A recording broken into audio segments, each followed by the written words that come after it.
Summary: Jiang He harbors a secret infatuation for a young man, who is wild and unruly, carefree and unrestrained, cycling through girlfriend after girlfriend.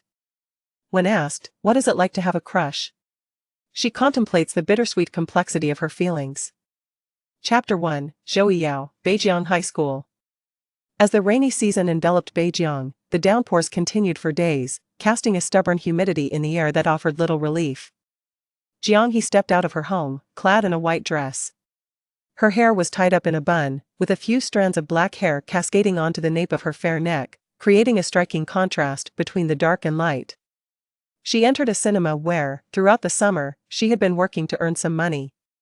The owner of the cinema, a kind-hearted woman who lived in the same apartment building as Jiang He, had agreed to let her work there, not only to help the business, but also to lend a hand to Jiang He's family given their circumstances. The proprietress pushed a yellow manila envelope across the counter. "Little He, it's the last day of the holiday. Hey, raise your salary for the month. Make sure to keep it safe," she encouraged. Jiang He looked up from her math problems, smiling at the proprietress, revealing a faint dimple on her right cheek. "Thank you, Aunt Gua." After a few more reminders, the proprietress left, munching on sunflower seeds. Just then, a girl in a pleated skirt rushed over, presenting her phone. "Hello, I'd like to check in." Jiang He scanned the QR code displayed on the screen and handed over 2 movie tickets. At that moment, she heard the girl raise her hand and call out sweetly, "Yao, hurry up. The movie is about to start." Jiang He's fingers hesitated slightly upon hearing the familiar name, and she glanced to see Zhou Yao approaching at a leisurely pace. The young man had a tall, slender figure, appearing effortlessly stylish even in casual short sleeves and long pants. With his neat black hair and deep-set brows, he was striking, and upon closer inspection, one could discern a faint mole just below the corner of his right eye. As he drew closer, Jiang He averted her gaze. "Ready?" he asked, his clear voice laced with a hint of laziness. The girl proudly lifted the paper ticket, exclaiming, "All set." Zhou Yao nodded in acknowledgement. As they prepared to leave, the girl attempted to link her arm with Zhou Yao's, but was deftly sidestepped by him, his tone indifferent. "Let's go. After the movie, how about we go grab some toys?" she suggested eagerly. "Sure," Zhou Yao replied, his lack of enthusiasm evident. Unfazed by his response, the girl continued cheerfully, "Yao, please help me win one. I didn't catch a single one last time." Zhou Yao cast her a sidelong glance, his eyes seemingly conveying a silent judgment of her foolishness, though he said nothing, simply walking alongside her. Jiang He watched them depart together, her focus drifting from her studies as her mind wandered back to her first year at Beijiang High School, when she volunteered at the sports meet. On that day, she had been responsible for checking in participants and, perhaps due to skipping breakfast, felt her blood sugar drop, leaving her lightheaded. After briefly speaking to her classmates, she found a quiet spot to catch her breath, crouching down slowly while hugging her knees. Suddenly, a pair of female sneakers appeared before her, accompanied by a sweet voice. "Hey there, are you feeling faint?" Looking up, she saw a beautiful girl with long hair bending down to offer her a piece of milk candy. Jiang He's gaze inadvertently drifted to the boy standing behind her, donning a black hoodie with a cigarette pinched between his fingers, his expression unreadable but maintaining an air of rebelliousness. When their eyes met, Jiang He felt flustered and quickly averted her gaze. After muttering a soft thank you for the candy, she stared at the clear, glossy treat in her palm, her bright, almond-shaped eyes blinking, before she looked again at the 2 departing figures. Zhou Yao of Beijiang High School was undoubtedly blessed with good looks and hailed from a decent family, possessing a carefree spirit that made him even more appealing. Before long, he had garnered the affection of many girls, cycling through numerous girlfriends, though none of the relationships lasted long. As the rain subsided and the skies cleared, the hues of the summer sunset painted the clouds crimson, and the air was filled with the fresh scent of rain. Pushing the bedroom door open, she found Jiang Jing sprawled on the bed, snoring loudly. Since suffering losses in his investments, Jiang Jing had descended into a life of indolence, drowning his sorrows in alcohol and gambling. The marital bond between her parents had deteriorated, resulting in frequent arguments that escalated to the point of breaking things. Listening to the shouting and the sound of shattering glass from outside, Jiang He cowered in her room, too fearful to step out. At that time, she was still in elementary school, terrified that her mother might leave her one day. she became hyper-aware of her mother's moods, striving to be the perfect daughter.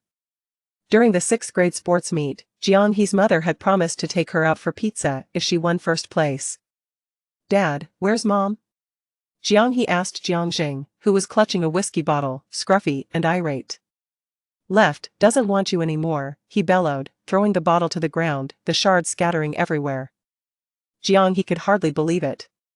Clutching her gold medal, she hurried downstairs to look for her mother, but by the time she got back, her mother had already packed her things and left without a trace. The glass shards cut into her small feet, blood oozing from her wounds as she sank to the ground, sobbing uncontrollably, her small face streaked with tears. What had once been a happy family was now irreparably broken. With little money left for her, Jiang He spent her summers working for Aunt Gua.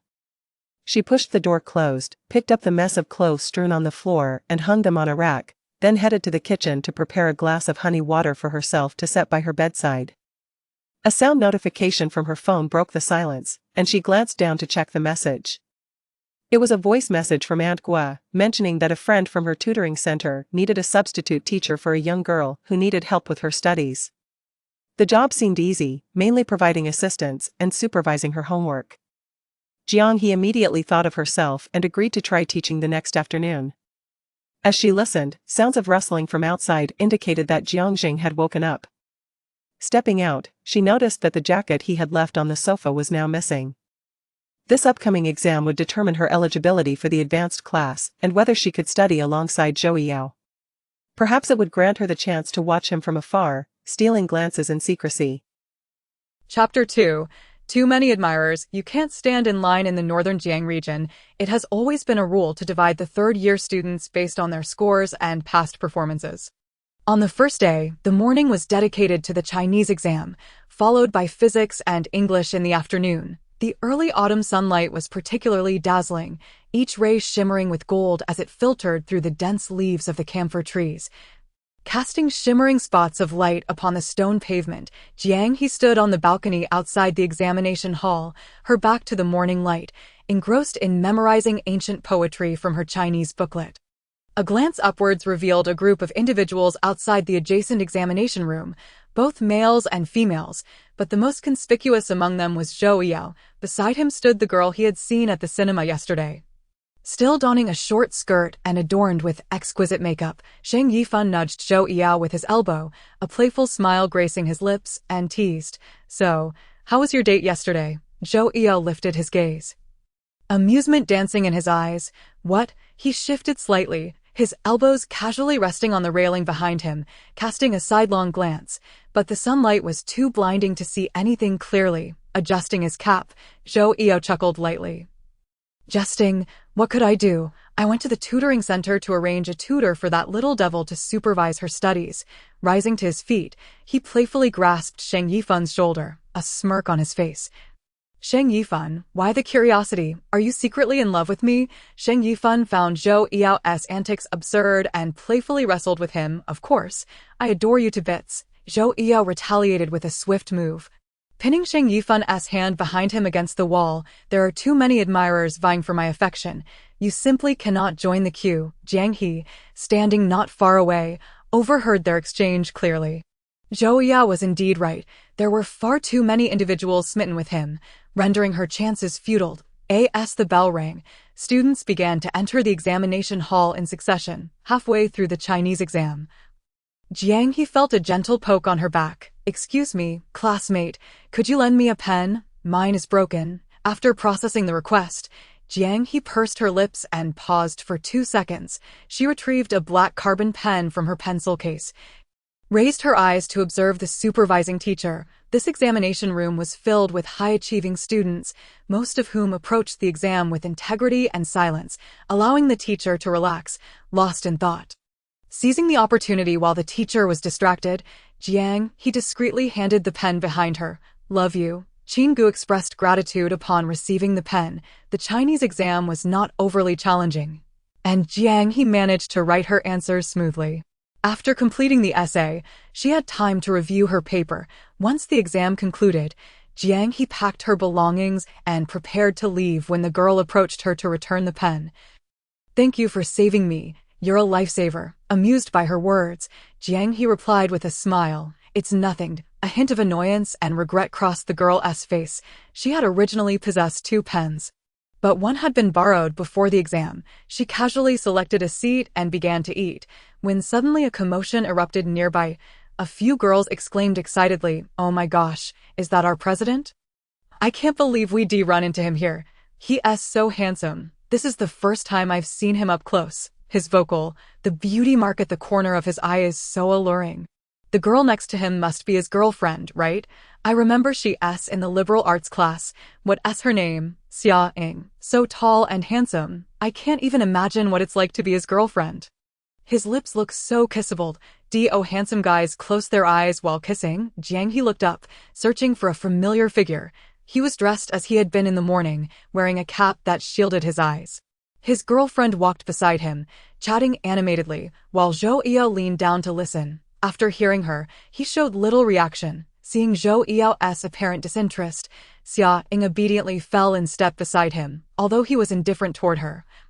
At least he hadn't broken up with her. As long as they hadn't split, she could proudly boast to her friends about being Zhou Yao's girlfriend. What a coincidence. Are you here alone? Jiang He looked up, recognizing the girl who had borrowed the pen for the Chinese exam. Yes, what a coincidence. The girl set her tray down. Mind if I join you? I'm also alone. Jiang He shook her head, smiling. Not at all, please sit. She recognized this girl from previous encounters, often seeing her with Zhou Yao and another boy. I'm Qin Ge, and you? Jiang He, remembering how Jiang He had lent her the pen. Qin Ge felt genuinely pleased and couldn't help but express her gratitude again. Thank you so much. I'll treat you to milk tea sometime. And oh problem, Jiang He, you're so beautiful, Qin Ge exclaimed, her eyes sparkling as she admired Jiang He's flawless, radiant skin. Jiang He smiled. Thank you, you're quite beautiful as well. I admire you just as much. The two girls quickly bonded, engaging in lively conversation. Before long, a boy approached, gently patting Qin Ge on the head. You little rascal. Still sulking, Qin Ge turned away. Sheng Yifan, don't talk to me. Sheng Yifan, unfazed, plopped down beside her, poking her puffed-up cheek with his finger. I am sorry. I promise to bring a pen next time, okay? Qin Ge grinned at Sheng Yifan, though her smile was more for show. She glanced around, suddenly asking, where S.E. Ge? He's been dragged to the supermarket by Xiaing. By the way, let me introduce this beautiful girl, Jiang He, the one who lent me a pen during the exam. Sheng Yifan noticed her presence. Hello.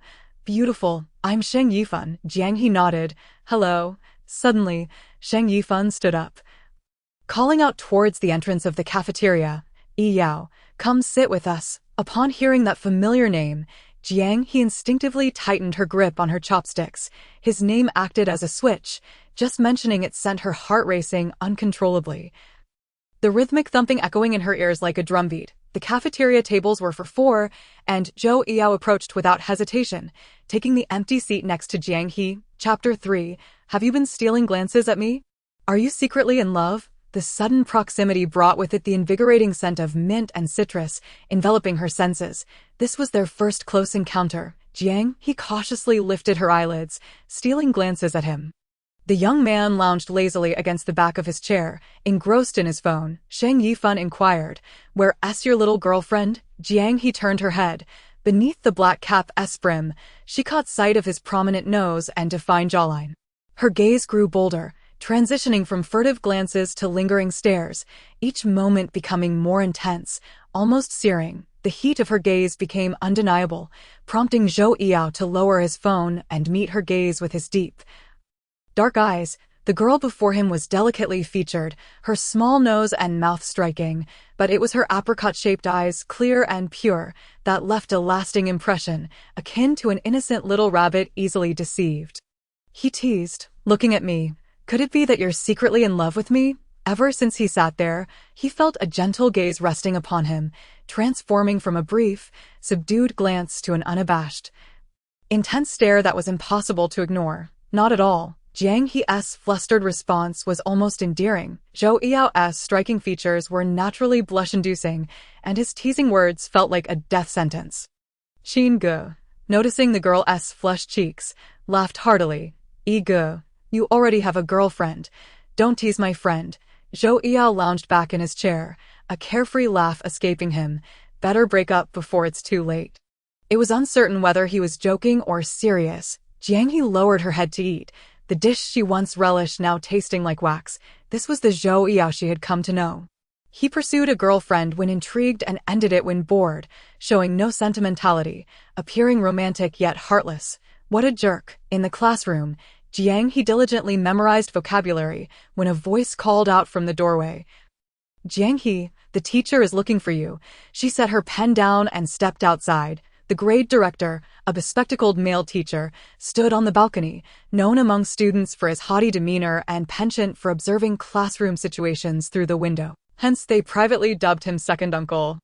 Jiang He approached him respectfully. Teacher, you called for me. Second Uncle adjusted his glasses. It's like this. Tomorrow is the opening ceremony, and the student slated to speak has fallen ill and cannot attend. Could you step in? He handed her an A4 sheet. This is the script. Familiarize yourself with it tonight. Having spent 2 years at the school's broadcasting station, Jiang He was quite adept at reading scripts. The afternoon's English and physics exams were relatively straightforward, and after exiting the examination room, Jiang He hurriedly packed her belongings, eager to leave for her trial teaching. As she descended the stairs, she heard a familiar voice, soft, tinged with tears. I don't want to break up. A girl clung to Zhou Yao's sleeve, her face streaked with tears. Instinctively, Jiang He slowed her pace. Let go, he said. Clearly irritated. What did I do wrong? We were fine at noon. Xia Ying refused to relent, gripping his arm tightly. Zhou Yao glanced down at the weeping girl, his expression devoid of emotion, and brushed her hand away. Xia Ying stumbled back a few steps, crying as she fled. Zhou Yao bent to pick up the backpack she had dropped, and upon looking up, he met Jiang He's gaze at the stairway. She was also looking his way. The setting sun cast its warm, golden light, half illuminating the wall and half enveloping the girl, creating a striking contrast of light and shadow that captivated Zhou Yao. The evening breeze tousled her bangs, making them dance like sprites in a forest. Zhou Yao momentarily froze before nonchalantly walking away, their paths crossing yet diverging. In an upscale villa community, the lush greenery, security measures, and infrastructure are all of the highest caliber, attracting only the affluent and distinguished residents. Lining the roads are rows of camphor trees, their oval leaves spirally arranged along the stems, exuding a unique fragrance that refreshes the senses and dispels the summer heat. Jiang He glanced at her phone's map, searching for Villa number 8, conveniently located at the very heart of the community, making it easy to find. She ascended the steps, confirming once more that she had not gone astray before pressing the doorbell. Before long, the door swung open. Hello, Jiang He greeted politely. Aunt Zhang regarded Jiang He with a moment's hesitation before realizing, you must be the tutor, right? Hello, hello. Aunt Zhang beckoned her inside and offered her a pair of slippers. As they ascended the staircase, Aunt Zhong said, you can just call me Aunt Zhong like Ning Ning does. I've worked here for many years, so feel free to ask me for anything you need. Understood, Aunt Zhong. The two had just reached the second floor when they spotted a little girl standing at the end of the staircase, dressed in a white dress, her hair styled into 2 playful buns. She cradled a long-eared rabbit plushie in her arms, naturally adorable. Her smile radiated even more vivacity and cheerfulness. Aunt Zhong, is this my new teacher my brother found for me? Yes, indeed, replied Zhou Qingning, running over to Jiang He and naturally taking her hand. Hello, teacher, I'm Zhou Qingning, but you can call me Ning Ning. Just don't call me little ghost. Jiang He, gazing at the charming little girl, felt an inexplicable fondness swelling within her. She crouched down slightly, her lips curving into a gentle smile. Hello, Ning Ning, I'm Jiang He. I'll be your teacher from now on. You can call me Teacher Jiang or Sister Jiang if you prefer. Zhou Qingning's big eyes fixed on Jiang He, unblinking for a while before she finally spoke. Sister Jiang, you are so pretty, and you smile at me, unlike my brother. Zhou Qingning began to rant. My brother only scolds me and doesn't even let Aunt Zhong buy ice cream and little cakes. Aunt Zhong, observing from the side, chuckled. The sir and madam are abroad, busy with work. It's just the 2 siblings at home, and I'm here to take care of them. They often bicker, yet their bond remains strong. Zhou Qingning disagreed with Aunt Zhong's words, puffing out her cheeks. Aunt Zhong, I'm not that close to him. He scolds me every day. He doesn't let me have little cakes and ice cream. Every day, it's just study, study, study. The girls' room was filled with pink hues and plush toys. As they settled at the study desk, Zhou Qingning eagerly retrieved her textbook and handed it over. Sister Jiang, this is my new textbook. Jiang He flipped through the elementary school textbook, thinking it shouldn't be too challenging. Sister Jiang? Yes. How old are you this year? I'm in my senior year of high school. Jiang He shook her head. Not quite. You don't have a boyfriend. That's great news, Zhou Qingning exclaimed, her mouth agape. Sister Jiang, you're so beautiful, yet you don't have a boyfriend. Chapter 4. Who'll be the next girlfriend? Jiang He teased her. You may be small, but you're quite the chatterbox. I'm a diligent student who studies hard every day. No early departures and no early romances. My brother is incredibly handsome, but he already has a girlfriend. Zhou Qingning lamented, feeling he had missed a golden opportunity. Noticing the conversation drifting, Jiang He firmly declared, we can't talk about anything other than studying during our study time, okay? Zhou Qingning saluted with her little hand. Understood. Good girl. Jiang He opened the textbook, adding, if you perform well, how about I treat you to a little cake? Yay. Until their study session concluded, the two enjoyed each other's company, and the trial lesson was a resounding success. All right. As she pushed the door open, Zhou Qingning was sitting on the sofa, engrossed in a television show. Upon hearing the commotion, she dashed barefoot to the entrance. Brother Yifan is here too. Zhou Yao glanced at the well-behaved girl standing beside him, then continued to change his shoes, nonchalantly saying, little ghost, such enthusiasm, could it be for the cake? Sheng Yifan rolled his eyes, spreading his hands in front of him. Didn't he bring any? Your brother, that cold-hearted guy, cruelly said he wouldn't buy any. Zhou Qingning pouted, stingy, only drinks cold water. Zhou Yao watched his sister pouting and began to tease her. Why don't you call mom and tell on him? Zhou Qingning turned with an indignant expression, storming off. Seeing this, Sheng Yifan knew she was merely throwing a tantrum and wasn't truly angry. He leaned closer, feigning a serious tone while secretly relishing her misfortune. Ning Ning, your brother is in a bad mood today. Just let him be, okay? Zhou Qingning, wide-eyed in disbelief, whispered, what happened to my brother? He broke up. Wow, he can break up too. The sun must be rising in the west today. Brother, did you really break up? Zhou Yao slouched on the sofa, scrolling through his phone, overhearing their idle chatter. He tossed a nearby cushion at Sheng Yifan. Which of your eyes saw that I'm in a bad mood? Zhou Qingning pouted. Well, I don't see you in a good mood either.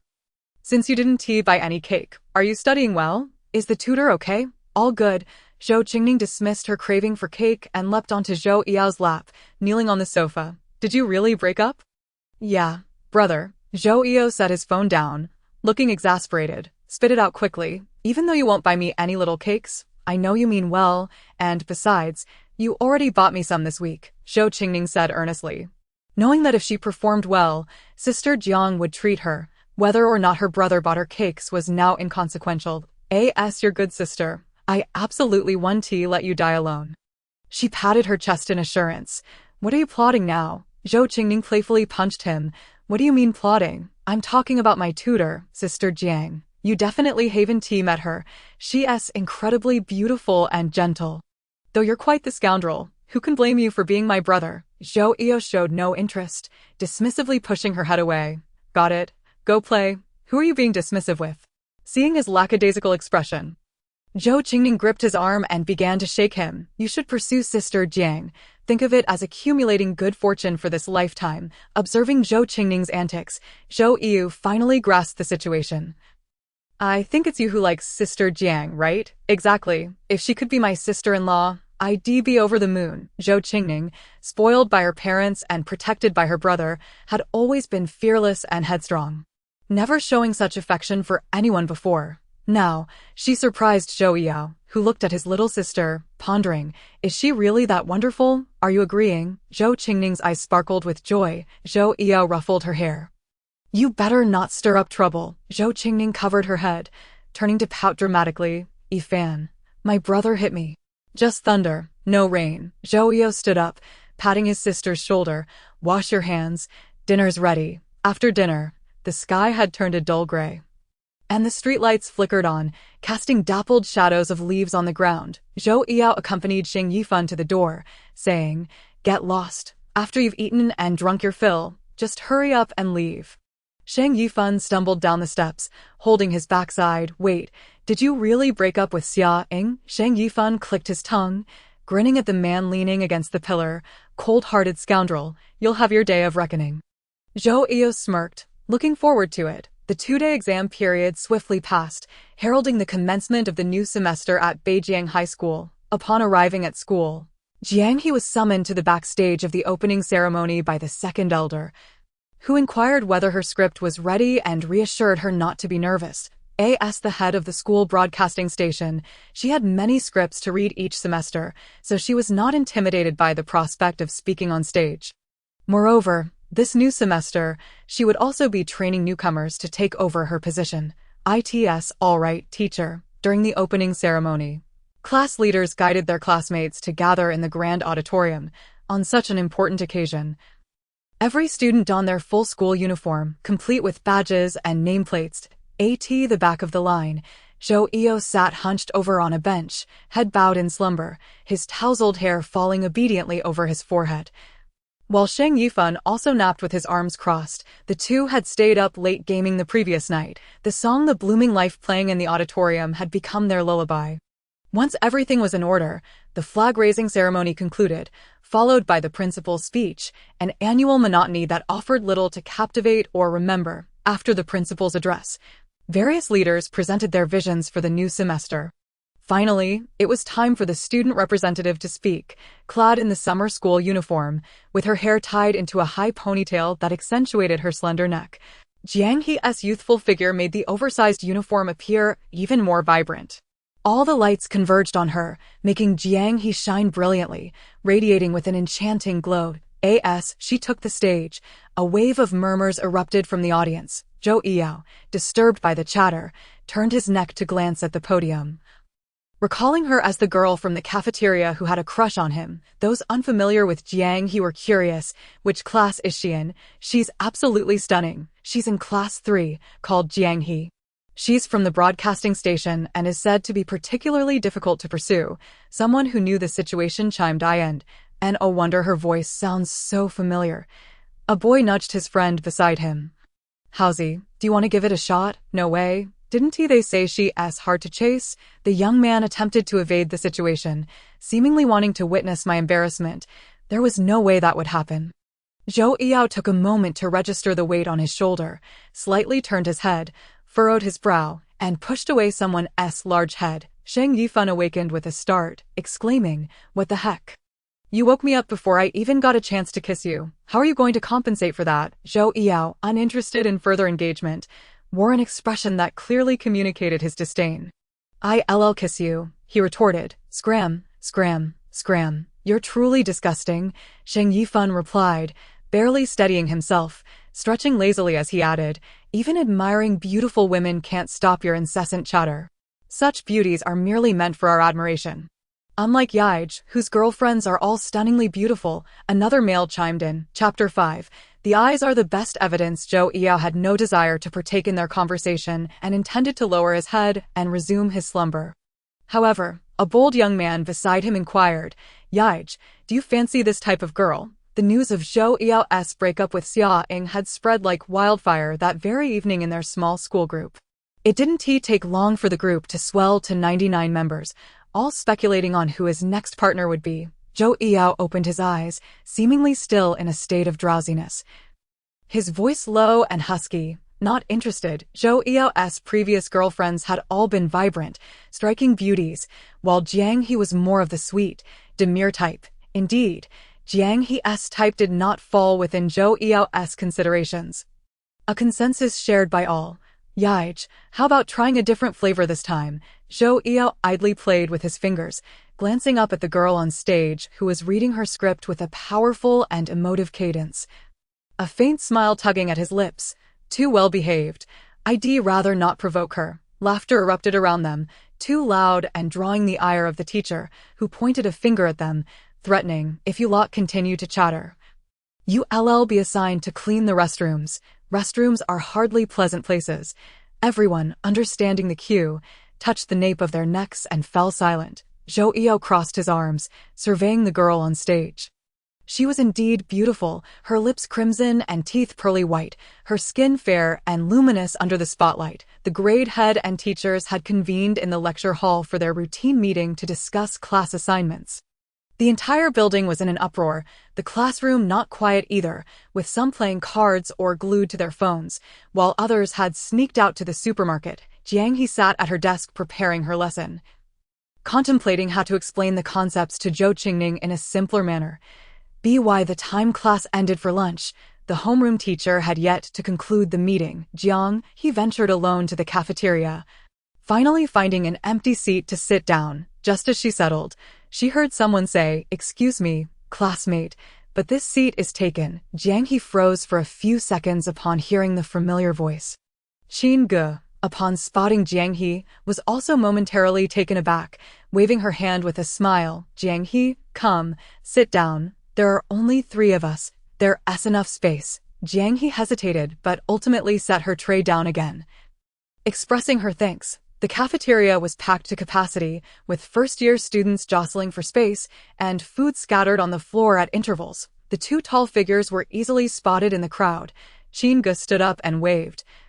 "Here, over here." Knowing Zhou Yao would also be joining them made her heart flutter with a mix of apprehension and anticipation. Sheng Yifan, balancing 2 trays, spotted Jiang He and grinned.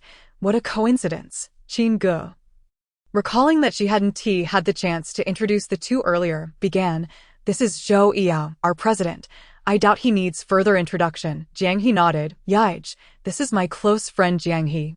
You 2 met in the cafeteria last time." Zhou Yao nodded, not lingering his gaze on her for long, merely saying, "Hello." His tone was devoid of any emotional fluctuation, cool and distant, unlike the playful banter he had engaged in last time.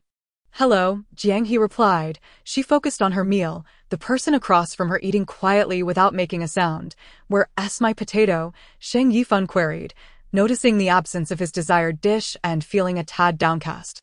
"There were too many people. The potatoes sold out long ago." "I got you something else," Sheng Yifan explained. "It's all stuff you like." Qin Ge pouted, then turned to see the potatoes on Jiang He's tray. Grumbling, "I've been craving the school cafeteria's potatoes for ages." Jiang He felt their gaze and turned to meet Qin Ji's eyes. Qin Ge rubbed her hands together. "Could you spare me a piece of potato?"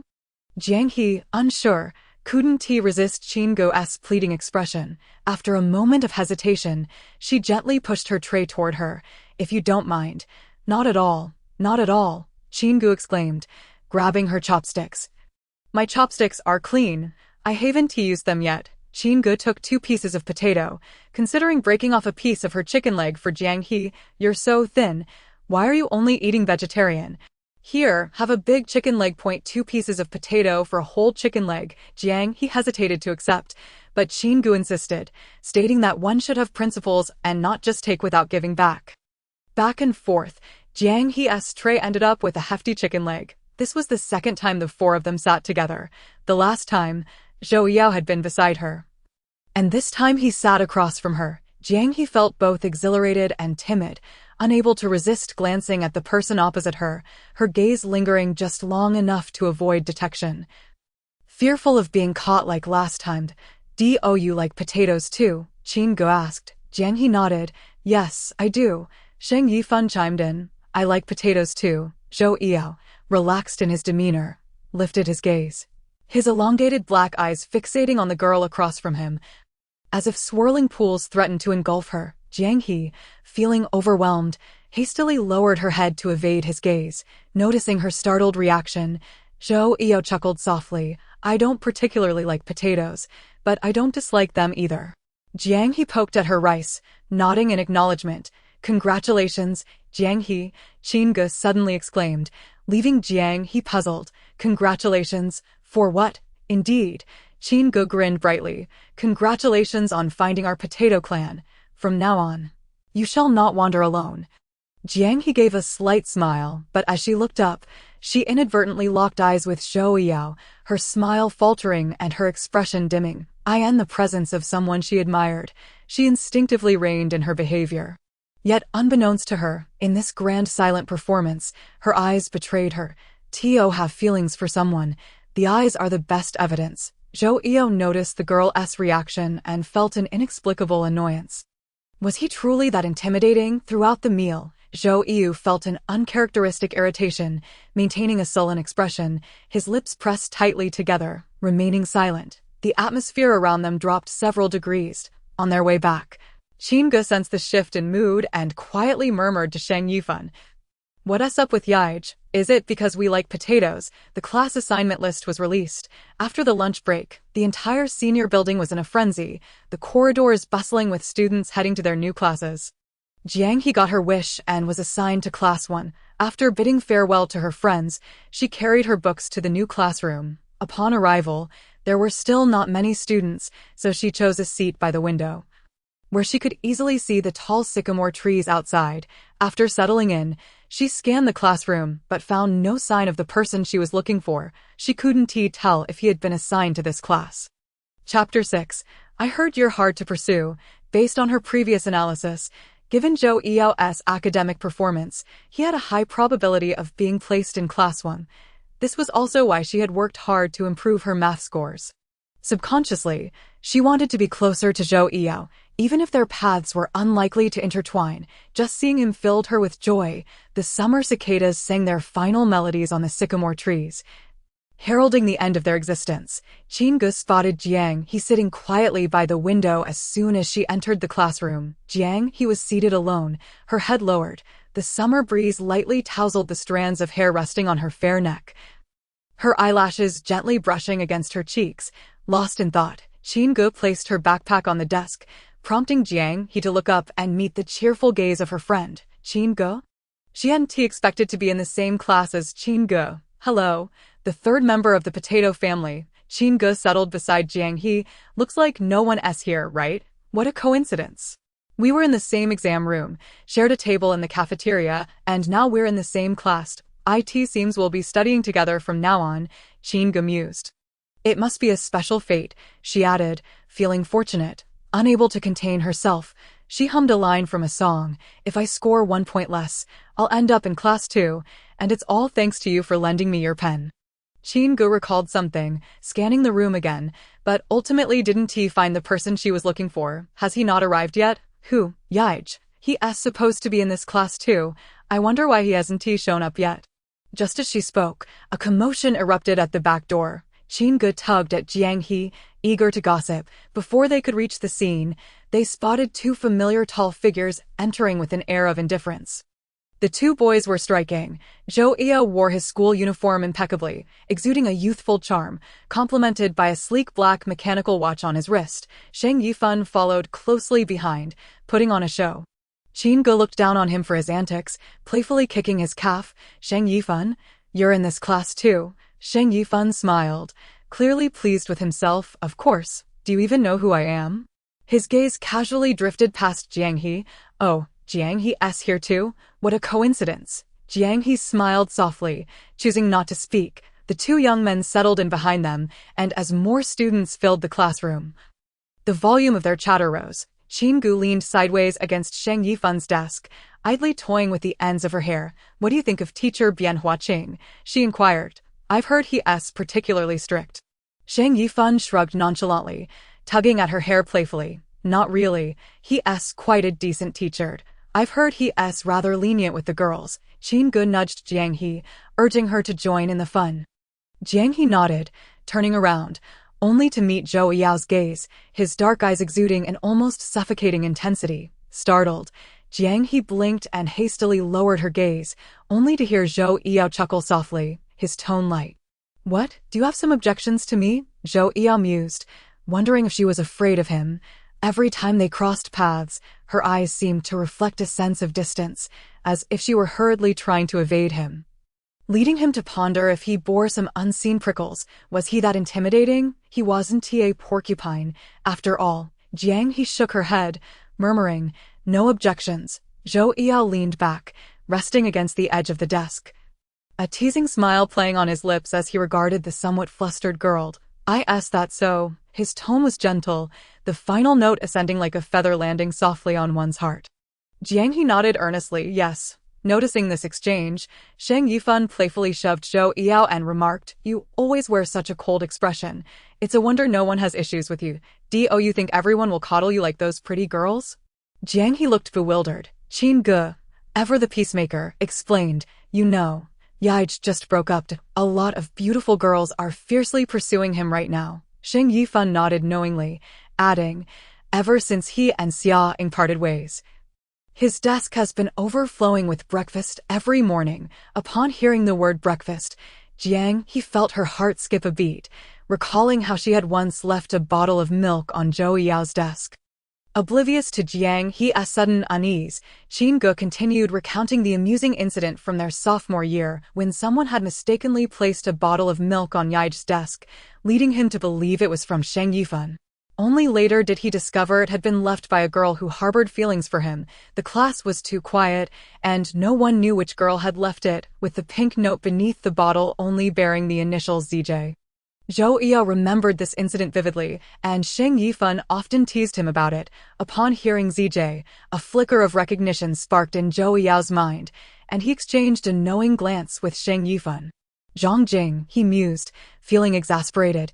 "Can you please stop? I've already told you it wasn't me." Jiang He, sitting beside them, clenched and released her hands nervously, her nails leaving crescent-shaped imprints on her palms. "Z is for Zhou. J is for Jiang," Shang Yifan chimed in, ignoring the protests. Zhou Yao was thoroughly fed up with Shang Yifan's antics, wishing he could just roll far away. Shang Yifan feigned innocence, placing his fists against his chest. "Oh dear, how fierce you are, I'm so scared." Qin Ge, unable to bear the sight any longer, stood up and tugged at Shang Yifan's hair. "Can you be serious for once?" Okay, Shang Yifan cried out in mock pain. After an extended conversation, Shang Yifan suddenly asked, "Yao, this period of being single seems a bit long, doesn't it? Typically, he doesn't go a day without finding a new girl after a breakup. Yet it's nearing 2 days now, and there's not a hint of interest. It's quite strange." Zhou Yao smirked lazily. "Well, I can't just date someone because they like me. You're such a scoundrel." Shang Yifan retorted. Hearing this, Jiang He felt a pang of bitterness in her heart, cautiously glancing at Zhou Yao.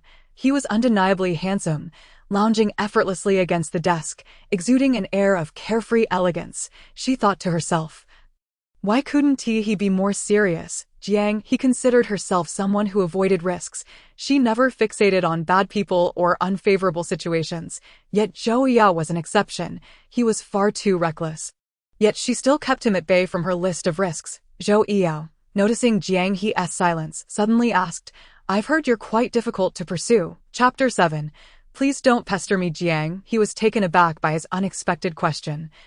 Stumbling over her words, and no. Zhou Yao straightened up, leaning his arms on the desk, a teasing smile gracing his lips.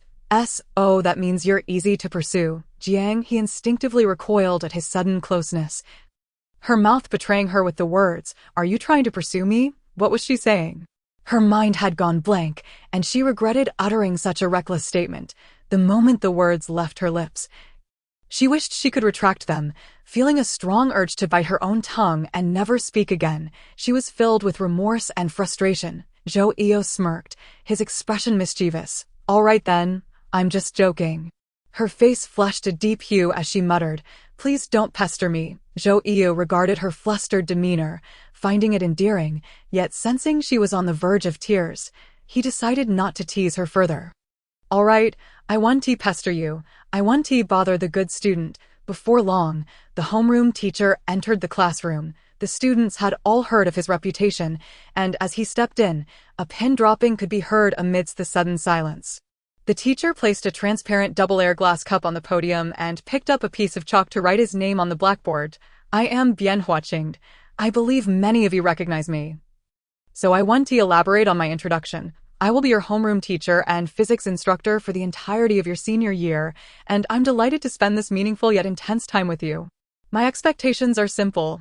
All I ask is that you study diligently. Should you have any requests, feel free to voice them, and I will do my utmost to accommodate you." Qin Ge covered her mouth with her hand, whispering, "Jiang He, I don't think he's that terrifying after all."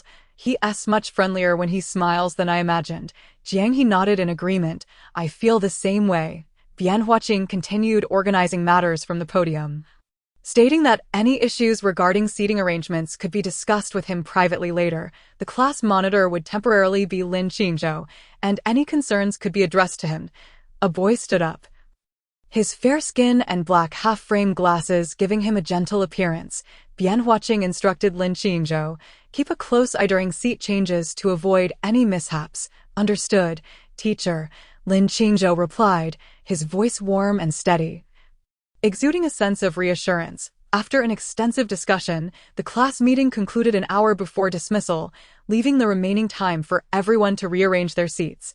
Bianhuaqing offered a few parting words before leaving. As everyone looked at the electronic seating chart displayed on the multimedia screen, Jiang He found her name and casually glanced at her desk partner's name. Her long eyelashes fluttered, and her heart raced. She was seated next to Zhou Yao. She never expected Bianhuaqing would allow mixed-gender seating, and even more so, that she would be paired with Zhou Yao. She slightly turned to observe the person behind her. He wore a neutral expression, revealing no emotions, leaving her uncertain of his thoughts. After rehearsing her words in her mind several times, she finally spoke up. How about I go find the teacher later to request a seat change? She believed Zhou Yao would prefer not to sit next to her. Sheng Yifan stood up, preparing to switch seats, playfully kicking Zhou Yao's chair leg and teasing, what a lucky break for you.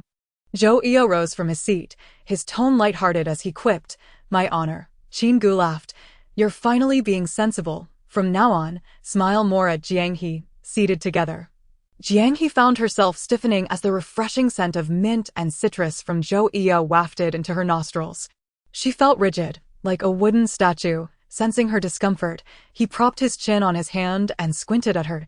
Am I making you uncomfortable? Jiang He feigned calmness, replying, not at all. I'm just not used to the new class. Zhou Yao chuckled, well, you'd better adapt quickly. His tone was playful, extending the final syllable. Jiang He nodded, yes. Once all the students settled into their new seats, Jiang He noticed many boys and girls pairing together. Not just herself and Zhou Yao. Qin Gu sat in front of Jiang He, paired with a goofy boy wearing round glasses. Sheng Yifan was seated behind Zhou Yao, sharing a desk with a boy radiating an aura of youthful vigor. As school let out, Zhou Yao slung his backpack over his shoulder, lazily stating, I'm off. Sheng Yifan had long been ready with his bag, asking, Yao, are you going to pick up Zwilluan later? Yes. Shall we go together? Why? My mom isn't home. Got it. Off to mooch a meal at his place again. He seemed to be working on math problems, absent-mindedly spinning a pen in his hand. Without any scrap paper, occasionally doodling in his book, in the end, he hadn't corrected any of his answers, yet they were all correct. Jiang He found it hard to believe how vast the differences between people could be. Though it had been a few days since autumn arrived, the temperature remained elevated. While waiting for the bus, Jiang He broke into a sweat, her clothes sticking uncomfortably to her skin, upon entering Zhou's home. Where the air conditioning was set to a pleasant temperature, she felt revitalized as the cool air enveloped her, though Qingning had already completed half of her homework, while Jiang He was checking her work. Zhou Qingning leaned in and whispered, Sister Jiang, my brother broke up. She couldn't help but stifle a giggle. Jiang He looked up, puzzled. Is today the day for breakups? Zhou Yao also broke up with his girlfriend. My brother told me that last night, Zhou Qingning replied. Zhou Qingning's eyes sparkled with an inexhaustible joy, and she was troubled by the thought of him not breaking up. Would you care to meet my brother? He is quite handsome. No, that's unnecessary. This was the first time Jiang He had witnessed her brother's heartbreak, and she stood by, reveling in the misfortune. Indeed, Zhou Qingning smirked. My brother is such a sentimental rogue. It's hard to believe that little Jiang would take a liking to him. Jiang He sighed, realizing that this little clever girl was somewhat precocious. I have heard many girls secretly harbor feelings for my brother. Why do they keep it a secret instead of expressing it openly? Zhou Qingning could never comprehend this conundrum. If one loves someone, shouldn't they be eager to declare it? Jiang He was momentarily taken aback by the question. Pursing her lips, little Jiang does not know either. Chapter 8. Compromise. She has someone she likes, yet she keeps it a secret. So, why not tell him? Perhaps it is a missed opportunity, or perhaps it is the result of insecurity and cowardice. Let us focus on our studies. Jiang He did not wish to continue this discussion and changed the subject. Zhou Qingning was unwilling to relent. She extended a finger, her eyes sparkling as she blinked. I have another question. Jiang He replied with a soft hum, awaiting the inquiry. What does it feel like to have a crush? Upon hearing this, Jiang He's heart momentarily froze. She found herself forgetting to breathe. As if time had come to a standstill, the chirping of cicadas outside drowning out all other sounds. What does it feel like to harbor a crush? Perhaps some would liken it to summer. To the sound of cicadas, to gym class, to a chilled cola, but to her, it felt like a tempest, arriving with a deafening roar, tangling her hair, sweeping through her heart. In the end, it passed by with a sigh. Leaving only fragmented memories, the gentle breeze brushed against her, evoking a bittersweet yearning to hold on to it, yet feeling helplessly unable to do so. Jiang He exhaled heavily, striving to appear more relaxed. She reached out to touch Zhou Qingning's fluffy hair. Curving her lips into a feigned smile, little Jiang has never experienced a crush. How could she possibly know? Zhou Qingning's eyes crinkled into crescent moons. I hope that when little Jiang finds someone she likes, she can declare it boldly. All right. Yet, she still lacked the courage, for Liang Jingru had not bestowed it upon her. Let us focus on our studies. Jiang He redirected the conversation. If we leave soon, I will take you to buy a small cake.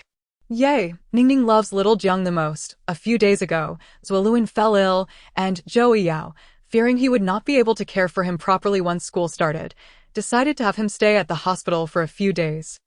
Zhou Yao, with a shoulder bag slung over, hurried toward the entrance, only to find Zuoluan sprawled on the ground. As soon as Zuoluan caught the familiar scent upon Zhou Yao's arrival, he barked twice at the entrance, wagging his tail and leaping onto Zhou Yao. Zhou Yao patted his head, noticing that the dog looked much livelier now. Good boy. The veterinarian's surname was Lu, and Zhou Yao consulted Dr. Lu regarding the essentials of dog care. He bent down to pick up the leash. Dr. Lu, I appreciate your assistance with Zuoluan over these past days. No problem. Zuoluan has been very well behaved. Although Zuoluan is large and imposing, he is quite the clingy and spoiled little thing around his owner. Sheng Yifan was waiting at the door as Zhou Yao emerged with the leash. He reached out to pat the dog's head. Hey, little rascal, has your dad been crying in your absence? Zuoluan's least favorite person is Sheng Yifan. He often jokes by calling him little rascal. Woof woof woof. Translation. What do you think you are? Zhou Yao tugged the leash, soothingly patting the dog's head.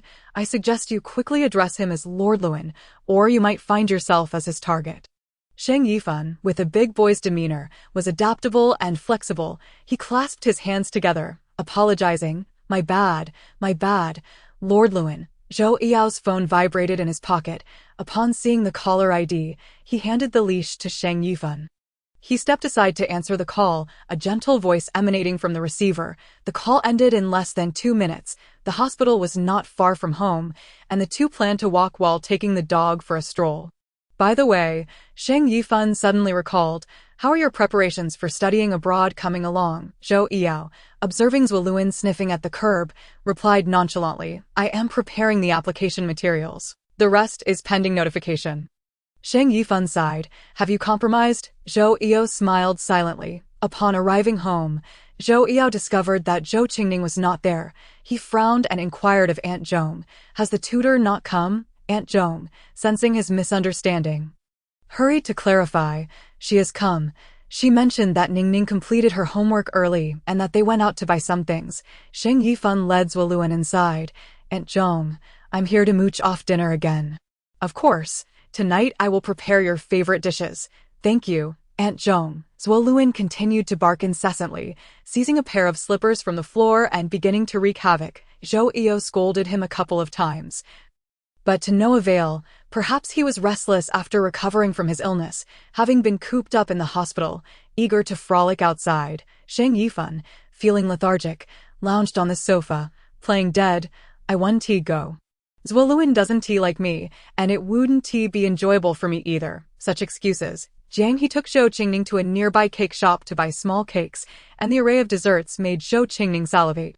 Little Jiang, can I choose any of these? Jiang He nodded. Feel free to choose, but you can only select one.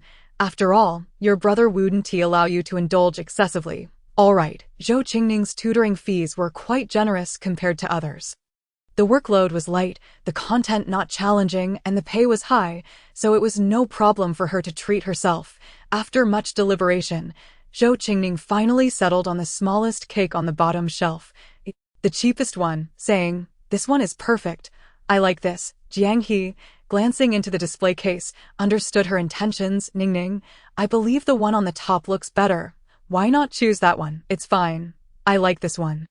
Zhou Qingning was aware that Jiang He, being a high school student, likely had limited funds, so opting for something inexpensive was best. All right. After Jiang He completed the payment, she made a zipping motion across her lips.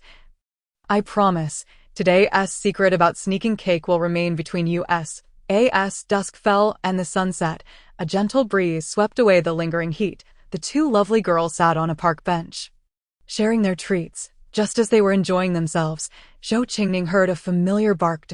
Oh no, it's Zuoluan. If Zuoluan is here, then her brother must be too. Realizing this, Zhou Qingning crouched down, preparing to make her escape when she heard someone call out to her. Little rascal. Zhou Yao casually led Zuoluan over, who, upon seeing Zhou Qingning, joyfully wagged his tail, circling around her, barking excitedly. Meanwhile, Zhou Yao, while addressing her as little rascal, was fixated on Jiang He standing nearby. He raised an eyebrow slightly, his deep, dark eyes fixed on the girl before him. After a long moment, he let out a chuckle, his tone teasingly frivolous. Little Jiang, the teacher. Chapter 9. I truly suspect you have a crush on me. Zhou Qingning positioned herself protectively in front of Jiang He, arms outstretched, watching Zhou Yao warily. Brother, it was my idea to have little Jiang buy this for me. It has nothing to do with her. Zhou Yao's gaze dropped to meet the little rascal's eyes. Little rascal, do you truly believe your brother to be so cold-hearted? The little rascal looked suspicious, and one might think he was the villain. Aren't you cold-hearted? Your gaze just now seemed as if you wanted to devour little Jiang. Thankfully, I intervened. Zhou Qingning understood that her brother could not reprimand her in public, and as Zuoluan circled her feet, she couldn't resist squatting down to play with him. New desk mate, thank you for treating my sister to cake. Zhou Yao forced a smile, trying to appear less intimidating. It's nothing. She studied diligently today. Jiang He waved her hand, indicating he need not be so polite. Zhou Qingning released her embrace around Zuoluan. Brother, do you know little Jiang? Zhou Yao, lacking the inclination to chat with the little rascal, merely grunted in acknowledgement. Jiang He stood awkwardly to the side, unsure whether to sit or stand. Zhou Yao gestured towards the cake on the bench. You two continue eating. You seemed quite happy just now. From a distance, he spotted the two girls together, their faces lit with smiles. Zhou Qingning was innocent and carefree, while Jiang He wore a subtle smile, her eyes crescent-shaped, captivating to anyone who looked. It dawned on him that the little Jiang the little rascal mentioned was indeed Jiang He.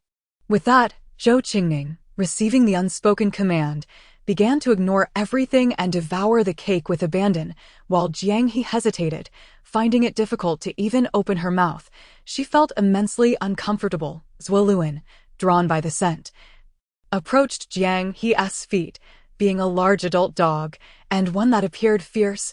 Unfamiliar people would instinctively fear him. Jiang He startled and stood up, her heart racing. Zuoluan. Zuoluan obediently lay down by Zhou Yao's feet. Whining softly, Jiang He, fond of little creatures, couldn't help but want to reach out and pet him. May I touch him? Zhou Yao was surprised. He had assumed Jiang He was afraid of dogs. Yes, he tugged at the leash, causing Zuoluan to take a couple of steps forward before lying down again by Jiang He's feet. Jiang He slowly crouched down, tentatively extending her hand, resting it gently between the dog's upright ears. Is his name Zuoluan? Zhou Yao looked down, inadvertently locking eyes with Jiang He. He could not recall how many times they had unintentionally gazed at one another, but each time made Jiang He's heart skip a beat, and she would hurriedly look away. Yes, Zhou Yao pressed his lips together, emitting a soft sound. The dog appears to be quite fond of Jiang He, obediently allowing her to pet it, its tail wagging excitedly on the lawn. Zhou Yao observed this and thought to himself, utterly disappointing. Jiang He spent some time playing with Zwilluin, and soon, both human and canine became thoroughly acquainted. As the sun dipped below the horizon, dim lights began to flicker along the roadside. Zhou Yao took out his phone to call Shang Yifan. Jiang He, enamored with the dog, lost track of time while playing. Zhou Yao's gaze remained fixed on her and Zwilluin, vigilant to prevent any sudden displeasure from the dog that might startle her. She was so slender that when she crouched down, she appeared almost diminutive, her butterfly bones visible through the thin fabric of her school uniform. He pondered, where could all those potatoes she consumed possibly have gone? The streetlights cast a warm glow, their shadows dancing on Jiang He and the lawn. A gentle breeze rustled the leaves, and he felt an inexplicable ripple of emotion within him. Zhou Yao nodded, speaking into the phone. Don't come. It seemed the person on the other end was inquiring who was speaking, but Zhou Yao coldly replied, no one, before abruptly ending the call. The trio, accompanied by the dog, walked together. Upon hearing the doorbell, Shang Yifan leaped from the sofa and made his way to the entrance, where he indeed spotted Jiang He. Yao, you're being quite unfair here. I asked if you had Jiang He, and you said no one, you rascal. Shang Yifan, unbothered by Zhou Yao's demeanor, grinned at Jiang He. What a coincidence, we meet again. Fate is truly marvelous. No need, Aunt Zhong. Zhou Qingning interrupted, grabbing Jiang He's backpack. Little Jiang, how about you treat me to cake, and I'll keep you for dinner. That's not too much to ask, is it? Shang Yifan chimed in, insisting Jiang He stay for dinner as well. Aunt Zhong cooks exceptionally well. His broad shoulders made Jiang He appear even more petite beside him. Aunt Zhong made potatoes tonight. You love those, don't you? Zhou Yao placed her backpack on the sofa and headed to wash his hands before dinner, indicating the restroom was in that direction. Jiang He found it hard to refuse, lost in a daze as she was pulled along by Zhou Qingning to wash her hands. Zhou Yao pulled out a chair for her, while Aunt Zhong served her food. Dinner concluded after 8 o'clock, and the early autumn night descended, bringing with it a refreshing breeze that felt delightful against their skin. Zhou Yao carried Jiang He's backpack on one shoulder. The burgundy bag, though a tad smaller, seemed perfectly fitting. Taxis were not permitted to enter the community at night, so the two walked side by side toward the entrance.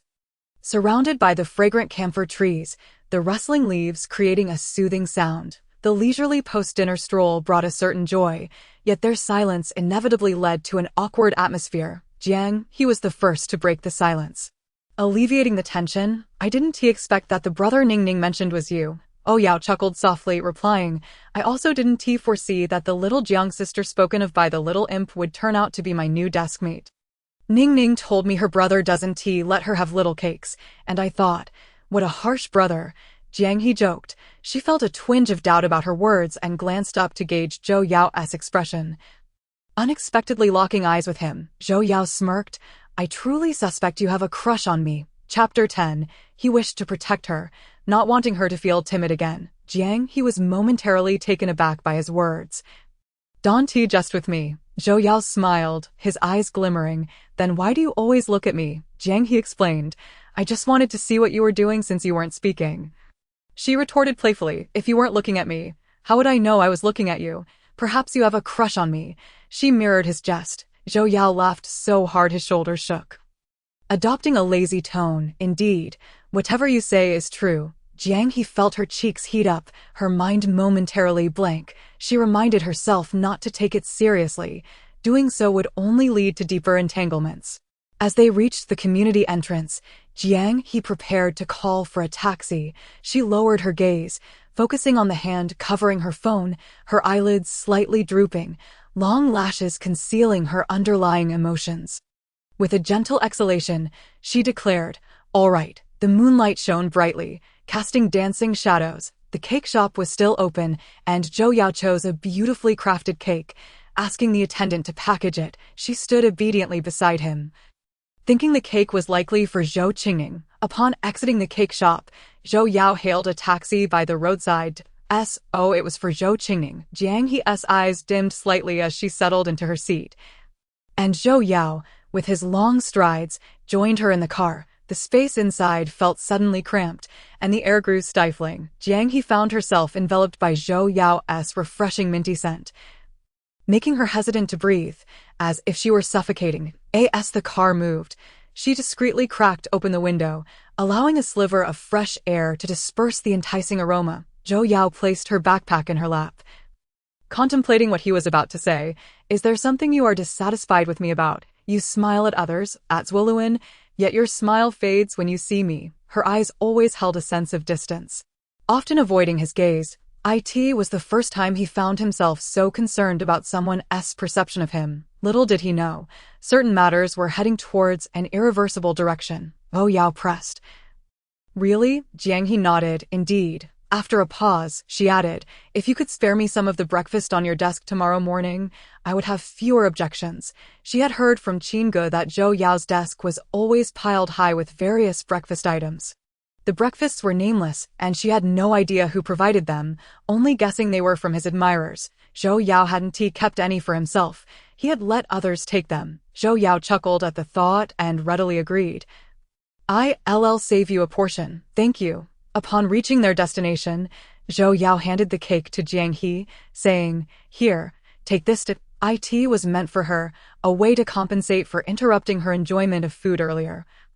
A gesture to repay her for treating the little imp to cake. Jiang He was taken aback. For me? Isn't it for Zhou Qingning? She had wondered if it was prompted by her remark about him being heartless, leading to his sudden act of generosity towards his sister. No, Jiang He declined. I can't accept it. The cake is quite expensive. Feeling embarrassed, she insisted, you treat that little imp, and I'll treat you. Then we're even. Returning home to an empty room felt inevitably hollow. Jiang He dragged herself toward the bathroom, washing away the day's mental fatigue and exhaustion. The bathroom was filled with steam, warm lighting casting a gentle glow on her. Jiang He looked at her reflection in the mirror, forcing a smile.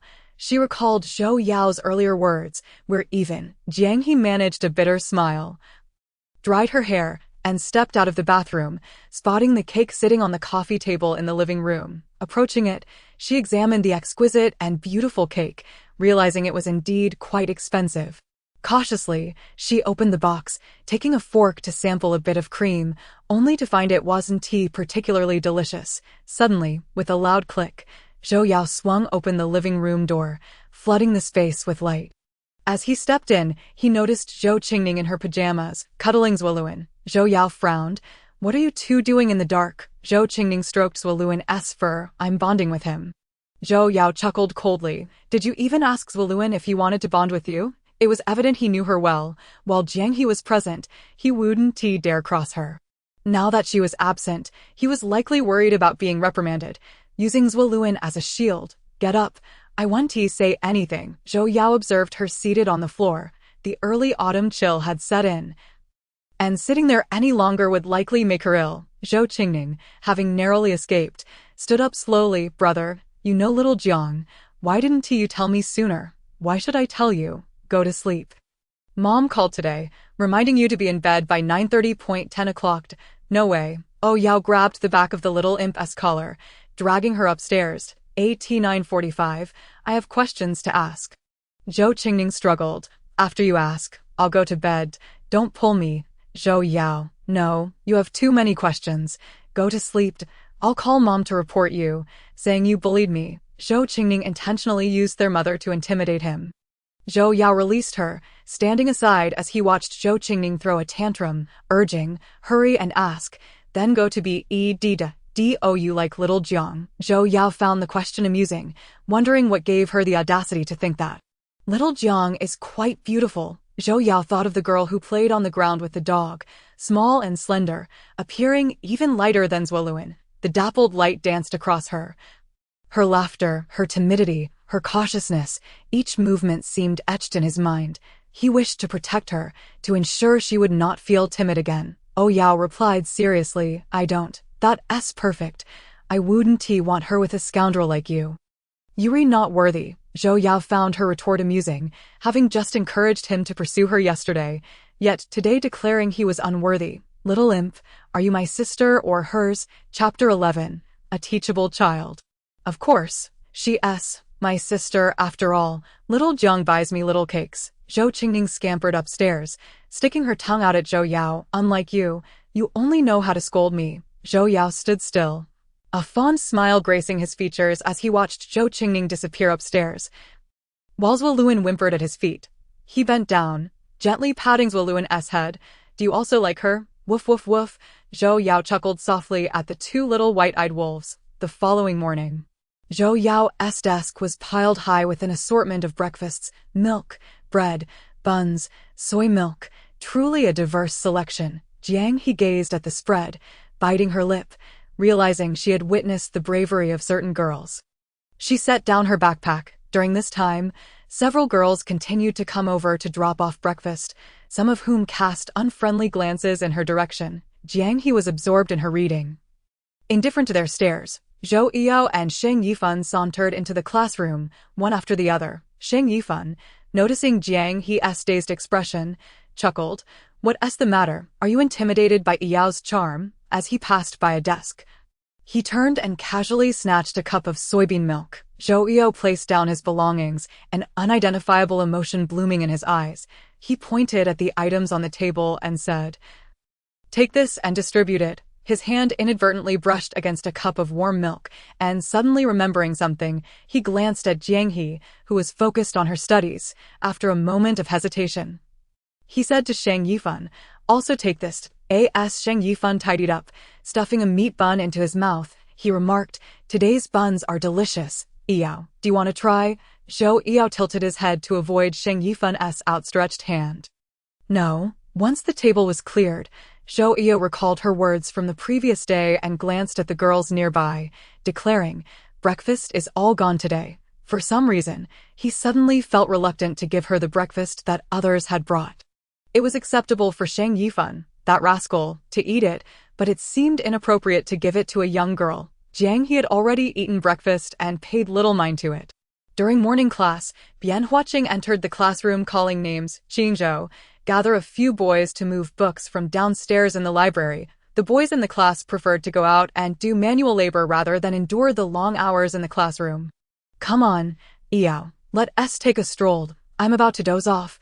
Sheng Yifan stretched lazily and threw an arm around Zhou Yao's shoulders, calling him. Zhou Yao, feeling equally bored, thought there was little to learn in Chinese class, and, setting down his book, readily agreed, "Let's go," and just like that, they left.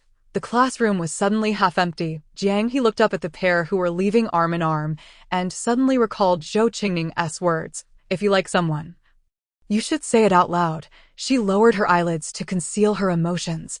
He was never short of female admirers, and if he wished, many girls would follow in his wake. There were numerous who liked him. Some radiant, some demure, each with their own charm, yet it seemed Zhou Yao only favored tall, slender beauties adorned with exquisite makeup. During the break, Lin Qingzhou organized the distribution of books to everyone. Each time new books were handed out, it felt like a miniature book signing event. Jiang He picked up a black pen and elegantly inscribed her name on the book. Her handwriting reflected her character, graceful and spirited. Zhou Yao, eyes half-lidded, propped his chin on his hand, listening absent-mindedly.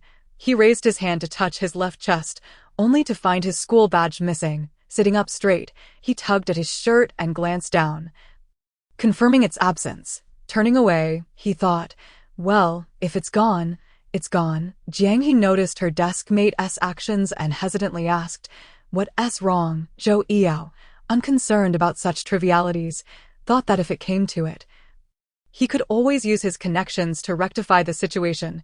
He resumed his languid demeanor, appearing disinterested as he listened to the class meeting. "It's nothing." Jiang He did not ponder further and lifted her gaze to follow the content of the meeting.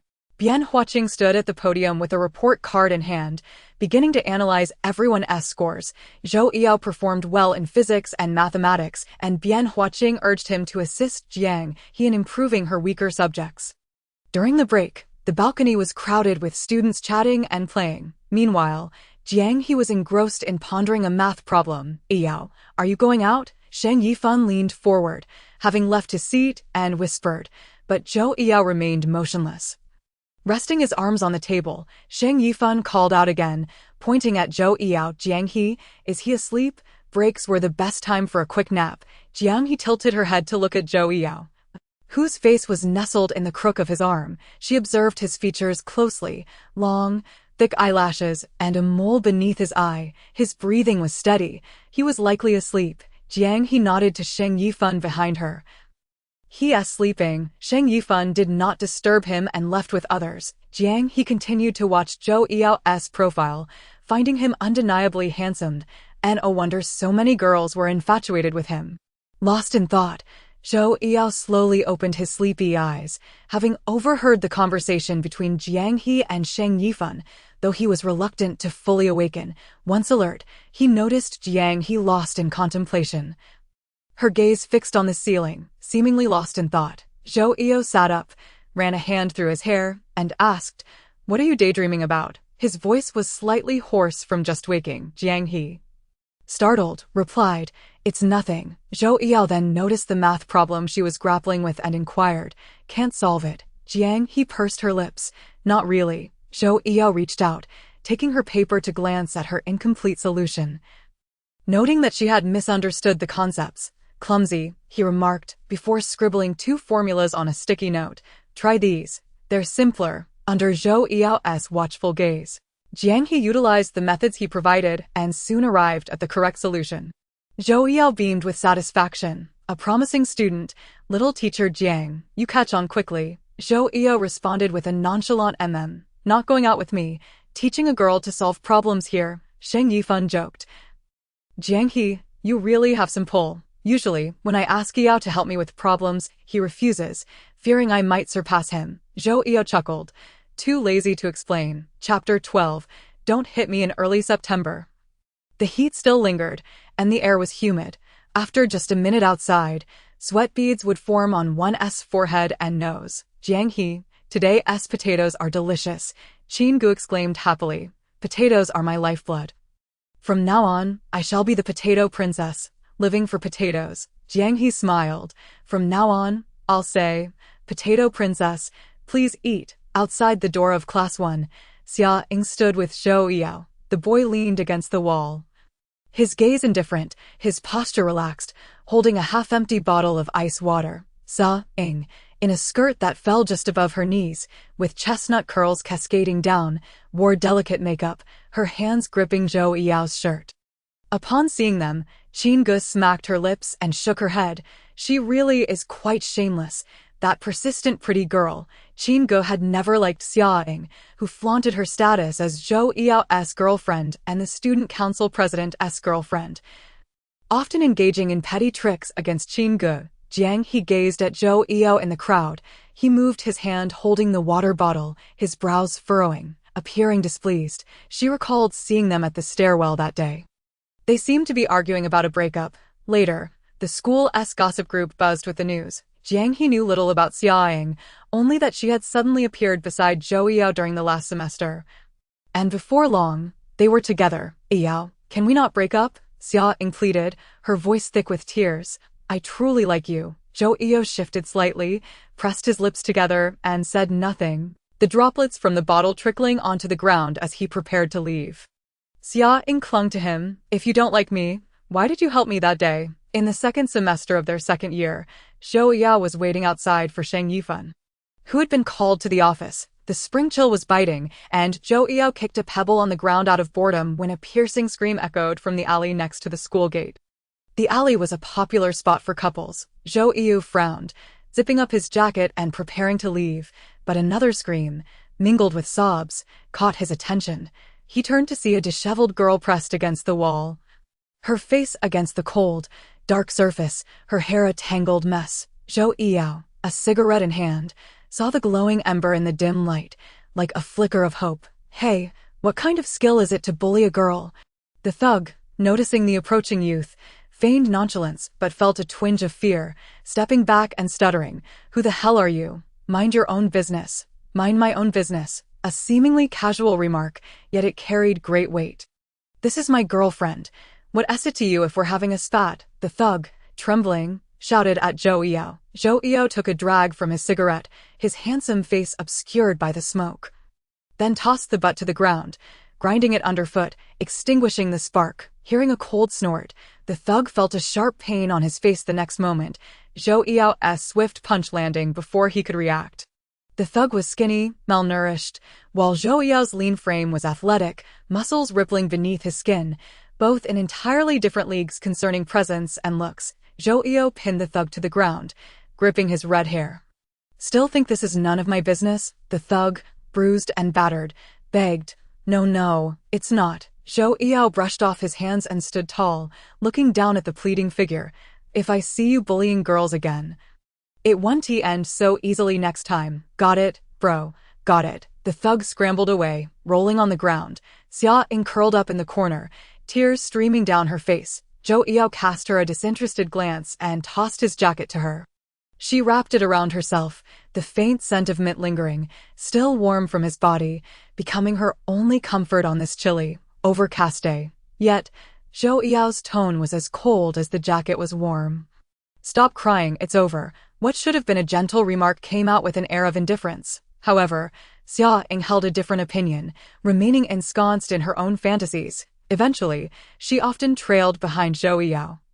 And gradually, the two found themselves together. Zhou Yao lifted his arm, breaking free from Xia Ying's grasp, his tone as frigid as ice, asserting that even if the person that day had not been her, he would have acted the same way. Indeed, Zhou Yao was not the type to turn a blind eye to someone in distress. He was, by nature, a passionate soul, always generous with his assistance to those in need. He was a beacon of light, perpetually illuminating the darkness for those who found themselves lost. Xia Ying wiped away her tears as the crowd dispersed. When she prepared to leave, she caught sight of Qin Ge, who was reveling in her triumph. Overcome with embarrassment, she shot a glare at Qin Ge, demanding, "What are you looking at? What's so interesting?" The two had always been at odds, and with one now in a state of disarray, the other naturally found joy in the spectacle. Qin Ge was undeterred, sticking out her tongue and retorting, I'm watching. Your predicament brings me delight.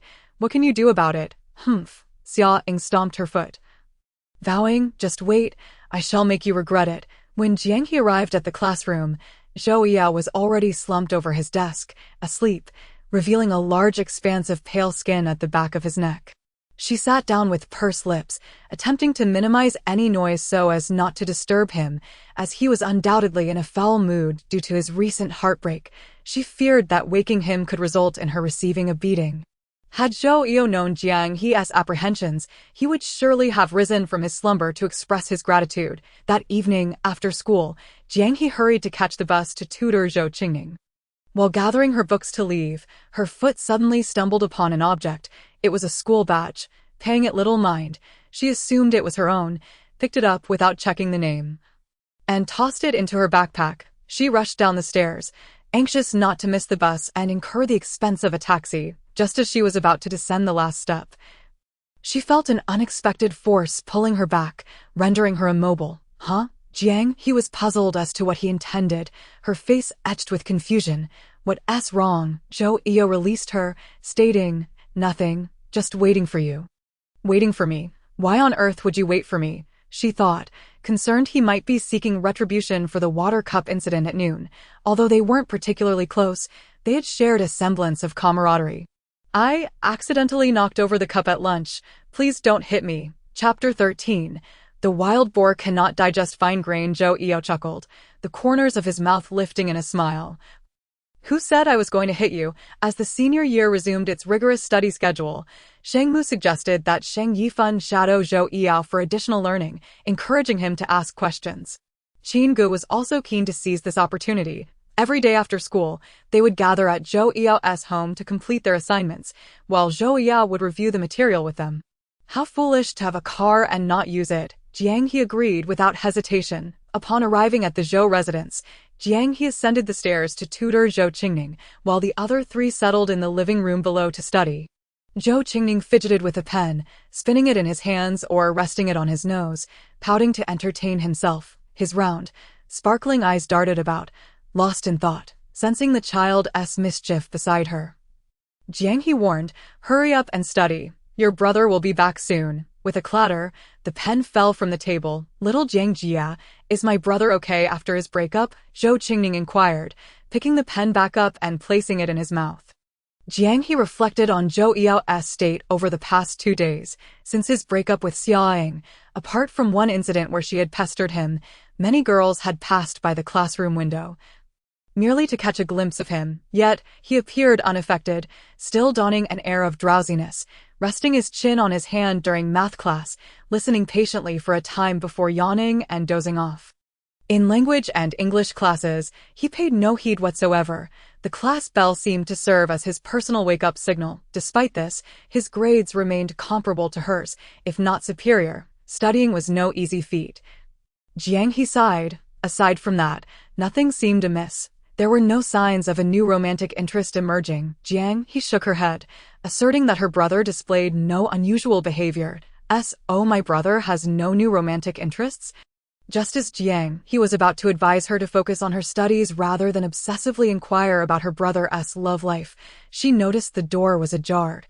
A dark figure caught her attention as she instinctively glanced towards the entrance. Zhou Yao stood there, arms crossed, leaning against the door frame. His expression was inscrutable, but his deep, dark eyes carried an air of intensity, as if he were watching his prey, fearful it might escape. Zhou Qingning continued to chatter away, oblivious to the imposing presence lingering at the door. Jiang He was startled, her heart skipping a beat. He moved as silently as a phantom, startling those around him. Little brat, bring your homework down.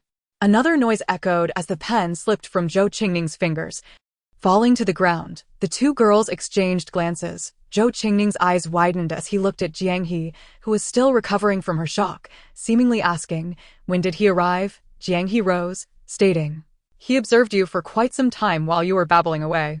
Is there any way to save me? Not at the moment. Downstairs, the coffee table was strewn with assignments, and the three sat together studying. Jiang He appeared at the stairwell. Zhou Yao, hearing the sound, lifted his gaze, his eyes landing on the two girls. Zhou Qingning hid behind Jiang He, his pale little hand clutching her waist, peering out from behind her. Little Jiang Jia, will my brother hit me? Though she often acted brazenly, when it came to serious matters, she was acutely aware of her brother's temperament, guilty as charged. Jiang He was unsure, but, looking at the stern figure below, it was clear he was capable of such actions. Just that afternoon, she had accidentally knocked over a cup on the table, frantically attempting to catch it, but to no avail. The sound of the cup colliding with the table had roused the sleeping Zhou Yao, who had lifted his head with a frown, his eyes heavy with sleep yet brimming with an unsettling energy. It seemed he had awakened on the wrong side of the bed.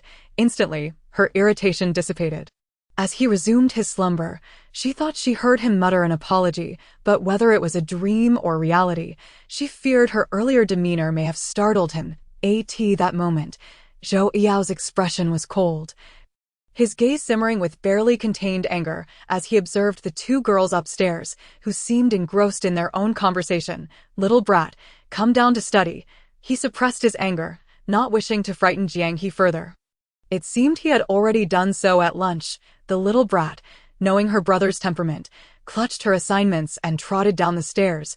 Brother, I was just discussing a math problem with little Jiang Jia. Zhou Qingning flipped open her workbook, deliberately selecting a challenging math problem to present to him. Look at this. Zhou Yao glanced at it casually, a smirk tugging at his lips. I wonder who was asking if I have a romantic interest.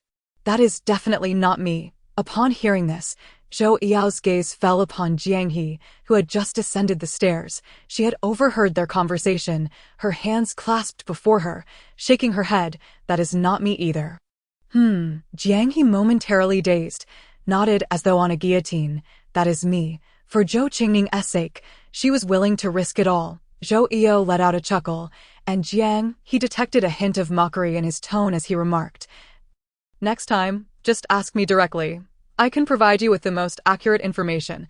The last 3 words were drawn out, as if he were intentionally teasing her. From the moment he first set pen to paper, Zhou Yao had positioned himself at the door, initially intending to inquire about their beverage preferences, but none had seemed to notice him, watching one girl play with her pen and the other lost in thought. He couldn't help but want to see their reactions upon realizing his presence. "Study down here," he said, tossing 2 cushions onto the carpet. "Next time the little brat doesn't listen to you, just let me know." Today, Zhou Qingning had very few questions, and once she finished her preparations, she found time to tackle her math problems. Meanwhile, Qin Ge poked her cheek with a pen, creating a shallow indentation. "What should I do?" she lamented dramatically. "No, I mean, what should I do about this? Once it's time for rehearsal, just show your face. Arrange another act.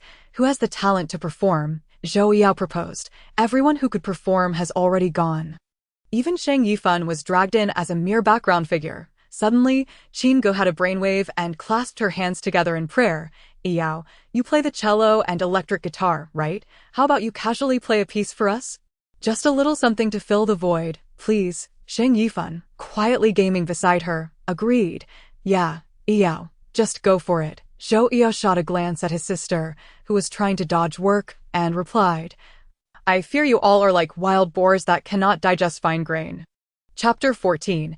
Just say you like her. The following morning, when Jiang He arrived at the classroom, Zhou Yao was already asleep at his desk, a sight she had not witnessed before at such an early hour. As she cautiously sat down, she noticed a bottle of milk and an adorably crafted bear-shaped bun on her desk. As she placed her backpack down, she gently touched the bottle. Still warmed, a look of confusion crossed her face as she pondered who might have placed it there. Qin Ge turned around, covering her mouth and whispering, "This was bought for you by Yao." "Zhou Yao bought it?" Jiang He gasped, her almond-shaped eyes widening in surprise, fearful of disturbing Zhou Yao's slumber. "He bought it himself, indeed. He dragged Shang Yifan along this morning," Qin Ge explained. Seeing her incredulity, the breakfast shop across the street was packed, all for him. This morning, Zhou Yao had roused Shang Yifan to accompany him to buy breakfast, and the two had even enjoyed their meal in the shop. 2 individuals arrived early, yet both succumbed to overwhelming fatigue, dozing off in their chairs for half an hour after purchasing breakfast before finally making their way to school. Ultimately, it was the proprietress who roused them from their slumber. Upon awakening, Zhou Yao gestured for a bottle of milk from the proprietress and, at the moment of payment, impulsively added a pastry to his order. The young women in the shop, akin to sunflowers, fixated their gazes on Zhou Yao, whispering amongst themselves about whom the student council president might treat to breakfast. Classmate A remarked, "It could either be for a girl or a boy." The other classmates dismissed A's comment, likening it to a mere philosophical musing devoid of substance. Zhou Yao, still in a daze, casually tousled his hair and turned to Jiang He, saying, "Here, your breakfast, perhaps due to just awakening." His voice was low and slightly husky. The bottle rested in Jiang He's hand, its warmth seeping into her palm, the early autumn morning still retaining a hint of summer's heat after holding it for a while. Her palms began to glisten with perspiration. She looked up, meeting Zhou Yao's elongated, narrow eyes, which still bore the haze of sleep. Upon hearing him say, "It was nothing intentional," Jiang He smiled softly, choosing not to expose his premeditated gesture. Subsequently, silence enveloped them as they prepared for their morning class. In a languid manner, Zhou Yao seemed to recall something and addressed Jiang He, stating that they would be organizing a rehearsal for the welcome party that evening. Jiang He, not fully comprehending his intent, furrowed her brow and inquired, He instructed her to find them on the 3rd floor of the Eason building after school for the rehearsal, so they could share a cab home.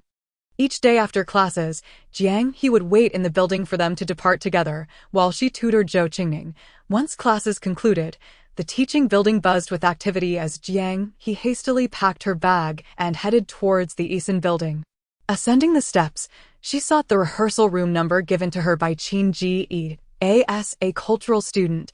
Jiang He had seldom visited the Eason building, rendering her unfamiliar with its layout. The corridor was eerily quiet, with only the occasional sound of doors opening, revealing melodious notes from instruments within. After what felt like an eternity, she finally located the rehearsal room, peering through the glass window on the door. She observed others practicing singing and dancing. Noticing her at the entrance, Qin Ge approached and beckoned her inside, saying, "Jiang He, come in quickly." The rehearsal room was filled with a multitude of people, and the moment Jiang He stepped in, she became the focus of attention. Following Qin Ge, she spotted Zhou Eo seated on a folding chair with his long legs sprawled casually, engrossed in his phone. Beside him sat another young man, who, upon seeing Jiang He pass by, let out a whistle and inquired, "Qin Ge, who is this sister?" Qin Ge swiftly pulled Jiang He to the side, concealing her from view, her expression darkening with irritation. "If you whistle again, be careful.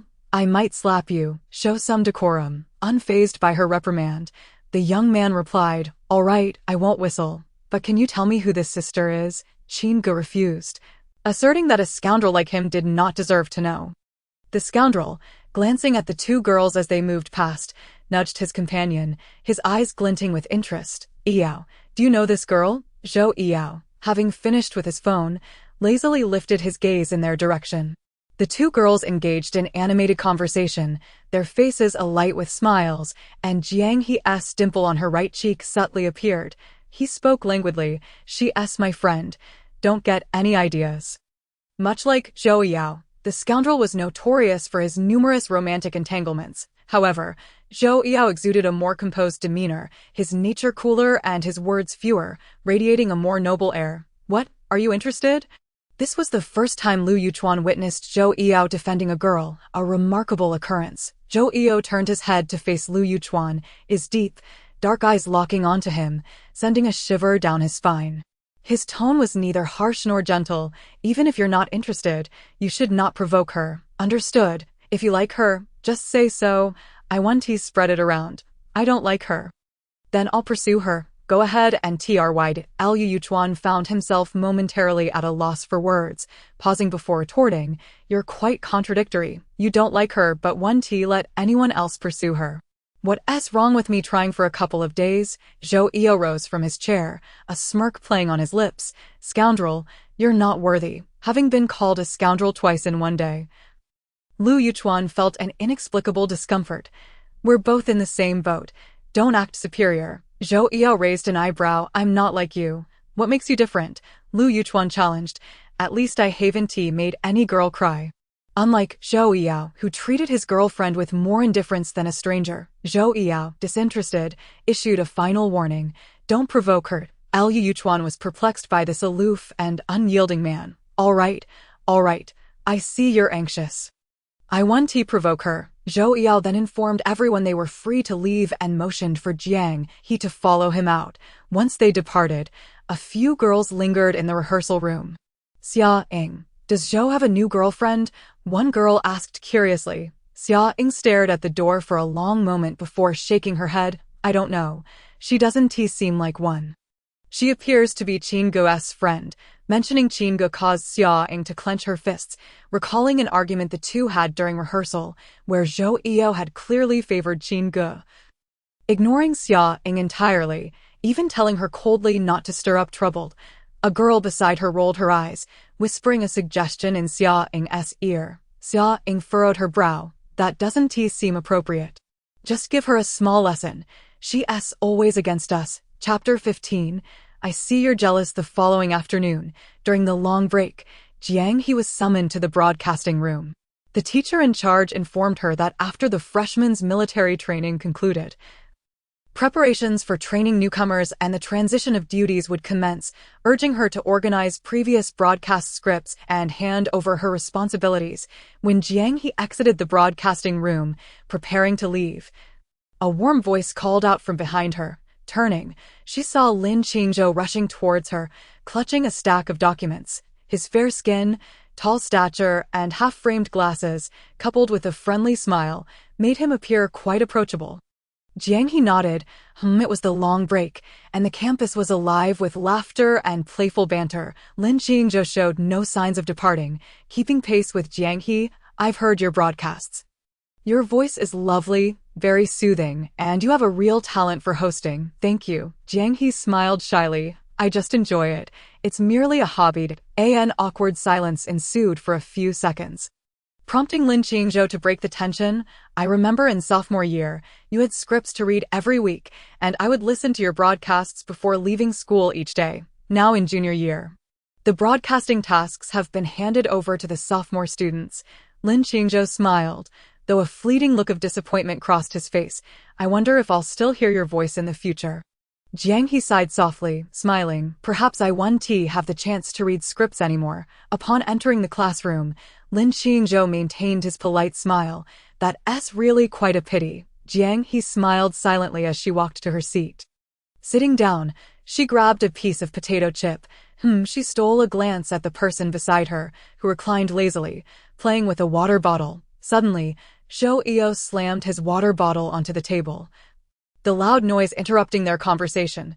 He stood up, expressionless, and declared, I'm off to rehearsal. Jiang He and Qin Gu exchanged glances, while Sheng Yifan checked the time on his wrist. It's still early. The president is just going to make us work. Zhou Yao smirked. The sooner you die, the sooner you're reborn. Stop dawdling. Qin Gu gathered her things and reminded Jiang He, remember to find us after school. Once the others departed, Jiang He found her area notably empty. The temperature that day was mild, and a cool breeze rustled the leaves of the parasol trees outside, producing a gentle sound. After school. Jiang He slung her backpack over her shoulder and made her way to the Eason building. Upon arriving at the rehearsal room, she scanned the area but found no sign of Qin Gu, nor Zhou Yao or Sheng Yifan. Feeling slightly disoriented, she noticed Lu Yuchuan, whose eyes lit up upon spotting her. With a mischievous grin, he hopped off the platform and jogged over to her. Sister, are you here to find Qin Gu? Jiang He distanced herself from him, asking, where did they go? To the infirmary. Oh, you want me to take you to find them? When Jiang He heard infirmary, concern washed over her face. What happened? Lu Yuchuan, wishing to avoid lengthy explanations, grasped her wrist and pulled her along. Don't ask. You'll know when we get there. The Eason building was not far from the infirmary. A quick turn after descending the stairs brought them there. Throughout the journey, Jiang He struggled to free her wrist, but Lu Yuchuan refused to relent, dragging her toward the school infirmary. Zhou Yao sat on the steps outside the infirmary, head bowed, eyelashes lightly brushing against his cheeks as he toyed with his fingers. Upon hearing their approach, he raised his head, his gaze landing on Lu Yuchuan holding Jiang He's hand, noticing her struggles. With her wrist reddening from the pressure, Lu Yuchuan detected the shift in Zhou Yao's demeanor and abruptly released Jiang He's wrist. Feigning innocence, oh dear, I'm terribly sorry, sister. In my eagerness to bring you here, I forgot to let go. Jiang He quickly withdrew her hand, using her other palm to rub the red mark. Her large, dark eyes flared with anger as she glared at the frivolous boy and lifted her leg to stomp on his foot, as if channeling all her strength into that right leg. Thank you, she gritted through clenched teeth. Lu Yuchuan yelped, hopping on one foot. Zhou Yao, your friend has quite a strong kick. Jiang He was momentarily taken aback before she noticed the youth sitting on the steps. Lu Yuchuan had also ceased his loud outbursts, deliberately stating, I deserve this. With a shift in tone, he added, however, your sister's wrist is so delicate and smooth. Once I grasp it, I find it hard to let go. I wonder if you feel jealous. Before Lu Yuchuan could finish his words, he received a heavy kick from Zhou Yao, who had been unprepared and stumbled forward a couple of steps before regaining his balance. Get lost. Although Zhou Yao's tone was light, it carried an undeniable force. Lu Yuchuan, clutching his behind, limped away. Zhou Yao's gaze returned to Jiang He, glancing at her wrist, where 5 distinct fingerprints were visible on her slender, fair-skinned. A fleeting, inscrutable emotion flickered in his eyes as his steps softened.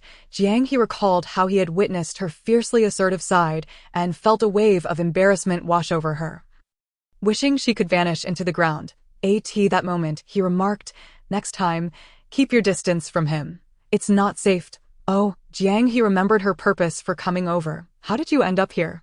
Where's Qin Gu? Zhou Yao gestured towards the infirmary with a nod of his chin. She's fine. Someone else got injured. Upon hearing that Qin Gu was unharmed, Jiang He felt a weight lift from her heart as she pushed open the door to the infirmary. Qin Gu was by the side of a girl whose ankle was swollen. Jiang He approached, expressing concern. Did you sprain your ankle? Qin Gu wore a look of guilt. It's all my fault. If I had been more careful and watched where I was going. It's nothing. Anyone could have pulled you down, the injured girl reassured her. But we're about to perform, and I'm worried. It's all right. Just rest well, don't worry about the rest. Suddenly, Jiang Yifan remembered someone. "Isn't Jiang He at the broadcasting station? I think you should ask her."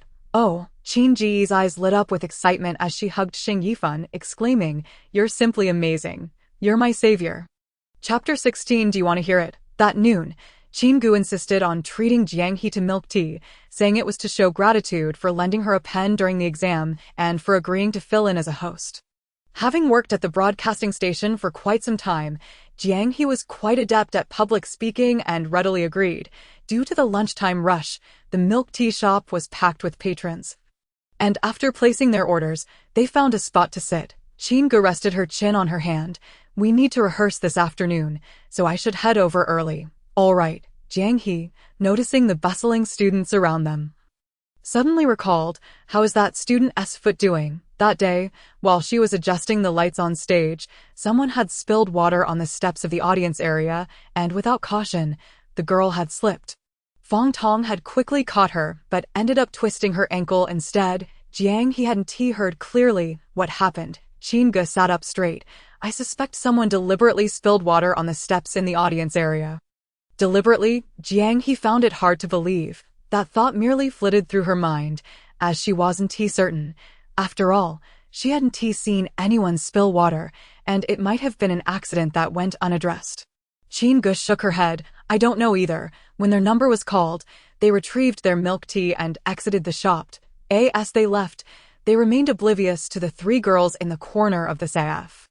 Xia Ying furrowed her brow, gazing out the window as Jiang He and Qin Gu left, laughing and chatting with their drinks in hand.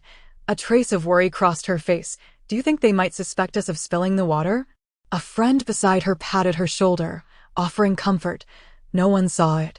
Besides, it was a blind spot for the cameras, who would know? Yet, Xia Ying's friend took a sip of milk tea, her eyes darting around. "So, how are things going between you and the president?" Xia Ying lowered her head and shook it. "He doesn't pay me any mind. He probably never liked me at all." During rehearsals, she had even offered Zhou Iya water and struck up conversations. But he hadn't given her a single glance, as if they were strangers. "It's all right. You're so beautiful." It's his lost. In the afternoon, Jiang He made her way to the performance hall in Eason Building. Having visited frequently over the past few days and made many friends, she walked towards the backstage. Fellow students greeted her along the way. "Jiang He, you're here." "Yes, I'm just going back to get my script." Jiang He smiled. She placed her bag on a table outside the backstage area, surrounded by various students' phones and water bottles. Upon entering, she spotted Zhou Iyo seated on a chair, leaning back with his long legs propped up on a low stool. Holding an ice cream lazily, he resembled someone who had come to lounge rather than to work. Hearing the door creak, Zhou Iyo turned to see Jiang He enter and gestured towards a plastic bag on the table. "Ice cream." Following his gesture, Jiang He noticed a large red bag, its opening ajar, filled with assorted ice creams. She smiled and nodded. "Thank you." However, she did not reach for it but continued organizing her script. Her period was approaching, and she couldn't indulge in anything cold. Previously, her desire for cold treats had nearly cost her dearly during her period. As more people flooded backstage, the ice cream dwindled. After finishing her tasks, Qin Gu came in, munching on an ice cream. "Did Iyo treat you to this ice cream?" Zhou Iyo, focused on his phone, grunted in acknowledgement and then lazily lifted his eyelids. Jiang He was still busy with her script, making no move towards the ice cream. Qin Gu leaned beside her, whispering something Jiang He didn't catch, but Zhou Iyo seemed disinterested. He dropped his legs and exited through the door. The first rehearsal required extensive preparations, with various lighting and sound equipment needing adjustments. Zhou Iyo sat in a central position in the audience, propping his face up with one hand, appearing rather uninterested. As the rehearsal commenced, after the opening dance concluded, Jiang He took the microphone and stepped onto the stage, where the host team consisted of 4 individuals, 2 boys and 2 girls. She glanced at the boy in the center, who shifted his position, resting his elbow on the armrest and leaning against the chair, fixating on the performers on stage. The stage lights illuminated his face, flickering between brightness and darkness, rendering it somewhat indistinct. His deep, dark eyes resembled black jewels, glimmering under the lights. Their gazes met. Jiang He pretended to casually avert her eyes, returning to her script as she aimed to perform well, for he was in the audience. Jiang He had never seen Zhou Yao play the cello before. While everyone else practiced diligently, he merely lounged in a folding chair, playing games or scrolling through his phone. Occasionally, he would receive messages from the teacher, relaying information. The one truly exhausted was Qin Ge. His hair seemed to glow. Since it was the first rehearsal, there were no specific clothing requirements. He wasn't in uniform, wearing a simple white t-shirt and black casual pants. The cello resting between his legs, he lowered his head, his right hand holding the bow. Jiang He stood behind the stage curtain, her gaze fixed on him. This was her first time witnessing Zhou Yao play the cello. He was utterly captivating, positioned at the center of the stage. Lost in the music, he melded seamlessly with it, and as his right hand moved, the rich tones resonated through her ears. He was a stark contrast to the mischievous, rebellious youth she knew. Jiang He held the microphone, and had she possessed a phone at that moment, she would have been unable to resist capturing this moment.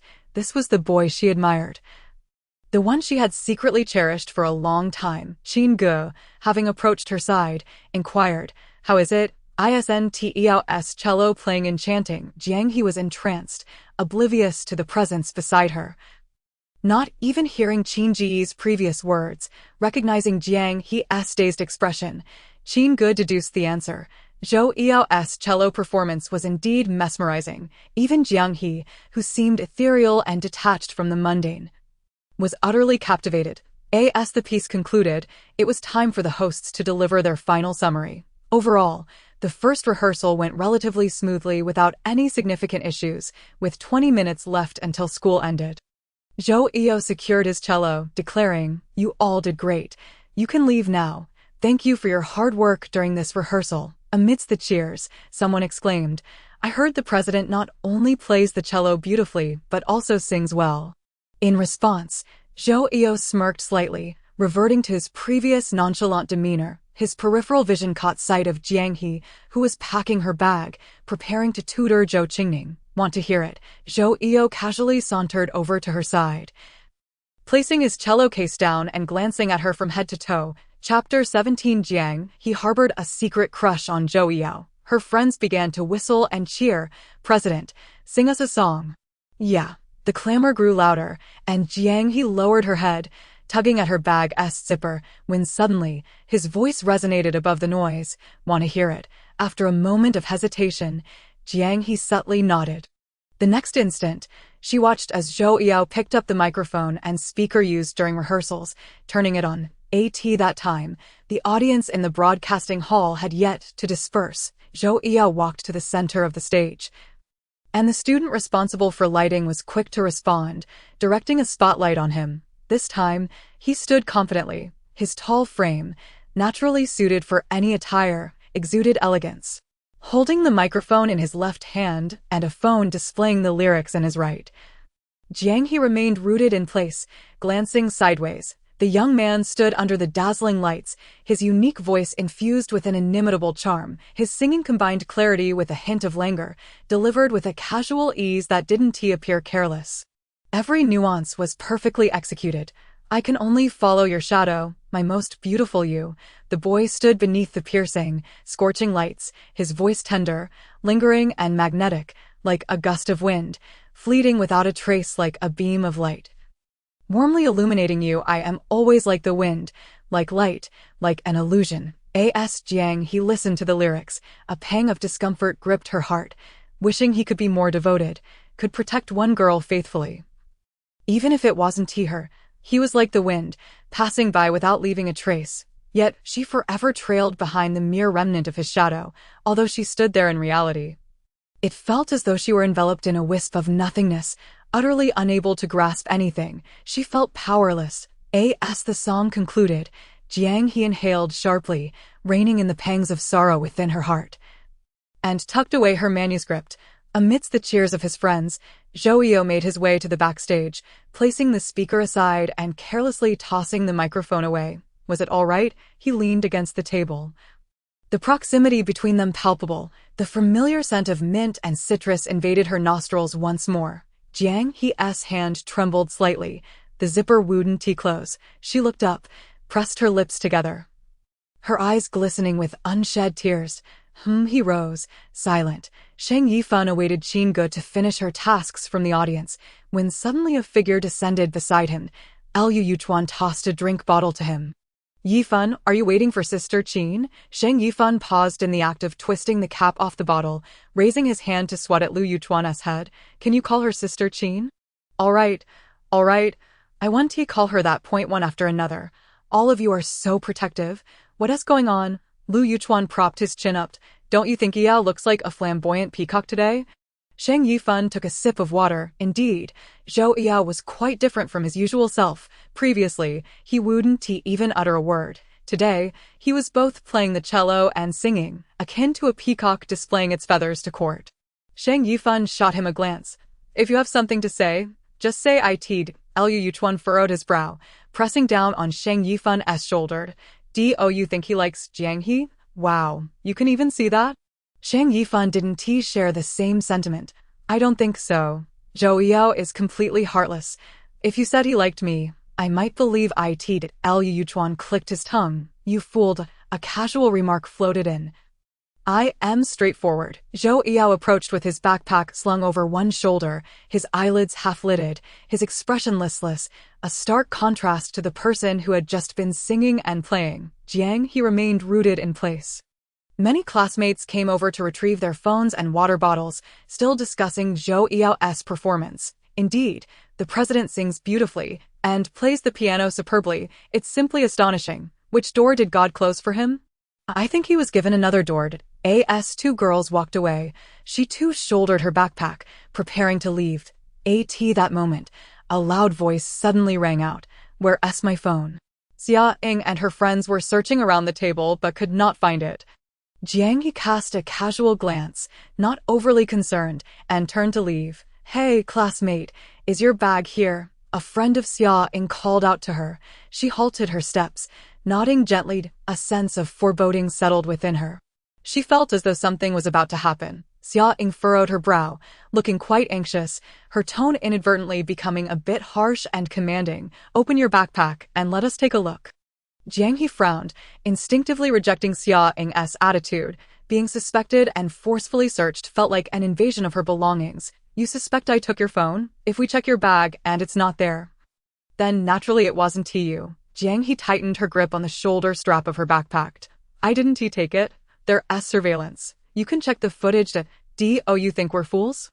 The surveillance has been broken for ages, otherwise, the phone wouldn't be missing. Xia Ying lost her patience, stepping forward and reaching out as if to snatch it away. Jiang He dodged, feeling guilty, my foot. Once Qin Ge finished her tasks, she didn't see Jiang He emerge. Upon entering, she discovered two girls bullying her. Dear Jiang He, Qin Ge twirled the key to the broadcasting room in her fingers, leaning against the doorframe. You can't just blame others for losing your phone. Hurry up and leave. I'm locking the door. Xia Ying's friend crossed her arms defiantly. The fact that she won't let us check her bag means she's hiding something.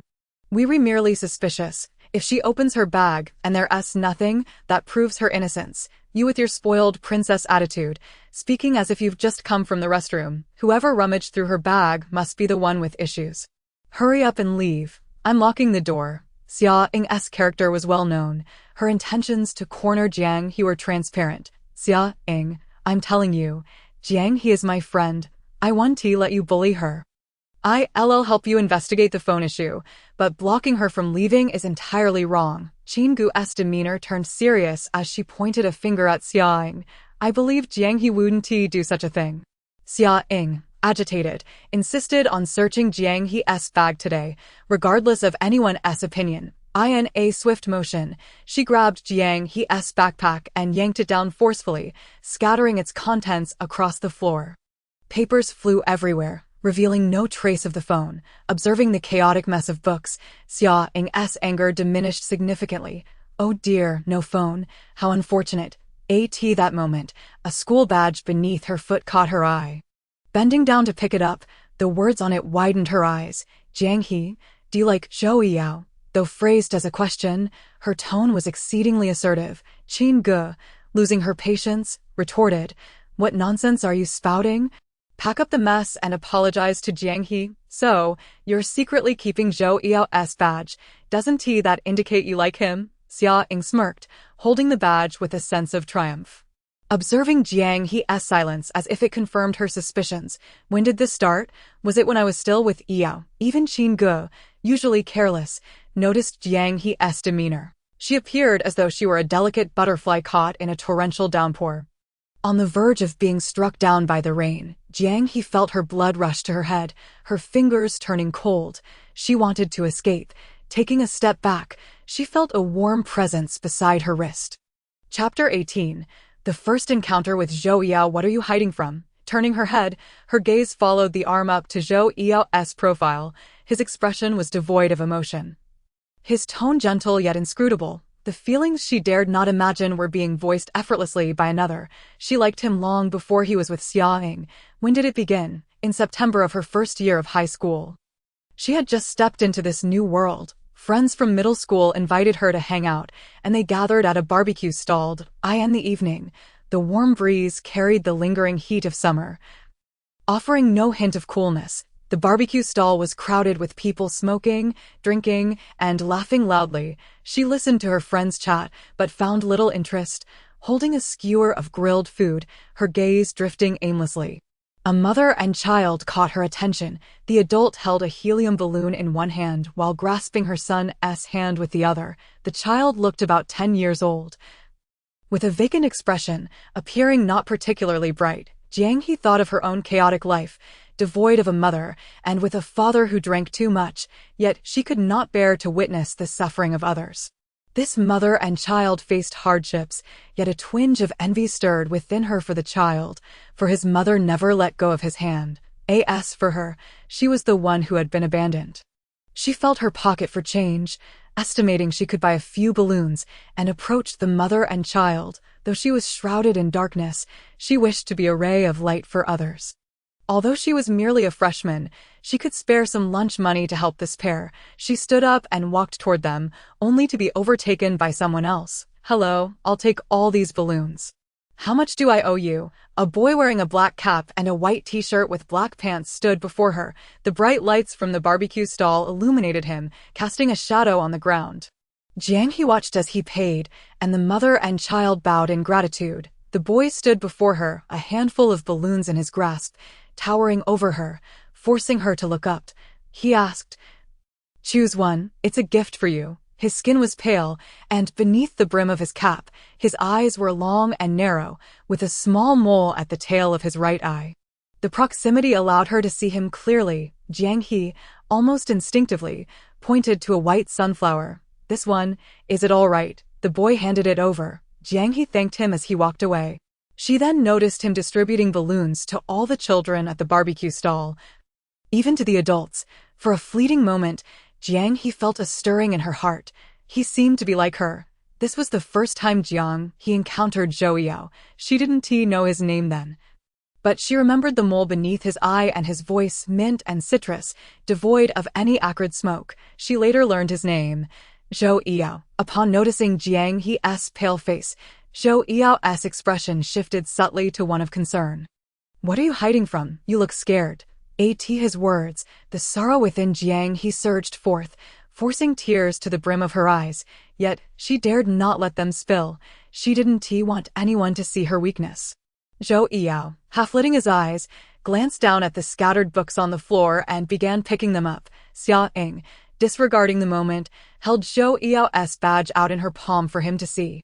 "Yao, Jiang He has stolen your badge." Sensing the delicate wrist in his grasp tremble as if trying to break free, he did not release his hold.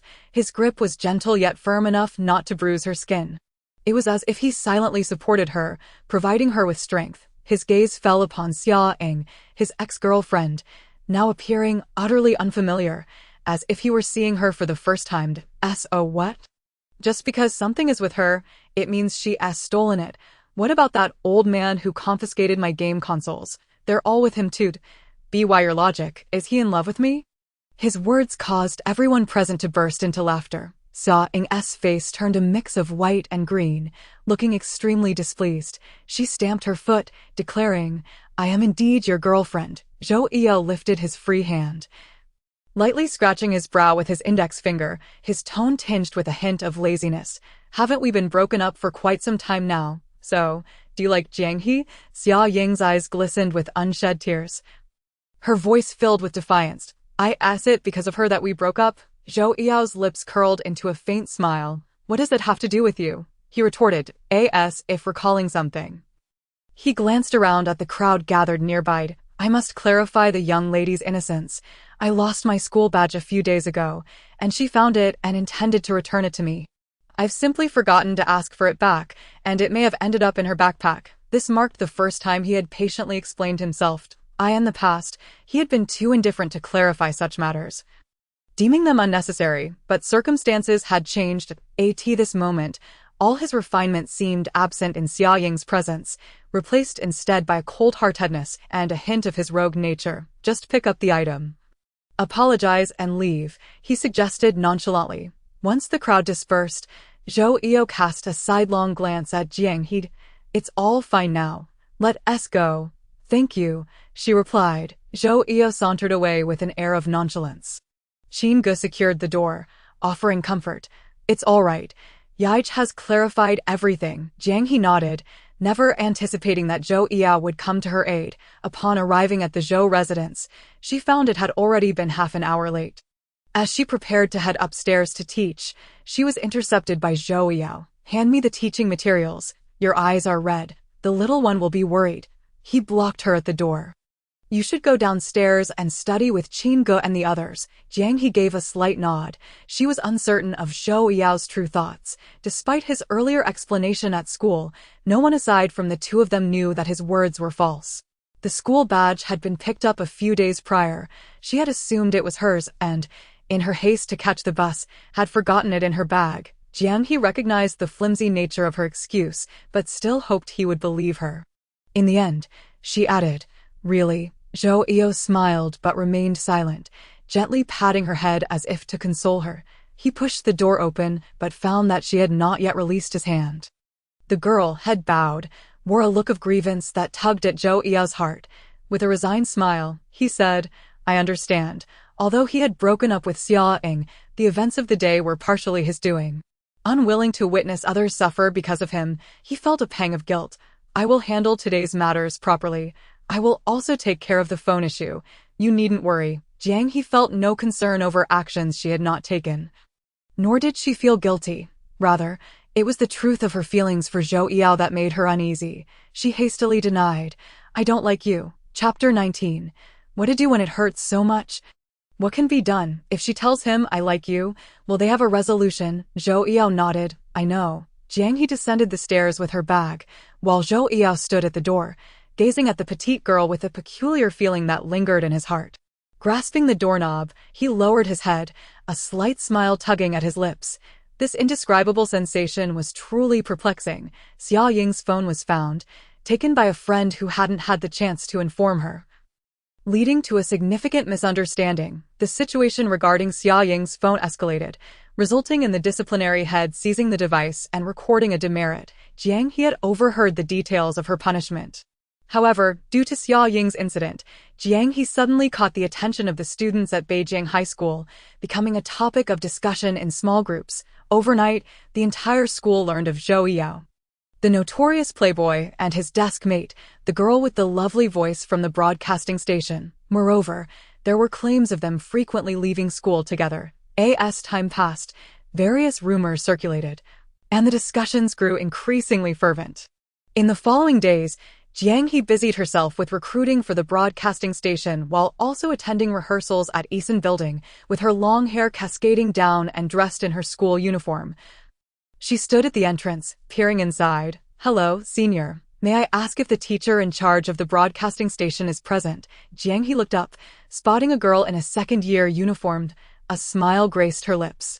The teacher isn't here. May I inquire what your concern is? The junior pushed the door open and entered, holding a document. Our homeroom teacher asked me to deliver this. Upon seeing a stack of A4 paper, Jiang He inquired about the matter and responded, the teacher is in a meeting, but it should conclude soon. Would you like to wait? Jiang He had no immediate plans to leave, so she gladly agreed.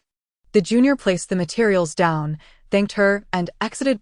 Two other girls in second-year uniforms, observing their companion come out, waved their hands, curiosity evident on their faces. So, how was it? Is she pretty? Not only is she pretty, but she's also very gentle, and a wonder. So, is she together with President Joe? The three girls chattered as they descended the stairs. Who knows? Cece, it's fine. Aren't you aiming for the president's position if you become president? You'll have the chance to hand over tasks to President Joe. A friend nudged GC with her elbow. Then you'll have the opportunity to converse with the president. YEC felt a bit embarrassed by the teasing. What nonsense are you spouting? He wore his school uniform with a nonchalant expression, exuding an aura of relaxed indifference that captivated many girls. Liu Yuchuan glanced at the three girls who had stepped aside for him. The leading girl bore a striking resemblance to someone he knew. He pondered. Yao, did you see that junior girl in the middle just now? Liu Yuchuan's mind raced, sensing that she resembled Jiang He's sister. Zhou Yao halted, his cold gaze sweeping over the scene before he ascended the stairs once more. Liu Yuchuan felt a chill run down his spine and hastened after him. Why do you look so concerned about her? Yuri clearly trying to act indifferent. Who am I concerned about? Liu Yuchuan boldly asserted. Jiang He. Who else could it be? Which of your eyes saw that? Zhou Yao retorted coldly. After school this afternoon. You should visit an ophthalmologist. You can see everything else, but you can't see that I've wanted to get rid of you for ages. Liu Yuchuan disregarded Zhou Yao's words. What I want to confirm now is whether you like Jiang He. Zhou Yao shoved his hands into his pockets as he ascended the stairs, unwilling to engage with the fool. I quite like her. Just give me a clear answer. If you like her, I want to pursue her. If not, I'll make my move. Zhou Yao frowned, about to speak when he was interrupted. Don't tell me not to provoke her. Just tell me if you like her. Liu Yuchuan trailed behind Zhou Yao, chattering incessantly, desperate for an answer. The pen rested on a sheet filled with problem-solving drafts as the midday breeze, laden with warmth, wafted through the classroom. The wind seemed to understand his expression, swirling the drafts into disarray. Fortunately, he was quick-witted and managed to press down on them. He picked up a book, placing it atop the papers to ensure nothing was disturbed before stepping out. Liu Yuchuan waited for him outside the classroom, gripping a basketball under his arm as he sauntered at a leisurely pace. The self-study session had concluded, and Jiang He headed straight to the broadcasting room, having missed lunch. As their eyes met, they quickly averted their gaze. Jiang He forced a smile, her focus landing on the basketball. Going to play? Once he had departed, Jiang He allowed a trace of pain to surface on her face. A closer inspection would reveal the fine beads of sweat glistening on her forehead, her lips parched and devoid of color. Her period had arrived 2 days early, and the first 2 days were excruciating. As if 1,000 needles were piercing her lower abdomen, with the lunch break yet to commence, the classroom buzzed with chatter. The student council members were busy, and Qinggu was absent. Jiang He grabbed her water cup and headed towards the hot water room. Each floor of Beijing High School's teaching building housed a hot water room with a water dispenser and a sink. Though the distance wasn't too far, she took her time reaching the stairwell, where a sudden sharp pain struck her. She reached out to brace herself against the wall, pressing her abdomen and gradually crouching down, tears welling uncontrollably in her eyes. It hurts too much.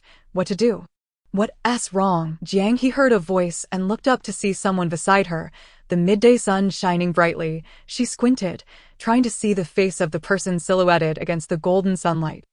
Zhou Yao, she murmured softly. Her voice was barely audible, almost imperceptible. What's the matter? The anxious voice rang out again, not the familiar deep tone she recognized, but softer this time. Yet, she still preferred that low, cool voice. Chapter 20. He will always belong to someone else. Lin Qingzhou crouched down, observing Jiang He's pale face, her lips nearly colorless, beads of cold sweat dotting her forehead. Jiang He, his gentle voice carried an edge of urgency. Let me take you to the infirmary. Without heeding Jiang He's protests, Lin Qingzhou scooped her up and carried her towards the infirmary downstairs, her small frame nestled in the embrace of the boy. Her brow furrowed, delicate fingers clutching at his uniform. Lin Qingzhou offered words of comfort, urging her to hold on and not to be afraid. The infirmary, located by Eason Building, was a bit of a distance away, and they passed by the basketball court on their way. Zhou Yao and his friends were vigorously playing inside, sweat glistening on their skin. During a break, he caught sight of the two figures through the netting of the basketball court. A pair of defiant eyes immediately locked onto the duo. The girl was nestled in the boy's arms, her head bowed, obscuring her expression. Lin Qingzhou hurried past, sweat trickling down his temple as he wiped it with the hem of his shirt while making his way to the infirmary. As he passed the entrance to the court, he tossed aside an empty water bottle. The blue trash can had just been emptied, and the bottle landed with a thud. A gentle breeze swept by, rustling his damp shirt and providing a moment of relief. Zhou Yao pushed the door open. I administered an intravenous drip to her due to dysmenorrhea, and once she awakens, I will offer her some warm water to help soothe her body. He overheard the doctor's instructions.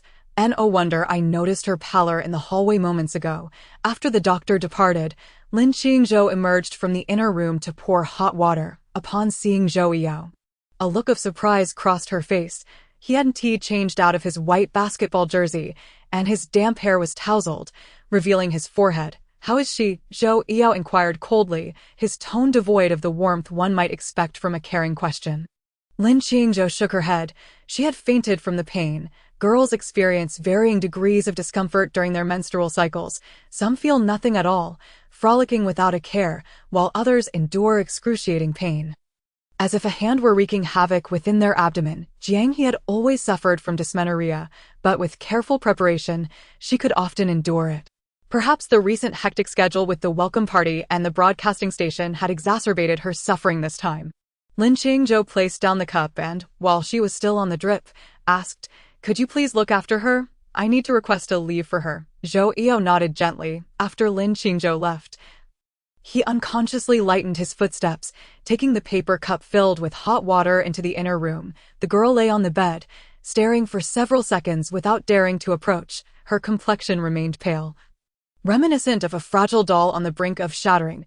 He feared disturbing her, causing her to break. The wind picked up, quite forcefully. The white curtains were stirred by the breeze summoned by the sycamore trees outside, giving the wind a tangible form. Concerned it might disturb her delicate state, he approached the window, cautiously shutting it, and the curtains ceased their fluttering, bringing stillness to the room. Leaning against the window, he unconsciously softened his breath. The medication dripped steadily into her body, traveling along the intravenous line, his gaze resting on the back of her hand, her shoulder, her lips, and finally landing on her eyelashes. Her curled lashes fluttered slightly, as if she were on the verge of awakening. The palms resting at her sides curled awkwardly for a moment. Zhou Yu found himself grappling with an unfamiliar emotion. When he had seen Jiang He being carried to the infirmary, he felt an urge to follow, to understand what was amiss with her, what discomfort she was experiencing. It was not about anything else. He simply wanted to show concern for her. This peculiar thought surfaced without warning in his mind. Catching him off guard, Jiang He stirred awake, greeted by the unfamiliar sight of a white ceiling. Her eyes blinked slowly a couple of times as she turned her head to observe the back of her hand. "Don't move, or the needle will need to be reinserted." Upon hearing the familiar voice, Jiang He recognized it. Though her mind was still hazy from the half-hour of unconsciousness, she recalled losing consciousness just before someone had lifted her. And as the distance closed, an unfamiliar scent invaded her nostrils. She seemed to utter, "You're not him. He will always belong to someone else, not to me." The him she referred to was currently leaning against the windowsill. Jiang He turned her head slightly to look at him, his figure framed by the transparent glass. Outside, the sunlight was bright, and a timid affection hid in the corners. Zhou Yu straightened and approached the bedside. "Are you all right?" A faint blush crept onto Jiang He's face as she stared at the bag above her. She seemed to have seen him just before she fainted. After a moment of silence, she asked, "You?" But as she began to speak, her voice faltered, her throat feeling raw and gritty from her brief slumber. Zhou Yao raised his hand to touch the cup's rim, gauging the temperature of the water. "Just right." He helped her sit up. "Drink some warm water to warm yourself." With her left hand tethered by the needle, Zhou Yu found a straw. "Go ahead." Jiang He, with long, curled lashes, lowered her gaze, momentarily lost in thought as she stared at the straw. "Thank you." Zhou Yao held the cup patiently, waiting for her to drink. The color in her face gradually returned as she obediently sipped the water. A warmth spread within him. "Please take care of yourself." The class monitor has gone to request a leave for you. Upon hearing his words, Jiang He understood his intention. It was the class monitor who had brought him here, and now he was requesting a leave so he could stay. She recalled him leaving with a basketball, likely summoned by the class monitor from the court. I feel much better now. Thank you for your trouble. Jiang He tilted her head, her lips parting from the straw. Zhou Eo set down the cup, seemingly ignoring her words as he settled into a chair beside the bed, his long legs crossed, exuding a relaxed demeanor. Jiang He thought he hadn't heard her and reiterated, "You can go about your business. I'm already feeling much better." Zhou Eo met her gaze, their eyes locking. Their an afternoon language class. She knew he disliked language class and found it difficult to voice her objections. She fell silent.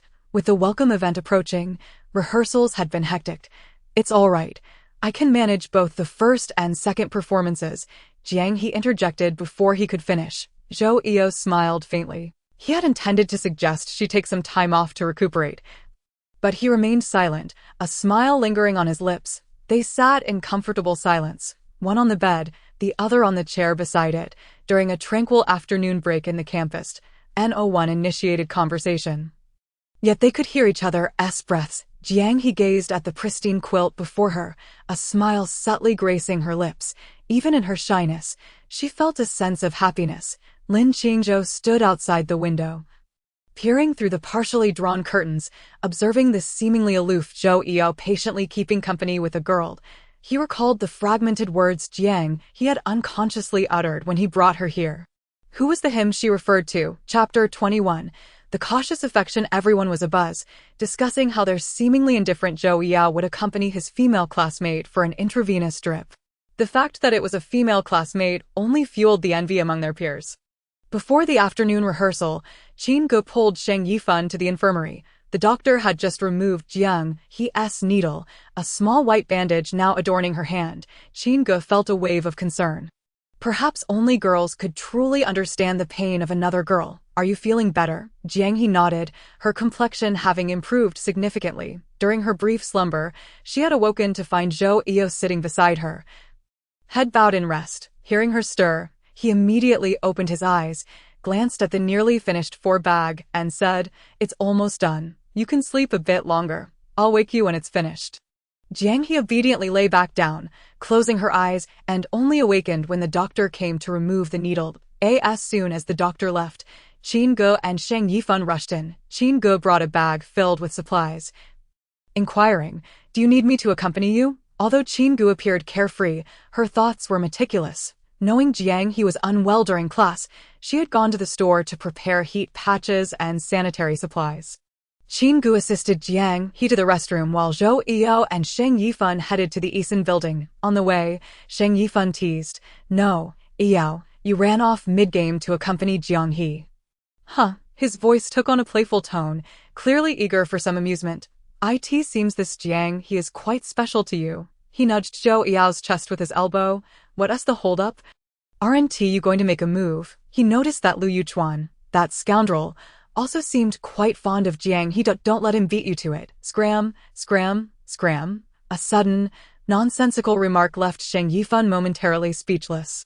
Realizing the implications, he continued, "It's not that obvious, but based on my understanding of you and my sixth sense as a man, you feel differently about Jiang He." "What's different?" Zhou Yao retorted. "Everything is different." The two strolled along as the school bell rang, enveloping the campus in sudden silence, the cacophony of chatter disappearing in an instant. Leaving an uncomfortable void, It felt as though one were immersed in a jar of sweet candy only to be abruptly tossed into a trash bin. With no warning whatsoever, Zhou Yu felt a pang of anxiety, fully aware that he harbored peculiar feelings for Jiang He. Seeing her brought him an involuntary joy, yet he recognized that novelty was not the same as affection. Nor was he irreplaceably devoted to her. He fell silent for a moment, kicking a pebble by the roadside, and pressed on with his inquiry. "Seriously, what's different?" Your gaze. She seems rather afraid of me." "She doesn't dare to look at me." "Idiot." Sheng Yifan couldn't help but curse. "If you like her, then pursue her. This coyness and hesitation aren't your style." "What style do I have?" Zhou Eo followed up. "You're not passionate about anything. You have no one you truly care for. You're entirely relaxed. When girls pursue you, you merely go along with it, once you're together. You do nothing, no hand-holding, no kissing, not even a glance. Your close friends joke about you being pure-hearted, yet you change girlfriends like clothes, breaking hearts with indifference. It's only when you genuinely like someone that you become so cautious. Jiang He shook his head, revealing this truth, giving Zhou Yao's shoulder a pat. I eagerly await the day you fall. Zhou Yao shot him a sidelong glance. You're insufferable. Meanwhile, on the other side, Jiang He and Qin Gu were engaged in a discussion of their OWN. Jiang He exited the restroom, she said. Let us go. Qin Gu nodded, momentarily dazed. Are you still feeling unwell? Much better. The two made their way from the infirmary to the Eason building, and Jiang He caught a glimpse of Zhou Yao's figure disappearing around a corner. Qin Gu observed Jiang He's profile. Did Eo stay with you the whole time? The thought of skipping class to accompany her had surprised her. She had not expected Zhou Yao to be in the infirmary. Though Qin Gu didn't voice her doubts, she remained skeptical. Zhou Yao was such a laid-back young man. It seemed unlikely he would waste time in the infirmary when he could be sleeping in class. The sole reason for his actions was that this patient held a certain significance for him. It seemed as though the class monitor had spotted you in the corridor and escorted you to the infirmary. Jiang He pondered for a moment and recalled that he had mentioned the class monitor had granted him leave. He resolved to seize another opportunity to express his gratitude to the class monitor. Jiang He reflected on how he had spent the entire afternoon away from the classroom, utterly unaware of the day's assignments. Qin Gu clapped his chest with reassurance. Don't worry, I've noted everything and placed it in your bag. The final 2 days of rehearsal were upon them. Today was a regular first rehearsal, and tomorrow would be the formal second rehearsal with makeup. The official performance was scheduled for Friday afternoon. Jiang He sat backstage, diligently memorizing the hosting process amidst the bustling crowd, clutching her script as she retreated to the corridor for some peace. Zhou Yao, appearing rather nonchalant, lounged at the edge of the stage with his long legs casually spread.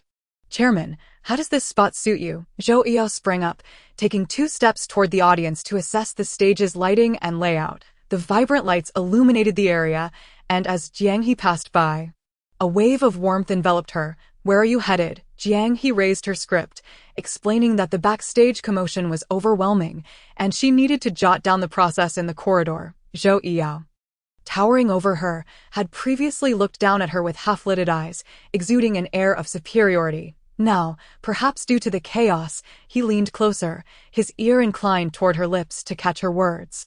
The way his hair framed his face was particularly striking. He had just gotten a haircut, and the shorter strands revealed more of his scalp. The familiar scent of mint and citrus wafted around her, as if they existed in a serene glass chamber, isolated from the cacophony of the venue. Zhou Yu frowned slightly at the noise from the corridor and, without waiting for Jiang He to respond, pulled her to the far corner of the audience area, where he typically sat during rehearsals. He would often lean back in his seat, baseball cap pulled low, dozing off. I'll lend you my spot for a while. Jiang He felt a tinge of embarrassment, her gaze darting between him and the seat, not fond of it. Chapter 22. Cursed possessiveness. Jiang He shook her head. No, it's quite nice. Zhou Yao turned and resumed his work setting up the stage and adjusting the lights. She found herself staring and staring until she forgot to look away. When he glanced back, the harsh white light illuminated him, as if he were cloaked in a radiant aura, and his deep-set eyes resembled swirling depths. Jiang He felt a pang of guilt, lowering her head to her notebook. Zhou Yao observed her flustered demeanor and, unable to suppress a laugh, muttered, "Silly." "Hey there." Lu Yuchuan, the charming rogue, approached. Zhou Yao's expression hardened, his dark gaze sweeping over him. The charming rogue immediately shifted his demeanor, clearing his throat and glancing toward the audience, taking note of Jiang He. "She's truly beautiful," he couldn't help but exclaim. Zhou Yu furrowed his brow, finding Lu Yuchuan's demeanor irritating. "You seem quite idle, huh?" "Not at all." Lu Yuchuan, plotting in his mind, waved his arms like a fool. "I just came to check on Jiang He. I heard she wasn't feeling well. Are you close to her?" "Not really, but I will be soon," Lu Yuchuan teased. "After all, I'm pursuing her, and with my looks, she shouldn't reject me. She's not blind. Only a fool would take a fancy to a flamboyant playboy like him." Look at you, all protective. Lu Yuchuan leaned against the wall, grinning. I don't believe you have no interest in Jiang He, you hypocritical man. You like Jiang He. This time, it was a statement, not a question. Don't pretend. I know your character better than you think. I like you. Zhou Yao delivered a playful kick, startling Lu Yuchuan into a jump. You should tell that girl instead, saying it to me. Lu Yuchuan wiggled his right index finger teasingly. No use, scram. Zhou Yao dismissed him, not wishing to entertain someone he deemed foolish. Lu Yuchuan persisted, leaning closer. Let me tell you, I'm not interested in Jiang He. I prefer someone with a curvaceous figure. Shallow. Zhou Yao was about to lift his foot again when Lu Yuchuan interrupted. Listen, the one you should be wary of isn't me, but your class monitor. With that, he vanished in a flash. Zhou Yao had a decent impression of Lin Qingzhou. Remembering the scene of Lin Qingzhou carrying Jiang He to the infirmary earlier that day, he scoffed, straightened his clothes, and walked downstage. Yaij, Qingge called out, halting Zhou Yao. What's the matter? Where's Jiang He? Have you seen her? Qingge looked anxious, having searched for her everywhere. Zhou Yao pointed toward Jiang He's spot, where her head was bowed, rendering her invisible to Qin Ji Eid, and oh wonder she couldn't find her. Jiang He rested her chin on her palm, engrossed in memorizing the hosting script. A shadow cast over her notes as she looked up. Zhou Yao stood beside her, his expression neutral, lips pressed together. She was so absorbed that she hadn't even noticed his arrival. Qingge quickly joined them. Jiang He, I've been looking for you, so you were here on Yaij's special throne. She smiled mischievously. Winking at Jiang He's face flushed, eager to change the subject. What did you want with me? Oh, right. I wanted to take you to choose the dress for hosting. Jiang He followed her. Somewhat dazed, Yaij, do you want to come along? Seeing Zhou Yao's lack of response, Qingge presumed he wouldn't be interested and pulled Jiang He away. As they reached the bottom of the stairs, she noticed someone following them. You? Zhou Yao raised his hand, tipping his hat down slightly, not too busy at the moment. Hypocritical man. The three of them arrived at the dressing room, which was lined with numerous racks of dresses in various sizes. Zhou Yao lounged in a chair at the entrance, appearing relaxed, while keeping an eye on the two girls selecting their outfits. The dressing room's small window meant the lights had to stay on for extended periods. The bright light illuminated the girls, highlighting their fair, delicate skin. Before long, Sheng Yifan entered, taking a seat beside him. What's going on? Everyone outside is in a frenzy, and here you are, enjoying the peace. Zhou Yao chuckled lightly. A balance of work and rest. Sheng Yifan mentally scoffed at him 100 times, thinking he was being disingenuous. If he wanted to come in, he should just say so instead of using not busy as an excuse. He could hear everything clearly from outside. The exquisite dresses were dazzling, and Qingge picked up a red tulle gown, assessing it. Jiang He, how about this one? Jiang He's fair complexion would suit the red, making it appear elegant and playful without being gaudy. Having already been overwhelmed by choices, she nodded in agreement upon hearing Qin Ji's suggestion. This one is nice too. She pointed to a green dress. Very refreshing. Zhou Yao gestured toward a nearby gown. The key is that this teal dress's shoulder design isn't too revealing. Qingge disagreed. That one has a complicated shoulder design. It can't showcase Jiang He's swan-like neck as well as the red one. Zhou Yao scrutinized the red gown's off-shoulder design, subtly furrowing his brow, yet remained silent. Jiang He compared both options and found them both appealing, preparing to try them on. He stepped back, leaning against the dressing table. His broad shoulders reflected in the mirror behind him. What was happening to him? When he saw Qingge selecting the off-shoulder gown, something within him stirred, and he found himself reluctant to let Jiang He wear it. The red was undoubtedly beautiful, but his fingers gripped the table's edge, tightening and relaxing in an internal struggle. Cursed possessiveness. It was the first time he felt this way. Jiang He seemed to tug at his heart like a tether. He was unwilling to admit the uniqueness of Jiang He to him, despising being emotionally manipulated. Qingge watched Jiang He disappear into the fitting room, shifting to sit beside him, crossing her legs. What's wrong? What do you mean? The dress. You don't want her to show her shoulders. Zhou Yao squeezed his phone, contemplating. Freedom of choice in attire, even for a stage performance, was paramount. Girls should bravely showcase their unique beauty. Both stunning and confident, Zhou Yao ignored Qingge, chuckling softly to himself. This was unlike him. Qingge, Jiang, he called from the fitting room. Qingge responded, preparing to leave when Zhou Yao's quiet voice interrupted. What she wears is her choice. I'm merely offering my opinion. It seems my taste still eludes your understanding, doesn't it? He feigned toughness, but only he knew the true nature of his earlier actions. He refused to acknowledge it. It would be interesting to see which dress Jiang He would ultimately choose. Zhou Yao approached the door, playfully kicking Xing Yifan as he departed. Aren't you going to watch them try on the dresses? You might as well poke your eyes out. Zhou Yao yanked him along. Exiting. Chapter 23. The dress disrupted the invisible zipper on Jiang He's dress had snagged, prompting her to call for Qingge's assistance.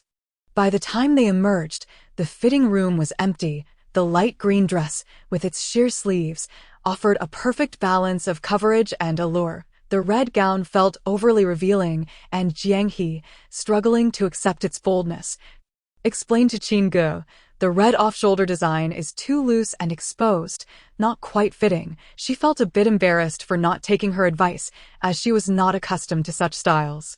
The two girls stood before the full-length mirror. Oh, beautiful. Just a little curl in your hair, and it'll be perfect. Jiang He seemed to embody Qingge's aesthetic. Otherwise, they wouldn't have become friends so quickly. Who wouldn't enjoy being friends with a beauty? Qingge couldn't stop praising her. Ege's discerning eye remains sharp. Qingge chattered incessantly. So beautiful. Truly a bargain for your future boyfriend. Jiang He felt her face flush at the words and playfully nudged Qingge. Don't be shy. When you find a boyfriend in the future, look for someone like Ege. You two would be such a match. Unfortunately, Zhou Yao, this wretched cucumber, has an uncountable number of exes, unworthy of her little fairy. Qingge, stop talking nonsense. This statement was ambiguous, and she continued to clarify, what I mean is in terms of appearance. As for personality, let's not go there. Ege's spoiled young master temperament is simply unfit for you. However, this young master's haughty demeanor had never manifested around Jiang He, which was rather lamentable. The welcome ceremony would commence in half an hour, and all the new students participating were seated together, waiting for it to start. The overall effect of the rehearsal was satisfactory, and everyone quickly dispersed afterward. Zhou Qingning had a lot of homework today and paused a tutoring session. They were in the living room doing their assignments when, halfway through, Zhou Qingning dashed down in her little shark slippers and grabbed a plump sun rose from the fruit platter. She flopped onto the sofa, swinging her legs while watching her older siblings do their work. Shang Yifan lacked inspiration for his problems and got distracted by the noise. Finished your homework? Yep. The sun rose has no seeds. Zhou Qingning hugged the plate to her chest, popping one into her mouth. So sweet. Weren't you swamped with homework today? Aren't you skipping your tutoring? Shang Yifan set down his pen and reached out a hand towards the little girl. Zhou Qingning understood his intention and selected the largest grape to offer him. Oh, Zhou Qingning elongated the sound, her voice rising at the end before quickly dropping. My brother said I had a lot of homework. Why? I don't know. I also said I wanted to show Sister Jiang my new clothes. Using the excuse of having too much homework to prevent Jiang He from attending tutoring. What a clever scheme. Shang Yifan seemed to grasp something. Suddenly, he found a solution to the math problem and completed a test paper. I realized Jiang He is quite special to Yao. I find Jiang He is not ordinary to Ege. In perfect synchrony. They fell silent, while the driver in front felt a bit uneasy. How come today's high school students exude such an aura of Detective Conan? Not to mention their deduction skills, their appearances are quite convincing. The car sped along the road, the streetlights on either side flickering to life with their dim, warm yellow glow. After a brief silence, Qingge remarked, Ege usually shies away from meddling, yet these past few days, he has stood up for Jiang He and accompanied her for 4 drips. It's really hard not to raise suspicions. The more Qingge spoke, the more her eyes sparkled, her voice gradually rising. Shang Yifan stroked his chin. Tonight too, everyone knows Jiang He isn't feeling well. Ironically, Zhou Qingning had a mountain of homework tonight and paused tutoring for a day. From what I know about him, there's definitely something different. Shang Yifan raised a hand to smooth Qingge's disheveled bangs, his fingers lightly brushing, but Yao has his own opinions. Qingge pouted, a bucket of cold water extinguishing her fiery gossiping heart. leaning against the car window, the streetlights rushed by outside. That's true. Yuchuan and I can see it, but if he doesn't admit it, what can be done? I don't see Jiang He being particularly enthusiastic about Yi Ge, so it's probably a lost cause. Qin Ge sighed. That wretched cucumber Yi Ge is simply unworthy of my dear precious. Only after saying this did she realize she had misspoken, extending her index finger to threaten Shang Yifan. You better not tell on me, or I'll let you know. I want to say a word, and no matter how you put it, we are the closest. Shang Yifan flattered, but Yi Ge has so many ex-girlfriends, none of whom he liked.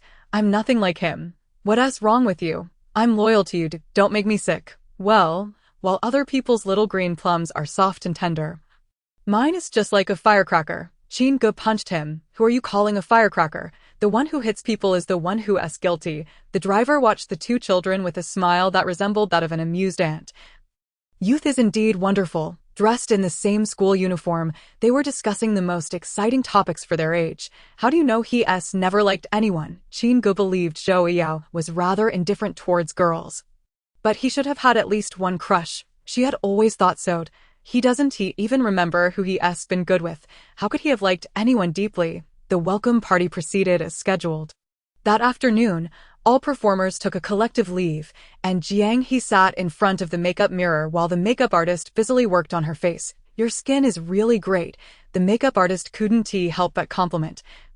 I've never seen such delicate skin before. There was almost no imperfection. The stage makeup needed to be a bit heavier, accentuating her strengths and downplaying her weaknesses, making Jiang He's beauty absolutely stunning. Once all the makeup was complete, even Qin Ge was in awe. Jiang He, you're stunning. Had it not been for Jiang He just finishing her makeup, she would have been unable to resist planting a kiss on her cheek.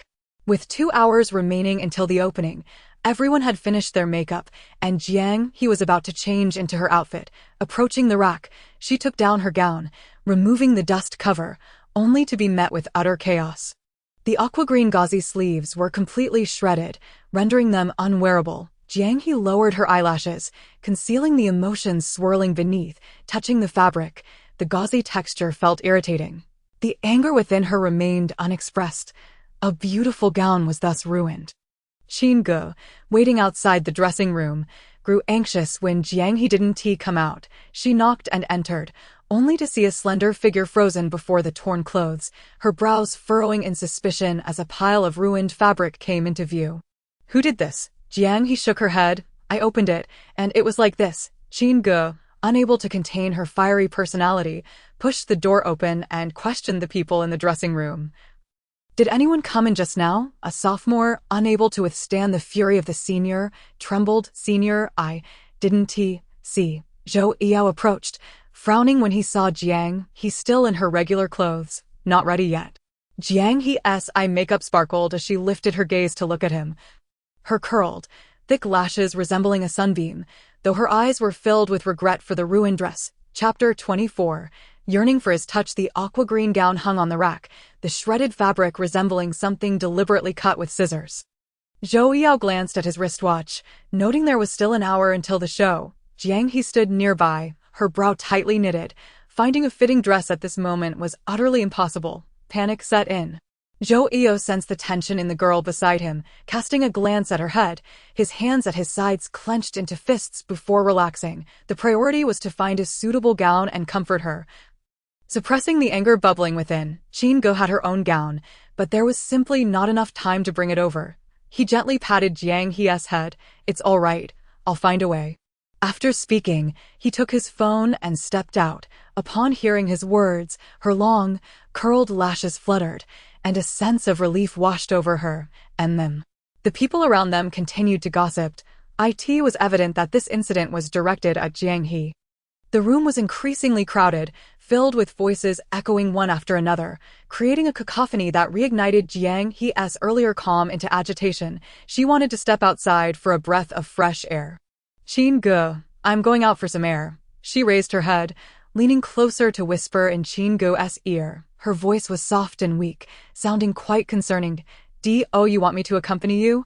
With her head down, she navigated through the crowd.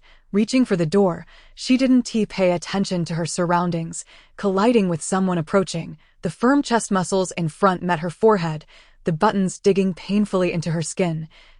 And tears welled in her clear eyes. At the same time, she heard a low grunt, clutching her forehead and apologizing, her steps unsteady as she staggered back 2 paces. Jiang He steadied herself. The grievances she had barely contained began to surface. Her voice trembling, "I'm sorry. Come with me." Zhou Yao didn't release her, pulling her wrist as they headed downstairs. Jiang He allowed him to lead her. The tall and long-legged boy took large strides. Leaving Jiang He struggling to keep pace, the girl stumbled, but soon felt him slow down. She matched his pace, her arm held in his hand. Skin touching skin, she cherished this sensation. She liked him, craving his contact. When one likes someone, both body and mind gravitate towards them. With this thought, as their skin touched, it felt as if their hearts were drawing closer. The evening sun bathed the entire campus in a warm glow, the crimson sunset reflecting upon the young couple like a breathtaking oil painting. Jiang He was dazed as she was pushed into a taxi. Just as she settled in, Zhou Yao bent down to enter as well, making the already cramped space even tighter. "Let us go try on some clothes." 10 minutes later, the car stopped in front of a privately designed clothing store, where Jiang He saw a fashionable woman standing at the entrance. "Auntie," Zhou Yao called out. The woman smiled in response. "Yao, you've grown taller." Zhou Yao chuckled.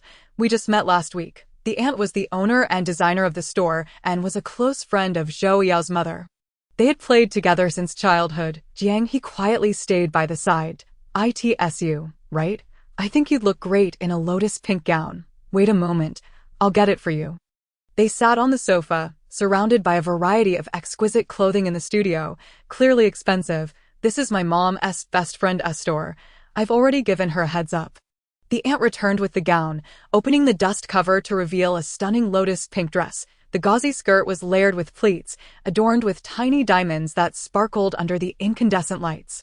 "Sister Sue, there are guests looking for you." "All right." As the departure of her aunt left the spacious room filled only with hanging garments and the two of them, Jiang He hastened to try on the dress. She entered the fitting room, drew the heavy blackout curtain, and removed her school uniform. The dress was exquisitely designed for Jiang He, neither too bulky nor overly revealing. It fit perfectly. A satisfied smile graced her lips. However, she soon encountered a dilemma. The invisible zipper at the back seemed stuck. She twisted her arms behind her, pulling with all her might, yet the zipper remained immovable, seemingly caught, afraid of damaging the garment. She hesitated to exert too much force. After several futile attempts, Jiang He shook her aching arms in frustration, growing increasingly anxious. Zhou Yao sat on the sofa, waiting, after glancing repeatedly at the time on his phone. He noted that 10 minutes had already passed without a sign of her. Concern etched across his face. He turned to the curtain, lips moving as he brushed his hair back and called out, "Jiang He, do you need help? I can't seem to pull up the zipper," came Jiang He's voice from behind the curtain, pausing briefly before adding timidly, "Could you please ask someone to assist me?" Zhou Yao rose, resting his palm on his knee. "All right, just a moment." Jiang He sighed in relief from within. "Thank you." A few minutes later, she tugged at the fabric of her dress, wondering why no one had come yet. Suddenly, a deep, magnetic voice broke the silence outside the curtain. "There's no one out here. How about?" Zhou Yao cleared his throat to ease the awkwardness. "Shall I take a look?" With time pressing, Jiang He reluctantly agreed. She opened the curtain just a crack, presenting her back to him. The smooth, delicate skin of her back was illuminated by the bright sunlight streaming in through the floor-to-ceiling windows, casting a warm glow and revealing a fine layer of fuzz. The weather was splendid, the sunlight particularly radiant, and a gentle autumn breeze carried the scent of the season. As the sheer white curtains danced in its wake, Zhou Yao focused intently on the zipper, carefully grasping it and turning his head away to avoid looking. Applying just the right amount of force, he managed to pull it up after 2 attempts. Jiang He, her hands clasped over her chest, instinctively tightened her grip, holding her breath as her heart raced. Had there been a third person present, they would have surely noticed the flush that crept up Zhou Yao's ears and the trembling of his fingertips. Done, Jiang He emerged from the fitting room, finding Zhou Yao reclining on the sofa, engrossed in his phone. Upon hearing the curtain slide, he looked up, and before him appeared a vision of beauty, causing his heart to skip a beat. "You look stunning," he thought, marveling at her beauty for the first time with genuine admiration. "Let us go," he urged, as time was of the essence. Jiang He ascended the stairs, holding her dress carefully, only to step outside and feel the cool breeze.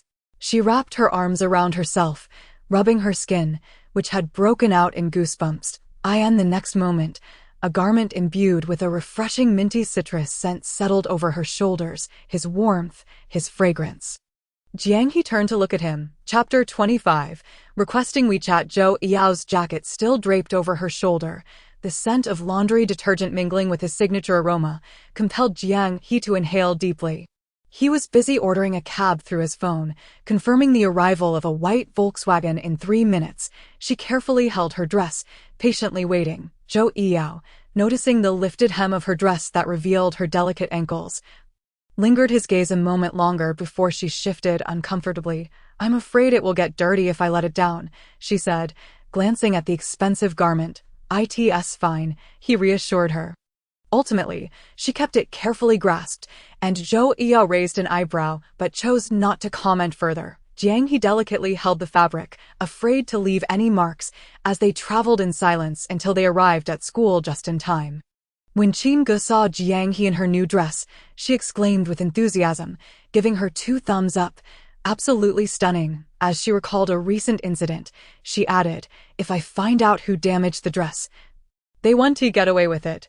"You're too beautiful, Jiang He." Before Jiang He could react, Qin quickly pecked her cheek. One moment fierce and ready to confront, the next, she was showering affection. Jiang He covered her face. "Aren't you worried about leaving foundation on me?" "I'm not.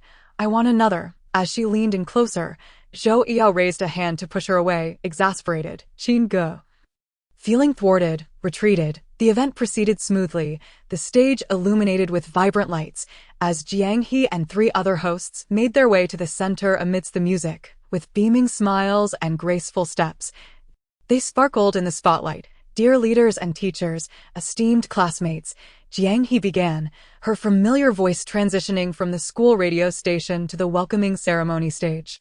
Those who had heard her on the broadcast immediately recognized her voice. Erupting in cheers, the 4 hosts coordinated seamlessly, greeting everyone. "Good afternoon. Time flows like water. Blossoms bloom and wither. We experience the ups and downs of life," Host A remarked. "Time weaves and shifts, and here we stand at a new starting point." Host B added. Jiang He continued, "We meet in this golden October, our youthful spirits soaring with the autumn breeze. Tomorrow, we chase our dreams. Striving toward a beautiful future, I hereby declare the commencement of the new student welcoming ceremony at Beijiang Middle School." As the performers dashed onto the stage, the lights danced, and the 4 hosts collectively announced, "Let the event begin." Jiang He stepped off the stage, standing behind the curtains, noting the schedule for the post-event. Zhou Yao emerged from the makeup room, appearing freshly tidied. As he adjusted his bow tie, he paused upon seeing Jiang He, smiling. "Am I not handsome today?" Jiang He turned to look. He wore a white shirt, black suit, and black bow tie, his bangs styled and secured with gel, revealing his forehead and eyes sparkling with mirth. Standing tall and straight, he exuded confidence and charmed. He rarely smiled, but today he did, radiating warmth and brightness. "Quite good," she replied. "Is that true?" Jiang He nodded. "I'm not lying." Zhou Yao adjusted his bow tie. "You look lovely as well." His compliment was sincere, devoid of flattery. She was genuinely beautiful, not glaringly so, but rather captivating, with delicate features that made her seem approachable and amiable, as if she would eagerly assist anyone in need. Yet, this very allure had attracted unwanted attention recently, with some individuals attempting to sabotage her. Zhou Yu recalled the recent events, the baseless accusations from Xia Ying and the damage to her dress, leaving an unsettling feeling in his gut. "Do your best," he encouraged. Jiang He pressed a hand to her chest, her heart racing faster than before she took the stage.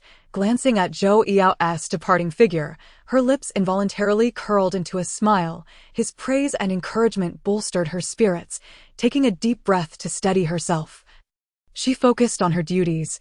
The remainder of the evening unfolded seamlessly, and after the final group photo, it was time to depart. The students exited in an orderly fashion, leaving only the student council members to tidy up. He slowed his movements as he packed away his instrument, leisurely organizing his belongings. Jiang He carefully changed out of her dress, ensuring it bore no traces of makeup before storing it, noticing his jacket draped over a chair. She recalled she had yet to return it. The black baseball jacket retained the scent of laundry detergent, mingled with his distinct fragrance. Every time he was near, the crisp aroma lingered around her. Cradling the jacket, its cool, smooth leather sleeves felt precious against her skin as she prepared to return it to its rightful owner. Just as she stepped outside, she spotted a girl in a ponytail. Clad in a school uniform, sprinting towards Zhou Yao, Jiang He paused, hesitating to approach. She recognized the girl as Yi Si, the one who had visited the radio station seeking their teacher, oblivious to Jiang He's presence at the changing room door. Yi Si dashed to Zhou Yao's side. "Senior, your performance was outstanding. You were incredibly handsome." Zhou Yao swiftly zipped up his instrument case, visibly surprised by the unexpected attention from a junior. "Thank you," he replied curtly, wishing to keep the conversation brief. However, Yi Si grasped his arm, her white short-sleeved shirt simple yet clean. "Senior, may I have your contact information?" She revealed her intention. "I'm interested in running for the next chairperson, and I wanted to learn more. Opportunities are seized," she thought, her voice trailing off as her confidence waned. Zhou Yao's expression darkened, making it clear that the decision regarding the election was not in his hands. The refusal was unmistakable, yet Yi Si persisted. "I am very confident in myself. I just want to understand the responsibilities and tasks of the chairperson. Could you please add me on WeChat?" After a moment of hesitation, Zhou Yao took the pen and sticky note from Yi Si's hand, jotting down a series of numbers. Grateful, Yi Si beamed. "Thank you, senior. Goodbye." Chapter 26. She is my little sister unbeknownst to her. Jiang He remained unaware of the conversation between the girl and Zhou Yao, only seeing the latter leave with a bright smile, her eyes sparkling with joy. A sense of unease settled within her, an indescribable feeling that left her momentarily bewildered. She couldn't discern whether it was the chill of his leather-sleeved jacket or the coolness of her own fingertips. How was she to confront this situation? It seemed as though Zhou Yao had found a new pursuit. The sensation of being struck down left her mind in a haze, akin to previous experiences, yet somehow more profound, more heart-wrenching and disorienting. Previously, she had only heard others speak of such matters, but this time, she had witnessed it firsthand. The emotional impact was surely different. Watching the boy she fancied engage intimately with another girl, she felt powerless to question or express her anger. All she could do was wipe away her tears and feign indifference. It appeared that only through this self-imposed numbness could she regain some clarity of thought, a habit she had grown accustomed to. What was she dawdling for? Zhou Yao had already approached her, gently patting her head, a faint, mischievous smile playing on his lips. Who was that girl? This was the question she longed to ask, but found herself unable to voice. I'm here to return the clothes," Jiang He stated, handing over the garments with a smile that masked her inner turmoil. Zhou Yao accepted the clothes, but upon noticing Jiang He's unchanged expression, he swallowed the words that had risen to his lips. "I'll take my leave then." Ning mentioned she had several math problems she couldn't solve yesterday. Jiang He bid farewell and turned to leave. Zhou Yao grasped her wrist, which felt cool to the touch. "Didn't Xiao Gui mention she was going out to play with her friends today? Didn't she tell you?" Jiang He suddenly realized.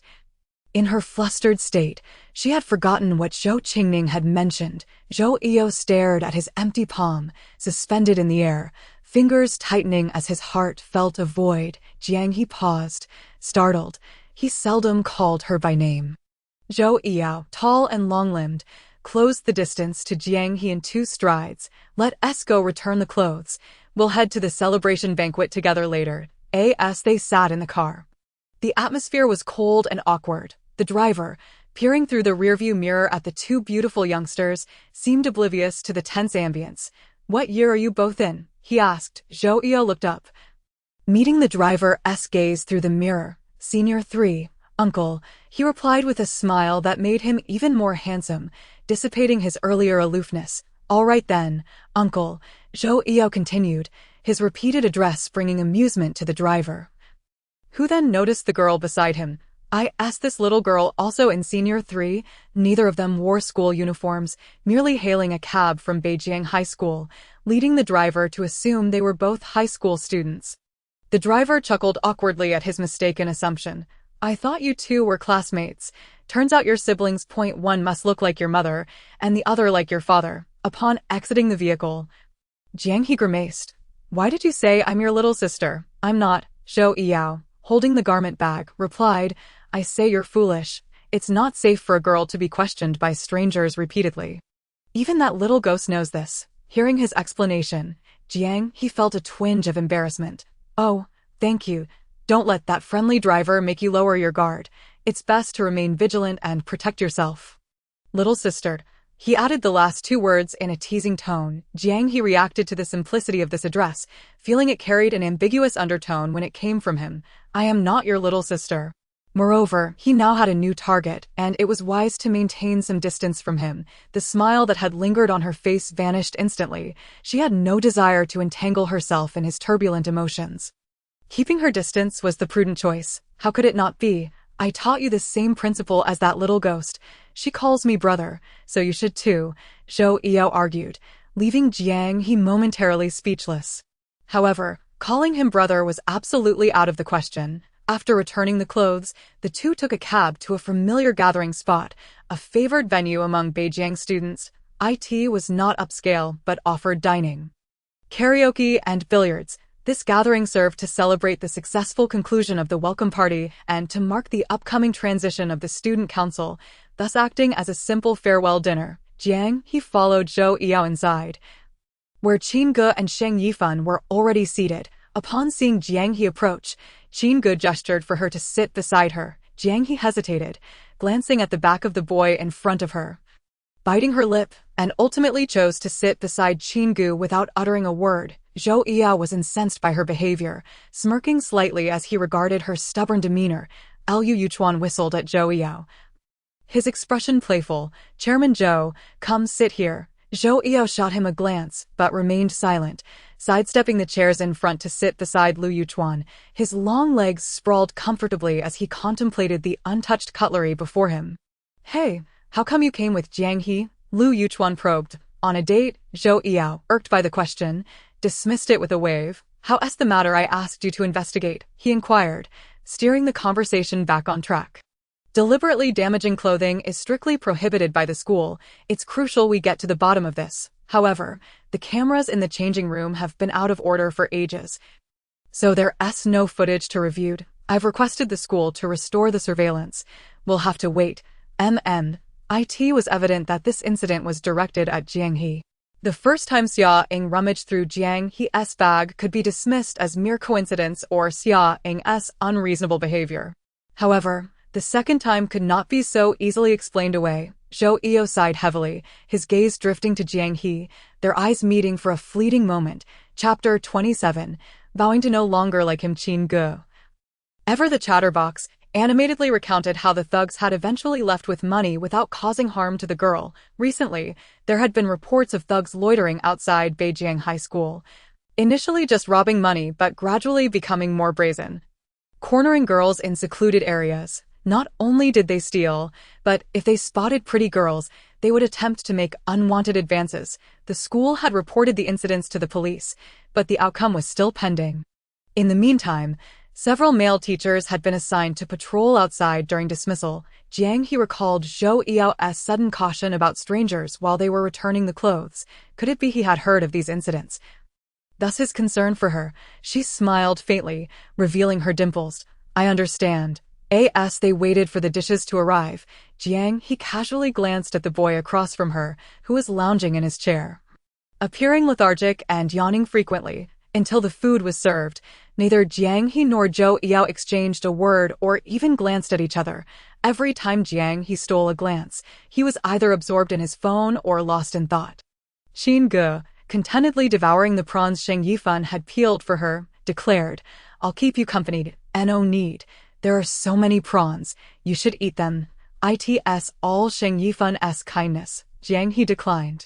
All right. Zhou Yao's gaze lingered on the girl as she stood, idly swirling the glass in his hand before taking a sip. When he rose, Lu Yuchuan caught his arm. "Where are you going?" Zhou Iyo remained silent, raising the cigarette box in his hand, the meaning clear. After stepping outside, Zhou Iyo found no sign of Jiang He, speculating that she had gone to the restroom. The unlit cigarette pinched between his fingers. He realized he had forgotten to bring a lighter. He was not a smoker. He had merely stepped out for some fresh air. Seated on the black leather sofa, Zhou Iyo rested his elbows on his knees, toying with the cigarette. After waiting for about 5 minutes without seeing Jiang He emerge, he bumped into someone else, still pondering whether the thugs outside had any direct connection to the admonitions he had received. What did knowing the answer even signify? He gently patted his head, urging himself not to overthink. After discarding a damp tissue into the trash, he pushed open the restroom door, the familiar sound of conversation reaching his ears. Curiosity piqued, Jiang He turned to glance, spotting Yi Si sitting close to Zhou Iyo, practically leaning against his shoulder. From this angle, it appeared as though Yi Si was nestled against him, her words filled with determination and ambition. Though Jiang He could not catch them clearly, Zhou Iyo, hearing footsteps, instinctively glanced towards the corridor outside the lounge, catching only a fleeting glimpse of a figure leaving in haste, yet he was certain it was Jiang He. Zhou Iyo's irritation reached its zenith. He stood up to pursue her, but Yi Si grasped his sleeve. "Chairman, thank you for all your help. Could you please accept my WeChat request? I've added you." Zhou Iyo shook off her grasp and departed. Jiang He pushed the door to the private room open, her restless emotions tightening around her heart, rendering it unable to beat freely. She sat down in silence, facing a small plate of fish that Qingge had prepared for her, the tender flesh now cold. Jiang He had been gone for quite some time. Yu and Yigu went out one after the other. "I thought you two had something going on," Qingge remarked. Jiang He swallowed the cold fish, replying, "No, I didn't even run into him." The chilled fish was unappetizing.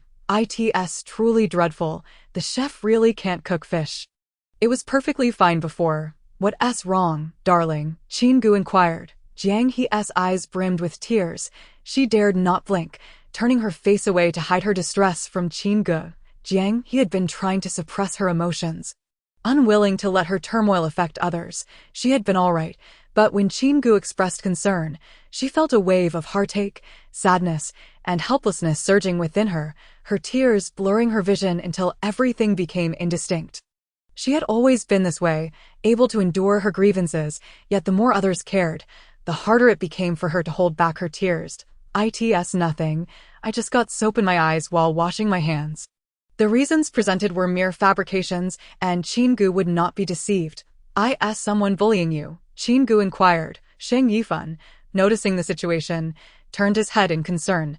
"If they dare to bully our little sister, they clearly wish to court disaster." The term little sister functioned like a switch. Upon hearing it, Jiang He felt tears welling up and hurriedly wiped them away with the back of her hand. Everyone was in high spirits, and Qingge did not wish to dampen their joy, yet his concern for Jiang He was palpable. "I shall accompany you to wash your face," he offered, regaining his composure. "I will be by your side, my dear." As the others continued their merriment, Jiang He remained with her head down, oblivious to the unfolding events around her.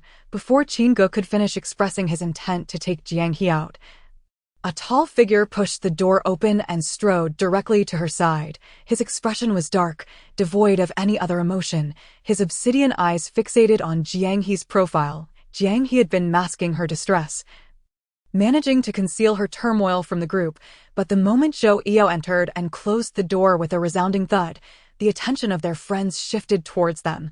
All gazes converged on Jiang He like sunflowers turning to face the sun. With her head bowed, she resembled a contrite schoolgirl, pitifully so. Beside her, Zhou Iyo furrowed his brow, his eyes lacking warmth. Jiang He felt the weight of their stares and the hushed murmurs surrounding her. She longed to escape their scrutiny and turned her head toward Zhou Iyo. Her almond-shaped eyes, red from suppressed tears, glistened with a sense of injustice. Raising a hand, she wiped her tears away, silently vowing never to harbor feelings for Zhou Iyo again.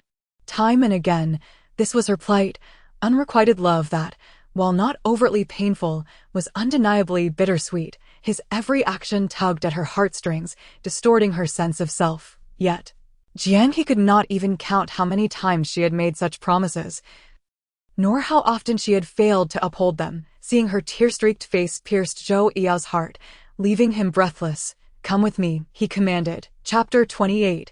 The Cold War begins. Disregarding Jiang He's reluctance, Zhou Yao seized her arm and pulled her toward the exit. Qin Ge, witnessing this, attempted to intervene but was held back by Shang Yifan. "Don't meddle. They will resolve their own issues." Since the moment the shrimp dish was served, Shang Yifan's hands had not been idle, diligently peeling shrimp. "You should eat," he urged. Jiang He strained against Zhou Yao's grip. "Let me go. How could a girl weighing around 90 pounds possibly break free from a boy over 6 feet tall?" Moreover, Zhou Yao showed no intention of releasing her. He himself was unaware of his conflicting emotions. Anger and concern warred within him. He was furious that Jiang He was avoiding him, yet his heart ached for her when he saw her in tears. The sleeves of his hoodie were rolled up to just below his elbows, his forearm resting on the armrest of the sofa, the veins standing out as if ready to burst. Jiang He dared not look. Diverting her gaze, "Why are you hiding?" This was the second time she had evaded him today. The first instance he could overlook, but the second, seeing her tear-stained face, filled him with unprecedented panic. Words of explanation hovered on his lips, but he found no reason to voice them. Ultimately, he could only ask, "Why are you hiding?" The crisp scent of his cologne mingled with the faint aroma of alcohol, overwhelming her senses and making it hard to breathe. "I am not hiding. What are you crying about? My neighbor's cat, Mimi, passed away. I was quite fond of that ragdoll cat." She offered this excuse nonchalantly. "Today that junior asked for my WeChat. He wanted an explanation." "I'm not interested," Jiang He interrupted, her voice flustered. She did not wish to hear about him and other girls. She simply could not bear it, especially when he approached her with such ease. The vein at Zhou Yao's temple throbbed violently. Her declaration of disinterest had effectively silenced all his thoughts. They remained in a standoff, Zhou Yao attempting to discern anger or concern in her eyes to gauge whether she was jealous. But all he saw was stubbornness reflected in her reddened gaze. It dawned on him that he had been overly sentimental. A bitter smile tugged at his lips, and he felt a deep sense of despair. Convinced that there was something fundamentally wrong with him, never having fathomed the complexities of a girl's thoughts, he found this situation more perplexing than any math problem or the intricacies of playing the cello. Though the gathering continued, Jiang He feigned illness to leave, while Zhou Yao remained seated, his eyelids not even fluttering. He toyed with a glass on the table, exuding an air of nonchalance that made Qin Ge want to rush over and reprimand him. Jiang He's departure did not disrupt the festivities. The others were sated and began discussing karaoke, while Zhou Yao feigned illness to excuse himself as well. Upon arriving home, Jiang He messaged Qin Ge to reassure her safety. After lying back on the sofa for a moment, she got up to check the security door, drew all the curtains, then took her pajamas and headed for the shower. She had no inclination to study that night. After bathing and drying her hair, she applied her skincare routine and climbed into bed. She felt utterly exhausted, her eyes burning with fatigue. Closing her eyes, she resolved to think of nothing, especially not Zhou Yao. Meanwhile, when Zhou Yao returned home, his dog, Zwoluen, was sprawled on the sofa playing with a toy. Upon hearing familiar footsteps, it leaped off the sofa, wagging its tail at Zhou Yao. Zwoluen twisted its body in a playful manner, but Zhou Yao lacked the energy to indulge it. Zwoluen whimpered, feeling neglected, as if its father had found another dog. Zhou Yao made a beeline for his bedroom, and as he passed by the little ghost's room, he heard a raucous commotion inside. He called out from the hallway, "Little ghost, keep it down. I'm not happy and don't feel like dealing with you." On the weekend, Jiang He came over to tutor Zhou Qingning. As she ascended the stairs, she happened to encounter Zhou Yao descending. They stood face to face, exchanging a glance, neither inclined to speak. Perhaps they were both at a loss for words. Jiang He bit her lip and stepped aside, while Zhou Yao, in his slippers, ambled down the stairs, casually brushing past her without pausing. The sound of his slippers against the floor echoed as he vanished at the bottom of the staircase. And Zhou Yao, standing before the dining table, lifted his gaze to the second-floor staircase, only to find that the girl had long since disappeared. The situation had become bewilderingly complicated. In the following days, Neither of them initiated communication, nor did they even exchange glances. Zhou Yao was not oblivious. He sensed Jiang He's change. Although she had previously maintained a distance, they still engaged in normal, friendly exchanges. Yet recently, Jiang He had been fixated on a math problem, repeatedly grappling with it without seeking his assistance. He deliberately left his solution methods on the table, but she did not approach him for help. Instead, she remained immersed in her own draft paper. Zhou Yu found the situation amusingly infuriating. Tired of being provoked, he decided to skip class altogether, opting to spend half the day at the basketball court. This infuriated by Hua Qing, who glared at him in disbelief, but Zhou Yao remained unrepentant. Qin Ge and Shang Yifan, observing the turbulent dynamics between the two, dared not speak up, for it was evident to all that Zhou Yao had been on edge lately. Ready to snap at anyone, Liu Yuchuan was the unfortunate target of his ire. He had brought his new girlfriend to the court to flaunt, and Zhou Yao, unable to contain his frustration, dragged him to the restroom. After which there was no further confrontation. Ultimately, Liu Yuchuan had learned his lesson, and his girlfriend had broken up with him. Zhou Yao felt a sense of relief at that. Scanning the classroom, he fixed his gaze on Jiang He, who was asking the class monitor a question. Hey, Zhou Yao tossed his ball beneath a chair, and as he reached for his water cup, he felt its emptiness unexpectedly, accustomed to the weight of a full cup. The sudden lightness felt quite awkward. Didn't you help me refill my water today? Chapter 29. The Cold War persists. The final math problem was a challenging one, although the teacher had explained it.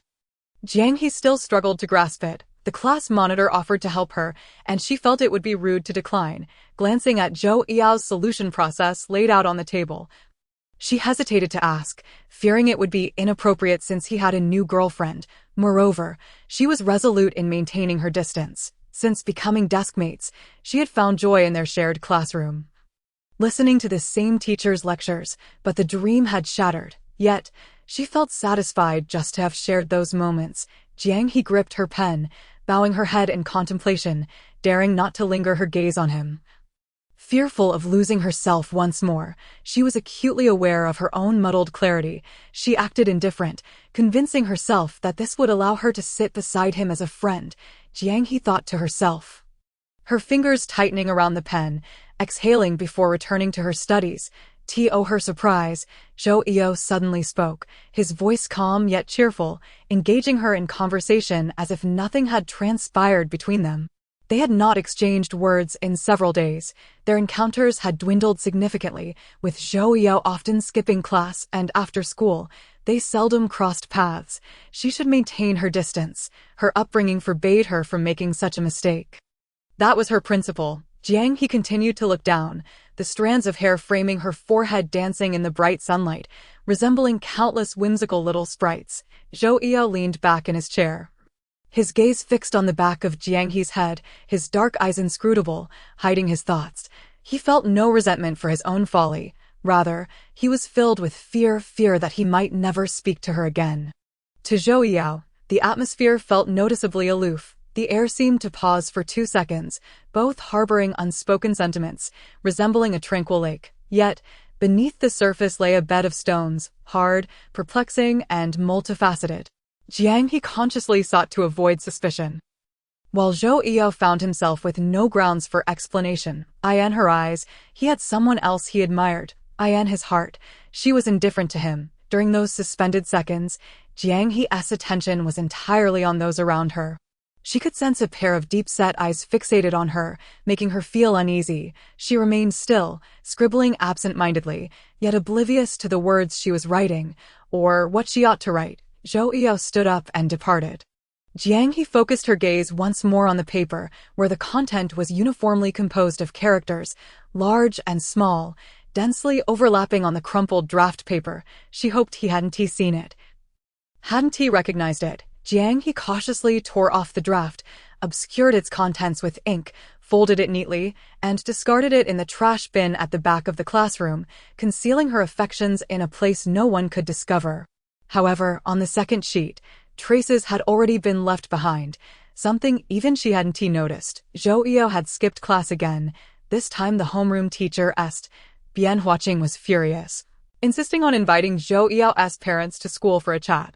They were terrified. After class, Shang Yifan went to the court to test his luck, hoping to find the truant, only to hear the sound of a basketball clanging against the hoop from a distance. Shang Yifan shook his body, feeling as if the ball would soar over his head any moment.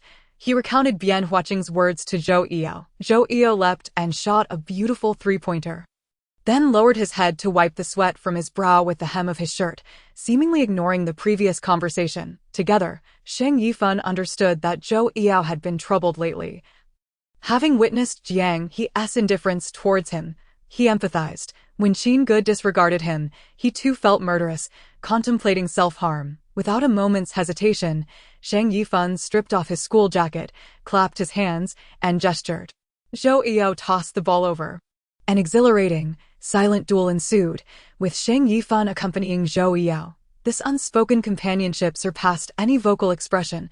Before school ended, Shang Yifan leaned on his knee, gasping for breath, cursing Zhou Yao for being a brute. His stamina improved, seemingly unaware of exhaustion. He had been toying with him on the court, and no more. Shang Yifan took a deep breath and remarked, "You're exhausting me." Zhou Yao tossed the tightly sealed water bottle onto the ground. As if struck by a thought, momentarily dazed, upon reflection, it dawned on him that he hadn't drunk mineral water in quite some time.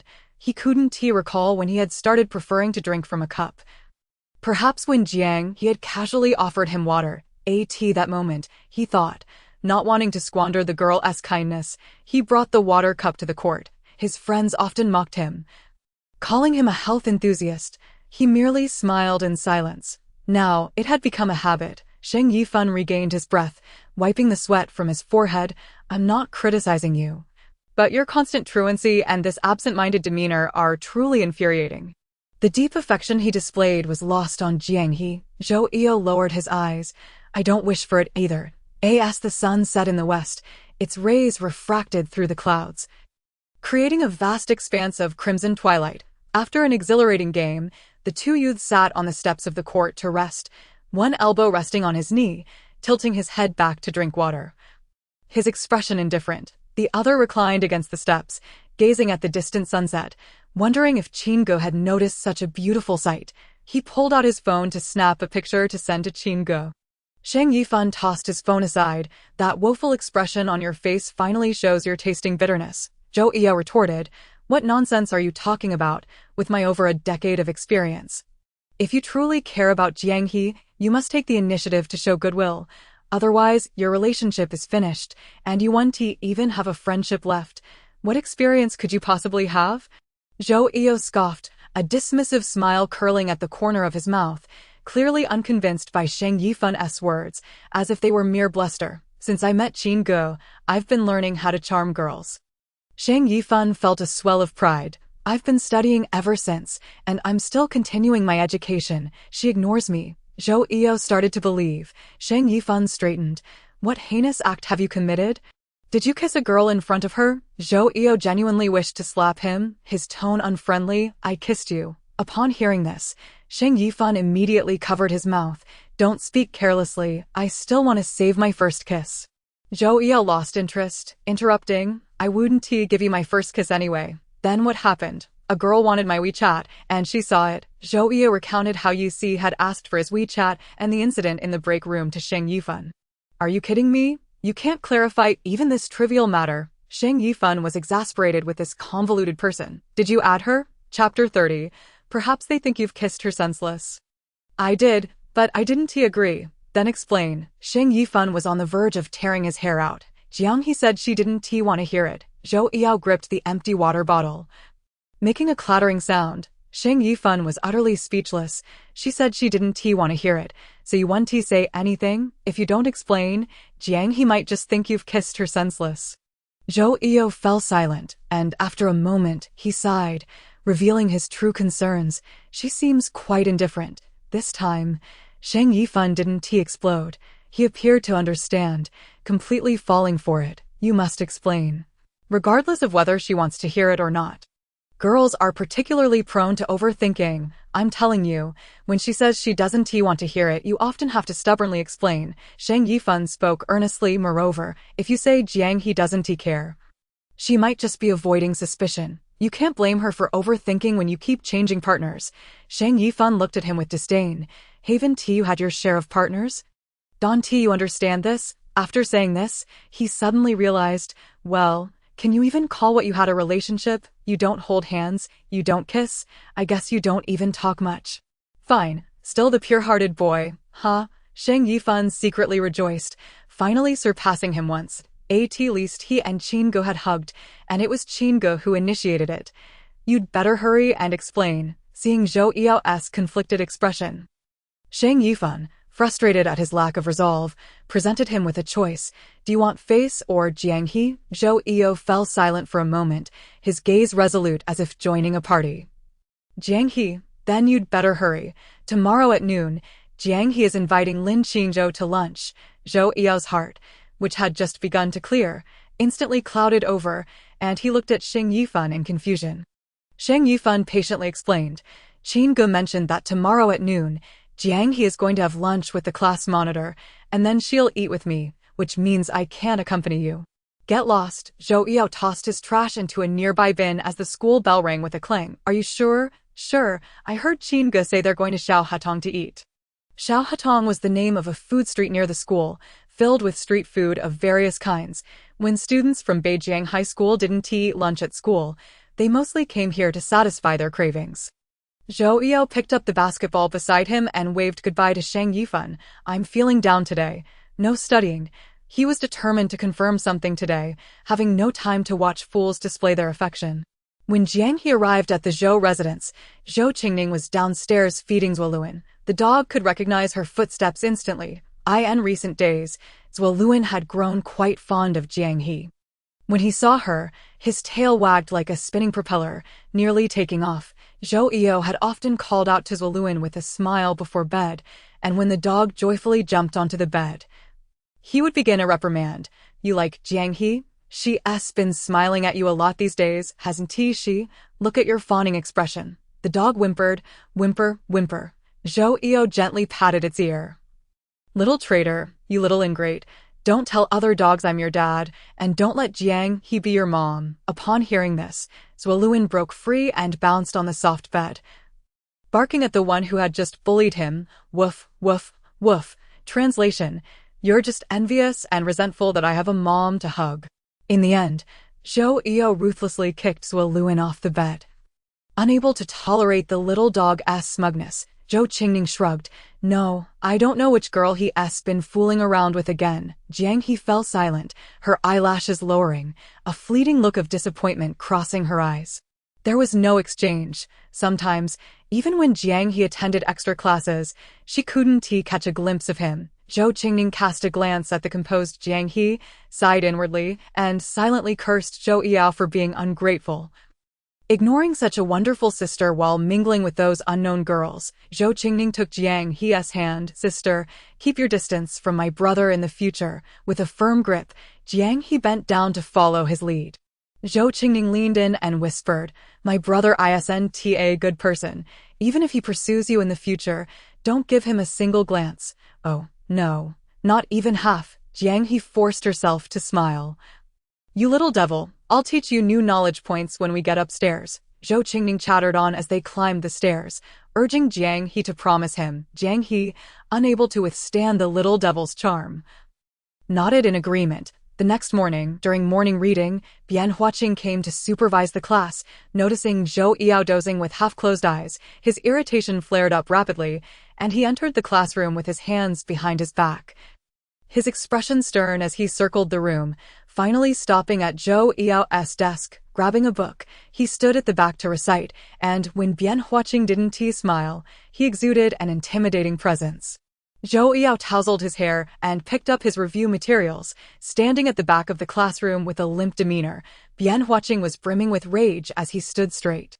Skipping class and sleeping. I wonder how many points you'll score in this mock exam. Bianhuaqing suddenly remembered something. I've contacted your parents. I need to have a talk with them. Zhou Yao raised his eyelids to glance at the homeroom teacher, feigning grievance. My dad will kill me. Bianhuaqing threatened him. Then you better behave and study hard. The morning breeze flowed through the open window. With Bian Huaqing standing outside, Jiang He pressed her forehead with her hand, shaking her head to refocus on her memorization. Sheng Yifan stood at the podium, coughing repeatedly, yet failing to capture Zhou Yao's attention.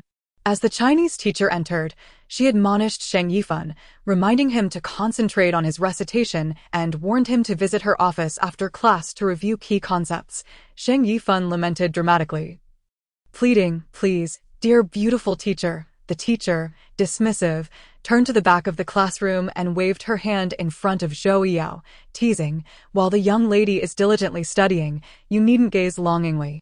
The Chinese teacher was a young and attractive woman. Well-liked and closely connected with her students, Lin Qingzhou informed Jiang He, "I may need to wait a few minutes at noon. I have to deliver something to the Chinese teacher's office." Jiang He nodded in understanding, indicating it was no trouble. Zhou Yao hesitated for a moment, then tossed his notebook onto the desk, the collision of book and surface interrupting the conversation between the two.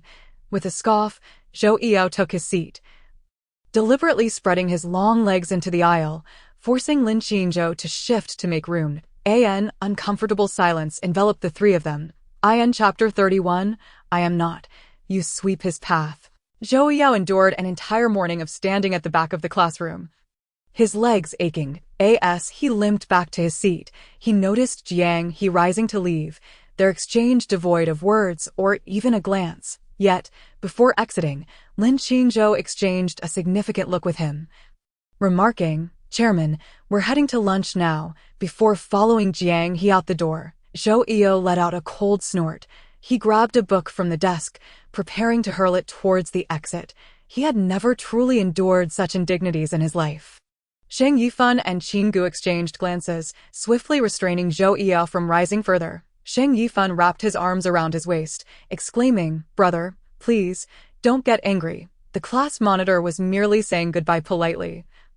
"That's all." Qin Gu, on tiptoe, snatched the book Zhou Yao had yet to throw, adding, Yes, Yaij, please don't be upset." Zhou Yao's face darkened, and he attempted to shake off their grasp, repeatedly failing. "Get off me." With everyone else gone, only the three remained in the now empty classroom. Zhou Yao sat down, frustration boiling within him. What was he so proud of? What was he flaunting? Just a fool. To avoid aggravating Zhou Yao further, Sheng Yifan continued, Right. Eating with Jiang He has made him feel superior. Our Yaij is not impressed." Before he could finish, he felt Qin Gu tugging at his sleeve. "Don't pull me." "Qin Gu, am I wrong?"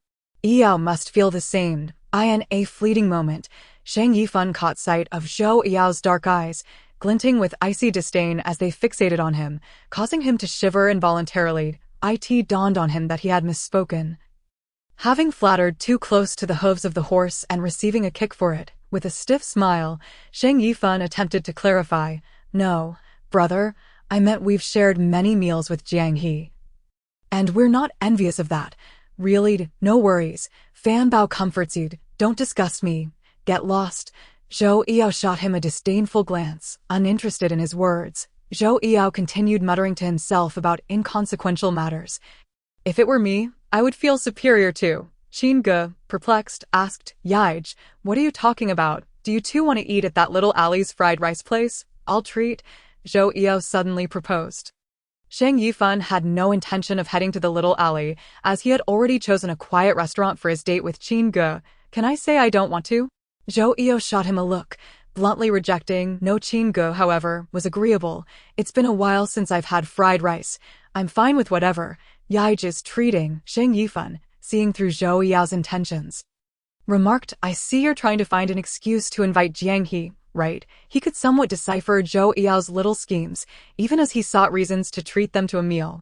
The entire snack street was bustling with people, and the line for fried rice was long. Qin Gu, observing the crowd, suggested, "Shall we try somewhere else?" Under the scorching midday sun, Sheng Yifan was parched and suggested, "How about we head to the milk tea shop and wait a bit?" Zhou Yao, indifferent, merely responded with an absent-minded As fate would have it, upon entering the milk tea shop, Zhou Yao spotted Jiang He and Lin Qingzhou seated in a corner, their proximity neither too close nor too far. Zhou Yao immediately noticed them. "Hey, Yao, isn't that Jiang He?" go say hi, Shang Yifan encouraged. Zhou Yao, maintaining his stoic expression, simply replied, not going, feigning indifference. Stubborn as a dead duck. Zhou Yu moved to a secluded spot, pulled out his phone to scan the code for milk tea, and casually asked, what do you want to drink? Shang Yifan rested his chin on his hand. Quickly glancing at the drink Jiang He held, I want what Jiang He has. What is that? Zhou Yu paused, his fingers hovering over the screen, lifting his gaze to meet Shang Yifan's eyes, and replied coolly. If you want it, go get it. Qin Ge kicked Shang Yifan's calf, urging him to behave. I just want to say hello. Zhou Yu followed Qin Ji's direction with his gaze, landing on Jiang He, who clutched her cup of milk tea, sipping occasionally while focused on her phone screen. Aren't you going to say hello? Shang Yifan inquired. Who should I greet? Zhou Yu replied with a hint of melancholy. Jiang He doesn't care for me, and what does Lin Qingzhou matter? Why should I bother? True, Shang Yifan realized, seeing Jiang He getting so close to another guy.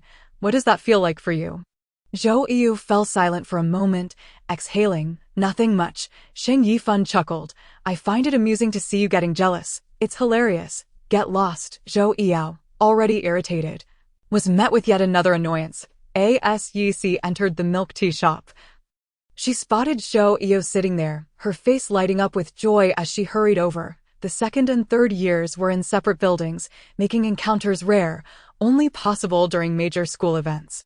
Now, unexpectedly meeting Zhou Yu, Yi felt elated, her heart racing. Senior, what a coincidence. She greeted eagerly. Zhou Yu's sidelong glance at Jiang He was interrupted by Yi, and he reluctantly raised his eyes to her momentarily before quickly averting his gaze. Senior, I still haven't received your WeChat request. Zhou Yu grunted. Expired. Yi was taken aback by his bluntness. Then I'll add you again. Could you approve my request? Zhou Yu wished he could slap himself. Had he known this would happen, he wouldn't have given her his phone number. Had he withheld it, he wouldn't be in this awkward position with Jiang He now. Shang Yifan, reveling in the drama, chimed in, sister, scanning is so convenient. You can just scan each other right here. Upon hearing this, Yi, encouraged by Zhou Yu's friend addressing her, felt elated, tentatively calling out, Senior. Zhou Yu noticed Jiang He and Lin Qingzhou leaving and abruptly stood, pointing at Shang Yifan. I'm not. He is. You scan him. With that, he left in haste. Shang Yifan stood there, utterly bewildered. IN Chapter 32. The Cold War ends. Zhou Yu chased after them, but failed to find the person he sought. Exhaling heavily as he muttered a curse, when he arrived home after school, he changed his shoes, and Zuoluan circled around him excitedly. He bent down to pat the dog's head and glanced at the person in the living room. Little brat, you didn't have any extra classes today? Zhou Qingning, holding a plate of fruit while watching television, replied, Sister Jiang has something on and one tea be coming today. Have you finished your homework? All done, Zhou Yu grunted in acknowledgement, tossing his jacket aside as he headed upstairs. He skipped the student council meeting that afternoon, his mind preoccupied with the image of Jiang He leaving with Lin Qingzhou. After a shower and changing clothes, he emerged, towel in one hand and phone in the other, dialing Shang Yifan. What's up? What do you think? You've dumped this mess on me. She went to a meeting again this afternoon. And now I'm trying to placate her, Shang Yifan vented, frustration bubbling over. If he could, he would have liked nothing more than to deal Zhou Yu a blow. Zhou Yu smirked. If I'm unhappy, you shouldn't expect to fare any better. All right. What is the plan for later? You know someone who sells plush cats, right? Zhou Yu paused. I want to get a cat. Shang Yifan was taken aback.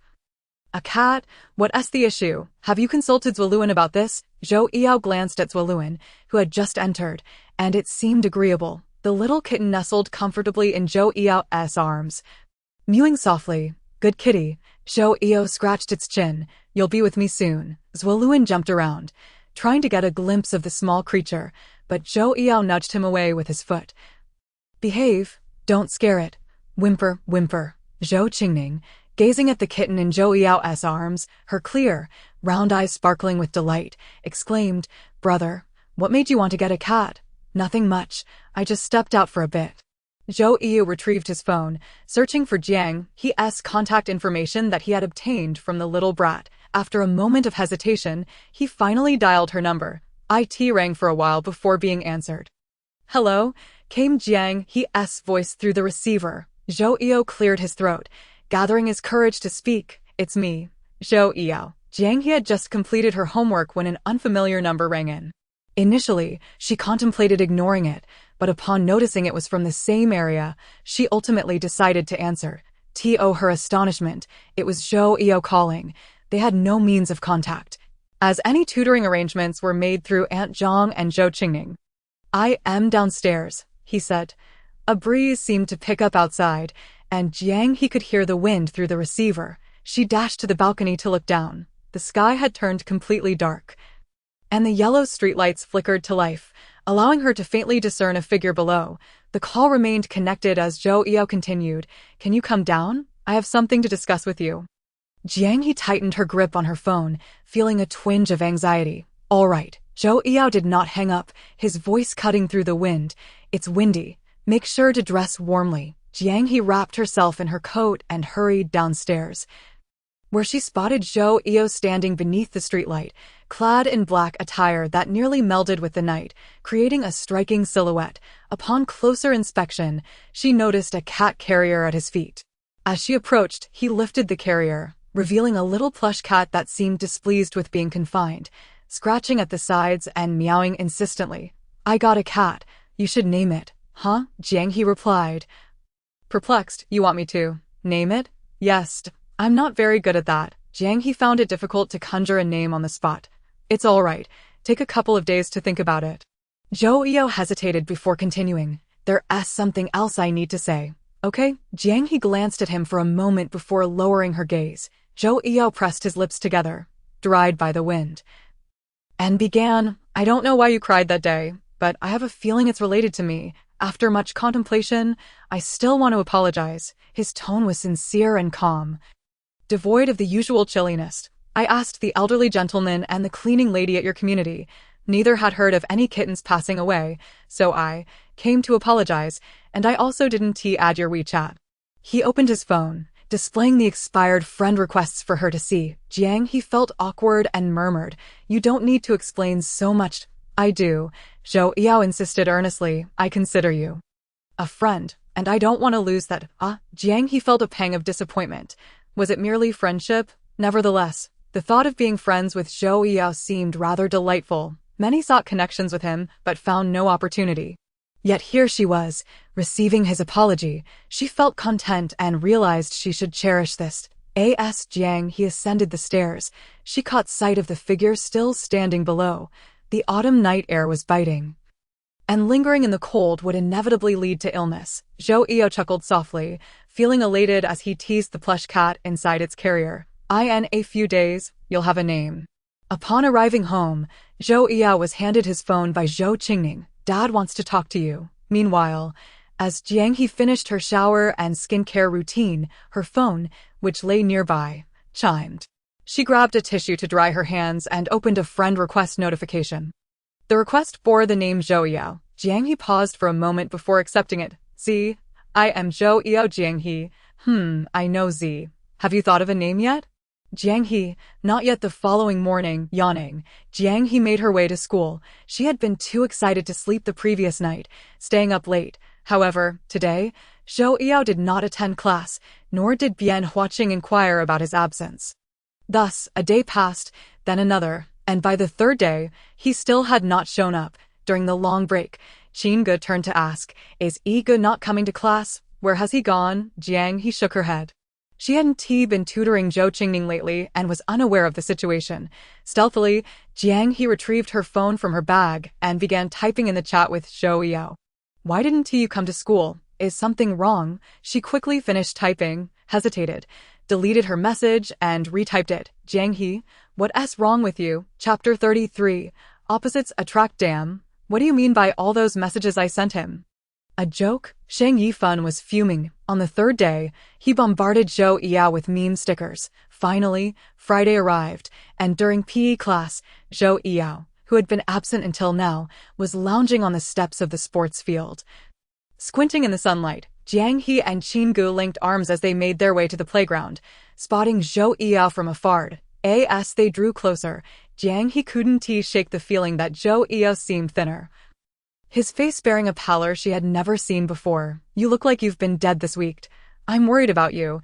And you went and deleted me from WeChat. Zhou Eo squinted, inadvertently glancing in Jiang He's direction. The girl, clad in her uniform, wore a smile that suggested she was quite content. He turned his gaze away, feigning indifference. You're too noisy. Upon hearing this, Shang Yifan finally quieted down. What? Did you get beaten up abroad? Zhou Eo remained silent, narrowing his eyes. By the looks of it, it must have been a severe beating. Shang Yifan attempted to reach out to ruffle his shirt, but Zhou Eo dodged him. What are you doing? Just checking. Shang Yifan replied. What else would I look at? No, I'm afraid you might sneak a peek at my chest or abs. Zhou Eo chuckled lightly. Get lost, Shang Yifan retorted, settling down. You skip a few classes, and suddenly you're off to study abroad. It can't be that easy. Zhou Eo dismissed him casually. What? Is it my fault for not bringing you along? You didn't tell Uncle Zhou you're not going to study abroad, did you? Shang Yifan suddenly realized. Yes. Zhou Eo retrieved his phone and accepted Shang Yifan's friend request. My mom is worried about me and want to allow it, Zhou Eo said, feeling proud. Both boys gazed at the students playing on the field in silence for a moment before Shang Yifan broke it. I asked it because of her. The identity of her was unmistakable. Zhou Eo remained silent. Seeing Zhou Eo's demeanor, Shang Yifan felt a sense of shock. No way. Are you serious? Zhou Eo frowned, responding, yes. Previously, he had never considered the future while dating, but with Jiang He, it was different. He found himself fantasizing about their children's names. How shameless. Shang Yifan exhaled deeply. Opposites attract. After the physical education committee led the group in a couple of laps, they were released to engage in free activities. Qin Ge pulled Jiang He to the steps of the field, where aside from Zhou Eo and Shang Yifan, several classmates who were close to them were gathered. A few boys offered their seats as Jiang He sat beside Zhou Eo. A small group of friends gathered to chat animatedly, while Jiang He sat quietly to the side. Zhou Eo didn't join the conversation, his long legs stretched out lazily, his elbows resting on his knees as he leaned back against the steps. Perhaps due to his wounds healing, he felt drowsy, squinting at the girl beside him, who wore a blue and white uniform and had her hair tied in a bun, exuding a quiet and gentle presence. Qin Ge and her group of friends were laughing and chattering, creating a cacophony. Jiang He, Zhou Eo called her name in a low, husky voice, rich with magnetism. Jiang He turned slightly to meet his gaze, her attention drawn to the subtle black mole beneath his eye, adding an air of allure to his countenance. The word handsome devil inadvertently surfaced in her mind. Zhou Eo stared ahead, seemingly uninterested. Bored, Zhou Eo, unsure of how to strike up a conversation since their last phone call, had not been in touch. He had left for abroad in a hurry, and once there, he was reprimanded by Zhou Ren and had his phone confiscated. The adjustment to the new environment made him sick, and after enduring 2 days of fever, he had to sneak into Zhou Ren's study to retrieve his phone. Upon turning it on, he was bombarded with messages from Shang Yifan. Frustrated, he lay on his bed, blocking Shang Yifan before scrolling down only to find that Jiang He hadn't sent him a single message. He stared blankly at the chat window with Jiang He, calculating the time difference. It was probably around 10 in the morning in China, likely during class. As the screen dimmed, Zhou Eo felt his eyelids growing heavy. Suddenly, a notification chimed, startling him awake. With a hint of irritation, he opened his phone to check. His heart leapt with surprise and delight at the sight of a message from Jiang He. Just a brief glance at it brought him joy. Zhou Eo smiled. Jiang he called her name again. Jiang He, slightly taken aback, replied, what's up?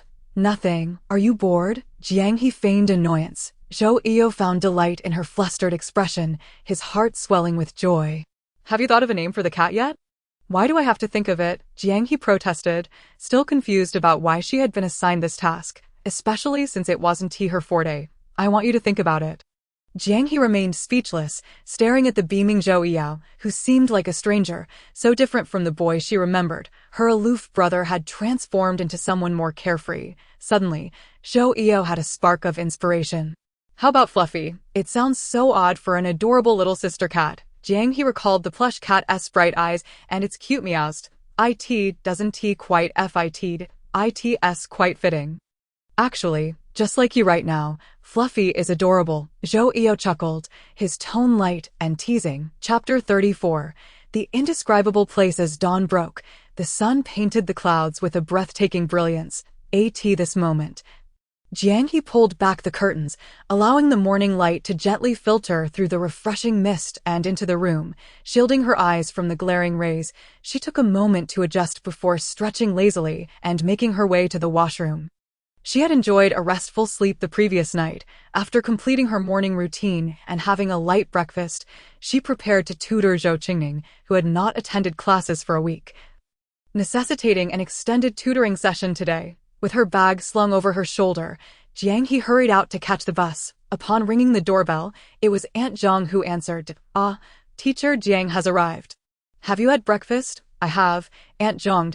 Is Ning Ning awake? Jiang He inquired as she entered and changed her shoes. Yes, she just finished breakfast and went upstairs, came the reply. Jiang He's gaze flickered to the dining table, which was empty, stirring a moment of curiosity in her heart. Then I'll head upstairs to find Ning Ning. On the second floor, Zhou Qingning's bedroom was the second door on the left. Just as Jiang He raised her hand to knock, she heard the doorknob of the adjacent room turn. Her hand froze momentarily as she turned to follow the sound. Zhou Eo emerged, yawning and appearing quite drowsy, clad in loose-fitting dark blue pajamas adorned with an embroidered teddy bear on the pocket. Upon seeing Jiang He, he paused, running a hand through his tousled hair, his sleepiness dissipating slightly. Good morning. A ragdoll cat slipped through the crack of the door, its clear eyes fixed on Jiang He as if it recognized her. Meow, it called softly, weaving its way to Jiang He's feet and rubbing against her. Jiang He crouched down to pet it. Did you sleep with it last night? The little ragdoll, still under 2 months old, had a delicate layer of gray-blue film over its eyes. Zhou Eo, adjusting his loose clothing, discreetly buttoned up a fallen button on his shirt. It might be a bit too small. It kept scratching at the door last night out of fear. Poor thing. Do you miss your mommy too? Jiang He scratched its chin, gazing at its adorable little nose, soothingly saying, Don't be afraid, be strong. Zhou Eo leaned against the door frame, his gaze softening as he observed the girl comforting the little creature. The ragdoll rolled over, exposing its belly, playfully pawing at Jiang He's sleeve. Meow, meow. This was Jiang He's second encounter with the cat. The first time, it had been hiding in a cat bag, and the dim lighting had prevented her from seeing it clearly. Now, as she closely examined it, she noted that it had yet to reach its fluffiest stage. Its coat was light and exquisite, resembling a precious little princess. What should I name you? How about Zhao Mao? Jiang He lifted the cat into her arms and glanced at the boy standing nearby before looking down at the feline, maternal affection overflowing within her. I hope you grow up healthy and strong. When we grow up and you fluff up, you'll be even more beautiful, won't you? Zhou Eo's eyes glimmered with amusement as he observed the girl and the cat, a smile gradually forming on his lips. Zhao Mao, go find Jiang He. Unsure of how to address Zhou Eo, Jiang He hesitated, then handed the cat over to him, asking him to feed it something delicious. Zhao Mao shifted from Jiang He's embrace to Zhou Eo's. Much like a child being cradled, the little cat immediately clung to Zhou Eo's pajamas. Meow. Zhou Eo carefully descended the stairs, treating the cat as gently as one would a child. Zhao Mao, you're such a good kitty. Meow. Upon reaching the bottom of the stairs, they encountered Zuoluan, who was lying on the floor. Woof. However, it seemed that Zuoluan had taken on the role of an elder brother. Yet, Zhao Mao preferred to curl up in Zhou Eo's room during the night. Zhou Eo was generally not accustomed to letting dogs into his bedroom, but he unconditionally indulged Zhao Mao. Indeed, raising a son and a daughter was a different experience. A father naturally exhibited double standards. Meanwhile, Jiang He had invited Zhou Qingning out for a meal, opting not to have lunch at home. As the afternoon tutoring session progressed, the weather began to change. The wind picked up, howling ominously. The rainy season had passed in Beijiang City. And even the weather forecast had failed to predict the sudden downpour, which arrived without warning. Jiang He had left home without an umbrella. The strong winds persisted until evening, when the rain finally began to taper off, washing the streets clean. Upon opening the window, the scent of rain-soaked earth wafted into the room. The flowers and plants downstairs were in disarray. The two girls leaned against the window, relishing the tranquil moments following the rain. "Little Jiang, the rain has just stopped, and the roads are slippery. Why don't you stay over tonight?" Zhou Qingning suggested as she descended the stairs, cradling Zhao Mao in her arms. "Meow," Zhao Mao chimed in. Jiang He politely declined, saying, "Don't worry, I'll be careful." Seeing her firm resolve, Zhou Qingning did not insist further. As Jiang He bent down to change her shoes, Zhao Mao jumped from Zhou Qingning's arms, its little paws catching onto the shoelaces, as if trying to keep her from leaving. "Meow." Jiang He stood up and nodded. "All right, I'll walk you home," Zhou Yao declared, tossing a ball onto the ground before grabbing the umbrella from beside the entrance and stepping outside with swift movements. Leaving Jiang He no time to voice her refusal, with the arrival of autumn rain came a sudden chill. Jiang He wore only a sky-blue knitted sweater, and a gentle breeze sent a shiver through her. She wrapped her arms around herself, rubbing her skin to smooth the goosebumps. The next moment, a shirt-style work jacket draped over her shoulders, replacing the earthy scent with a refreshing hint of mint and citrus. Still warm from Zhou Yao's body, Jiang He looked up at him, her almond-shaped eyes glistening with moisture, which inadvertently reminded Zhou Yao of the night before. He had kept Zhao Mao outside the door, curious to see if the little cat would scratch to come in again. Zhou Yao had poor sleep quality, easily awakened by the slightest noise. This habit had led to a grumpy demeanor upon waking, as he often felt perpetually sleep-deprived and naturally disliked being disturbed. The house was well insulated, but for Zhou Yao, it was merely average. The soft mewing of the kitten outside his door rang loudly in his ears, its tiny paws scratching against the wood. Unable to bear it, he often associated Zhao Mao with Jiang He, every action reminding him of her, ultimately deciding to let the cat in. The little kitten, light-footed and inquisitive, explored the room before attempting to climb onto the bed. Zhou Yao denied this request. In the middle of the night, the kitten had made its way up the sheets, burrowing under the covers. Inching its way towards him, starting at his feet, Zhou Yao slowly awoke, but his eyelids felt too heavy to open. Little did he know, the next moment, Zhao Mao began to crawl up his pant leg. Chapter 35. Love is a tilted umbrella. The loose pant leg was ample enough to accommodate a small kitten, and the weight of the blanket was somewhat heavy for Zhao Mao. Yet, the little creature persevered, stumbling forward inch by inch. Zhou Yao frowned and rolled over. "Zhao Mao, be a good kitty. Go play by yourself." At 6 in the morning, the horizon barely revealed a hint of dawn. And in the dimly lit room, the boy lay flat on the bed, a blanket draped over him. "Just let it be." Zhao Mao extended a tiny paw, cautiously probing the hem of Zhou Yao's shirt. Unknowingly inching downward, as the sun rose, the room gradually brightened, a beam of light sneaking through the curtain-s gap, illuminating the thin blanket covering the boy. Zhou Yao immediately opened his eyes, groaning in discomfort as he curled up in pain, startling the kitten, which jumped off the bed. "Zhao Mao, are you trying to murder me?" Once the pain subsided slightly, he rolled out of bed and headed to the bathroom to check for any issues. After thoroughly inspecting himself and confirming everything was fine, Zhou Yao let out a sigh of relief and washed his hands. As he emerged, he spotted Zhao Mao playing beneath the curtain. He walked barefoot towards it and pulled back the curtain. "Meow." Zhao Mao seemed to blame him for interrupting its fun, mewling in protest. "Meow, meow." Zhou Yao felt completely awake now, slipping into his slippers and stepping outside. He pondered whether Jiang He's temper was similar to Zhao Mao's, cute but fierce. Lacking any real threat, Zhou Yao watched the girl with her almond-shaped eyes. "It's cold. You should wear something." In their haste to leave, they found themselves sharing Zhou Yao's small umbrella. As the rain intensified, Zhou Yao instinctively angled the umbrella towards Jiang He. Jiang He clutched her denim shoulder bag tightly, feeling warm from the residual heat of Zhou Yao's jacket. Zhou Yao called for a ride for Jiang He, but perhaps due to the inclement weather, no drivers were available. As the wind died down, the roads became easier to navigate. Standing under the bus stop sign, the two sheltered beneath the single umbrella. Jiang He turned to glance at Zhou Yao's hand holding the umbrella. His fingers were long and slender, the veins on his forearms subtly defined, just right, not exaggerated at all. He had removed his jacket, revealing only a white short-sleeve shirt.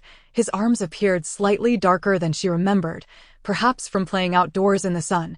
Concerned for him, Jiang He asked, "Are you all right?" Zhou Yao kept his gaze fixed ahead. A gust of wind swept by, causing raindrops to slant onto the ground, splashing into puddles. Zhou Yao stepped back, pulling her away from the rain. He seemed not to understand her question. Jiang He bit her lip and softly repeated, Are you cold?" Zhou Yao smiled slightly. "Not cold. Boys don't fear the cold." As he spoke, he noticed her jacket had slipped off her shoulder, and he turned to adjust it carefully for her. She looked frail and delicate, as if she could easily fall ill. Zhou Yao felt a faint blush creeping to the back of his ears.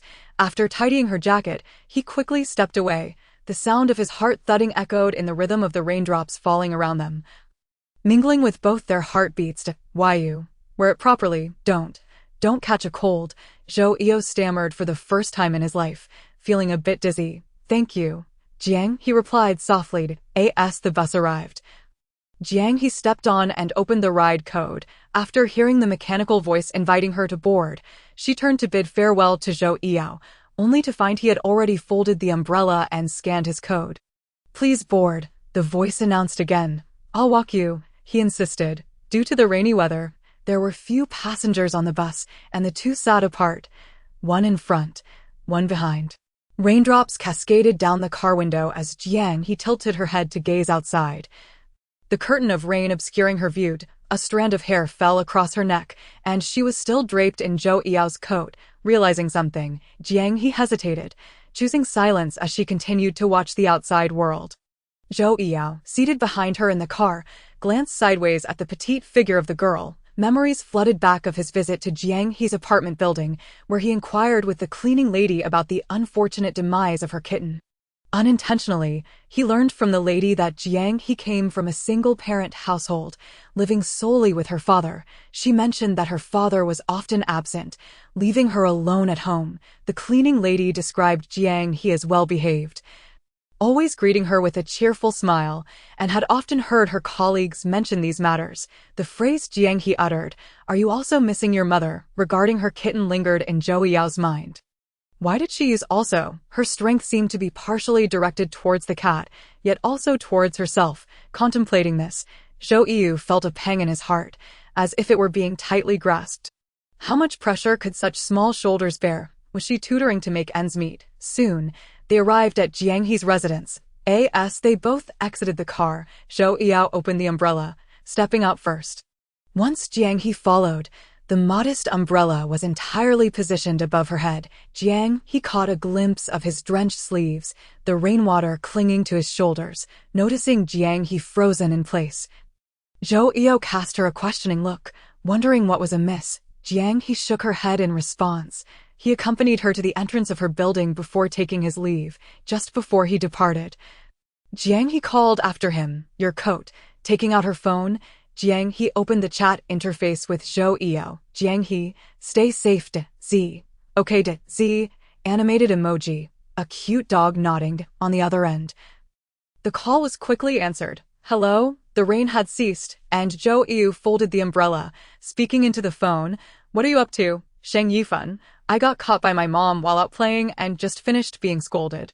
If you have something to say, go ahead." Sheng Yifan's sarcasm was palpable. "Thanks, but I didn't ask you to brag." Increasing the volume, Zhou Yao moved the phone away from his ear, chuckling softly before hanging up. "No worries, I'm going to take a shower. Make sure not to get your wound wet while bathing. I'll wash your clothes," Aunt Zhong advised.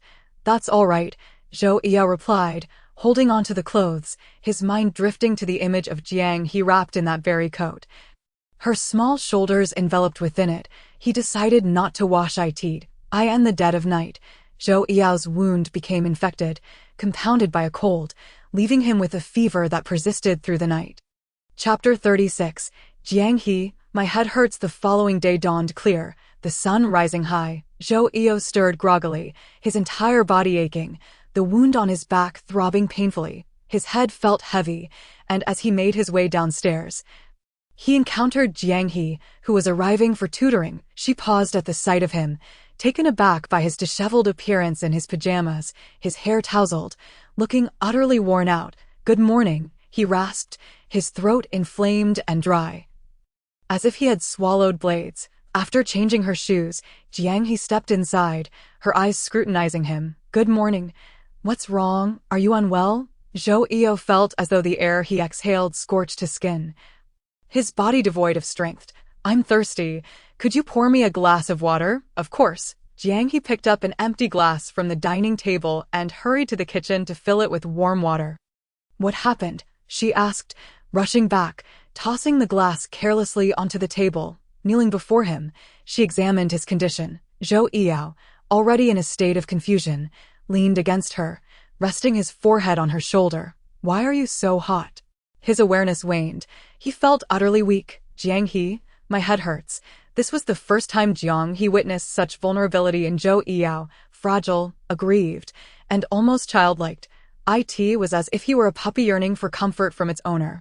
Hearing the commotion, Zhou Qingning rushed downstairs, her eyes wide with concern. "What happened to my brother?" "Ningning, do you have any fever-reducing medicine at home?" Jiang He asked, her gaze fixed on Zhou Eo, whose temperature was alarmingly high. His eyelids tightly shut, the usual arrogance stripped away, leaving only the frailty of illness behind. "Zhou Eo, it hurts." His words were garbled, barely intelligible. They say vulnerability is reserved for those one trusts. Perhaps Zhou Eo felt safe enough to lower his defenses in Jiang He's presence. Collapsing when he could no longer hold on, Zhou Qingning dashed down the stairs. "My brother has a wound. I'll call Uncle Chen to come over." Jiang He's heart raced at this news, her gaze dropping to his arched back. A wound on his back, she was completely unaware of it. Uncle Chen was Zhou Eo's father, Zhou Ren's close friend and a doctor who had once served Zhou Ren in his youth and now continued to care for his offspring. Dr. Chen removed his mask. "Xiaoyi has a fever due to an infected wound, coupled with a cold. Did he get caught in the rain yesterday?" A wave of guilt washed over her as she lowered her head. Dr. Chen's eyes briefly landed on Jiang He. She appeared quiet and amiable. Observing her reaction, he could piece together the situation. "No worries. Xiaoyi is robust. A few days of medication will suffice, Uncle Chen." "What about my brother's wound?" Zhou Qingning inquired anxiously. "Don't fret, Ningning. I've cleaned the wound and will administer fever-reducing medicine. As long as you remember to change the dressing tonight, he should be fine." Dr. Chen was familiar with Zhou Qingning, having watched her grow up alongside his son. "I never imagined Rin would hit so hard." Zhou Eo succumbed to sleep after taking his medicine. Jiang He began tutoring Zhou Qingning until noon when Zhou Eo finally awoke. A sudden illness had struck Aunt Zhong's grandson, prompting her to take half a day off after preparing lunch. Jiang He, uneasy about leaving Zhou Qingning alone with a sick patient, chose to stay at Zhou Eo's house that afternoon. Fortunately, after his medication, Zhou Eo's fever subsided. Jiang He headed to the kitchen to heat some rice porridge. Zhou Eo sat at the dining table, observing the girl bustling about in the kitchen, resting his chin on his hand and smiling softly. Zhou Qingning, with her delicate hands, checked his forehead, then her own, concluding that he didn't feel as hot. "Brother, are you feeling better?" "What's wrong?" Zhou Eo replied listlessly, his fatigue apparent. "Little Jiang is taking care of you." "Doesn't that feel nice?" Zhou Qingning teased, recalling how her brother's spirits had plummeted upon hearing Aunt Zhong's absence. "Be quiet. Your brother is a patient." Zhou Eo feigned innocence, playing the victim. Zhou Qingning ignored him. Turning her attention back to her phone, Zhou Eo rose to assist in the kitchen, where Jiang He was washing fruit. "You should sit down. Don't move around too much," she advised. "I'll take a look." After finishing, Jiang He retrieved a knife to cut the fruit. "I found some in the fridge. Eating a bit might make you feel better." "Oh." Zhou Eo leaned against the counter, watching her. "Just don't cut yourself. Otherwise, I'll have to take care of you in return." Jiang He chuckled. "I wanted." Zhou Eo, feeling unwell, could only manage half a bowl of porridge. After the meal, he insisted on washing the dishes despite his illness. Jiang He, unable to dissuade him, remained in the living room. Zhou Qingning leaned against Jiang He. "This is the first time my brother has washed dishes. It's quite rare." "First time?" Jiang He raised an eyebrow, recalling how he rarely even entered the kitchen. Zhou Qingning smirked. "Yeah, he usually avoids it like the plague." Suddenly reminded of something, Jiang He turned to look toward the kitchen, where the clattering of plates and bowls resonated. Ning Ning, how did your brother get that wound? Zhou Qingning casually picked up the remote, turning on the television. My dad did it. Did he strike him that hard? Jiang He recalled Dr. Chen's treatment of Zhou Yao's wound. It seemed to have been inflicted with a blunt object, leaving only a layer of skin broken. The more serious areas had bled, and the scabs appeared to have reopened. An alarming sight. No, I think that was the first real hit. Before, my dad would grab things, but Mom always intervened. Zhou Qingning nestled back against Jiang He, munching on fruit. Zhou Yao emerged, overhearing their conversation. Didn't I say you could ask me anything? What can a little brat know? Anyway, Zhou Yao's spirits lifted slightly, though his pallor remained, and his eyelids drooped heavily. Lu Wulu. The surveillance is fixed. Lu Wulu. Video. Chapter 37. The thrill of being scolded in the afternoon. Zhou Yao. Having taken cold medicine, succumbed to sleep and didn't awaken until late, Jiang He hesitated. Staying overnight at someone else's home was not a trivial matter. Zhou Qingning sensed her concern. It's fine. You can sleep with me. Zhou Qingning persisted. Tomorrow I have a math quiz at school. Can you help me study a bit longer tonight? Reluctantly, Jiang He acquiesced. For dinner, the three ordered takeout. Jiang He accompanied Zhou Yao in sipping porridge while Zhou Qingning indulged in fried chicken all to herself. After cleaning up, Zhou Yao lounged on the couch, sinking into its embrace, exuding an air of laziness. There was little exchange between him and Jiang He. She stood in the living room, words caught in her throat. Wanting to say something but ultimately refraining, his beloved mother had called before dinner, instructing him to rest at home and forbidding him from going out, should he be discovered not resting properly. His allowance would be cut off. Jiang He had already departed, slipping away quietly without so much as a farewell, ascending the stairs to tutor the little ghost. Zhou Yao felt a surge of irritation. Tossing the remote onto the coffee table and picking up his phone instead, he opened the video sent by Lu Yuchuan. IT captured a scene from the surveillance camera positioned at the fitting room door, an image of a girl's silhouette. Glancing furtively from side to side before entering, her demeanor shrouded in secrecy, the technician had only provided a brief clip, and the antiquated surveillance system rendered the image rather unclear, making it difficult to discern the identity of the figure. Lu Yuchuan could not recall this silhouette either, yet it felt hauntingly familiar, as if he had encountered it before. A memory flickered in his mind. Jiang He's tear-streaked face etched into his memory.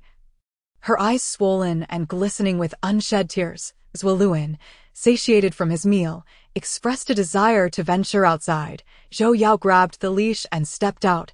Zhuoluin promptly addressed his needs, heading straight home without the usual aimless wandering. Perhaps he sensed Zhou Yao's illness, exhibiting a remarkable understanding by patiently awaiting Zhou Yao's assistance to wipe his paws.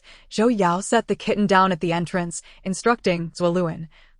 Go play with Jama for a while. Woof woof. Good boy. Jiang He's voice was neither sharp nor soft. It carried a tone that was neither subservient nor arrogant, calm yet assertive. Occasionally, she would speak in hushed tones. Yet her voice retained a distinct flavor, easily recognizable. Zhou Yao had never paid much attention to the school's announcements, nor had he listened closely until now, which filled him with an overwhelming sense of regret. He approached the medicine, scrutinizing it for several moments before formulating a thought. He wished for Jiang He to change it for him. However, he was uncertain how to broach the subject. He climbed onto the bed. Resting his chin on a pillow he had carelessly grabbed, letting out a sigh. After the autumn equinox, the nights grew longer, the sky outside darkening to a dreary gray, illuminated only by the flickering streetlights. Zhou Yao left the lights off, the curtains drawn back, allowing the dim light to filter in, casting intricate patterns across his stern profile. His eyelids were narrow and slightly double-lidded, with a faint mole at the outer corner of one eye. Endowing him with an air of mystery in the shifting light, he appeared somewhat revitalized, his spirit noticeably uplifted. He opened a video app. Scrolling through clips in search of answers, he stumbled upon a post discussing the topic of girlfriends spending the night at their boyfriends' homes. Zhou Yao, adopting an inquisitive demeanor, delved into the comments section. The cacophony of chaotic remarks caused him a headache, prompting him to discard his phone and exit the room. At that moment, Jiang He emerged from Zhou Qingning's room, inadvertently colliding with Zhou Yao as she closed the door. Finished tutoring? Zhou Yao inquired, rubbing the back of his head. Then, the two stood in silence, until Jiang He turned to descend the stairs, prompting Zhou Yao to call after her. Jiang He, could you change my medicine for me shortly? Zhou Yao feigned calmness, observing her reaction. Sure. Upon hearing her agreement, he couldn't help but smile slightly. I'll be waiting for you in my room. Not long after returning, a knock sounded at the door. Jiang He entered Zhou Yao's room for the first time. The main light remained off, with only a floor lamp casting a warm yellow glow. She cautiously glanced around, taking in the layout of his space. It exuded youthful energy, with one wall adorned with various figurines, a computer, and a gaming chair. The bedding was in dark hues, and the nightstand held several books, their corners dog-eared, suggesting frequent perusal. It felt foreign yet oddly familiar, the only recognizable aspect being the crisp scent of mint and citrus that filled the air. Jiang He was aware that rummaging through his belongings would be impolite. Yet she found herself drawn to everything that related to him. After their meal, she contemplated asking if he needed his medicine changed, but hesitated, feeling it might be intrusive, observing his post-meal weariness. She ultimately refrained from voicing her inquiry. Zhou Yao placed the medicine on the desk, casually beginning to unbutton his sleepwear, one button after another. Jiang He tilted her head, avoiding his gaze, as she suddenly heard a faint chuckle from him. Almost mocking, too shy to look. No need to be embarrassed. I'm not at that moment. Zhou Yao's mischievous side surfaced, his voice laced with a strong accent from Beijing, a stark contrast to the careful manner he had displayed earlier. He relished in the opportunity to see Jiang He blush. True to expectation, her fair complexion gradually flushed a delicate pink under the light. The girl before him had her hair styled in a bun. Yet by the day's end, loose strands cascaded down her back, enhancing her gentle demeanor. You rogue. Jiang He's reprimand was gentle, lacking any bite, yet it seemed to amuse Zhou Yao, who pulled up a chair and sat down, eyes twinkling with mirth. Shall I apply the medicine? Jiang He regarded his physique with newfound awareness. Zhou Yao had a fitness regimen, his chest and abdomen well-defined, but not exaggerated, an appealing sight. Blushing, she picked up the medicine bottle. While Zhou Yao turned his back to her, his back bore scars that had formed scabs, no longer as alarming, yet the lines clearly indicated he had endured considerable force. Jiang He felt a pang in her heart. Suppressing the discomfort as she gently applied the ointment, Zhou Yao leaned back in his chair, maintaining a tranquil demeanor. And the next moment, Zhou Yao felt a warm breeze brush against his back, causing him to freeze momentarily. By the time he registered the sensation, the warmth had receded. His dark, penetrating gaze fixated on the girl before him. Was your injury caused by your uncle? Jiang He inquired cautiously. Was it due to skipping class? She struggled to think of any other reason, recalling how Bian Huaqing had mentioned inviting Zhou Yao's parents to the school for a discussion. It seemed he had been reported. Sort of, he replied, recalling that stormy night when Zhou Ren had questioned him about forsaking his opportunity to study abroad. He had remained silent. Zhou Yao leaned back in his chair, staring at the floor. His voice muffled. He specifically chooses to hit me when my mother isn't around. Otherwise, I wouldn't have to endure this. Has your uncle always been this strict with you? Jiang He asked. Zhou Yao replied with a non-committal taking a long pause before continuing. He's very accomplished and has a keen interest in business, but I don't share that passion. You adore playing the cello. Don't you? Jiang He ventured tentatively. Zhou Yao exhibited a general disinterest in most things, perpetually appearing groggy. It was only when he played the cello that a hint of earnestness emerged. Jiang He could see he cherished the moments spent with the instrument. Yet every expression he wore hinted at his restraint. She found it perplexing. But I don't understand. You clearly love it, so why do you always pretend it doesn't matter? Loving it is genuine. Restraint is also real. I fear being seen, especially by my father. Zhou Yao's tone was heavy. It was the first time he had voiced such sentiments. Whatever I enjoy, he perceives as a distraction, believing it impedes my studies and my eventual succession of his legacy. That's why I dare not show enthusiasm for the things I love. After finishing, Zhou Yao chuckled lightly, accustomed to it. I fear losing more than the inability to reach out. Jiang He understood all too well.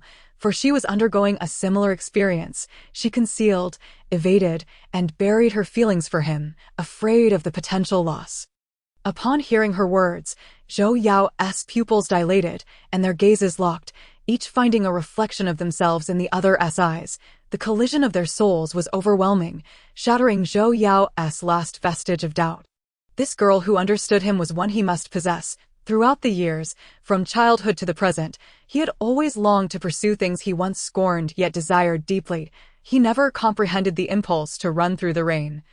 Nor did he grasp the act of shedding tears for love. Yet, these were experiences he yearned to encounter at the very depths of his being. Jiang He tidied away the medicine while Zhou Yao donned his shirt, casually fastening 2 buttons. I once had a dog when I was young. I loved it so much that my father had it taken away the next day. Oh yeah, reminisced. I also had a passion for the electric guitar. But he deemed it a waste of time and smashed it. Consequently, my mother began to threaten divorce, and only then did my father temper his demeanor. Zhou Yao's gaze landed on a family photo on the desk, featuring the 4 of them together, with Zhou Qingning nestled in Zhou Ren's embrace, while Zhou Yao stood behind his mother, a slight smile gracing his face.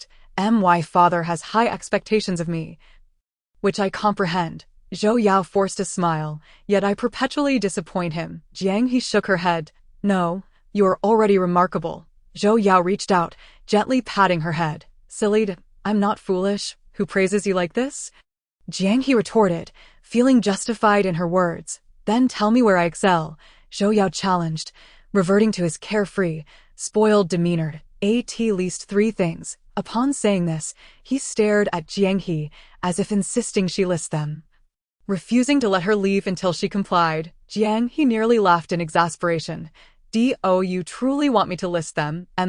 First, you're probably quite handsome, Jiang He said earnestly. Say it again. Zhou Yao frowned.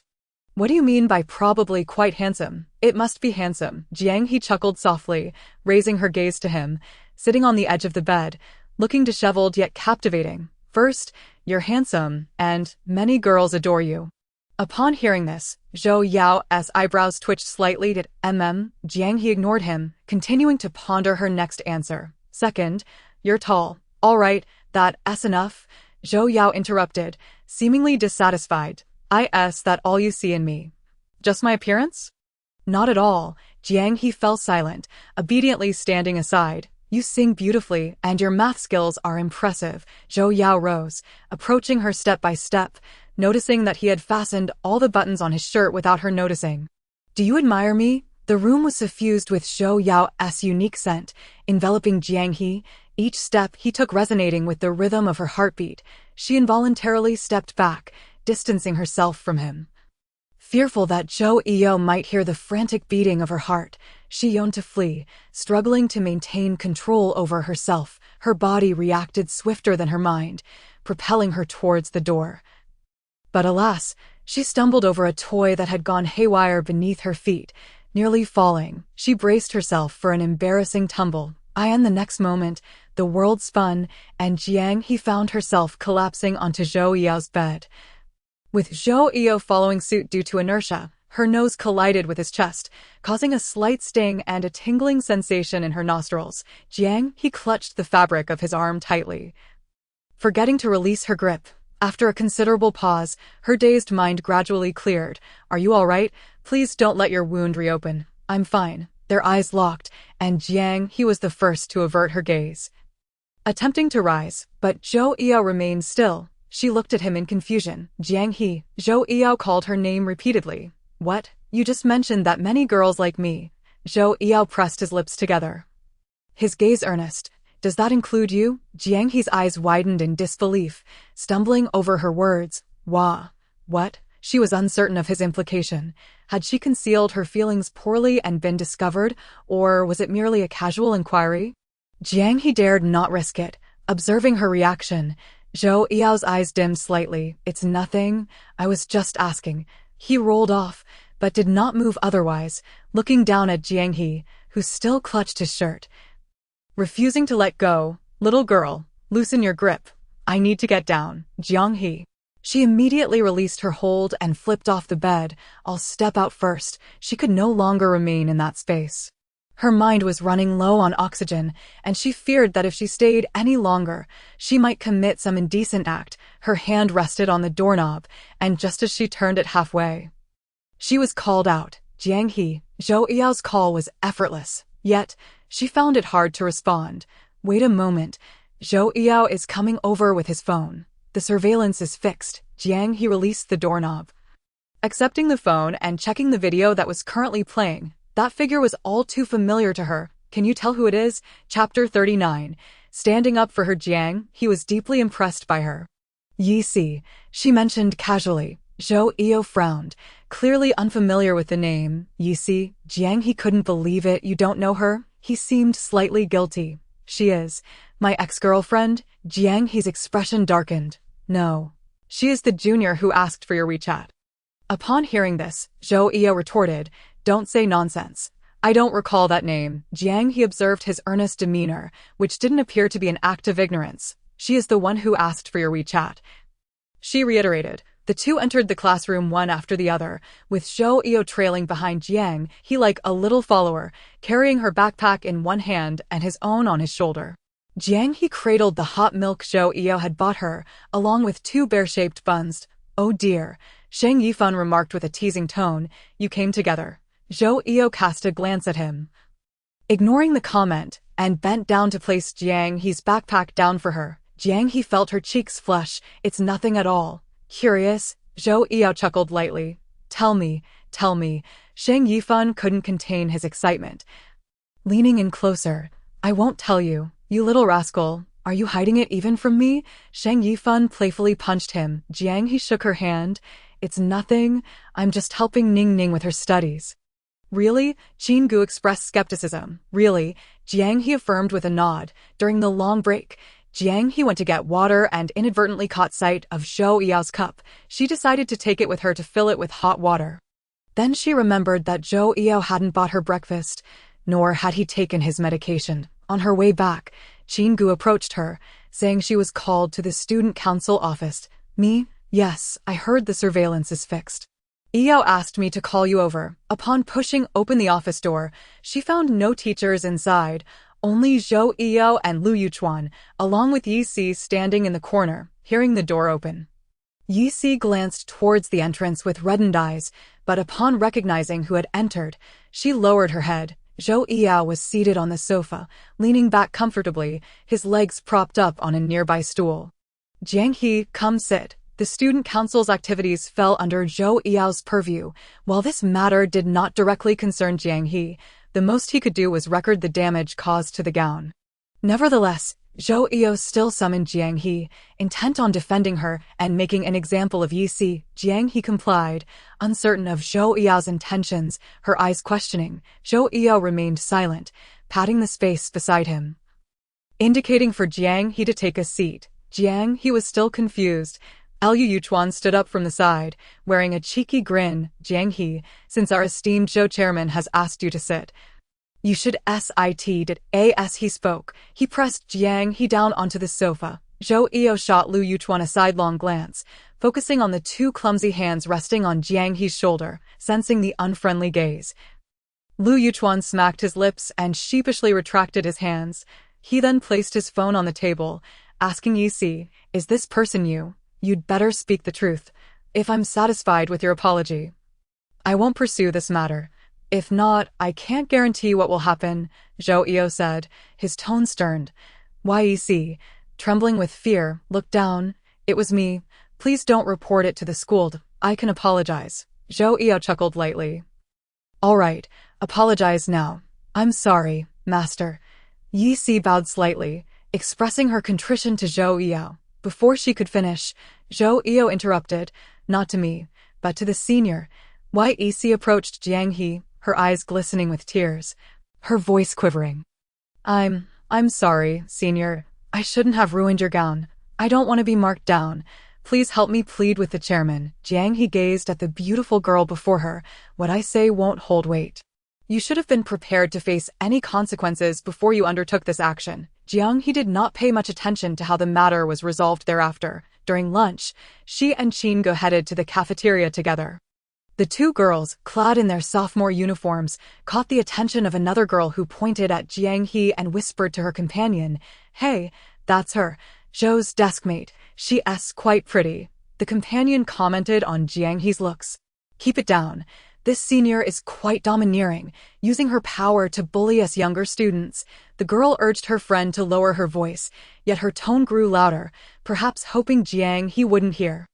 "With a voice like that, aren't you afraid of being targeted?" The other girl chuckled. Afraid, terrified, Qin Ge, overhearing this, contemplated confronting them, but Jiang He held her back. What's the point of arguing with children? Those who don't understand the situation will naturally side with reason. Those who refuse to reason won't grasp the truth.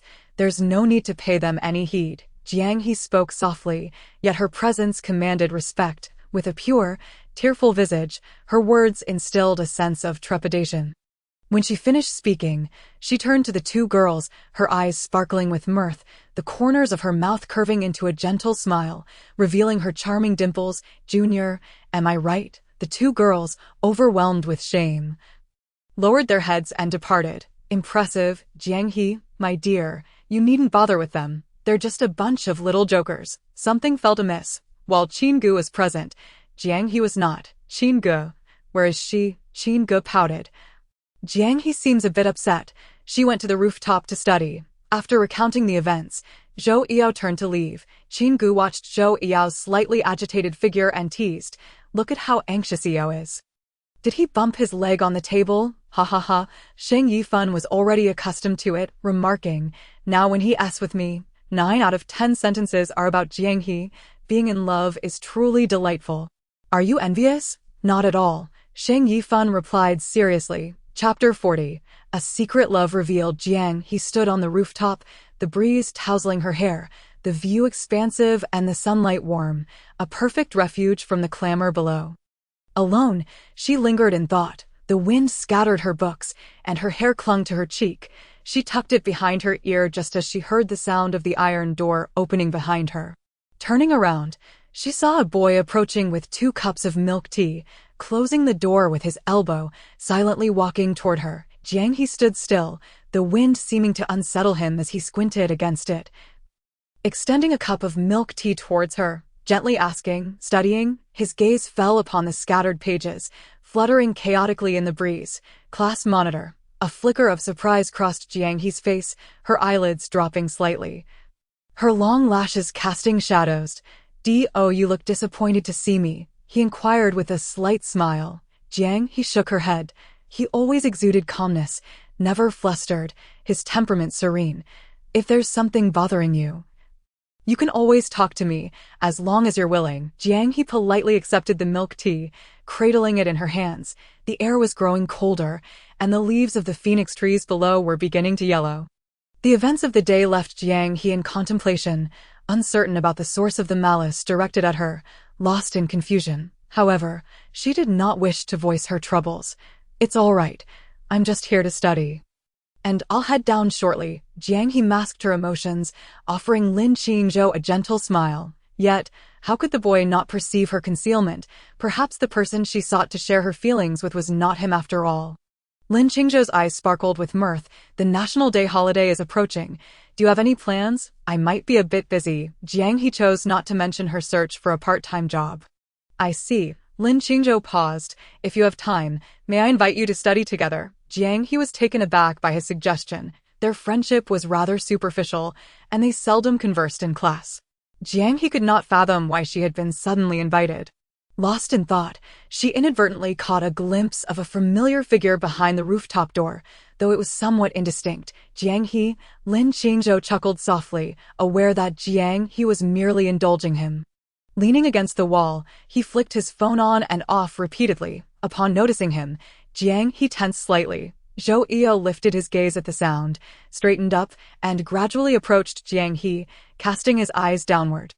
Lin Qingzhou smiled, realizing the situation, and said, "Well, you two carry on. I'll take my leave." Before departing, he gestured towards the milk tea in Jiang He's hand, advising her to drink it while it was still warm. Bidding her goodbye, The rooftop was cluttered with construction debris, seldom frequented by others. Jiang He often came here to enjoy the breeze during troubling times. Zhou Yao glanced at the milk tea in Jiang He's grasp. Inquiring, "Is it good?" He leaned in to taste it. Jiang He wished to protest, but was a moment too late. Watching as Zhou Yao's lips brushed the rim of the cup, his lips were thin, with a pale hue.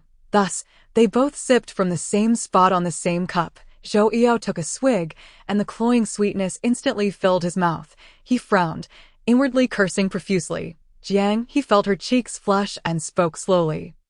I've already had some." She recalled having seen a video stating that when two people shared the same cup, it was akin to an indirect kiss. Did this apply to them as well? Zhou Yao lifted his gaze, but remained silent, his jaw tense and his expression not particularly pleasant. Yet Jiang He remained oblivious. Noticing his silence, she remarked, "You still have an injury. It's better to avoid sweet things." Behind Jiang He was an old, dusty table. Zhou Yao stepped forward and draped his jacket over it. Jiang He was uncertain of his intentions. She attempted to shift positions, but was stopped by Zhou Yao, who propped his hand under her arm, firmly guiding her to sit on the table. As she perched there, still in a daze, Zhou Yao stepped closer, his arms bracketing her on either side. Jiang He felt a surge of fear and leaned back, asking, "What are you going to do?" Zhou Yao chuckled lightly. "I end this position." Their eyes met at the same level, allowing Jiang He to clearly see the depths of Zhou Yao's dark eyes, as if they contained an entire galaxy. "What were you two discussing just now?" he inquired. Upon hearing this, Jiang He realized that the figure she had spotted earlier was indeed Zhou Yao, and that familiarity had sparked her recognition. "Nothing much," she replied, attempting to step down, but the individual before her remained unmoving. They held each other's gaze, and for several seconds, the wind stilled. The only sound was their breathing, as Zhou Yao locked his gaze onto Jiang He's eyes, which reflected him entirely. "Do you like him?" he asked, his tone low. Jiang He reacted as if her tail had been stepped on, exclaiming, "What nonsense! I don't like him." "Very well," Zhou Yao responded, taking a deep breath as he regarded the girl before him. "Did you come to the rooftop because of what happened this morning?" He had caught snippets of gossip, which were rather jumbled. Jiang He was taken aback by the sudden shift in topic but nodded, instinctively leaning closer to Zhou Yao, the one she harbored in her heart. Zhou Yao lifted Jiang He down gently, affirming her point. She must be prepared to face any outcome before taking action. That night, a new member was invited into the small group of Beijing High School. The name was changed to reflect his identity: Student Council President Zhou Yao. The chat exploded with excitement as everyone greeted him. Zhou Yao, however, only sent a single message before exiting the group. "Whoever is gossiping behind my back and fabricating stories about classmates, especially Jiang He, just wait and see what I will do to you." The chat lit up with reactions, a flurry of exclamations and excitement. Jiang He read Zhou Yao's words repeatedly, her heart racing. She then clicked on his profile picture, confirming his identity.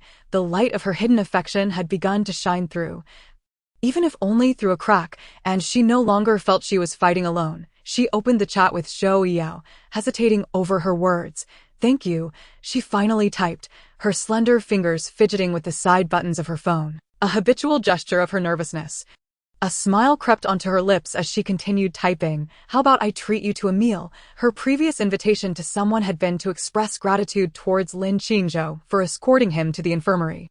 Was that meal for Lin Qingzhou also a form of thanks? Zhou Yao replied. Jiang He was puzzled by his meaning. Was it an agreement or a refusal? She furrowed her brows, contemplating whether to inquire further. Just then, her phone screen lit up again. "Would you accompany me during the National Day holiday?" Soon enough, a week passed, and the National Day holiday arrived. Zhou Qingning's supplementary classes had concluded. Jiang He no longer needed to visit Zhou Yao's home. Yet their conversations on WeChat had increased, predominantly initiated by Zhou Yao's morning greetings. As the holiday commenced, Jiang He found herself home alone and decided to call Jiangzheng, only to hear a cacophony of noise on the other end, indicating a busy atmosphere. On the first day of the holiday, Zhou Yao came to pick Jiang He up from downstairs, stating he would take her somewhere. They arrived at a breakfast shop, where they had a simple meal before heading to the location Zhou Yao had mentioned.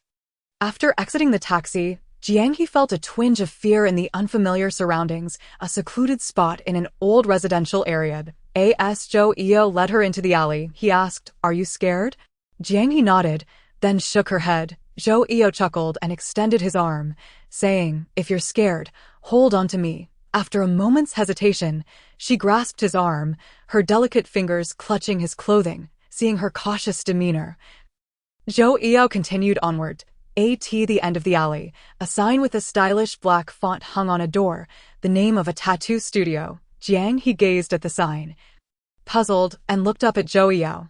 "What is this place?" Zhou Yao led her inside, saying, "It's my friend's shop." Jiang He thought to herself, did he want her to accompany him for a tattoo? With curiosity, she followed him inside, where she found a young man lounging on a black leather sofa, wearing a black baseball cap and smoking a cigarette amidst swirling smoke. Upon hearing their entrance, he raised his eyelids and glanced toward the door, extinguishing his cigarette upon seeing Jiang He. "You're here," he said, remaining seated as he doodled on a piece of paper. "Good. I can't figure out this math problem. Can you explain it to me? I'm not here to tutor you." Jiang He interjected, finally noticing the stack of math worksheets on the table. A tattoo artist doing math homework. Intriguing. "Are you here to show off your girl?" the young man teased, eyeing Zhou Yao. Zhou Yao paused, unfazed by the comment, and replied with a light chuckle, "I'm just here to pick up my workbook. I left it here last time." "Threw it away," the young man retorted, his impatience evident. "How's your back?" Zhou Yao settled onto the sofa, surveying the room. "It's fine. Stop pretending. You know what I'm talking about." Zhou Yao was tempted to kick him. Did Uncle He send Jiang Li away on purpose? The young man shot him a glance. "Get lost. You're just here to annoy me." "No, I'm here for my workbook." Zhou Yao shifted the conversation. "I need to help my girl with math." He searched through the cabinet again, but found nothing. "Looks like I need to buy a new one." The young man closed the cabinet door, shaking his head in disbelief. "How does Shang Yifan tolerate you?" As Zhou Yao emerged, he found Jiang He seated quietly on the sofa. Upon noticing him, she rose, smiling as she watched the two engage in playful banter. "Let's go." "Jiang He," Zhou Yao called, taking her by the wrist. "We'll come back to hang out another day." They left the dim alley, sunlight streaming in as they walked side by side. Jiang He was unfamiliar with the boy named He. Without taking 2 steps, Zhou Yao spoke up, saying that he was in the same year as us. "But he has dropped out now." "Dropped out?" Jiang He inquired with curiosity. He had been drawing since elementary school, but after a dispute with his family during the 2nd semester of his sophomore year, he opened a tattoo shop at this point. Zhou Yao chuckled lightly and continued jokingly, indicating that there seemed to be no customers. "From our school?" Jiang He asked cautiously. "No, from the neighboring affiliated school," taking a few steps outside. Zhou Yao continued, He had a girl he liked, but she was sent abroad by his father. "That girl is?" Zhou Yao called for a ride on his phone, putting it away afterward, "the adopted daughter of the He family. A grade below us." Once in the car, Zhou Yao looked at Jiang He, his gaze unwavering. Jiang He turned slightly, asking, "What's up? Accompany me for a day." Zhou Yao's tone carried a hint of pleading. Sounding somewhat pitiful, Jiang He blinked, avoiding looking at the boy's face, and finally nodded, an unprecedented agreement. Chapter 42. Seeing you makes me uncontrollably happy. Just as Sheng Yifan mentioned they were in the billiard hall, Zhou Yao suggested, "Shall we go over?" He wanted to share more of his life with Jiang He, driven by curiosity about her own experiences. He longed to know what she did when bored at home or how she coped when she missed her mother. Jiang He nodded, affirmatively. Jiang He had never played billiards and had never visited such places, feeling quite anxious. Qinggu was also present, being a first-tier city. Beijiang was inevitably bustling with tourists during the National Day holiday, resulting in heavy traffic, and they arrived at their destination just around noon. Zhou Yao, leading Jiang He with familiarity, introduced, "We often come here to hang out, especially on weekends," perhaps due to Zhou Yao's frequent visits. Many greeted him as they ascended the stairs. Everyone was curious about the girl beside him, for she was not only cute but also beautiful. Moreover, Zhou Yao had never brought a girl here before. A girl passed by, seemingly youthful, with long wavy hair and exquisite makeup. She teased, "So, Igu has brought his girlfriend to play?" "Just a friend." Zhou Yao replied with a straight face. Many of his friends were here. A mix of both genders, including students and working individuals. Sheng Yifan called Zhou Yao in, followed by Jiang He's younger sister, tossing a cue stick to others, saying, "Why are you two always stuck together? Have you been talking behind our backs?" Zhou Yao shot a cold glance, asking, "Where's Qin Ge?" "No worries." Zhou Yao led Jiang He to a nearby lounge area, saying, "You sit here first. Qin Ge will be up shortly." Jiang He nodded. "Okay." Zhou Yao remained standing, asking, "Do you play billiards?" After Zhou Qingning's tutoring session, Jiang He was preparing to look for another part-time job to earn some pocket money. Jiang He shook her head, stating, "No, I don't." The obedient girl appeared out of place among the group of raucous boys. The previously boisterous boys had now unified in silence, wide-eyed and gaping at her in disbelief. He stood up to see several boys, including Sheng Yifan, frozen in place. Zhou Yao rolled up his sweatshirt sleeves, picked up a cue stick, and walked around the table, asking casually, "What's wrong?" "Not playing anymore." Leaning down, he struck the cue ball with a crisp sound, scattering the colorful balls across the table. Zhou Yao changed positions and continued playing. Although Jiang He had no experience, she understood that the aim was to pocket the balls. Zhou Yao seemed quite skilled. Sheng Yifan followed closely behind Zhou Yao, chattering incessantly. "So, you two seem quite close lately. How's the progress?" Zhou Yao straightened up, tilting his head to glance at the girl sitting quietly on the sofa, seemingly bored with her phone. After a moment, he replied, "I want to pursue her." "Sounds good. I support you. But the road ahead may be long and challenging," Sheng Yifan replied, intentionally trying to discourage Zhou Yao. "I observe that Jiang He doesn't seem very enthusiastic about you." Honestly, Zhou Yao was well aware of this, having noticed it long ago. "She speaks very little when she's with me." Qin Ge interjected, shaking his hands. "Has Jiang He arrived?" Sheng Yifan nodded towards that direction. "I'll go drop off my things and be back for food." "All right." Qin Ge approached Jiang He, asking, "Baby, do you know how to play billiards?" "No." Jiang He looked up, quickly putting her phone away. "Do you?" Qin Ge playfully stuck out her tongue. "I know a bit. Sheng Yifan taught me." She linked her arm with Jiang He's, leaning in to whisper, "It's fine. Let Yi Ge teach you." She believed Zhou Yao would be more than happy to do so. Recently, Zhou Yao had been quite devoted, always around Jiang He, and they frequently entered and exited together. Qin Ge, who loved gossip, had heard from Sheng Yifan that Zhou Yao indeed had feelings for Jiang He, but she was uncertain about the extent of those feelings. Jiang He's eyes widened, shimmering with confusion. She bit her lip and nodded slightly. "You can ask.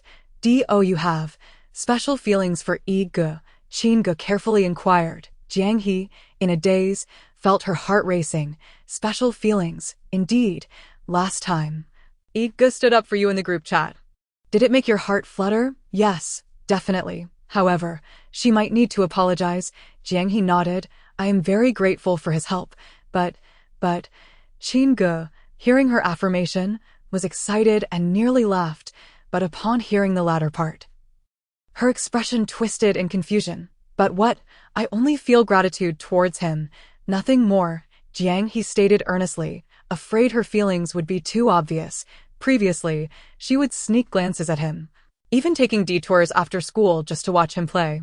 Losing track of time and rushing to her part-time job, she adored writing about him, his appearance, his voice, his every action. Yet, her writing skills were lacking, and all she could manage to pen down in her notebook was a single line. "Seeing you makes me uncontrollably happy." Jiang He had never imagined wanting to know Zhou Yao, nor had she anticipated any connection with him. Hence, before knowing Zhou Yao, she would openly watch his figure from afar, as no one could discover whom her gaze lingered on. But now, things were different.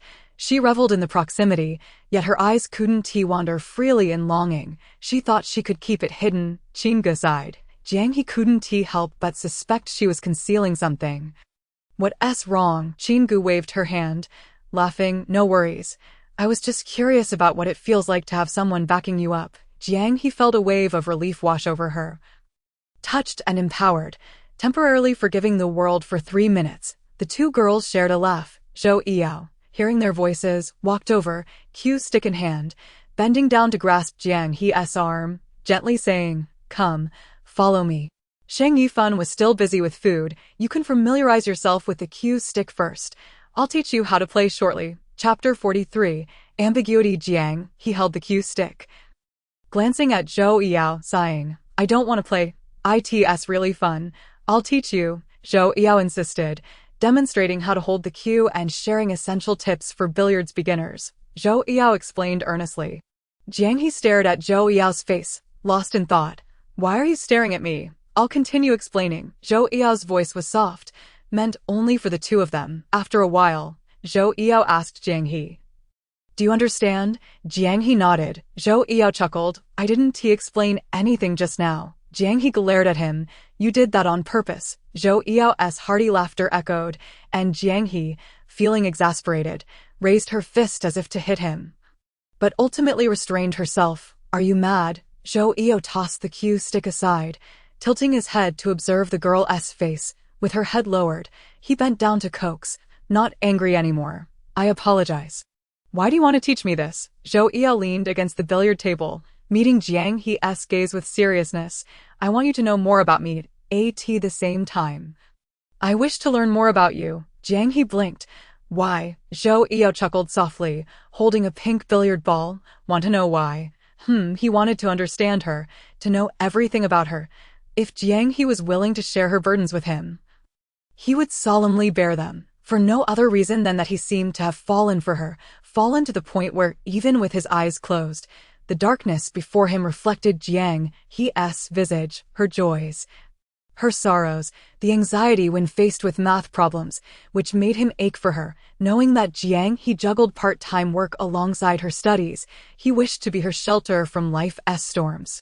It was a strange thought, yet one that arose sincerely from his heart. Zhou Yao ruffled her hair playfully. Not telling you. Jiang He dodged his hands, pouting. You're annoying. Shang Yifan shouted from the sofa. You two stop being lovey-dovey over there. Come eat. Zhou Yao washed his hands and walked over, playfully kicking Shang Yifan while heading to the counter. Shang Yifan scoffed, shifting closer to Qin Ge. What were you two talking about over there? Feng Shui, gnawing on a chicken leg, retorted. Their love life has nothing to do with you. Eating one tea, plug your mouth. Jiang He joined them after washing her hands, spotting the pizza on the table. Her expression momentarily frozen, quickly recovering. Jiang He, come sit. The group gathered around the coffee table, indulging in snacks like fried chicken and burgers. Jiang He nibbled on fries, remaining mostly quiet. Feng Shui was the first to broach the subject, inquiring if the matter concerning the local ruffians outside their school had been resolved. Liu Yuchuan shook his head, expressing uncertainty. Who knows? It hasn't been mentioned much lately. Zhou Yao, maintaining a calm demeanor, placed a chicken leg in front of Jiang He, encouraging her to eat more. It seems the police are handling it, but I wonder when it will actually be addressed. Qin Ge shrugged in response. Jiang He nodded gratefully. Thank you. Liu Yuchuan, seated across from Jiang He, noticed Zhou Yao's playful gesture and teased. Hey, why is it only Jiang He getting the chicken leg? Zhou Yao lifted his gaze and quipped. I didn't quite catch that. Did you say you want some chicken bones? There's plenty in the trash bin. Help yourself. Zhou Yao jested with him. After finishing their meal, Zhou Yao took Jiang He to practice billiards for a while, though it appeared she lacked the aptitude for it, as she struggled to make any progress. However, she didn't seem averse to learning. Jiang He sighed. I'm so clumsy. It's all right. Don't be disheartened. Zhou Yao consoled her, then called over Shang Yifan and the others, announcing, she'll play next. I want her to pot all the balls in one shot. Sure thing. Liu Yuchuan readily agreed. Zhou Yao adjusted Jiang He's stance, urging her to begin. Can I do this? Jiang He questioned, her self-doubt evident. With so many watching, it's too embarrassing. Zhou Yao nodded encouragingly. You can do it. Jiang He bit her lip, steeling herself. She bent down to take her shot, her form slightly flawed. Yet she managed to scatter all the billiard balls across the table. The group gathered around scrambled to retrieve the balls, with Shang Yifan exclaiming, Sister, that was impressive. Even better than Yao. Watching their flustered antics, Jiang He felt a wave of joy wash over her, realizing how delightful it was to play with friends. The bond of hearts, unconditional support, and acceptance enveloped her. Liu Yuchuan applauded. Wow, That was amazing, Jiang He laughed. It's all thanks to your assistance. Shang Yifan waved his hand dismissively. Qin Ge plays like this too. She just wants us to join her for a round, and then sits aside to scroll through her phone or play games. Jiang He had thought Qin Ge was skilled. Thank you all. Zhou Yao then asked, do you want to play again? Jiang He nodded, and several tall boys accompanied her for another round. After indulging in the game, Jiang He collapsed onto the sofa, resting her head on Qin Ji's shoulder. Murmuring, I'm exhausted. I want to sleep. With that, she closed her eyes and drifted into slumber. When she next awoke, still with her eyes closed, she heard the faint sounds of billiard balls colliding. She remembered leaning against Qin Ge as she had fallen asleep. At that moment, she became aware of a soft blanket covering her, a deep gray fleece that felt incredibly comfortable. The scent was familiar, though her foggy mind couldn't place it. It merely felt reassuring. Zhou Yao, who had not been playing, noticed her situation and approached. Jiang He quickly adjusted the blanket. You seem at ease, sleeping like a little piglet. Jiang He rubbed her eyes. I just leaned against Qin Ge and dozed off. Are you hungry? Zhou Yao inquired, his tall figure casting a shadow over her. Jiang He shook her head, then nodded slowly, her reaction slightly delayed. The atmosphere felt somewhat ambiguous, leaving her feeling uneasy. Zhou Yao prepared to leave. She called out, Zhou Yao. This was the first time she had addressed him by name, her voice soft and melodious. Zhou Yao froze momentarily, turning to face her. Her hair was slightly disheveled, her eyes sleepy yet charmingly innocent. He raised an eyebrow, his voice smooth. What's wrong? Chapter 44. When you like someone, you must speak up. Jiang He blinked, her almond-shaped eyes shining. My leg is numb. Her small voice carried a hint of grievance as she shifted her foot. Feeling as though countless tiny needles were pricking her, Zhou Yao smiled softly, the worry in his heart dissipating as he knelt beside her, gently grasping her slender calf. Can you move? Jiang He furrowed her brows.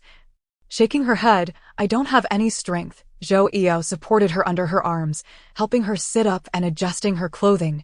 He noted her frailness and felt a pang of concern. Why are you so thin? As her feet touched the ground, the tingling sensation began to fade. I just can't gain weight, she replied. Just then, Zhou Yao's phone rang. It was the delivery person. He excused himself to go downstairs. Qin Ge glanced at the neatly arranged blanket on the sofa. It belonged to Zhou Yao. Whenever they had stayed up all night playing, he would use it for a quick nap. She wondered if he was a bit of a neat freak since no one else was allowed to touch it. Putting down her hand cream, she asked, Did Eo say anything to you? Qin Ge hesitated. Do you know whose deep gray blanket that is? Jiang He set her phone aside. I don't know. The scent was familiar. Reminiscent of the gentle fragrance of laundry detergent that matched Zhou Yao's own scent, her eyes sparkled, bright and captivating. I asked it Zhou Yao's. Qin Ge nodded, a smile dancing in her eyes. That blanket is cherished.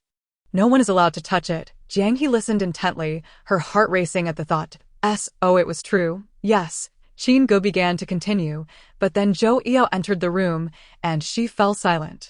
We've all had dinner. Let's go karaoke soon. Take your time eating. Before leaving, Qin Ge patted Jiang He's shoulder, winking. Make sure to eat well. The KTV was a private room filled with familiar faces, and everyone felt at ease.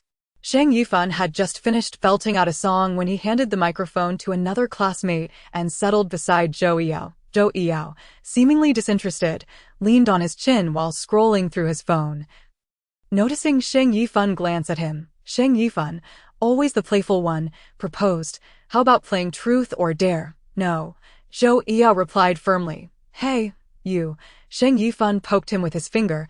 You're all sweet to Jiang He but aloof with us. What's the deal? Putting romance above friendship. In the dim light, the colorful atmosphere illuminated Zhou Yao's angular face, exuding an air of aloofness. Yet, upon hearing Jiang He's name, his expression softened slightly. Sensing this, Shang Yifan teased, I'll help you gauge the waters, shall we? After a half hour of singing, everyone was tired and settled on the sofa with some fruit. Shang Yifan clapped his hands. How about we play truth or dare? Qin Ge and Shang Yifan, sharing similar personalities, both enjoyed such games. The group eagerly agreed, excitedly recalling how long it had been since they last played. Qin pulled Jiang He to the front of the table. Zhou Yu finally joined them, taking a seat across from Jiang He. As he bent down, his gaze lingered on her for a moment before quickly shifting away. Starting with Sheng Yifan, he explained the rules. The bottle would spin, and whoever it pointed to would choose between truth or dare. After a pause, he added, "No backing out of truth, and the dares won't be too extreme. Let us just have fun." Sheng Yifan spun the transparent bottle atop the black glass table, watching it slow to a halt as Jiang He clenched her small hands, feeling anxious. Zhou Yao, more accustomed to these games, appeared relaxed, and the bottle ultimately pointed at Lu Yuchuan. Well, it's me," Lu Yuchuan exclaimed. Feng Shui shouted, "Hurry up, choose, truth or dare." "I'll definitely choose truth," Lu Yuchuan declared, having been on the losing end too many times. A girl asked, "Have you ever kissed your last partner?" Lu Yuchuan waved his hand dismissively. "No, you can't be serious. You must have kissed someone," a boy challenged. Lu Yuchuan burst into laughter. "I just managed to win her over, and before I could kiss her." Zhou Yao ruined everything.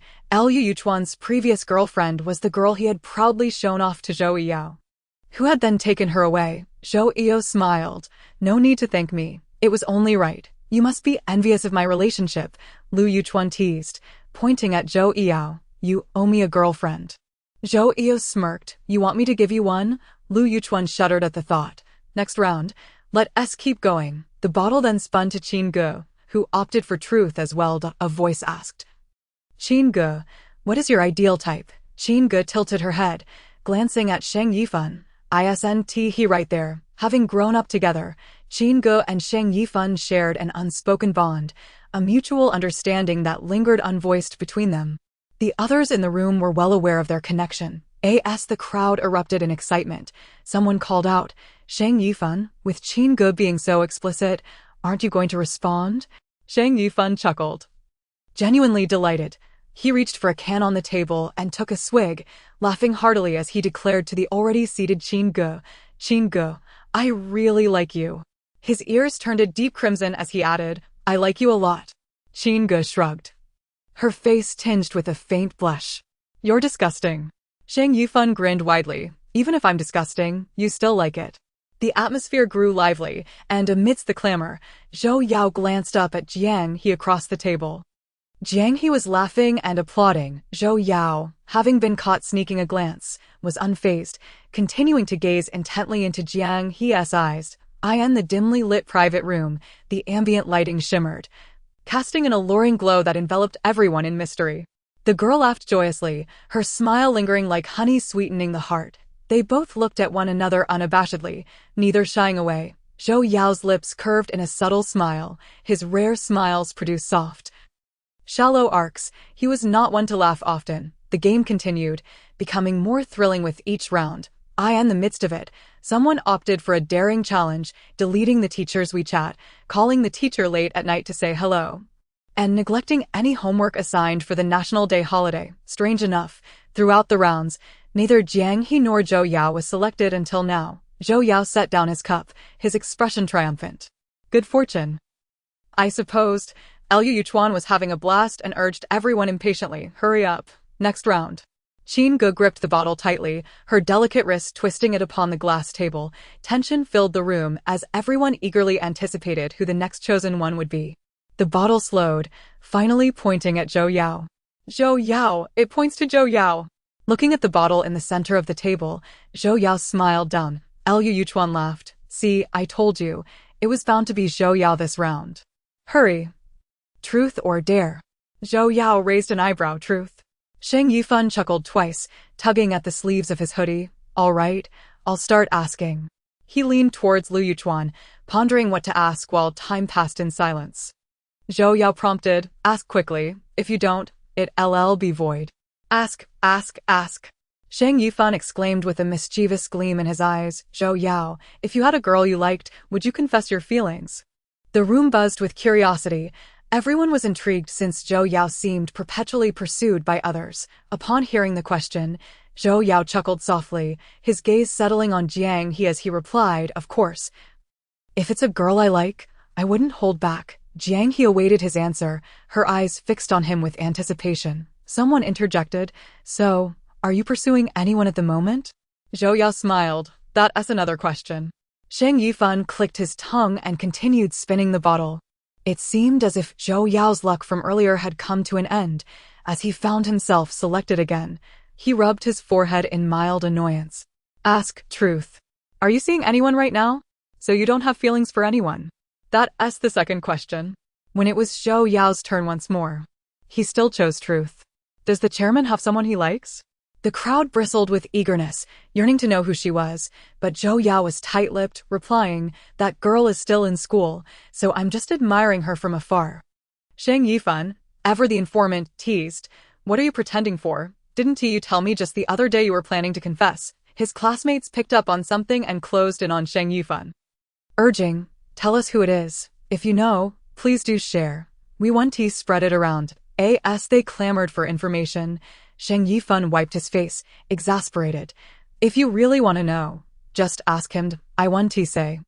I am too scared. Then someone joked, could it be Jiang He? A hush fell over the room. 1 second, 2 seconds, everyone turned in unison to look at Jiang He, startled while drinking her juice. She suddenly choked, and Zhou Yao immediately handed her a tissue. Confused by the sudden shift of attention, she smiled and said, not me. I don't know anything, Sheng Yifan exclaimed. Wow, what a man, if he can't stand someone. He'll tear them apart. Zhou Yao pulled out a tissue and wiped away the juice left on his fingers from peeling an orange. Let us keep it low key wide. As the game progressed. It was Zhou Yao's turn yet again. He smiled with crescent-shaped eyes. I guess my luck isn't too great. This time let Jiang He ask, Lu Yuchuan suggested. Throughout the game, Jiang He had participated minimally. Merely laughing along with others, she hesitated, shaking her head. Maybe not. Pushed by Qin Ge, who nudged her with her shoulder. What are you afraid of? Just ask anything. If you don't, you'll miss your chance. Reluctantly, Jiang He nodded and met Zhou Yao's gaze. He smiled back. Go easy on me. She bit her lip, her almond-shaped eyes sparkling. I asked the girl you like present here, Lu Yuchuan exclaimed. What a bold question. Zhou Yao chuckled. Such a tricky query, Jiang He, were you being merciful? With innocent eyes, she replied, this is certainly a question on everyone's mind. I'm just voicing it for them. Qin Ge burst into laughter. Bro, he's the most double-standard person ever. Zhou Yao remained silent, merely smiling. Yes, Chapter 46. Take it slow. His sincerity. Zhou Yao felt a bit emboldened by the alcohol. A casual glance to the side revealed Jiang He's fleshed earlobes. She was utterly incapable of independent thought in that moment. His voice, his breath, all enveloped her senses, seducing her into an intoxicating haze. Jiang He shifted her body slightly away from him, a hint of anxiety washing over her.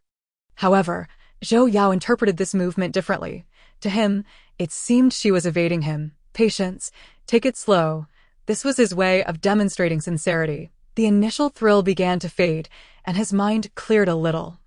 Reminding him that he was too close, he subtly straightened his posture. Out of the corner of his eye, he caught another glimpse of Jiang He's earlobe, small and delicate.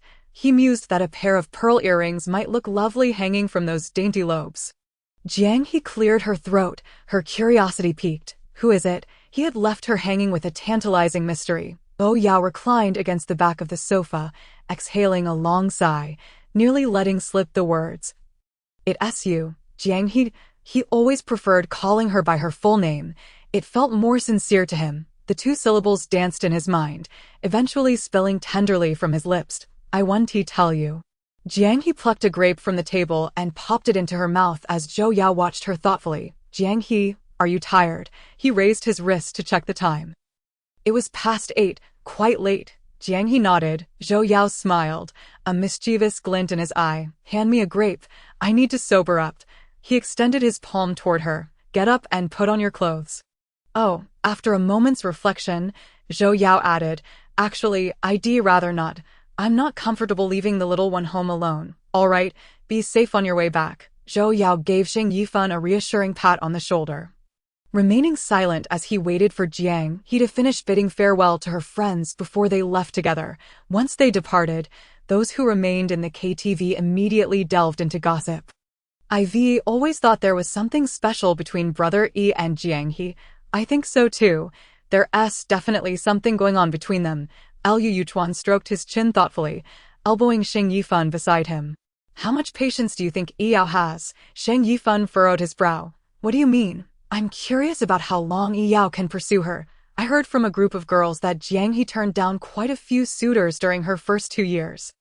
Liu Yuchuan had gathered this intriguing tidbit recently. While Jiang He wasn't as universally recognized as Zhou Yao within her class, she was undoubtedly regarded as the belle, if it weren't for her disinterest in participating in frivolous competitions. She could easily have made the top 3 in any beauty contest. Sheng Yifan scoffed lightly. That's just not the right type of person. What do you mean by that? Liu Yuchuan asked. Puzzled. Figure it out for yourself. Sheng Yifan brushed off his arm with disdain. You're always making a fuss over nothing. The room erupted in cheers, teasing one another. Having had a few drinks, Zhou Yao felt slightly woozy. His ears buzzing, Jiang He clenched her fists, her palms becoming damped. He paused for a moment, looking openly into Jiang He's eyes and pointed to his chest. She's right here. Do you really like her? Jiang He's voice wavered, obscured by the music. Zhou Yao leaned closer, his intoxicated essence filling her senses. The others continued to speculate about the identity of the girl present, unaware of the intense moment unfolding between the two. Zhou Yao's slender jaw lightly rested against Jiang He's shoulder, his slightly intoxicated demeanor exuding charm. He leaned closer, whispering in her ear, "Very much." Jiang He's hands tightened, her shoulders twitching against the ticklish sensation.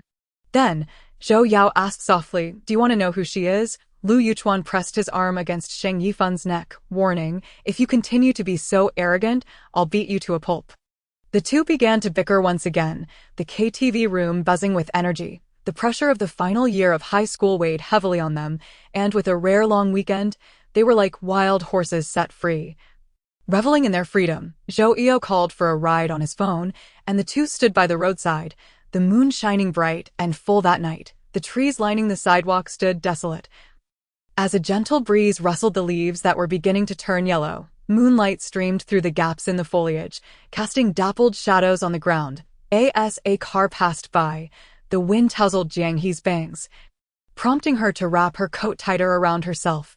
Zhou Yao noticed her shiver and asked, "Are you cold?" Jiang He shook her head. "I'm fine." After a brief pause, she hesitantly inquired, "Your back injury is healed, right? You didn't eat anything that might cause an infection today, did you?" Zhou Yao gazed at the passing cars and replied, "It's fine now. No need to worry." Oh, the two engaged in light conversation.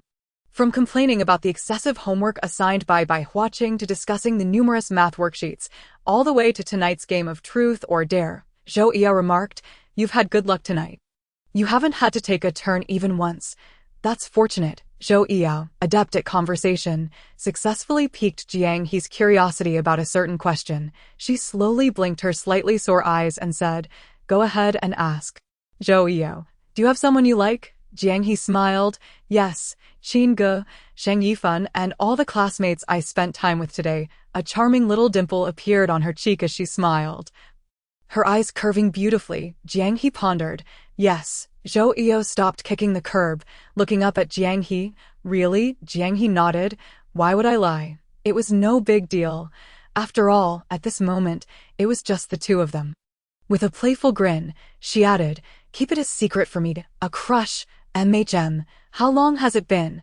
"Over 2 years." Zhou Yao straightened up, his tongue lightly pressing against his back teeth, his tone turning serious. "Is it someone from our school?" "MHM." Zhou Yao couldn't help but mutter a quiet curse. "Does that guy not know you like him?" Jiang He was puzzled by his reaction. "I don't know, and I don't plan to tell him." Zhou Yao fell silent. Jiang He asked, "Don't you want to know who it is?" Zhou Yao retorted, "Would you even tell me?" Amused, he thought, "You've got some skills, learning to have a crush. That's not fair. You haven't told me either." Jiang He huffed, expressing her dissatisfaction. Zhou Yu felt a surge of frustration, but suppressed it to maintain his composure. That moment, he cursed the guy in his mind 1,000 times over. Is he a good guy? Zhou Yu probed. He's all right. Zhou Yao's irritation grew. The path to winning a girl's heart was fraught with challenges, and there were plenty of other boys in the world. Why be infatuated with just one? Jiang He shook her head with a smile. However, this thin veil of secrecy was not hers to tear down. As their relationship was unequal, Jiang He had harbored feelings for Zhou Yao for so long. While Zhou Yao was merely feeling jealous for the first time, Jiang He thought, I'll take my time. True love will not be denied. Just then, their ride arrived. Chapter 47.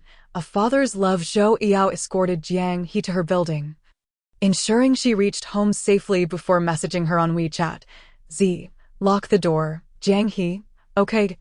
By the time Zhou Yao returned home, it was already past 9. He used his fingerprint to unlock the door, which clicked open, and tossed his bag carelessly onto the entryway table before bending down to change his shoes. He paused for a moment upon seeing a pair of high-end leather shoes and a dazzling pair of high heels on the shoe rack, then continued changing. The living room was brightly lit. A figure sat upright on the couch, his father, Zhou Ren, dressed in a dark casual outfit, his face betraying little emotion. As Zhou Yao entered, Zhou Ren lifted his gaze, his brows furrowing in thought. The resemblance between father and son was striking. The man bore the weight of time, his presence calm and profound, while the youth remained spirited and carefree, unafraid of the world. I just skipped a week of classes, Zhou Yao protested defiantly. That's so little. Zhou Ren rose to his feet, ready to give him a light reprimand. Is your injury healed? Zhou Yao sank into the sofa. Much better. Suddenly recalling something, he asked, Where's the little one? Where's Mom? They're upstairs trying on clothes, Zhou Ren replied, settling beside Zhou Yao and giving his shoulder a light pat. Sit up straight. Zhou Yao straightened his posture and looked down at his phone. No relationship, we broke up. You haven't inherited a single one of my good traits, Zhou Ren sighed, pinching the bridge of his nose. At least you've got my looks, Zhou Yao chuckled, setting his phone down. Wasn't it your appearance that caught my mom's eye, you little rascal? If you don't go abroad, you'd better work hard. Don't flunk out of college, or your mother and I want to take care of you. Zhou Ren's tone was serious. Zhou Yao, ever the carefree spirit, dismissed his father's warning. Sure, don't forget what you promised me that day. Zhou Yao paused his phone activity, recalling, You mean you decide my major? Right, just remember that day, the rain abroad fell particularly hard, and the thunder rumbled ominously. Zhou Ren, exasperated, gave Zhou Yao a light beating, but in the end, Zhou Yao, despite the pain, negotiated terms with Zhou Ren if he went abroad to study. Zhou Ren would not interfere with his choice of major. That night, pale and weary, Zhou Yao weakly stated, As long as I don't go abroad, I can definitely get into the best school. I can follow your lead on majors. And I'll consider taking over your business too. Zhou Ren looked astonished, his brow furrowed. Why are you doing this? Zhou Yao had always loved music and aspired to enter a music school, choosing a music-related major. But now, he was willing to give up his passion to avoid going abroad. Zhou Yao merely scoffed, remaining silent. Zhou Ren pressed again. You'd rather give up music? I think I've found someone more worthwhile than music.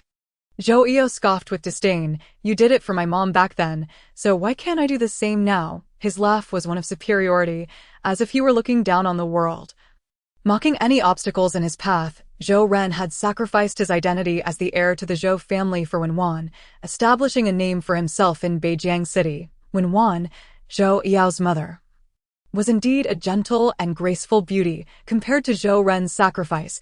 Zhou Yu felt that his own was trivial. Wenwan descended the stairs in a fitted gown, noticing the somber expressions on the faces of the father and son. Zhou Ren, I'm telling you, you can't hit my son anymore. Zhou Ren felt utterly wronged, his hands limp at his sides. I didn't lay a finger on him today. Wenwan smiled with satisfaction and twirled. What do you think of my new dress? Looks great. Zhou Yao grew tired of witnessing this couple's display of affection and quietly ascended the stairs, stopping by Zhou Qingning's room to knock before entering. The floor was strewn with gift boxes of all sizes. Meanwhile, the couple downstairs began to discuss. When Juan leaned against Zhou Ren's shoulder, watching television. Honey, do you think we're being too hard on Xiao Yi? Especially you. Taking away someone else's umbrella while getting drenched yourself. Zhou Ren replied, it's his choice. He has to bear the consequences. He promised to study abroad, and now that he is not going, he must pay the price. When Juan considered Zhou Ren's words, nodding as she accepted the fruit he offered, I think he has a girl he likes now and wants to study alongside her. We shouldn't interfere. He knows what he is doing.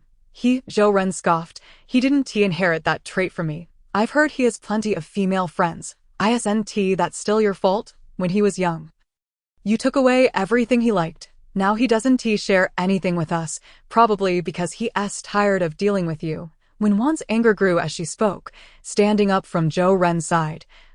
You think carefully. If you don't figure it out, maybe we should divorce. I'm really upset. When Juan, a commanding presence at work, transformed into a spoiled girl at home, her temper flaring uncontrollably, sensing the situation escalating. Zhou Ren pleaded, I'm sorry, dear. Zhou Ren followed when Juan up the stairs like a chastised puppy, apologizing softly all the way. This was the daily life of the Zhou couple. When the wife was angry, the husband soothed her. After Jiang He returned home, she found the living room lit up. Her father, Jiang, slumped on the sofa, his head tilted back, looking exhausted. Jiang He slowed her pace, setting down her backpack. Dad, I've eaten. Have you had dinner? Dad, I have. Jiang pulled out his phone, probing cautiously. Do you have any money left? I've saved some. Dad. Jiang He looked down, her eyes cast downwards, just as she spoke. Her phone rang, and Jiang transferred some money to her. I haven't been attentive enough to you. I apologize. Jiang He shook her head. It's fine. I'm doing well. Jiang smiled with relief. Though he hadn't been very present in Jiang He's life over the years, she understood the silent love that came from him, even when Jiang lost money and had only 10 yuan left in his pocket. He would still buy her candy. Jiang He excelled in her studies, and whenever she passed a significant exam, Jiang would reward her with money. Despite his many shortcomings, his love was unquestionable. In the living room, Jiang sat alone, staring blankly at a medical report, lost in thought for the entire evening. Chapter 48. Future daughter-in-law. Beijing High School only had a 5-day holiday for the National Day. During the day, Zhou Yi was out having fun with friends, and school was in session until midnight, when Juan would come to knock on the door every day, urging him to retire for the night earlier. Yet her efforts proved ineffective. In the end, she had no choice but to restrict Zhou Yi's outings. For the next few days, Zhou Yi accompanied Juan on shopping sprees, indulging his beloved mother with hair appointments, manicures, and delectable meals. Meanwhile, Jiang spent his days at home with Jiang He, both tacitly avoiding any mention of the past. Jiang tirelessly prepared a variety of meals for Jiang He, attempting to make amends for previous shortcomings. The father and daughter exchanged few words, their conversations limited to the occasional remarks at the dining table. In truth, Jiang's culinary skills were rather average, unable to surpass Jiang He's cooking. Yet she always finished her meals without leaving a trace. Never wasting a morsel. One morning during the holiday, Jiang gently knocked on Jiang He's door while wearing an apron. Xiao He, are you awake? Dad has made breakfast. Would you like to come eat? After a brief moment, Jiang He's lazy voice floated from inside. Okay, I'll be up shortly. Fearing that his daughter might grow distant, Jiang treaded carefully, eager to compensate for his past mistakes. At the breakfast table, Jiang He picked up a fried egg, which looked quite appealing, with a golden yolk cooked to perfection, just the way she liked it. Dad, this fried egg is quite good. Jiang He smiled. The worry on her father's face finally lifted. As long as you like it, he replied. Silence enveloped them until Jiang mustered the resolve to ask, would you like to accompany me this afternoon to buy some fruits and vegetables? I noticed the fridge is nearly empty, and I thought about getting you a few new outfits. His inquiries were always laced with caution. Jiang He responded, no need for new clothes. I have plenty already. And I wear my school uniform every day, so I hardly get to wear my own clothes. That won't do. As you grow up, you ought to look your best. Jiang Zheng insisted, showing the marks of time on his face as Jiang He observed her father's slightly weary demeanor. She realized that while she was maturing, so too was her father. Jiang He had never complained about her father. On the contrary, she often felt guilty for not being able to ease his burdens. In the afternoon, the two ventured out together to shop. Jiang He, with her slender and proportionate figure, looked lovely in any outfit. Each time she tried on a new piece, Jiang Zheng would compliment her beauty. Though Jiang He could not fathom why her father's eyes always seemed to glisten with unshed tears, aware of her father's financial constraints, she gently protested, "Dad, we shouldn't buy too much." "Nonsense, it's not too much at all.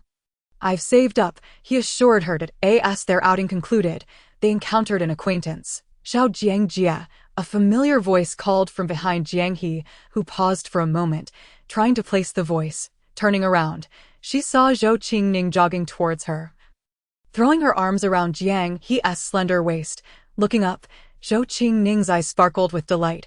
"Xiao Jiangjia." Jiang He reached out to ruffle her fluffy hair, catching sight of a woman behind her, tall, graceful, and radiating warmth in her smile. Following closely was a young man, Zhou Yiyao, sauntering over with his arms laden with various shopping bags. Surprised to see Jiang He, he raised an eyebrow, gazing at her with a playful expression.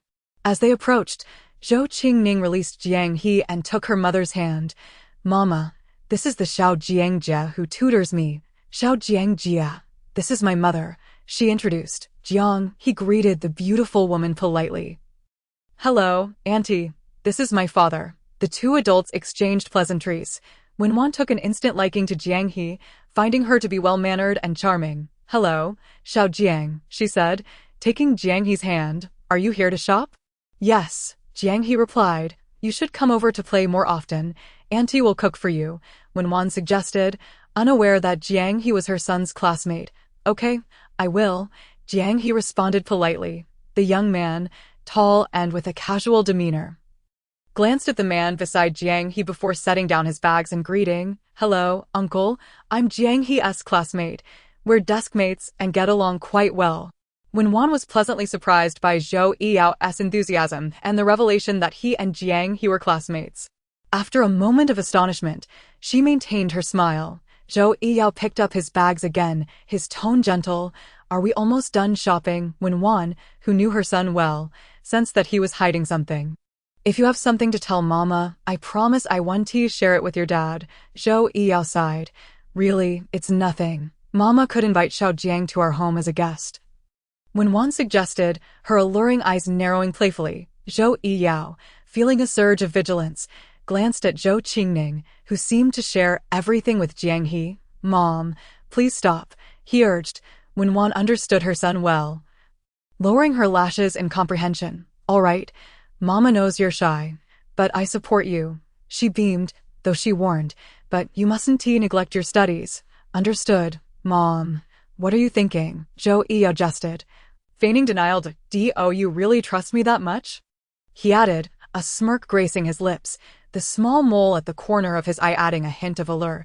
"No one knows a son like a mother." Wenwan playfully tapped his shoulder, whispering to avoid Zhou Qingning's ears. "That girl's gaze seems rather improper. I know my son too well. Does this mean I've met your parents in advance?" Wenwan teased.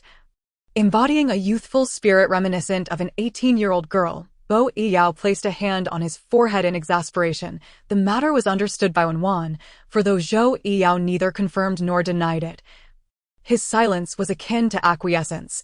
Wenwan obtained Jiang He's contact information from Aunt Zhong, inviting her over for a visit to express gratitude for helping Zhou Qingning with her studies.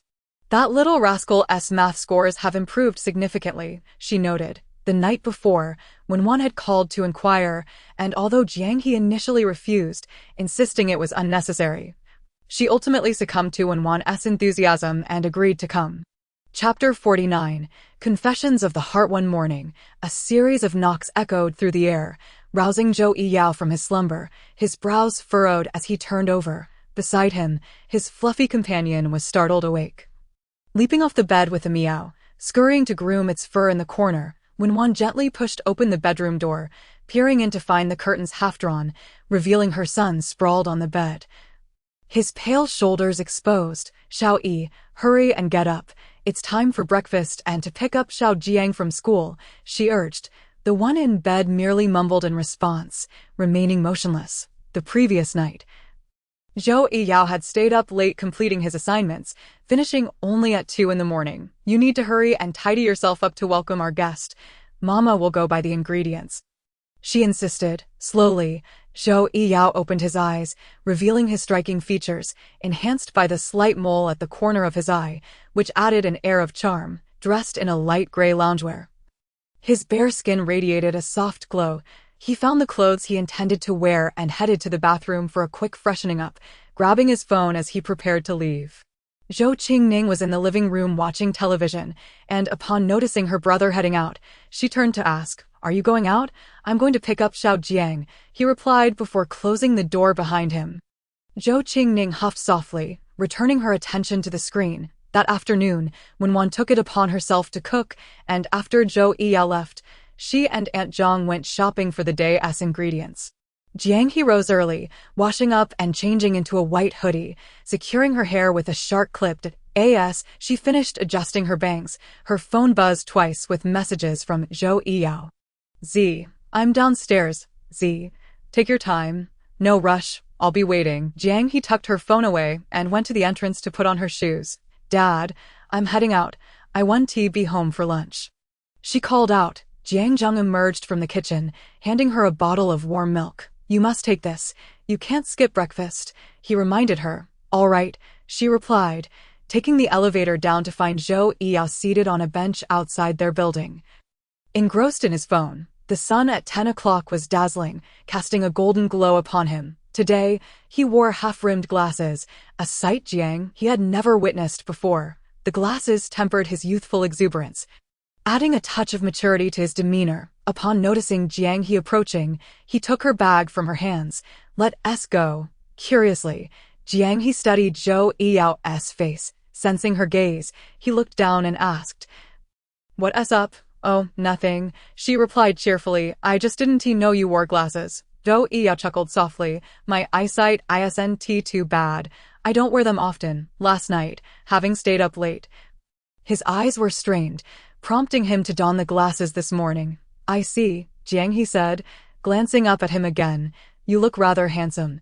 He was clad in a white shirt and vintage blue jeans, the glasses lending him a boyish charm. Compared to the all-black ensemble he typically wore, this lighter attire softened his aura, rendering him like the friendly older brother next door. The two hailed a taxi to Zhou's residence. As they arrived for lunch, when Wan was in the kitchen, and Aunt Zhong opened the door, her face lighting up upon seeing Jiang He. "Xiao Jiang, you're here, come in quickly." Suddenly recalling something, she turned to Zhou Yiyao.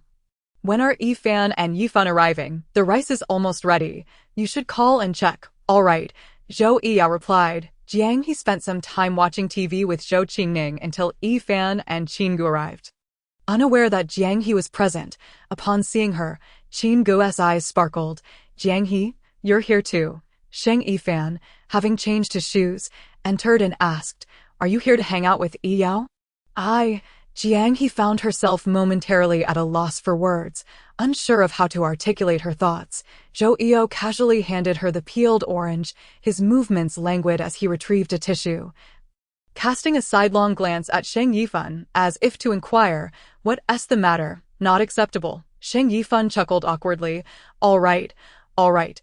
You're the boss." When Wan, hearing the lively commotion from the kitchen, entrusted the final touches to Aunt Zhong, removed her apron, and washed her hands before stepping out. "Is everyone here?" Upon spotting Wan, Qinggu dashed over, exclaiming, "Aunt Wen, I've missed you terribly." When Wan and Qingji's mother were close friends, but due to work commitments, they hadn't seen each other in quite some time. When Wan affectionately ruffled her hair, "Little Qinggu, you've become even more beautiful. How has your mother been?" "Quite well. She went traveling during the National Day holiday." "She adores traveling." When Wan smiled, then turned to Sheng Yifan, who was amusing himself with a dog. "Yifan, have you been enjoying good meals lately?" Sheng Yifan, as if he had just heard a terrifying tale, released the dog and rushed to the full-length mirror, scrutinizing his face. "Is that so?" Antwin, Wenwan nodded. Indeed.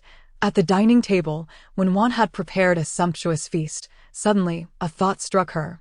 Which university do you all plan to apply to?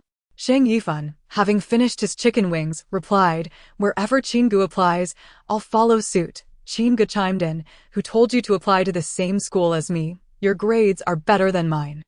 As laughter erupted, Jiang He remained focused on her meal, occasionally suppressing a smile. Curious, Qinggu asked, what about Yi-Ge? Does he have a university in mind? Zhou Eo paused, his dark eyes dimming slightly. Not yet. I heard you were considering studying abroad, Qinggu inquired, unaware of the underlying tension. As soon as she spoke, the atmosphere shifted awkwardly. She halted her eating, feeling a wave of anxiety wash over her. Did I say something wrong? Zhou Eo smiled lightly. Not at all. When Wan observed that everyone was nearly finished and asked, would anyone like more rice? She scanned the table, noting that only Shang Yifan had served himself after finishing his meal. What about Jiang He? Do you need more? When Wan felt a pang of concern for Jiang He's slender framed. I'll get you some more. You need to eat more. Look at how thin you are. Jiang He shook her head. No need, Auntie. I'm full with this. When Wan didn't press further, all right then. You can just call me Antwin like Qinggu and the others dude. It sounds more friendly. Jiang He smiled. Okay, Antwin. She nodded. I want to apply to Jiang University. It's close to home and convenient. That does sound good. Best of luck. Study hard. When Wan's smile was gentle and motherly. Your mother is truly fortunate to have such a sweet daughter like you. She then couldn't resist teasing. Those three are always gathered together playing games. Jiang He's long eyelashes drooped slightly at the comment, a twinge of sadness creeping into her heart. My parents divorced long ago. And I've been living with my father. Chapter 50. Jiang He, my heart aches for you. An immediate hush fell over the room when Wan realized she had inadvertently touched upon a painful subject. I am sorry, Jiang He. I didn't mean. Jiang He looked up, meeting Wenwan's gaze, and offered a smile, her dimples appearing. It's all right, Antwin. That was a long time ago. Zhou Eo paused, his hand gripping the chopsticks tightening as he listened to Jiang He casually recount her past. It felt as though his heart had been seized, the ache almost unbearable. What remained unknown to others was that Jiang He had been alone for so long, facing the emptiness of her home daily. Never once expressing any grievances, balancing part-time work with her studies, she still managed to maintain excellent grades. Zhou Eo refrained from judging her father for leaving such a young girl to fend for herself. He could see that Jiang He's father cared for her and loved her, albeit in his own flawed way. Perhaps Jiang He deserved someone to rely on, and maybe that person could be him. Breaking the silence, Zhou Eo suddenly spoke up. My mother wouldn't mind having another daughter. Pfft. Shang Yifan nearly choked on a grain of rice, hastily grabbing a drink to suppress it. Wait, what does that mean? Are you confessing? Zhou Qingning and Qinggu exchanged bewildered looks. Jiang He's face flushed as she realized the implication. When Wan shot a glare at Zhou Eo, only then did he comprehend the ambiguous nature of his words. Hastily clarifying, what am I saying? Don't overthink it. When Wan chuckled, right? With Ning Ning and Jiang He as my daughters, I'd wake up smiling in my dreams. Shang Yifan struggled to contain his laughter, while Zhou Eo, growing impatient, kicked Shang Yifan under the table. If you laugh again, Shang Yifan, his face flushed, quickly stifled his mirth. I'm not laughing. As the meal concluded, when Wan called Zhou Eo into the kitchen to help wash the fruit, the duo hid away, and when Wan teased, Little E, it seems you truly like this girl. I do too. I'd love for her to be my daughter. Zhou Eo tossed a freshly washed strawberry into his mouth. Mom, he called out, imploring her to drop the subject. After when Wan finished washing the fruit, she handed it to Zhou Eo to take to the living room. Today, I managed to find out Jiang He's preferred university for you. Make sure to seize the opportunity. As Zhou Eo made his way to the living room, Shang Yifan intercepted him at the dining table. You're going to make me die of laughter. I thought you were so bold, confessing in front of Antwin. Zhou Eo raised the plate of strawberries. I'm the one who should be confessing, you fool. On the way back, Zhou Eo continued carrying Jiang He's backpack. The two walked in silence toward the bus stop, The sky was painted with a crimson sunset, and the old leaves of the camphor trees lining the road fluttered to the ground, creating a soft rustling sound. Jiang He. Jiang He turned to look at him. What's up? Zhou Eo hesitated before finally speaking, his voice low and husky. Yes, go on. If our scores are similar in the college entrance exam, I'd like to apply to Jiang University too, to be at the same school as you. The villa district was tranquil, with only the sounds of birds chirping. Zhou Eo's voice was soft, but Jiang He could hear him clearly. His hands were tucked into his pockets, his palms sweaty from nervousness. This sentence held a weighty meaning. After the college entrance exam, he wished to be with her. Zhou Eo was uncertain if Jiang He understood the implications of his words. He hoped she did, yet feared she might. Such a contradictory thought. Just then, their eyes met, and Jiang He's face beamed with a smile, revealing a perfect row of teeth, her eyes glistening. Then we both need to work hard. I'll strive to keep up with you. Zhou Eo's face broke into a smile as well, his hand emerging from his pocket, the breeze gently caressing his fingers, drying the moisture. All right. Another stretch of silence ensued, filled with unspoken excitement. Jiang He? Zhou Eo inquired cautiously. Do you not like pizza? Jiang He's heart skipped a beat. I do. Zhou Eo recalled Jiang He's reaction to pizza at the billiards hall, where she had clearly shown resistance to it, not even glancing at the dish. That day at the billiards hall, you seemed quite averse to it. Jiang He lowered her head, observing the road beneath them, where fallen camphor leaves crunched underfoot, producing a soothing sound. The repetitive noise lulled her senses, inducing a slight dizziness. It's because of my mother, Auntie. When I was in elementary school, she promised to take me out for pizza if I won a medal at the sports meet. Her voice was soft, devoid of discernible emotion, perhaps well concealed. Zhou Eo remained silent, becoming a patient listener. And then, Jiang He exhaled softly, a smile breaking through as she felt a bit lighter. Later, I really wanted to try pizza, but I didn't dare. I didn't even know what I was afraid of. My father was overwhelmed by work and family issues, becoming quite negative, spending his days playing cards and drinking until I entered high school. I had no money to pay my tuition, so the owner of the arcade offered me a job, allowing me to earn some money for school. My father only started to pull himself together after hearing about it.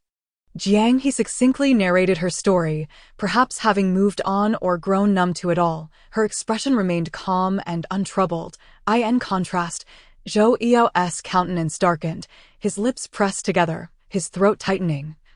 Unable to utter a word, Jiang He gently patted his arm, offering comfort. What's wrong? It's all in the past now, and my father has a stable job now. We've endured it all. Unbeknownst to them, they had arrived at the bus stop. Few people waited under the sign, and Jiang He checked her phone, noting that the next bus would arrive in 10 minutes. They settled on a bench in the shelter. Jiang He sat while Zhou Eo stood, still with a somber expression, making it seem as though these experiences were his own. Jiang He, ever cheerful, smiled as she looked at him. What's the matter? Are you scared? Zhou Eo, born with a silver spoon in his mouth, might have found it difficult to digest these trivial matters. Jiang He understood this, just as she was about to offer more words of comfort. Zhou Eo spoke. Jiang He, my heart aches for you. Chapter 51. If mother returns. Upon arriving home, Jiang He noticed several bottles of medicine on the coffee table, sparking her curiosity. She reached for one. It was swiftly snatched away from her grasp. She gazed at the expression on Jiang's face, a wave of doubt washing over her as she pondered. Dad, what's wrong? Are you unwell? Do you need medication? It appeared that Jiang He had not perceived the situation clearly. Jiang heaved a sigh of relief internally, a smile gracing his features as he replied, It's merely a minor ailment. My legs hurt in this cold weather. I consulted the doctor at the hospital today, and he assured me it's nothing serious. Just take some medicine and keep warmed. I see. Then please take care of yourself, Jiang He advised earnestly. Yes, Dad will take good care of himself, Jiang said, glancing at the clock on the wall and tapping his forehead lightly. It's getting late. How about I make some noodles for dinner? Sounds good. Jiang, he observed Jiang donning an apron and bustling about in the kitchen. She took out her phone to send a WeChat message to Zhou Eo. All right. No need to worry. She tossed her phone onto the sofa, rolled up her sleeves, and headed to the kitchen to lend a hand. Only to be shooed away by Jiang. "It's all smoky in here. Don't get your clothes dirtied. It's fine. I can help you wash the vegetables. For just one bowl of noodles, you should rest and check your phone. Dad will call you when dinner is ready." Jiang nudged Jiang He gently with his elbow. With no choice but to acquiesce, Jiang He settled onto the sofa, gazing at her phone. The words on the screen became somewhat indistinct as her thoughts drifted back to half an hour earlier.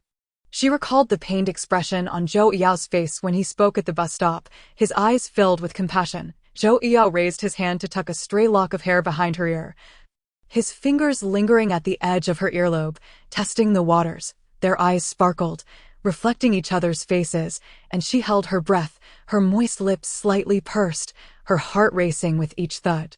Zhou Yao gently pinched her delicate earlobe between his thumb and index finger. Pausing for a few seconds, "How can you be so strong enough to make one feel heartached?" In his words, she sensed a trace of helplessness, followed by a soft chuckle. Jiang He found herself perplexed by the meaning behind his laughter.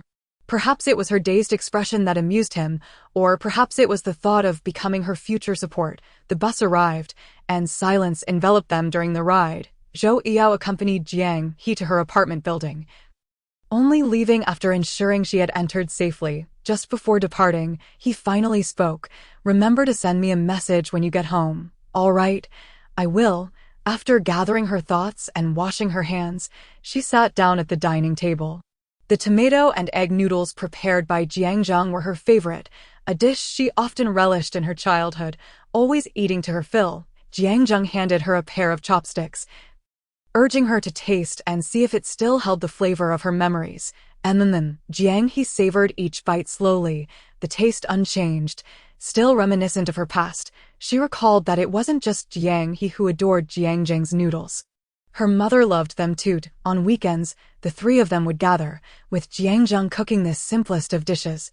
A bittersweet sensation filled Jiang He's heart as she sat in silence, eating quietly. Her hand paused midair, contemplating why they had to bring up her mother, as if living with her father was perfectly fine. Her tone carried a hint of feigned annoyance, and Jiang discerned her sentiment. Yet, he pressed on, "If she were to take you away, what would you do?" Jiang He fell silent, and Jiang too was at a loss for words. That moment, the only sounds were the gentle clinking of chopsticks against the porcelain bowl. Jiang understood that he shouldn't have broached such a topic during dinner, but he felt it necessary to prepare Jiang He psychologically in advance. A slight quiver tinged Jiang He's voice as she spoke. Jiang dared not continue, offering soothing words. Yes, it's all my fault. I'm just overthinking. Please eat before the noodles cool down." He retreated to the living room, greeting her before heading upstairs. Just then, Zhou Ren called out, "Xiao Yi, I heard from the teacher that the National Day break will coincide with the monthly exam, so make sure to prepare well and focus on your studies." When Wan, upon hearing this, furrowed her brows slightly and gently patted Zhou Ren's arm. "Xiao Yi knows what he is doing. You needn't worry. Son, you should head upstairs. Classes start tomorrow, so get to bed early and don't stay up late." When Wan advised gently, turning to Zhou Yi, "I understand. Mom, by the way, your father and I will be leaving tomorrow. Take good care of your sister at home and don't let me hear any complaints from Xiaoning." Zhou Yi chuckled internally, quickly devising a plan to cut down on his sister's allowance, knowing she was deliberately causing trouble. When Wan smiled, "Wait until this new year, and I'll arrange a new computer for you." "How does that sound?" Zhou Yi's attitude shifted immediately. "All right, then I will definitely take good care of the little imp." The National Day holiday swiftly came to an end, and Zhou Yi yawned as he entered the classroom. Jiang He had just arrived, her backpack still not organized. Hearing the commotion, she turned to see Zhou Yi with droopy eyelids, looking as though he had yet to awaken. "Good morning." Zhou Yi tossed his backpack onto the floor.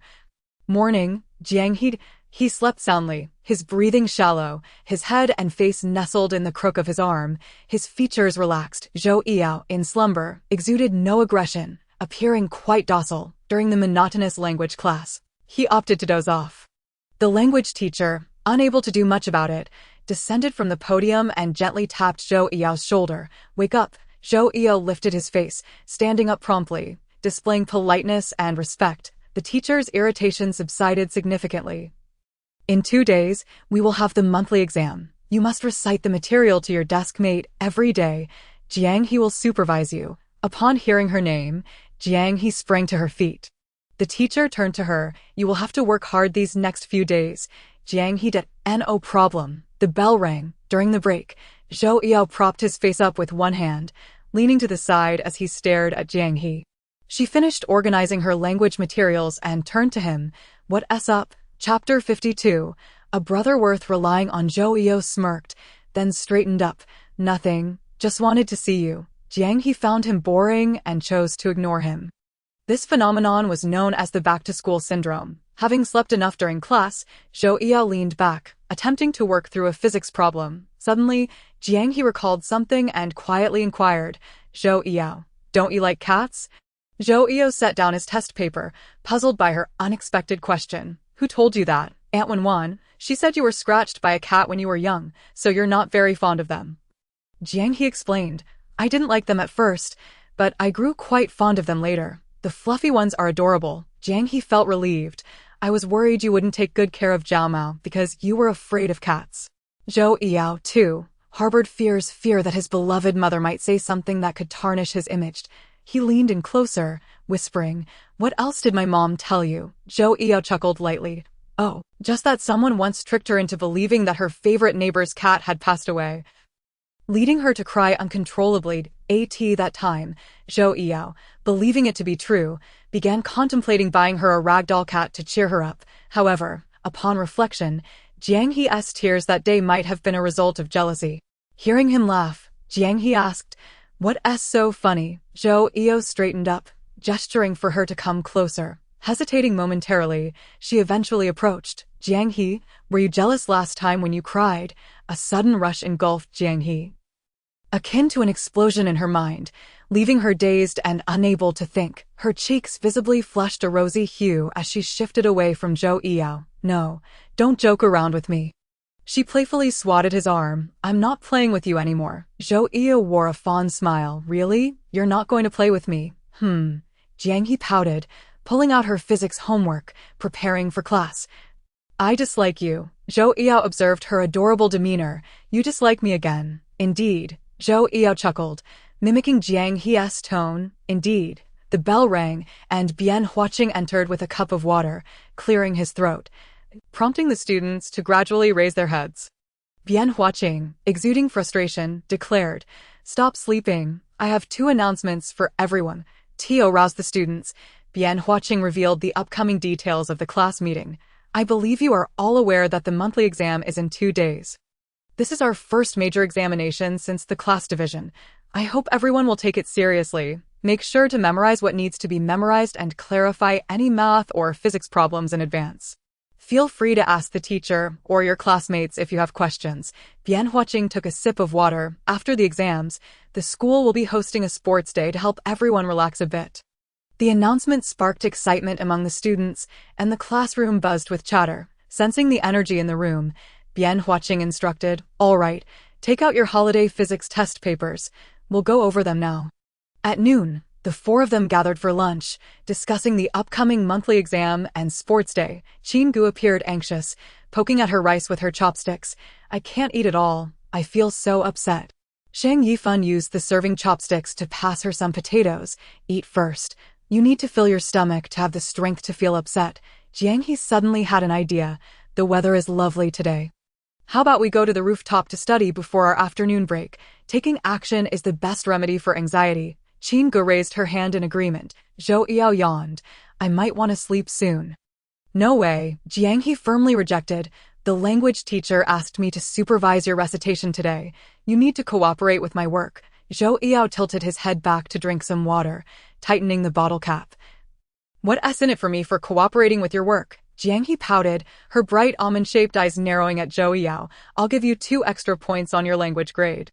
All right then. Zhou Yao consistently finds ways, both intentionally and unintentionally, to tease Jiang He. Reluctantly, I acquiesced to your request, as the desire to attend a university together loomed large in my mind on the eve of the examination. Jiang He posed a mathematical problem to Zhou Yao. As he scribbled calculations on a sheet of draft paper, he noticed that Jiang He appeared distracted and lost in thought. Jiang He, have you grasped it? He inquired. Yes, I have. Jiang He replied with a nod. Zhou Yao let out a scoff, nearly amused to the point of exasperation, and pressed further. Really? Jiang He blinked her clear eyes and affirmed. Indeed. Zhou Yao found himself laughing out of sheer frustration. I must have misspoken just now. Jiang He. The atmosphere became thick with tension. A moment stretched into seconds. Jiang He awkwardly chuckled. No wonder Sheng Yifan called you a dog. Now I've witnessed it firsthand. Zhou Yao organized his draft paper, searching for the source of the error, thinking it was indeed her inattentiveness that had led to this, yet she still blamed him. Jiang He recalled the sound of her brother Jiangjung coughing in the middle of the night. A heart-wrenching noise. Moreover, she had inadvertently drifted off when discussing her mother days prior. I'm sorry, Jiang He offered. Just then, Zhou Yao identified the mistake, marking it with a red pen. Shall I explain it to you again? Sure, I'll pay close attention this time. Zhou Yao retrieved a blank sheet of draft paper and jested. Please don't engage in that big flirt act. If your body is here but your heart is wandering off with some other boy. If you don't focus, I won't entertain you any longer. Jiang He smiled sweetly, revealing her dimples. This time, both my body and mind are right here. I'll listen attentively. Zhou Yao quickly laid out the thought process and steps for Jiang He, then turned his gaze towards her, urging her to solve the problem herself. Jiang He compared her final answer with the correct one. Her heart soared with a sense of accomplishment. Thank you. You're welcome. After a brief pause, Zhou Yao inquired, do you have any worries lately? Jiang He shook her head, then nodded. It's nothing significant. Perhaps I'm just overthinking. Jiang He reminded herself that with the exam approaching, she must avoid spiraling thoughts. Zhou Yao softly replied, if you have something to share, I'm someone you can rely on. Chapter 53. Together with you on a small alley street, though the environment was somewhat noisy. It remained quite clean, with each establishment well kept. They were seated at a 4-person table in a stir-fried noodle shop, with Jiang He and Zhou Yao sitting face-to-face. During lunchtime, the influx of diners made the wait rather lengthy. Qin Ge, feeling bored, glanced around.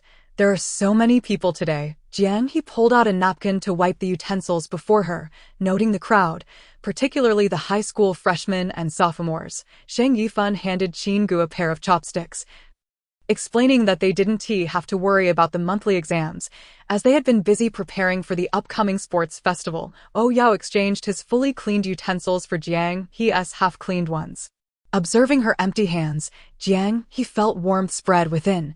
Thank you. No problem, Zhou Yao replied. Indeed, Qin Ge interjected. Jiang He, when will your broadcasting station hold new elections? Jiang He pondered for a moment, recalling that the responsible teacher mentioned it would be this week.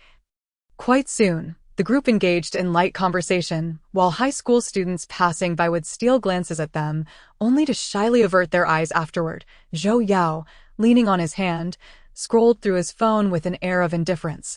While Jiang He remained silent. One was aloof, the other calm. They rarely engaged in banter. Qin Ge and Sheng Yifan, sharing similar personalities, seemed to have an endless supply of conversation. What is the latest on the local troublemakers? Qin Ge suddenly remembered and casually asked. Sheng Yifan leaned back in his chair, stretching his arms and exhaling deeply. I've heard they got caught, were given a warning, and then released. Those punks not only didn't reform, but have become even bolder. Jiang He waved her hand. No need, I'll be careful. I can walk you to the bus stop. Qin Ge nudged Sheng Yifan's arm. Am I right? Sheng Yifan promptly nodded in agreement. Exactly, Jiang He. You're such a delicate girl. It's only natural to be concerned about your safety. Zhou Yao, who had been silent all along, spoke up. I'll take her. It's convenient since I live nearby. Oh, right, Qin Ge chuckled. With Yao Gu accompanying you, I'm at ease. There's really no need for that. We all walk home together after school. It'll be fine. Zhou Yao lifted his gaze, his dark eyes concealing an unreadable emotion. Your safety is not a bother. Oh, Jiang He lowered her head shyly, her cheeks subtly flushing. For the next 2 days of examinations, Zhou Yao consistently escorted Jiang He to the bus station. Their conversations were few.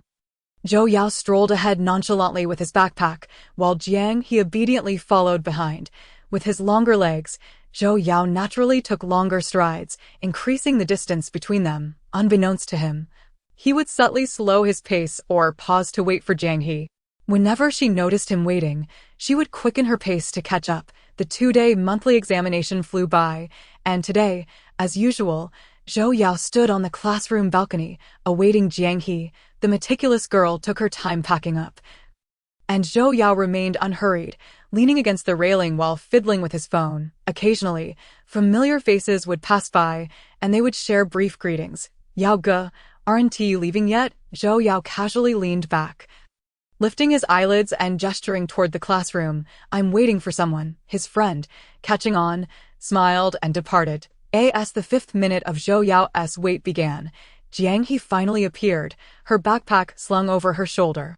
With a glimmering smile, she said, "Let us go." Zhou Yao straightened up, stowing his phone. "Today you're half a minute earlier than yesterday." "That's impressive." Jiang He smiled back. "Of course, I promised you I'd be here earlier today." Zhou Yao chuckled. "All right." As Jiang He skipped along, her hands gripping the straps of her backpack, she asked, "What did you choose for the last multiple-choice question in math?" "What a coincidence. So did I." Jiang He replied. "How about question 8? She continued. "See, correct again." Jiang He beamed, her face radiant with joy as they exited the school gates, heading towards the bus station. "My answers aren't necessarily right. I guessed on them all. Picking C for the ones I didn't know." Zhou Yao laughed. "Oh, your answers were all lucky guesses." Jiang He teased. "Guessing master." "What did you call me?" "Guessing master." Upon hearing this, Zhou Yao corrected her. "Please call me handsome guy, self-absorbed guy. You can't compare to me, lovely lady." As they strolled past a narrow alley by the school entrance, they heard a girl scream. They paused simultaneously, exchanging bewildered glances. "Did you hear that?" Jiang He was the first to ask. Zhou Yao nodded. He motioned for Jiang He to stay put while he approached to assess the situation. Just as he prepared to turn away, Jiang He seized the sleeve of his school uniform, her delicate fingers, pale and slender, with neatly trimmed, round nails, looking quite adorable. Sensing her grip, he glanced back at Jiang He, slightly raising an eyebrow. I'll go with you." Her body was visibly trembling, clearly gripped by fear. The commotion surrounding the local troublemakers had stirred anxiety. To claim she wasn't scared would be a lie. "I won if there's danger. I can call the police." Jiang He held on to the corner of his shirt, unwavering. Zhou Yao chuckled helplessly, pulling out his phone from his pocket and tossing it to Jiang He. "Your safety is paramount. Call the police now. Don't worry about me. I'm fine, okay?" Jiang He nodded, furrowing her brow. "Be careful." Zhou Yao retrieved a cigarette from his pocket, lighting it and holding it between his fingers, perhaps to bolster his courage. Or maybe he thought it would appear cooler, a rather juvenile notion. The sound of the girl's screams felt familiar. As he approached closer, he heard 2 distinct male voices. The smoke from the cigarette curled around his fingers. "Bro, this girl is quite pretty. How about we take her to sing some songs?" one of the troublemakers suggested. "I can't sing, but I have money. I can pay you. Just let me go." The girl's voice trembled, laced with sobs. Just as they had thought, the local ruffians were once again bullying someone. One of the thugs pushed the girl's head down, slapping her cheek. Zhou Yao took slow, deliberate steps toward them, the fallen sycamore leaves crunching beneath his feet. "Hey, which school are you guys from?" Chapter 54. Does it hurt? A lanky, blonde thug turned his head, spitting on the ground. "Why are you asking me?" "I'm asking you which school you're from." Zhou Yao looked down and scoffed, taking a deep drag from his cigarette before discarding the butt and crushing it underfoot. "I'm from Beijing High School." "Oh, a scholar, huh?" The other thug chuckled. "What business do you have with us?" Zhou Yao tilted his head, his gaze sweeping over the 2 thugs, one tall and thin, the other short and stout, before landing on the girl cowering in the corner. She had buried her face deep within her arms, obscuring her features. "That girl must be from our school, right?" The heavier thug glanced at their matching uniforms. "What's the deal? Is she your girlfriend?" Zhou Yao smiled. No. Zhou Yao played the role of a friendly face. engaging the two local troublemakers to buy time, hoping the police would arrive soon. She's not yours. Don't waste my time. This is none of your business. Scram. The slender young ruffian possessed a volatile temperament. In stark contrast to the more emotionally stable, heavier companion, what kind of trouble did she cause for you? Zhou Yao inquired of the heavier individual, suggesting, if it's a matter of money, I can provide assistance. He removed a luxurious watch from his wrist, its exquisite design unmistakably indicating a high value.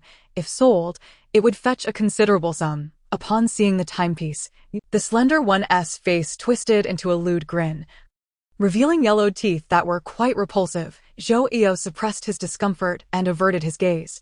So, you're a wealthy academic prodigy? Zhou Yao dodged the outstretched hand, asserting, release her and the watch is yours.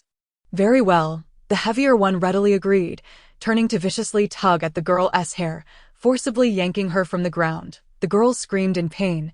He dragged her in front of Zhou Yao, who caught a glimpse of her face. Yec hung her head, her disheveled hair framing a body that trembled. Clearly frightened, Zhou Yao tossed the watch into the air. The slender one deftly caught it. Release her, Zhou Yao commanded coldly. The two ruffians exchanged knowing chuckles, concluding that even scholarly types could be foolish, just like your female classmate here. Zhou Yao scoffed. He had no illusions that these two miscreants would honor their word. His actions were merely a stalling tactic. At that moment, the wail of police sirens pierced the air, growing louder, causing the two ruffians to falter in their resolve. The heavier one, filled with a mix of anger and humiliation, shouted, You dare to toy with me? Zhou Yao raised an eyebrow in provocation, remarking, Aren't you the one wearing the watch? The slender one, impatient, withdrew a knife from his back pocket, reminiscent of a fruit knife, and threatened, I'll kill you. Zhou Yao swiftly evaded, the slender one missing his target. You dare to play with us? I'll make you pay. The heavier one, witnessing his companion falter, secretly brandished a knife of similar size. The evening sky had turned a murky gray, and the blade glinted ominously under the dim, warm glow of a distant streetlight. Zhou Yao, momentarily careless, found the knife aimed at him. Zhou Yao, a female voice cried out, and in an instant, he was tackled to the ground by a petite figure, Yisi burying her head into the nook of his neck, inhaling his crisp scent. The police arrived promptly, subduing the two ruffians. Jiang He emerged from the crowd just as Zhou Yao managed to sit up and push Yisi away, only to have a soft form fall into his embrace. It was the familiar fragrance of Jiang He.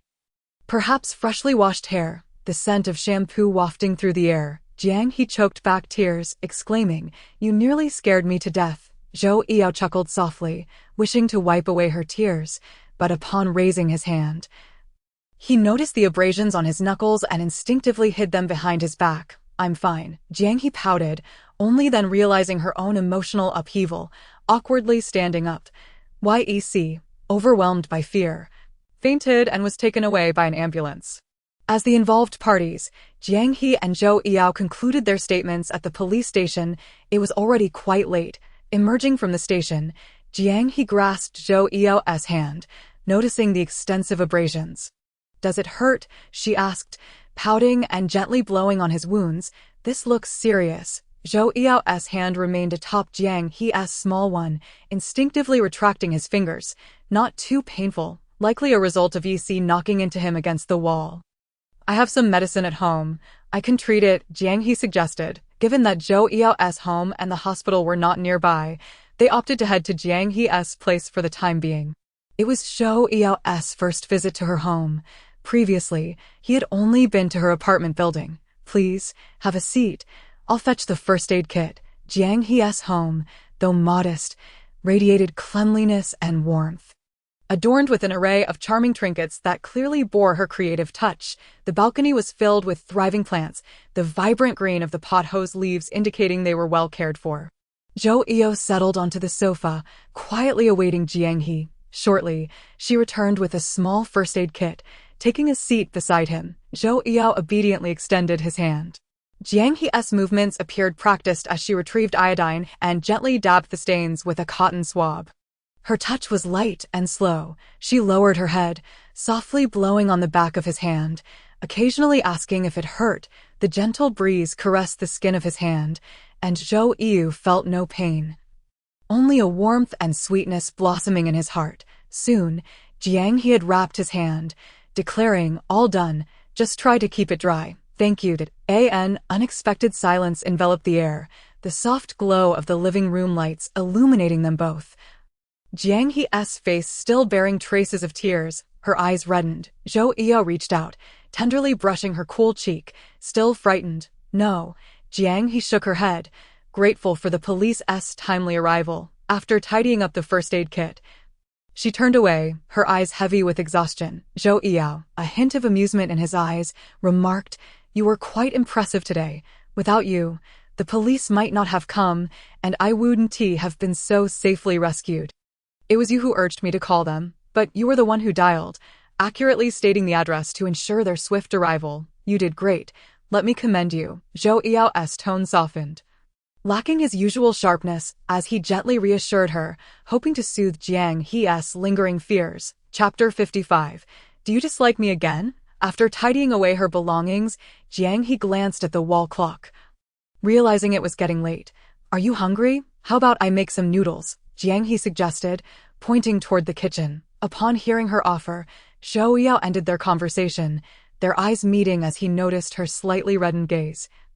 "All right." Jiang He stood still. "I must warn you, my cooking may not be very good, so please bear with me." Zhou Yu chuckled, tossing his phone onto the coffee table. "I'll help. I can't just enjoy your hospitality without contributing." He insisted on assisting, claiming that the small cut on his hand wouldn't be a problem with a little water. Jiang He reluctantly agreed. The two busied themselves in the kitchen, Jiang He's movements revealing her familiarity with cooking. Zhou Yu placed the washed vegetables onto the glass countertop. "Do you cook for yourself often?" "Yes." Jiang He nodded, stating, "I usually cook when my dad is away." "Quite independent," Zhou Yu remarked, leaning against the counter. "If only little kids were as self-sufficient as you."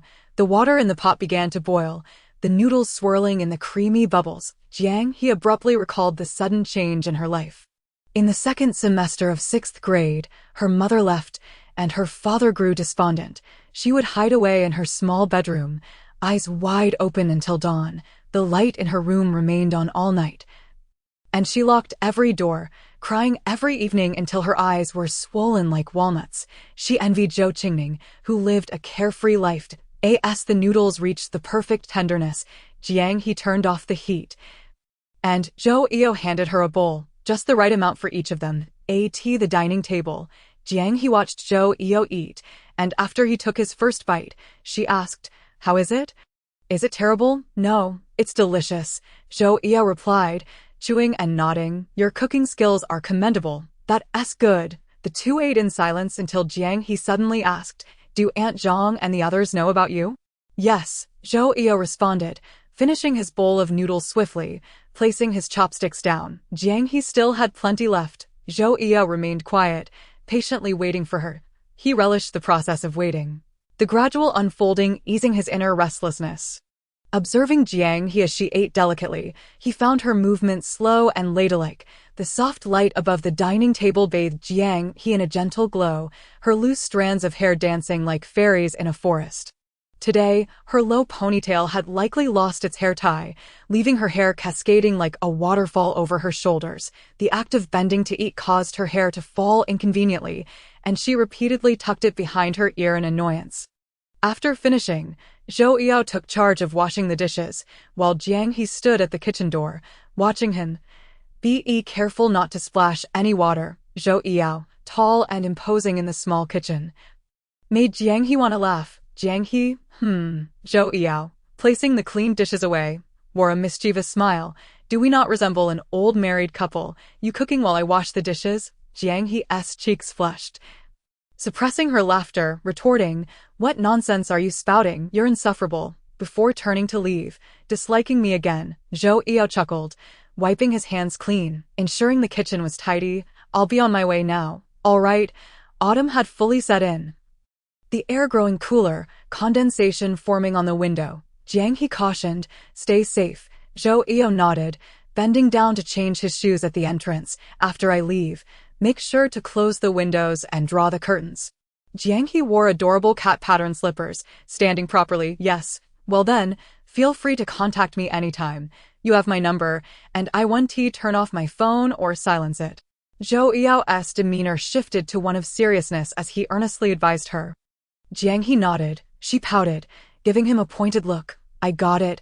I'll remember. When Zhou Yao arrived home, Zhou Qingning had yet to go to bed, sitting on the sofa with a pile of snacks in her arms.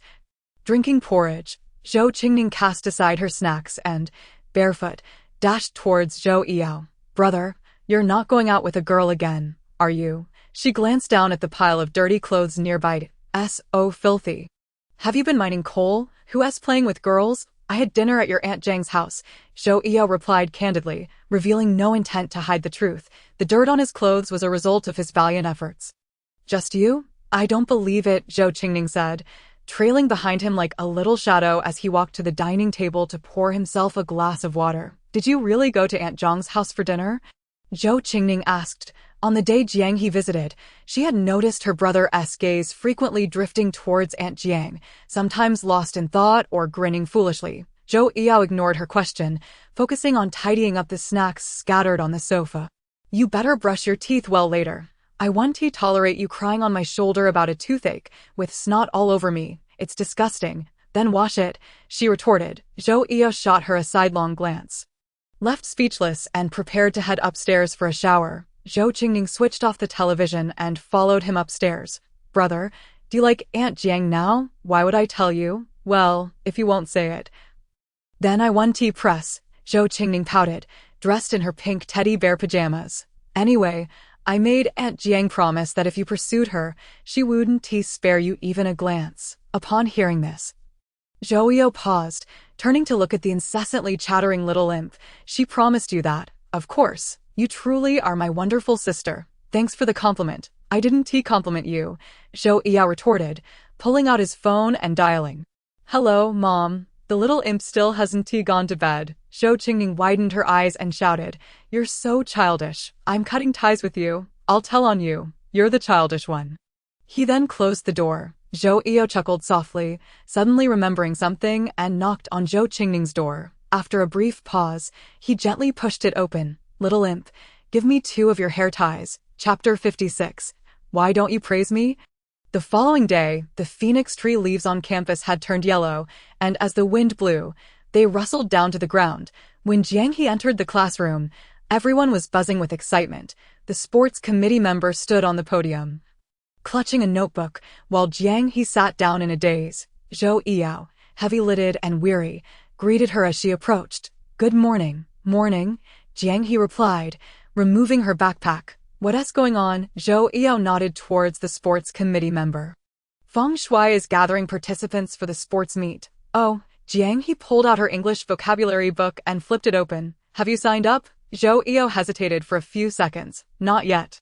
At that moment, the class monitor, Lin Qingzhou, stood up. Sports committee member, I want to sign up for high jump and the 400 meters. Feng Shui was so moved he nearly shed tears, leaping off the podium to hug Lin Qingzhou. Monitor, you are my hero. Love you, he exclaimed, planting a kiss on Lin Qingzhou's cheek. Lin Qingzhou, unlike Zhou Yao's carefree demeanor, was always composed, spoke little, and wore a warm smile. He gently pushed Feng Shui away. You're a bit dirty. Laughter erupted among the crowd as they teased Feng Shui. Sports committee member, did you brush your teeth today? Yeah. If not, don't tarnish our monitor's reputation. Sheng Yifan joined in the banter. Feng Shui hasn't brushed his teeth. His breath stinks. Get lost, Sheng Yifan. If you're not signing up, don't stir the pot. The atmosphere in Class 1 was exceptionally pleasant. The homeroom teacher understood the students, and the subject teachers were all humorous and approachable. The monitor also considered everyone's feelings, fostering a sense of unity among the classmates. Jiang He, struggling to memorize her vocabulary, admired. The monitor is really impressive. Zhou Yao's dark eyes narrowed slightly. Feng Shui roamed the classroom with his notebook, asking each student, Are you signing up? Come on. Those questions shook their heads. He finally reached Qin Ge, who obliged. I'll sign up for the girls' 100 meters. I can sprint, but I can't endure long distance. You're my goddess, Qin Ge. Feng Shui exclaimed excitedly, moving in for a big hug, but just as he opened his arms, Zhang Yifan grabbed the collar at the back of his neck. Who do you think you're hugging? Feng Shui came to his senses and hugged himself instead. I'm not hugging anyone. I'm signing up for the Men S400. Zhou Eo interrupted. Which events still need participants? The Men S3000 meters. All right, sign me up. Wow, you're truly my hero, Feng Shui exclaimed, wanting to kiss Zhou Eo, but was met with a firm rejection. Get away, you Haven T brushed your teeth. Jiang He lowered her head, suppressing a smile. Zhou Eo shooed Feng Shui away and turned his attention to Jiang He, frowning slightly. Why don't you praise me? Huh? Jiang He looked at him, puzzled. What do you mean? Nothing. Zhou Eo was unsure if Jiang He genuinely didn't understand or was pretending to be oblivious, sulking as he flipped through his vocabulary book. Jiang He found his demeanor amusing. You're impressive too. Not everyone dares to sign up for the Men S3000 meters. Jiang He straightened up and leaned closer to Zhou Eo, catching the faint scent of laundry detergent on him. You're even more impressive than the monitor. Zhou Eo remained unresponsive. Jiang He recognized his feigned indifference and smiled inwardly, refusing to hide it. Zhou Eo scoffed. Who's impressed? I don't care if you praise me. Jiang He tilted her head. Feigning indifference. If I praise you again, would you still want to hear it? Zhou Eo raised a hand to brush his hair back, chuckling as two small dimples appeared on his cheeks. I would. The girls' events were still not filled, and Feng Shui persistently pleaded with the girls in the class to sign up, but none were persuaded. Each sports meet, the sports committee member bore the brunt of the task. Often ending up like a subordinate, Zhou Eo recalled an incident from elementary school involving Jiang He and asked, Do you want to sign up? Jiang He shook her head. I'm scared. She said she was scared. Not unwilling, Zhou Eo smiled gently. Don't be afraid. Let us sign up together. Jiang He struggled with her inner conflicts. Let us forget it. Believe in yourself. Zhou Eo respected Jiang He's wishes, but still wanted to encourage her to take that step. Jiang He stared at the vocabulary in front of her, her vision blurring. After a while, she looked up, her gaze resolute as if she had made a decision. Okay, Jiang He called out to Feng Shui.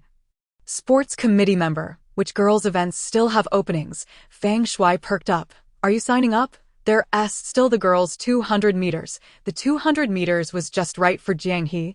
The 100-meter sprint was not her strong suit.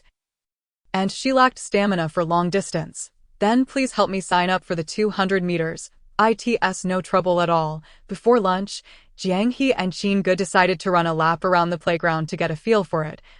But they both retreated after barely half a lap. I'm hungry, Jiang He. Let us go eat. Qin Ge felt like he was starving.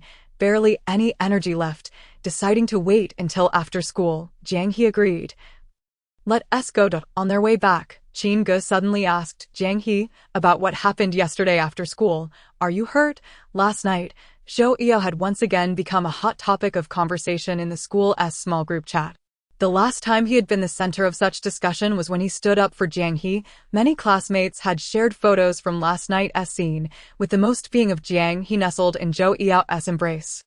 Despite the poor quality due to the darkness, the atmosphere was palpable. The girls cried like rain-soaked flowers, while the boys comforted them softly, their eyes filled with concern. Everyone speculated whether they were together. Some offering blessings, while others disparaged the notion, claiming Zhou Eo, known for his charm, would never be interested in a girl as demure as Jiang He, dismissing it as mere amusement. Jiang He had seen all of this last night, but brushed it aside. Knowing they weren't actually together, she shook her head. I wasn't hurt. It was his hand that got injured. And oh wonder, I saw that Zhou Gu had several band-aids on the back of his hand today. Qin Ge pulled out her phone and opened WeChat.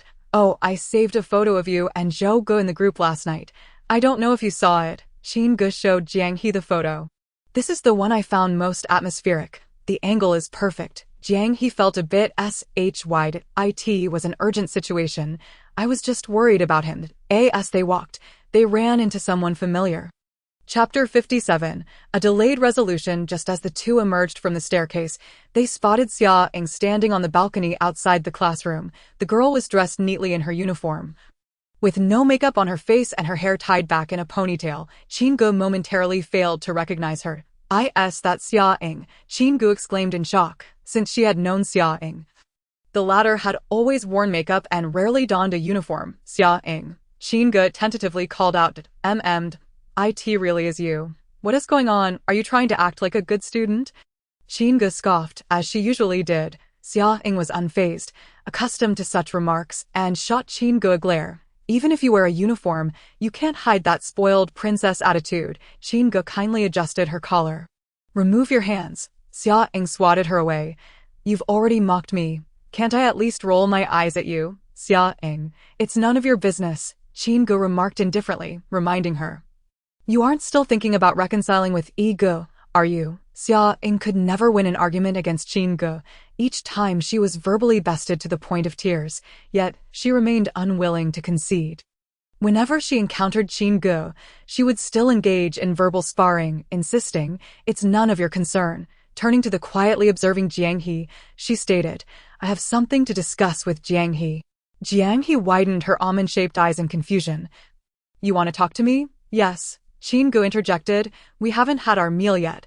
Let's eat first and then discuss. Jiang He gazed at Xia Ying's unadorned face, feeling a twinge of sympathy. Are you in a hurry?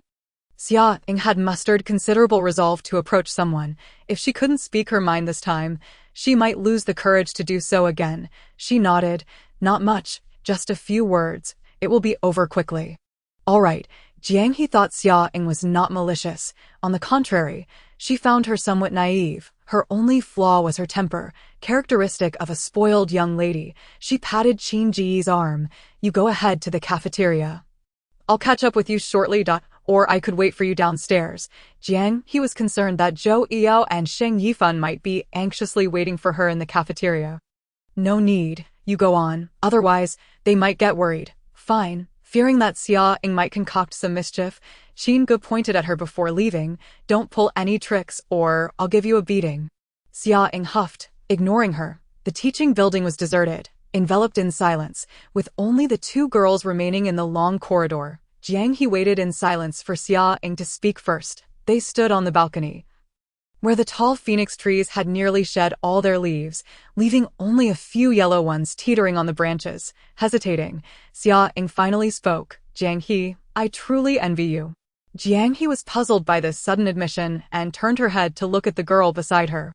Xia Ying was strikingly beautiful, tall and slender, with a personality that was endearingly playful like a young girl.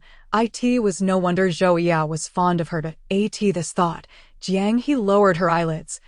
An inexplicable emotion flickering in her gaze, suddenly feeling a pang in her heart and a sting in her nose. She fought to suppress her emotions, forcing a smile. What do you envy me for?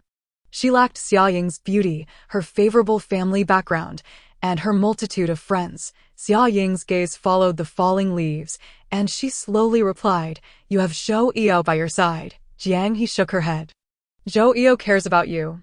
I can tell. Xia Ying disregarded Jiang He's reaction and continued, my relationship with him started off rather muddled. We never confessed to each other. I simply followed him, and over time, we ended up together. Honestly, I'm quite happy about it. At least Zhou Yiyao told me to my face that he wanted to break up. He must have valued me at some point. Even if he simply doesn't like me anymore. Jiang He fell silent. Xia Ying chuckled self-deprecatingly. I'm really sorry for what happened last time at Eason Building. It's all in the past. And I must thank you. Xia Ying revealed the purpose of her visit today. Thank me? For what? Yes. Xia Ying waved her arm nonchalantly. Because of you, I've come to see what it looks like when someone truly likes another. Previously, Xia Ying had thought Zhou Yiyao was emotionally detached, rarely smiling and always wearing an icy demeanor. He seemed indifferent to everything, merely sitting by during outings without participating in her joy. She believed that was just his nature. Not easily revealing his emotions, until yesterday's incident after school, she had held on to that belief. However, upon seeing the videos and photos in the WeChat group, she suddenly realized how naive she had been. The events from yesterday made her reflect on the past and confront reality. Zhou Yiyao did not harbor feelings for her. In the videos, Zhou Yiyao appeared calm, but when Jiang He entered the frame, his eyes sparkled with life and emotion. His dark gaze, illuminated by the distant streetlight, shimmered with feeling. a stark contrast to how he had acted when he was with Xia Ying last semester, when Zhou Yao had helped her in that narrow alley. He had been frighteningly composed. The coat he had casually tossed to her had misled her until this very day. Hearing this, Jiang He was at a loss for words, feeling as if anything she said would be inappropriate. A genuine smile graced Xia Ying's unembellished face. I think it's time I put in effort for my future. You should. Jiang He readily offered her encouragement. You too'd. By the time Qinggu arrived at the cafeteria, Zhou Yao and Sheng Yifan had already purchased their meals and were waiting for the girls to join them. Noticing Qinggu approaching alone, Sheng Yifan glanced behind her, finding no one there. By yourself? Yes, Zhou Yao, without a second thought, set down his phone, picked up his chopsticks, and casually asked, Where's Jiang He? Xia Ying went to find her. They were talking back in the classroom. Qinggu hadn't finished her sentence when Zhou Yao abruptly dropped his chopsticks and rushed outside. Leaving his phone behind, Qinggu exchanged glances with Sheng Yifan. Sheng Yifan stiffly tugged at his lips. Isn't this the same guy who claimed he wasn't interested? Now look at him, eating his words. Seeing Zhou Yao's anxious demeanor, Sheng Yifan couldn't help but mock him for eternity. Qinggu remained indifferent, picking up her chopsticks to eat, unsure when these two would finally progress toward romance. Do you think Yao can win over Jiang He? Qinggu asked, taking a bite of potato. Who knows? Jiang He doesn't seem to be very averse to Yi. Sheng Yifan replied. Suddenly, Qinggu grew concerned, fearing that Yi might just be playing around with Jiang He. Sheng Yifan disagreed. I don't think so. Qinggu shot him a glance. You guys are all the same, sticking together. Zhou Yao dashed downstairs, ceaselessly racing back up. He felt a twinge of anxiety. Chapter 58. Just like you. As soon as Xia Ying left, Jiang He prepared to head downstairs to find Qinggu, only to turn around and collide with the rushing Zhou Yao. The youth was panting, beads of sweat forming on his forehead, when he saw Jiang He standing unharmed a short distance away. He slowly relaxed. Zhou Yao slowed his pace, taking a deep breath to steady himself. Jiang He blinked in surprise, then smiled, revealing two adorable dimples. What's wrong? You seem in a hurry. It's nothing. Zhou Yao stood before her, gently patting her head. Let's go eat, okay? The two descended the stairs, Jiang He trailing behind Zhou Yao, her gaze fixated on the back of his neck, then her eyes drifted down to his arms hanging at his sides.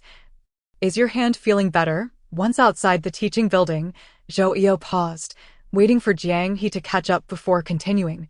He raised his hand to check the back of it, noting that the pain had subsided significantly.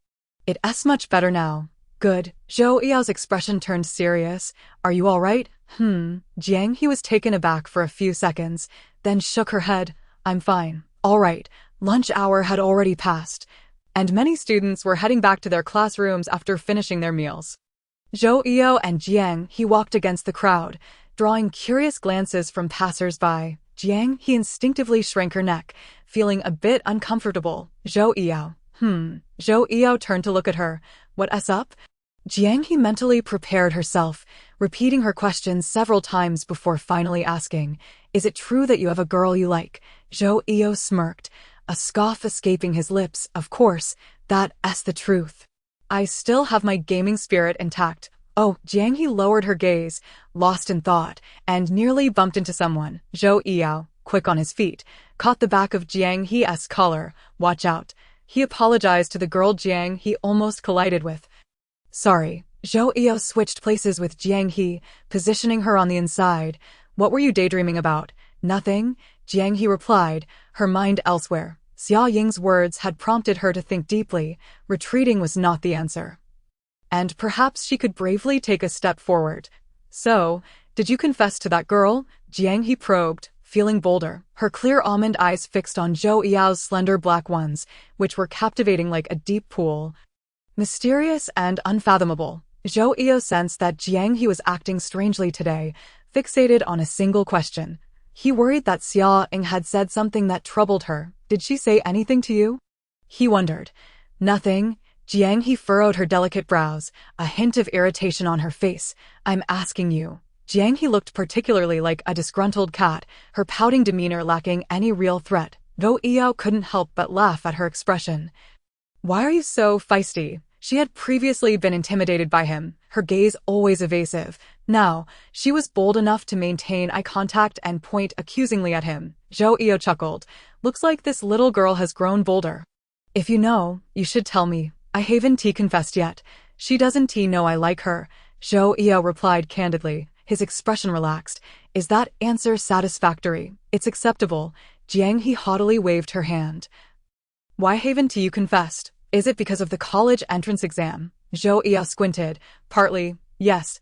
She's very studious, quite diligent. As he spoke, he paused momentarily before adding, just like you. Upon hearing those last 4 words, Jiang He abruptly turned her head to look at him, only to find Zhou Eo gazing back at her. His eyes held no hint of laughter, and his expression was serious. Jiang He's face flushed slightly, and with a tone that bore a hint of playful petulance, she asked, "What are you looking at? You're lying." The sports meet was swiftly approaching, and classes were lining up to organize their visit to the spectators' stands for the opening ceremony.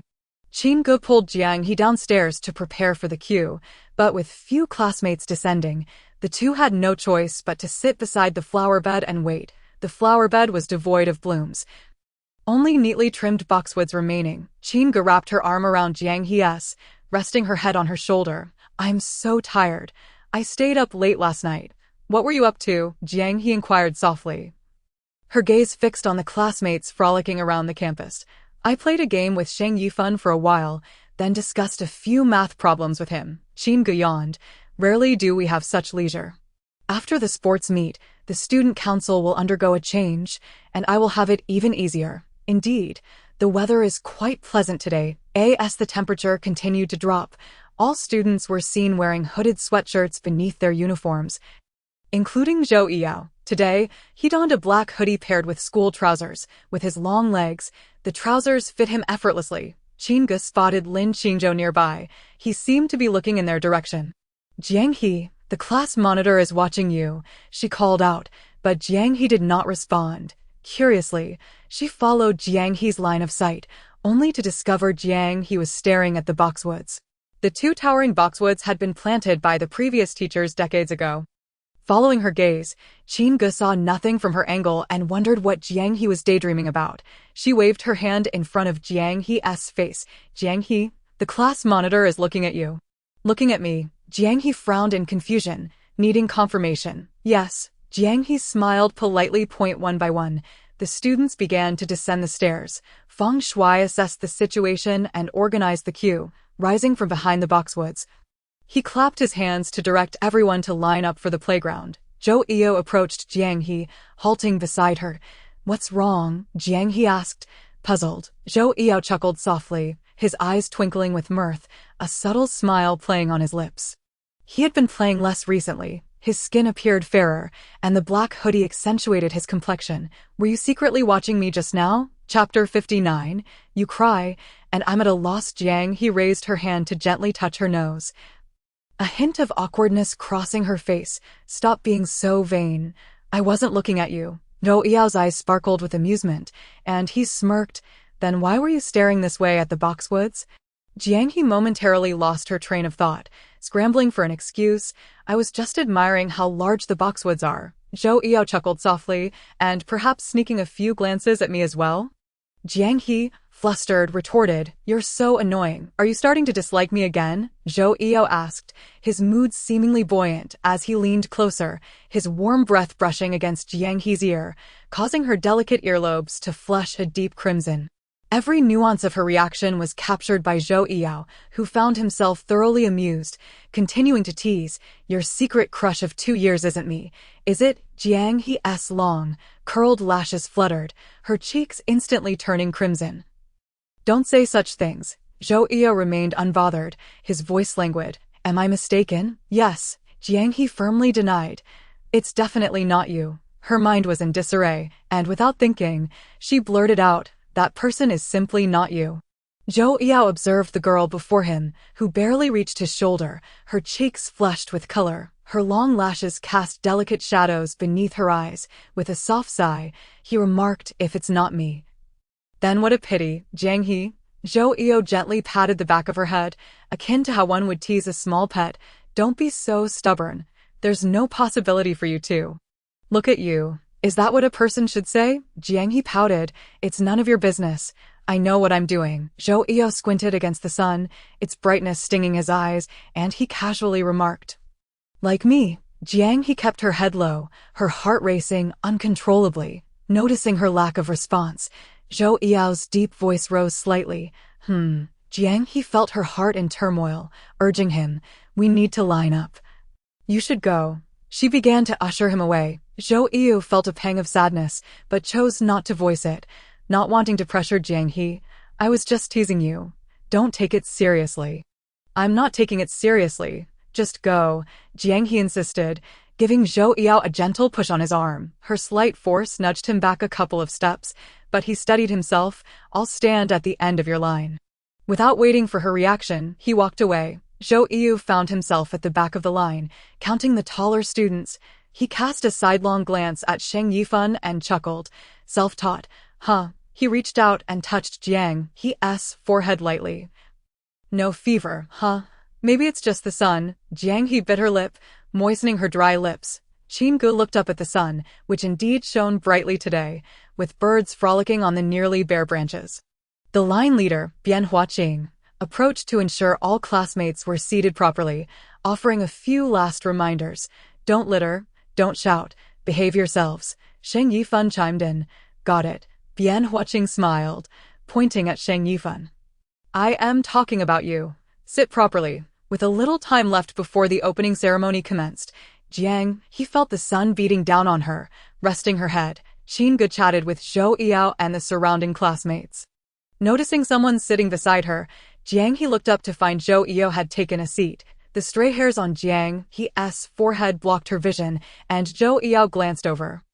Casually pushing them aside, Jiang He shyly dodged, fixing her hair. Have you checked the discipline? Yes, Zhou Iyao replied, squinting at the teams waiting to take the field. He had just returned from the first-year area. Having gathered a throng of admirers, Jiang He teased, the charm of President Zhou hasn't waned over the years. Zhou Iyao smirked. Those who wanted my WeChat, I flatly rejected. Jiang He chuckled softly, speaking gently. Why didn't you add them? Zhou Iyao lowered his eyelids, turning to meet Jiang He's gaze. Because I'm afraid you might cry again. Jiang He, Zhou Iyao's dark eyes brightened, and with a playful tone. He added, when you cry, I'm at a loss. I want to comfort you, but don't know how, so it's better not to add you. Zhou Iyao shrugged. I've learned my lesson. Jiang He gazed up at the fluttering national flag. Pondering for a moment, is this your way of blocking romantic advances? Not at all, Zhou Iyao denied. This wasn't a means to shield Jiang He from suitors, for he had outright rejected them. He had told those younger girls that he simply wasn't one to add people casually. Jiang He wasn't a barrier against romantic interests. She was merely his reason for turning others down. As they approached Class 1, several of Zhou Iyao's junior followers greeted him politely. Zhou Iyao lifted his eyelids to glance at them. All right. Lu Yuchuan pointed at the class behind them, effectively dispersing the group of admirers. Once everyone had left, Lu Yuchuan removed his hat and sat down with a cheeky grin beside Zhou Iyao. Zhou Iyao shot Lu Yuchuan a disdainful look. Is this your new school rule? Lu Yuchuan chuckled awkwardly. I'm just kindly reminding you. Good intentions can be taken for granted. Zhou Iyao grimaced, shifting away. Keep your distance. I have a phobia of stupidity, you little rascal, Lu Yuchuan retorted while grabbing a notebook. I'll deduct all your class S evaluation points right now, with a note saying President Zhou has a phobia of stupidity. Zhou Iyao scoffed. Childish. Lu Yuchuan huffed off in irritation. Jiang He, sitting quietly, couldn't he help but stifle a laugh, albeit softly, but Zhou Iyao still caught wind of it. He shot her a sidelong glance. What are you laughing at? Jiang He covered her mouth, grinning, in my opinion. You re more childish than Lu Yuchuan. Zhou Iyao was displeased by her comment. Am I more childish than him? Yes. What makes me childish? Zhou Iyao pressed. Chapter 60. Are you being playful? Jiang He averted her gaze. Her tone a mix of seriousness and jest. I want to tell you. Just know that you're very childish, you little brat. Zhou Iyao realized that when Jiang He got upset, she possessed a unique ability to provoke him. You really are something. No wonder the little ones like to play with you. You both have the same knack for irritating others. Jiang He fell silent, and a tranquil quiet enveloped them, unable to suppress her smile. Jiang He bit her lip, and Zhou Eo turned to her, noticing the two adorable dimples that appeared on her cheeks. Beneath her long lashes, her eyes sparkled with mirth. For the first time, Zhou Eo experienced the joy of seeing someone else happy, which inadvertently made him feel elated as well. He thought to himself, Jiang He must be happy every day. Zhou Eo unconsciously smiled. As the opening ceremony commenced, Zhou Eo, representing the athletes, was to speak at the podium shortly. Don't worry, I won't lose it, Jiang He assured him. I'm off now. Jiang He's gaze followed Zhou Eo as he dashed down the steps, his footsteps light and sprightly. His dark hair shimmered in the sunlight, taking on a hint of brown, embodying the essence of youthfulness. Vibrant and carefree, Zhou Eo dashed onto the crimson track, lifting his gaze towards the spectator stands, though the distance between them was considerable. Jiang He could ascertain that Zhou Eo was indeed looking in her direction. The girls from other classes erupted into loud squeals, brimming with excitement. The rite of classly, the last class of the liberal arts stream. Several girls had been stealing glances this way while Zhou Eo was present, seemingly enamored fans of his. Our president isn't entirely an ice queen, is she? One girl quipped. I think he's been smiling the whole time. Another chimed in. The girl next to the president was his desk mate. Their rapport was notably close, and previously in a group chat, Zhou Eo had even defended her. She's truly beautiful, another remarked. Yet, another girl countered. I believe the president is merely indulging in a bit of flirtation. Once the excitement fades, he'll bid her farewell. You're just envious and resentful, unable to bear seeing others thrive, another girl retorted. The vibrant music resonating from the sports field was too loud for Jiang He to catch the entirety of their conversation.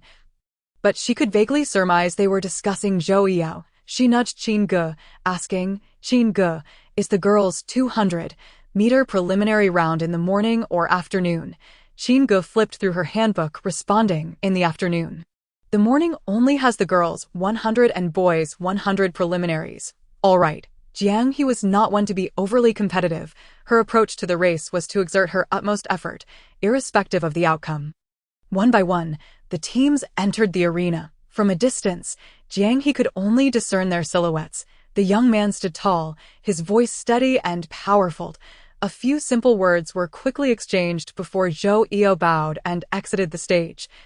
As the various classes retreated in formation, Zhou Eo took a seat, complimenting Jiang He. Well done, you've kept everything so well. Jiang He stiffened her lips, replying, thank you. No need to be so cryptic. By the way, let us stretch a bit before lunch to avoid injuries, Zhou Eo said naturally, his concern evident. Zhou Eo, dissatisfied with her response, reiterated, let us stretch a bit before lunch to avoid injuries. Frowning slightly, Zhou Eo insisted, we should stretch before lunch to prevent injuries. Jiang He furrowed her brows, finally realizing that Zhou Eo was being deliberately obstinate, and chose to ignore him this time. Observing her reaction, Zhou Eo narrowed his elongated eyes. Exuding a predatory demeanor akin to a wolf poised to pounce on a rabbit, he repeated his earlier statement, yet Jiang He remained silent. After a moment, Zhou Eo tugged at Jiang He's sleeve, whispering, Jiang He, pay attention to me. Feeling the gentle tug on her sleeve, Jiang He turned to assess the situation, only to hear Zhou Eo speak in a slightly petulant tone, unable to suppress a smile. Even Sheng Yifan, who was engrossed in a card game with friends, momentarily diverted his attention. Chuckling, Zhou Eo cast a cold glance at Sheng Yifan, who was still shouting during the game. Why are you still here? Qin Gu has already gone to check in. Aren't you accompanying her? Sheng Yifan tossed down his cards, replying, she told me to leave her alone, said I was bothersome. I cared for her, advised her to stretch properly. And she told me to scram. Jiang He stifled her laughter, but upon turning to Zhou Eo's expression, she instantly quelled her smile. After a brief hesitation, she tilted her head and inquired, were you just pouting? Zhou Eo settled himself, pursing his lips, retorting, no, it's because you're ignoring me. You keep repeating the same question, Jiang He teased. You're the one being dismissive, Zhou Eo replied, twisting the watch on his wrist and locking eyes with her. There was mirth in her gaze. I did respond. Jiang He was oblivious to where the misunderstanding lay. Then ask again. And oh, more questions. I've never been treated with such disregard before. Well, now you have. All right, the women's 100-meter preliminaries had commenced, and Jiang He went to the finish line to greet Qin Ge. Are you all right? Qin Ge, panting, shot her a flirtatious glance. This little 100 is nothing for me. Impressive, Qin Ge. First place. Qin Ge feigned modesty, waving her hand. ITS just average. There's still the finals this afternoon. After the morning events concluded, Qin Ge accompanied Jiang He to stretch before heading off to lunch. In the afternoon, Zhou Yao joined Jiang He for check-in. Initially, she was reluctant, but Zhou Yao remarked, if you tell me to scram like Qin Ge did, I might just leave you be. Zhou Yao anticipated that Jiang He, being the obedient and demure type, would never utter such a stinging remark. Eagerly awaiting her agreement, Jiang He and Zhou Yao held a standoff outside the check-in room for nearly a minute. Zhou Yao adjusted Jiang He's shoulders, preparing to lead her into the check-in room. Let us go, I'll accompany you. However, before he could finish his sentence, Jiang He interrupted, Zhou Yao, you don't need to accompany me. You can, leave. Jiang He found herself unable to utter the word scram, opting for leave instead. Chapter 61. In my presence, you are the center. Zhou Yao's form stiffened slightly, a shadow of melancholy flickering across his dark eyes. Appearing somewhat forlorn, Jiang He regretted her earlier choice of words. She should have just told him to scram. Zhou Yao lowered his gaze, locking eyes with Jiang He, as the cheers from the sports field and the chatter in the check-in room gradually faded into the background. Do you still want me to accompany you? Zhou Yao removed his hand from her frail shoulder. Do you truly not wish for my company? Jiang He detected a hint of disappointment in his tone. No, I just what? I just don't want to trouble you. Asked the president. You must have a lot on your plate. I don't want to waste your time, and I can manage on my own. Why are you always thinking of others? Zhou Yao fell silent for a few seconds, his tone losing its playful edge as he fixed his beautiful gaze upon Jiang He. Jiang He felt a pang of guilt and lowered her head. She sensed the atmosphere around them had shifted, becoming heavier. Zhou Yao queried, you don't need to consider me. Just tell me if you want me to accompany you inside. Jiang He stared at the tips of her sneakers, hesitantly nodding, I want to. But her unspoken words were cut off as Zhou Yao interjected, just tell me you want it. Nothing else matters. Jiang He lifted her head, asking, why? Zhou Yao grasped her delicate, pale wrist and led her toward the check-in room, explaining, I want you to be yourself, with you as the center in my presence. Jiang He allowed Zhou Yao to guide her upstairs, gazing up at his broad back. A wave of inexplicable familiarity washed over her mind. In the past, she had always watched his back from a distance, unable to catch up or touch him. Now, the same person was holding her hand and assuring her that she was the focus. Jiang He felt a sudden sting in her nose, her eyes betraying her with a hint of moisture. Her chest felt constricted, and as she slightly tightened her grip on his arm, Zhou Yao noticed the subtle change and turned to look at her in confusion. Zhou Yao, she sniffed, her voice muffled. Why are you so nice to me? Zhou Yao broke into a smile, replying, if I don't treat you well, who else should I treat well? Silly. He ruffled Jiang He's fluffy hair playfully. When the time comes for the race, if you're too tired, we'll just walk to the finish line together. And no matter what, Zhou Yao always seemed to fill in the gaps of her childhood regrets. Jiang He burst into a laugh. Who gives encouragement like that? If you keep saying that, I might just give up. Zhou Yao chuckled. So what? When you reach the finish line, I'll be there waiting for you. Jiang He lowered her head, her cheeks flushing. Zhou Yao pushed open the door to the check-in room, where juniors from the first and second year stood up to greet him upon his entrance. Zhou Yao, exuding warmth, responded, no need for formality. You've all worked hard. After the sports meet, let us treat everyone well. The attendees applauded in appreciation. Has the check-in for the women's 200 meters begun? Zhou Yao inquired, leading Jiang He to the office. Jiang He from Class Li, 0301.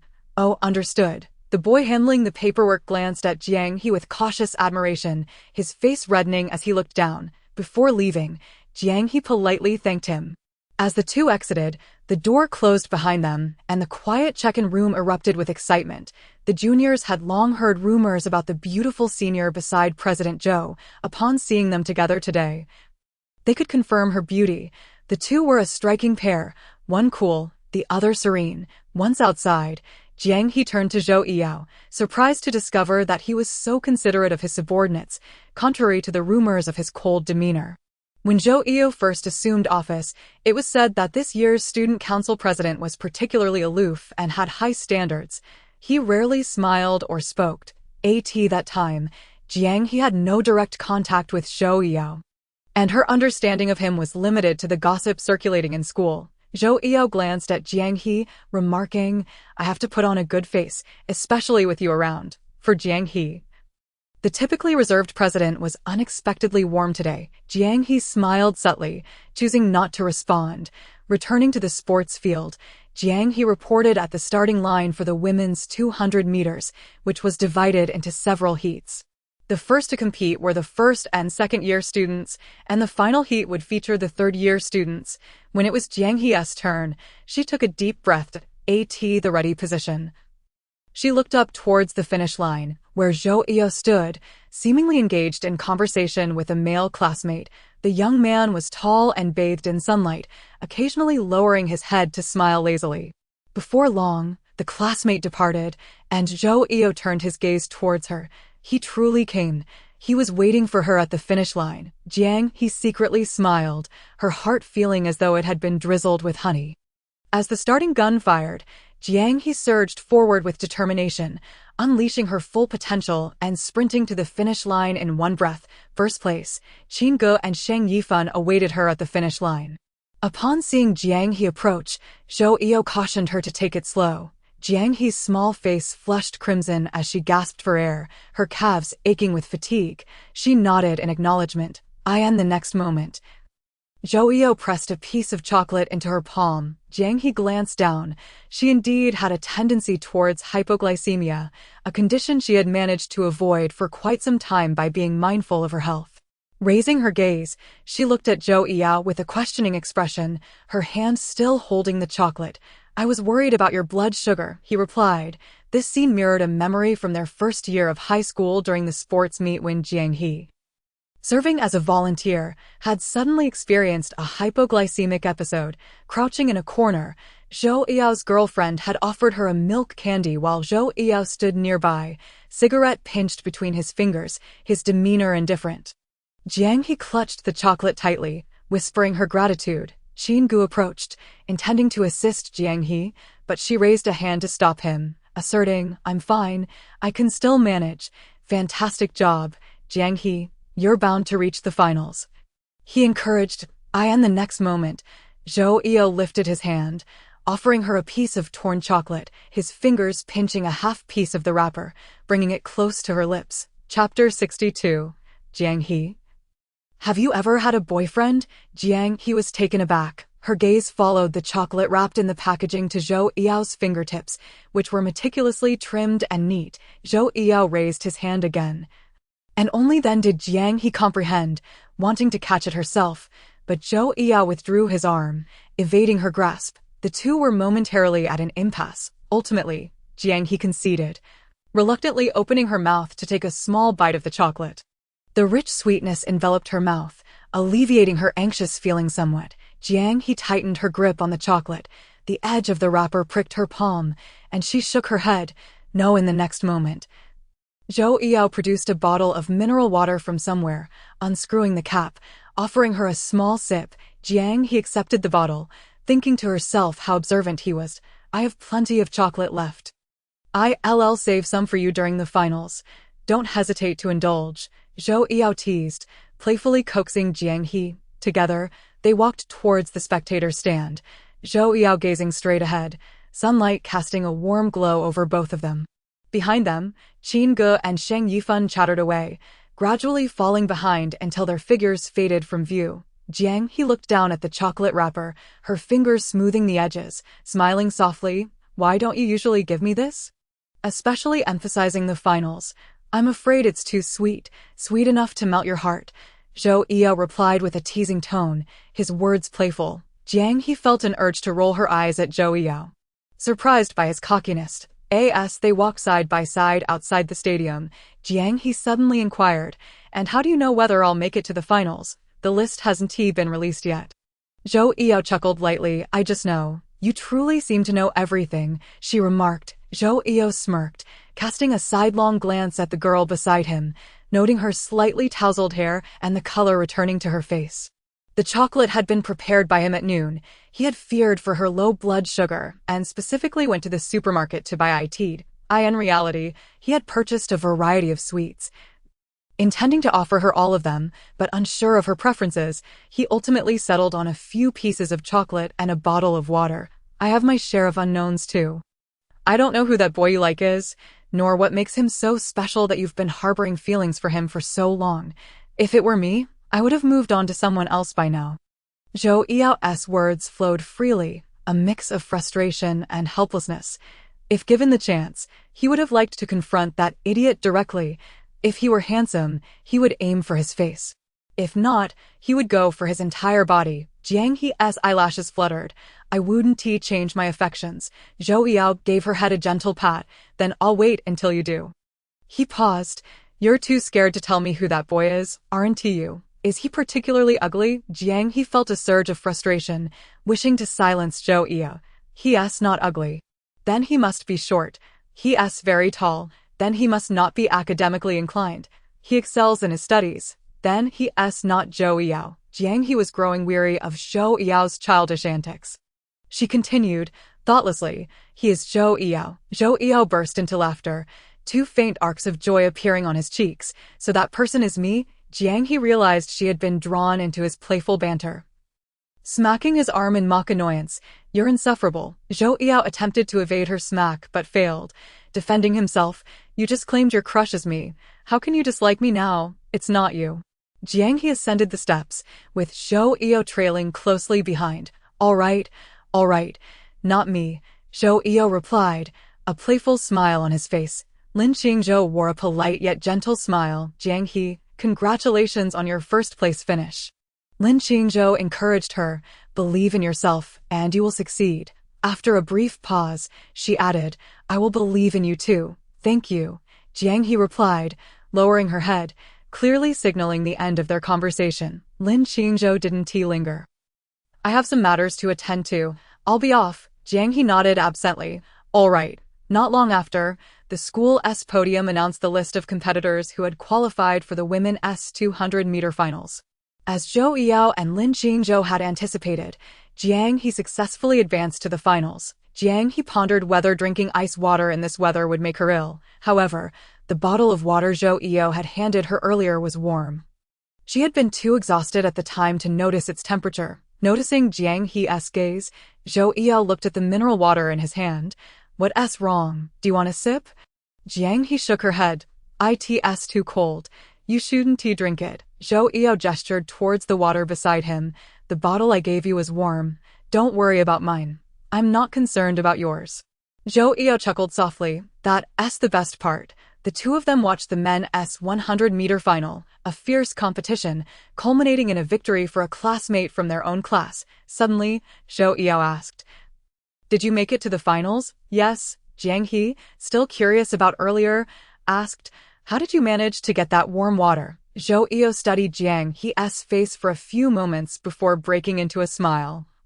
"I intended to borrow your water bottle, but couldn't find it, so I bought a bottle of mineral water and borrowed an electric kettle from Old Ban's office to warm it up a bit. So it wouldn't be too cold." "That's very considerate," Jiang He remarked, her almond-shaped eyes blinking in surprise. "Did your ex-girlfriends teach you that?" Upon hearing the mention of his ex-girlfriends, Zhou Yao's eyelids twitched slightly. "I learned it on my own." "Oh," Zhou Yao continued the conversation. "Jiang He, have you ever had a boyfriend?" Jiang He shook her head. "I'm nothing like you. Not even in middle school." "Did you have one in middle school?" Jiang He countered. She huffed. "I suppose I'll give you the benefit of the doubt." Chapter 63. "I'll wait for you at the finish line." Qin Ge clinched first place in the women's 100-meter dash and returned just as Jiang He was heading for registration. Qin Ji's cheeks were flushed, her bangs damp with sweat, while Sheng Yifan stood behind her, fanning her with a test paper and asking if she wanted water or a snack. Jiang He repeatedly declined. Smiling as she saw Jiang He descend the steps, "Jiang He, give it your all." "I know." Jiang He smiled back, tidying Jiang He's hair as she passed. "You're amazing." Jiang He laughed heartily, her expression mischievous. "Mediocre, so I wish you the same outcome as me. Deal?" Jiang He descended the steps, with Zhou Yao trailing closely behind her. As Zhou Yao passed Sheng Yifan, he scoffed lightly, casting a teasing glance his way. The two exchanged glances, both seemingly intrigued by the reflection of their own lives in each other. Two humble sidekicks, their fates remarkably similar. Sheng Yifan spread his hands in a gesture of camaraderie, raising an eyebrow. "Let us not mock each other," Zhou Yao chuckled, stepping aside to avoid further banter. Upon entering the registration room, Jiang He found the same group of people working, and they greeted her with cheerful smiles. They opened the back door for her, allowing her to take the lead in line. Among them, a capable girl discreetly glanced at Zhou Yao, who remained silent nearby. Seeing his relaxed expression, she let out a sigh of relief. It seemed they had performed well this time. To curry favor with Zhou Yao, one must first win over Jiang He, a foolproof strategy. Zhou Yao escorted Jiang He to the starting line, gently patting her head, reiterating the familiar words, "If you can't run, just walk. I'll be waiting for you at the finish line." Jiang He nodded, watching Zhou Yao's retreating figure, the wind billowing his school uniform jacket, accentuating his slender waist. She lowered her head, stretching her wrists and ankles. Soon, it was Jiang He's turn. She was assigned to the first track. As the starting gun fired, she shot forward, the cool breeze rushing into her short sleeves. With a powerful push, she quickly gained a substantial lead, falling into second place. However, with about 50 meters to the finish line, as she prepared for the final sprint, the shoelaces of her sneakers came undone. Tripping over her left foot with her right, Jiang He stumbled twice, losing her balance. With a thud, she fell to the ground, her knees and arms instantly engulfed in pain, watching as one, then two competitors overtook her. She felt a surge of unwillingness. Ignoring the abrasions on her palms, she quickly got back up, summoning all her strength, gritting her teeth, and sprinted towards the finish line. In the audience stands. Jiang He is constantly attentive to the competition unfolding with Jiang He. Upon witnessing Jiang He tumble, he immediately rises from his seat and rushes down, circling the perimeter of the athletic field to reach the finish line of the women's 200 meters. Simultaneously, Zhou Yao feels an immediate pang in his heart, his brow furrowing as he senses he could sprint to Jiang He's side in the next heartbeat. However, after a brief moment, he observes Jiang He rising again, desperately dashing toward the finish line. Ultimately, Jiang He surpasses two competitors, securing third place. As Zhou Yao watches her approach, he notes the flush on her cheeks and the sheen of sweat on her forehead, a testament to her exertion. Upon crossing the finish line, she collapses from sheer exhaustion, her legs giving way beneath her, resembling a butterfly battered by a torrential downpour, teetering on the brink of collapse. Ignoring the gazes of his classmates, Zhou Yao swiftly scoops Jiang He into his arms, catching a glimpse of the scrapes on her forearm and palm. His dark eyes darken with a surge of unnamed anger. Jiang He, small and delicate, curls into Zhou Yao's embrace, her nostrils filled with the refreshing scent of mint and citrus that is uniquely his. With her eyes tightly shut, the pain and fatigue render her unable to open them. The cacophony around her gradually fades, becoming increasingly distant. The infirmary is still some distance away, and Zhou Yao jogs there with Jiang He in his arms. Upon arrival, he finds the infirmary empty except for a student worker. Startled for a moment by the sight of the student council president carrying a girl, the worker quickly follows them inside.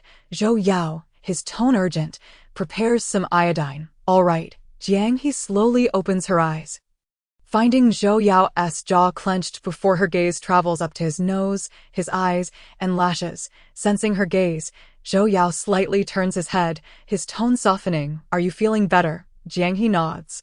Suddenly realizing she is still cradled in his arms, she struggles to sit up, prompting Zhou Yao to gently set her down at the edge of the bed. After the student worker delivers the iodine, he discreetly exits. Zhou Yao kneels beside Jiang He, reaching for her foot, but she instinctively recoils. Looking up in confusion, he notices the flesh on her face has diminished slightly. "We need to tend to your wounds," he states. Jiang He gives a slight nod. Zhou Yao removes her shoe, casting a disdainful glance at its size before tossing it aside. A wretched shoe, with frayed laces. Had it not been for this, you wouldn't have fallen. He tosses the other shoe aside as well, seeking to vent his frustration. Jiang He laughs at his antics. "I told you, you're childish, yet you wouldn't believe me." Her voice is somewhat hoarse, tinged with fatigue. Zhou Yao chuckles softly, but remains silent, rolling up the leg of her pants. The scrape on her knee is minor, merely a superficial abrasion without bleeding. Nevertheless, he meticulously applies iodine, his slender fingers gently dabbing at her knee before wrapping it in gauze, inevitably smudging her pants in the process. Once satisfied with his handiwork, he pulls a chair over, sitting beside her and extending a hand toward Jiang He, who obediently follows his lead. Zhou Yao grips her wrist, noting her delicate, soft skin and the more serious abrasions on her palm and elbow, where beads of blood have begun to surface.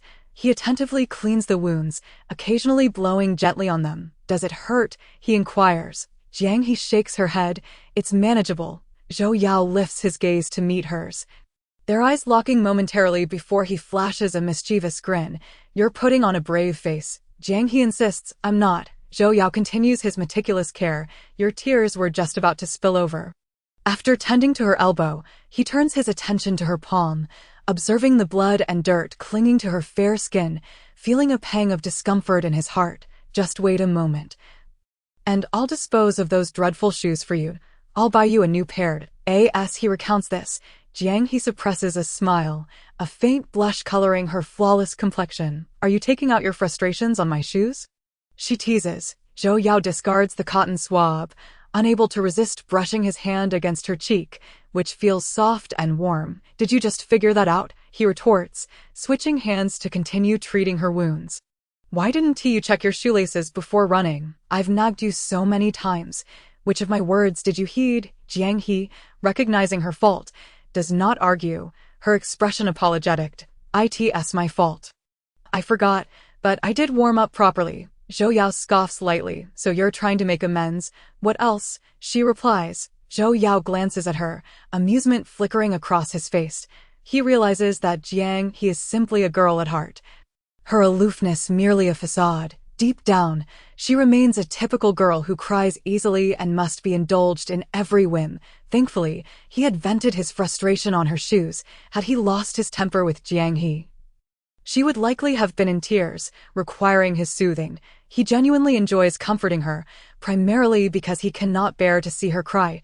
A girl's tears are precious and should not be shed. Zhou Yao finishes the last touches with the gauze, his movements somewhat clumsy but ultimately effective. He glances at the gauze, slightly disheveled. "Does it look unsightly?" Jiang He shakes her head. "It's fine. When you treated the scrape on my hand that day, I paid attention and learned a bit. This is my first practical application." Zhou Yao explains. "It's only a tad unsightly." Jiang He smiles, her dimples appearing, but her expression soon falls as she sighs. "I didn't place first." Jiang He's shoes lie far off, her petite feet clad in pure cotton white socks, her toes rubbing together slightly. Zhou Yao observes her small gestures with a warm smile. Bending down to retrieve her shoes, he crouches before her once more, and, upon realizing his intention, Jiang He shyly retracts her feet. "I can do it myself." Yet, Zhou Yao catches her foot, lowering his head to help her wear them. "I took them off, so I'll put them back on." That moment, the door bursts open with a loud crash, slamming against the wall before bouncing back, revealing Qin Ge and Shang Yifan, clearly having eavesdropped outside. Jiang He jumps slightly at the suddenness, while Zhou Yao remains undisturbed, his gaze fixed on his task as if the two were invisible. Jiang He, however, grows anxious, nudging Zhou Yao's foot, urging him to hasten, but he feigns ignorance. Zhou Yao glances at the flustered girl, smirking as he lightly pats her foot, his tone teasingly admonishing. "What's the fuss? Stay still." Jiang He, now entirely flustered, insists. "Hurry, please." At the doorway, Qin Ge and Shang Yifan exchange bewildered glances, incredulous at the sight. Is this still the same Zhou Yao they know, who is always cool and composed? Zhang Yifan bursts into laughter, nearly in tears. Zhou Yao, you're unbelievable. I'm utterly impressed. You've truly outdone yourself. Zhou Yao finishes putting on her shoes, rising to his feet and casting a cold glare at Zhang Yifan. Are you sick? His tone is heavy, unaffected by the commotion. Qingge rushes to Jiang He's side, nudging her shoulder playfully. I took them off, so I'll put them back on. Jiang He's face turns crimson. Please, Qingge, ha ha ha, don't be shy. We all heard it, Qingge teases. With the competition events concluded, Zhou Yao accompanies Jiang He to the classroom for some rest. This moment, they find themselves alone in the classroom. The distant sounds of cheers and announcements from the field occasionally breaking the silence. Jiang He, still unable to meet Zhou Yao's gaze, finds him unperturbed as he calmly works through math problems. Frustrated, she clenches her small fist and lightly punches his arm, but her injured palm renders her blow ineffective, akin to a playful tussle. Zhou Yao, it's no more than a tickle. He sets down his pen with a sigh. Turning to face his fuming deskmate, is your hand still hurting? Jiang He responds sharply, not anymore. Zhou Yao pulls out a sheet of draft paper and places it between them. If it doesn't hurt, then I'll teach you the math problem. Jiang He's chest rises and falls with indignation, recalling their time in the infirmary. You. After a moment of struggling to articulate her thoughts, she finally manages. You still have the heart to write math problems. Zhou Yao remains unfazed, his eyes glimmering with amusement. What else? You asked me a question. Shouldn't I prepare to explain it to you? Jiang He turns her head away. Letting out a soft huff at Zhou Yao begins to explain the problem. Jiang He's simmering frustration lingers. She feels as though she has been toyed with by him. Back in the infirmary, when Qingge and Zhang Yifan first entered, he could have stood up, preventing them from making a mockery of her. Yet, even as she nudged him to hurry, he acted as if nothing had happened. Insisting she behaved, Zhou Yao continues his explanation. Jiang He listens attentively, suppressing her anger. After all, one must not squander the opportunity to acquire knowledge. Have I made myself clear? Zhou Yao inquires. Jiang He shakes her head in response. Zhou Yao understands, recognizing that the concepts can be complex. He commenced to elucidate the second method, a notion that, while straightforward, entailed a complex procedure and intricate calculations. Given Jiang He's capabilities, it was easily comprehensible. Once he concluded his explanation, Zhou Yao inquired, Do you understand? Jiang He feigned ignorance by shaking her head. Zhou Yao furrowed his brow, pondering if she had perhaps suffered a fall that rendered her befuddled. He patiently elaborated once more, this time at a deliberate pace, ensuring every step was thoroughly explained. Do you comprehend now? He asked again, only to be met with another shake of her head. It dawned on Zhou Yao that the young lady was likely still miffed and was perhaps teasing him deliberately. Rather than becoming irritated, he regarded her with his elongated, slanted eyes, finding a hint of innocence reflected in her bright apricot gaze. Zhou Yao let out a chuckle from deep within his chest. Jiang He, I've gone to such lengths to explain this. Surely you must pretend to understand, at the very least. Chapter 65. Do you like me just a little more? The vibrant music resonating from the sports field continued to echo, scattering the clouds in the sky. Suddenly, Zhou Yao had a thought and nudged Jiang He, who was beside him, organizing her incorrect answers. Jiang He, do you have time after school? Jiang He nodded. I should. Why? It's nothing. Zhou Yao replied, twirling a pen in his hand, his tone languid and tinged with fatigue. If you're free, how about I take you out for dinner? Jiang He felt puzzled, unable to fathom his motive for inviting her. She casually asked, dinner? Why, just a thought. Zhou Yao grinned. To celebrate the fact that you fell today and didn't cry. Jiang He was truly speechless, wishing to roll her eyes at his audacity. How had she never noticed his mischievousness before? I had no idea that was worthy of celebration, she replied, her tone dripping with sarcasm. Zhou Yao, unfazed and with an air of nonchalance, picked up the pen that had fallen on the desk.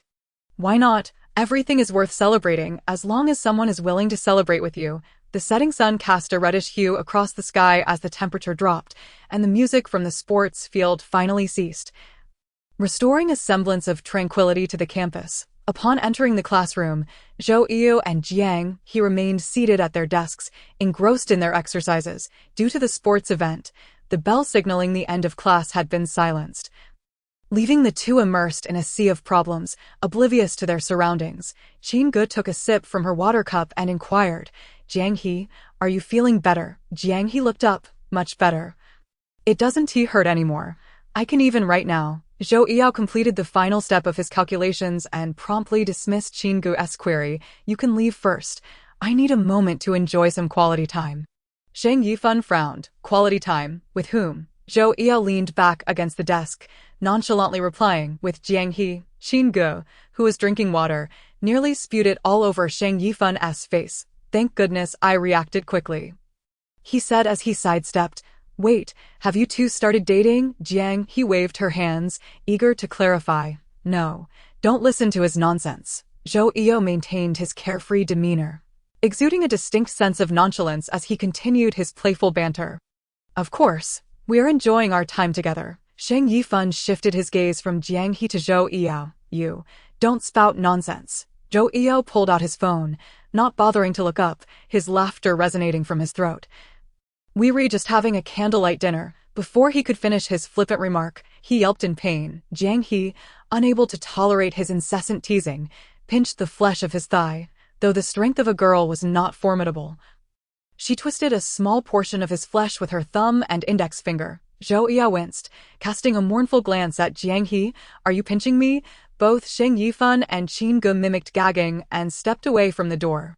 Before exiting the school gate, Zhou Yao asked Jiang He what she desired to eat that evening. Jiang He, lacking a deep interest in food, left the decision to Zhou Yao. Ultimately, he executed his long-planned scheme, and the pair took a taxi to the nearest pizza establishment. Upon seeing the name of the restaurant, Jiang He felt as though her legs were weighed down with lead, unable to move. Zhou Yao sensed her hesitation. As expected, Jiang He harbored a mix of yearning and aversion towards pizza due to her mother's influence. Zhou Yao aimed to help her overcome this. Encouraging her to participate in the sports event had been a scheme he had devised for quite some time. If Jiang He could win first place again, he would treat her to pizza, hoping to fill the void of her childhood regrets. Conversely, if she did not secure first place, he still intended to take her for pizza, wanting her to understand that enjoying pizza was not limited to the top rank. If she wished for it, she could have it. Tears welled in Jiang He's eyes, betraying her resolve, blurring her vision. This time, she could no longer contain herself. Bowing her head, tears cascaded down like a string of pearls, plopping onto the ground. Zhou Yu felt his heart skip a beat, a sharp pang piercing through him. He gently cupped her tear-streaked face, lowering his gaze to meet hers, her eyes glistening like a red-eyed rabbit, brimming with sorrow that tugged at his heartstrings, wiping away her tears from the corners of her eyes. He said, "You didn't cry when you fell, so you're not allowed to cry now." Jiang He nodded, looking pitifully compliant. His hands, warm and large, gradually warmed her face, still reeling from her recent tears. Jiang He stammered a soft, "Okay," reminiscent of a petulant child. Zhou Yao smiled at her. "Let us go."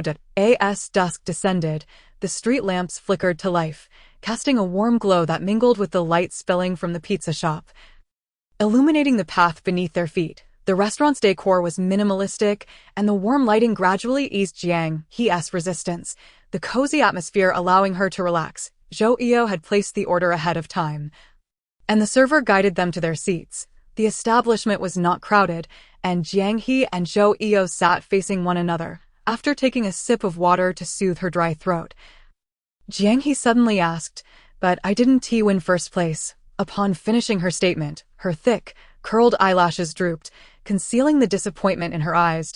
"I don't care if you win or not. In my eyes, there are no such conditions," Zhou Yao replied with a calm demeanor, lacking any fluctuation. He eventually lifted his eyelids, adding, "This is my reward for your bravery." Jiang He looked up, her moist apricot eyes fixed on the young man across from her, the gentle light behind him illuminating his chiseled features. He seemed both nonsensical and tender, radiating warmth. This multifaceted Zhou Yao made Jiang He's heart sink deeper. "Thank you, Zhou Yao." Zhou Yao smirked, a mischievous grin gracing his face. Then, Does that mean you've reduced your feelings for your crush just a little, while increasing your fondness for me? Chapter 66. If you can't feel it, you don't like it. Jiang He nodded, then caught herself and shook her head. Her eyes, having just shed tears, were now clear and bright, blinking adorably. Zhou Yao was perplexed by her contradictory gestures. What does it mean when you nod and shake your head? It's a bit of both. You might actually have the potential to be a heartbreaker, Jiang He mused, sipping her lukewarm water, at a loss for words, though she could sense Zhou Yao's care and concern. Her emotional naivety left her hesitant to decipher its meaning. Initially, she had stumbled upon her secret affection for him without contemplating what lay ahead. Zhou Yao's feelings had never crossed her mind. She had been convinced that there would be no connection between them. Their current interactions were a delightful surprise that had caught her off guard. Jiang He continued to sip her water, lost in thought. Perhaps she should reconsider her relationship with Zhou Yao. Observing her round, glistening eyes, Zhou Yao chuckled lightly, tapping the table. Jiang He did it seemed Zhou Yao relished calling her by her full name. For Jiang He, it might merely denote friendship. However, for Zhou Yao, it was a gesture imbued with sincerity. Jiang He recognized that this was a small expression of his disappointment or boredom. She decided to probe. What are you trying to convey? Avoiding the question served as an answer. Zhou Yao, unwilling to pressure her, suppressed his emotions, exhaling deeply, revealing a hint of weariness. It's nothing. I was just saying it offhandedly. That moment. The server arrived with their complete order. Zhou Yao felt a twinge of disappointment and sadness, grappling with an inexplicable emotion for the first time. He cleaned the utensils and handed them to Jiang He, encouraging her to taste. He thought to himself that he was not in a rush. He would take his time as a show of sincerity. Jiang He, let me know when you no longer have feelings for your crush. Zhou Yao devoured his pizza eagerly, briefly glancing at the girl seated across from him. Jiang He nodded. Okay, online, it was often said that if you couldn't feel it, you didn't like it. Yet Zhou Yao felt none of Jiang He's sentiments, not even a shred. Please, Jiang He, if you have feelings for me, just give me a sign, so I have some assurance. The current state of uncertainty made Zhou Yao feel timid, as if he were a coward. He hesitated to take action or express himself too directly. If Jiang He had no one in her heart, he could accept that. However, he feared her distancing herself from him. Suddenly, Zhou Yao let out a self-deprecating laugh, realizing how he had become so anxious and insecure. Damn it, I've developed a crush. Upon exiting the pizza shop, the night sky was adorned with countless stars. Jiang He looked up in awe, exclaiming, "How beautiful!" The girl gazed skyward, her eyes shimmering with light, marveling at the beauty around her, unable to suppress her admiration. While she admired the stars, Zhou Yao was captivated by the girl herself. He held Jiang He's jacket, stepping beside her and gesturing for her to put it on.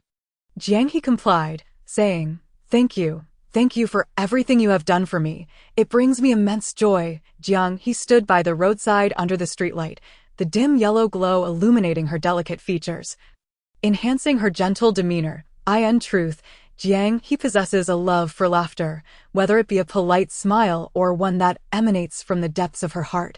Her beauty shines through when she smiles. Zhou Yao chuckled softly, his eyes sparkling like stars, bright with joy. "Happiness is indeed reciprocal, and your joy only amplifies mine." Jiang He smiled. "Zhou Yao, have you noticed that the twinkle in your laughing eyes is just as radiant as the stars tonight?" Gazing ahead, she continued, "Only you understand. You comprehend my feelings. Your unintentional words always touch my heart." She paused. "They make me realize that I am not so insignificant, that there are those who value and care for me." Zhou Yao called for a cab, putting away his phone. "As long as you can feel it, that is enough for me. I always fear that you might not sense my intentions, if I cannot feel your sentiments. Then allow me to convey mine. My heart is filled with sincerity. Thank you." The car stopped outside the residential complex, and Zhou Yao escorted Jiang He to the entrance of her building. She took her belongings from his hands, saying, "I'm heading up." "All right," he replied reluctantly. "Remember to lock the door." "Of course," Jiang He said, but just as she was about to disappear through the door, Zhou Yao called out, "Jiang He, will you be at the finish line waiting for me tomorrow during the competition?" Jiang He momentarily lost her train of thought. Zhou Yao continued, "You will be there. right? Of course, Jiang He replied with a smile. Goodbye. After washing up, Jiang He was applying her skincare when her phone chimed twice with messages from Zhou Yao. Z. I'm home. Jiang He. Z. What are you up to, Jiang He? Just finished washing up. What's up, Z? Nothing. A moment later, Zhou Yao sent another message. Z. You will be at the finish line waiting for me. Right, Jiang He? I will. Z. Then can you bring me a bottle of my usual brand of mineral water, Jiang He? You have so many requests, Z. Just this one, Jiang He? I'll remember. Subsequently, Zhou Yao sent a cute emoji to conclude the conversation. The next day of the sports meet arrived. The long-distance race did not have preliminary heats. It went straight to the finals, before the registration. Zhou Yao insisted that since he accompanied her, she should accompany him as well. Jiang He contemplated refusing, but Zhou Yao added, every relationship and every matter hinges on reciprocity. It's all about mutual effort. All right, Jiang He conceded, I'll go with you. Just stop saying that. Zhou Yao's gaze darkened slightly, his tone tinged with a hint of grievance. I can also secure first place in long-distance running. Jiang He looked at him, puzzled, and replied slowly, but you haven't run yet. How can you know the outcome? Long-distance running tests one's endurance. If you can't, just walk. I'll wait for you with your favorite brand of mineral water. Mimicking Zhou Yao, she added, I'll get first place. So you want to have to keep praising the class monitor in front of me. Zhou Yao appeared slightly displeased. Can't you just compliment me a little? Chapter 67. Anger is a girlfriend's privilege. Jiang He halted, meeting Zhou Yao's gaze, her eyes filled with untold laughter, her voice gentle. How would you like me to praise you? After a brief moment, Zhou Yao squinted, his tone playful. Tell me I'd make a great boyfriend. How about that? Jiang He pouted. How shameless. During the competition, Zhou Yao maintained a calm, steady pace, calling out Jiang He's name loudly each time he passed the spot where she stood. By the time Jiang He registered what was happening, he had already sprinted ahead.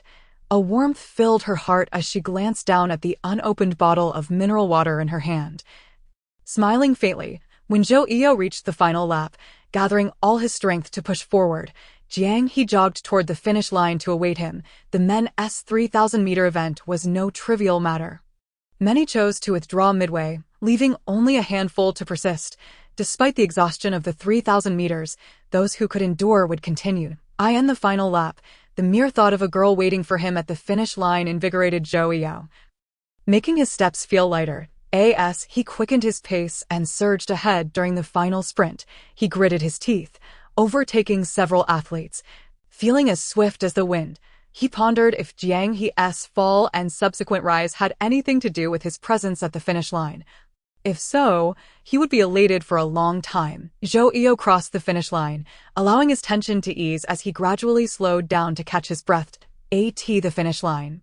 Jiang He was not the only one waiting for him. There were fellow female classmates and juniors, all rushing to his side with towels and water in hand. Zhou Yao took a breath, ignoring the towels offered by the girls, instead lowering his head to wipe the sweat from his forehead and nose with his shirt. Jiang He was jostled by the girls in front of her and found herself pushed to the back. She leaned against the railing, lowering her gaze to the water in her hands, then glancing at Zhou Yao surrounded by a throng of girls. He shone brightly, like a star surrounded by admirers. A pang of acidity struck Jiang He's heart, her arms dropping to her sides, her gaze dimming with disappointment. Zhou Yao, weary of the noise from the girls, held back his irritation, furrowing his brow slightly. Feeling a flicker of impatience, he thought to himself, Jiang He is so much better, quiet and obedient. Regaining some strength, his dark eyes swept past the crowd, landing heavily on Jiang He. The little girl stood in the corner, radiating an air of solitude. He stepped away from the throng, making his way to Jiang He, his broad frame casting a shadow over her.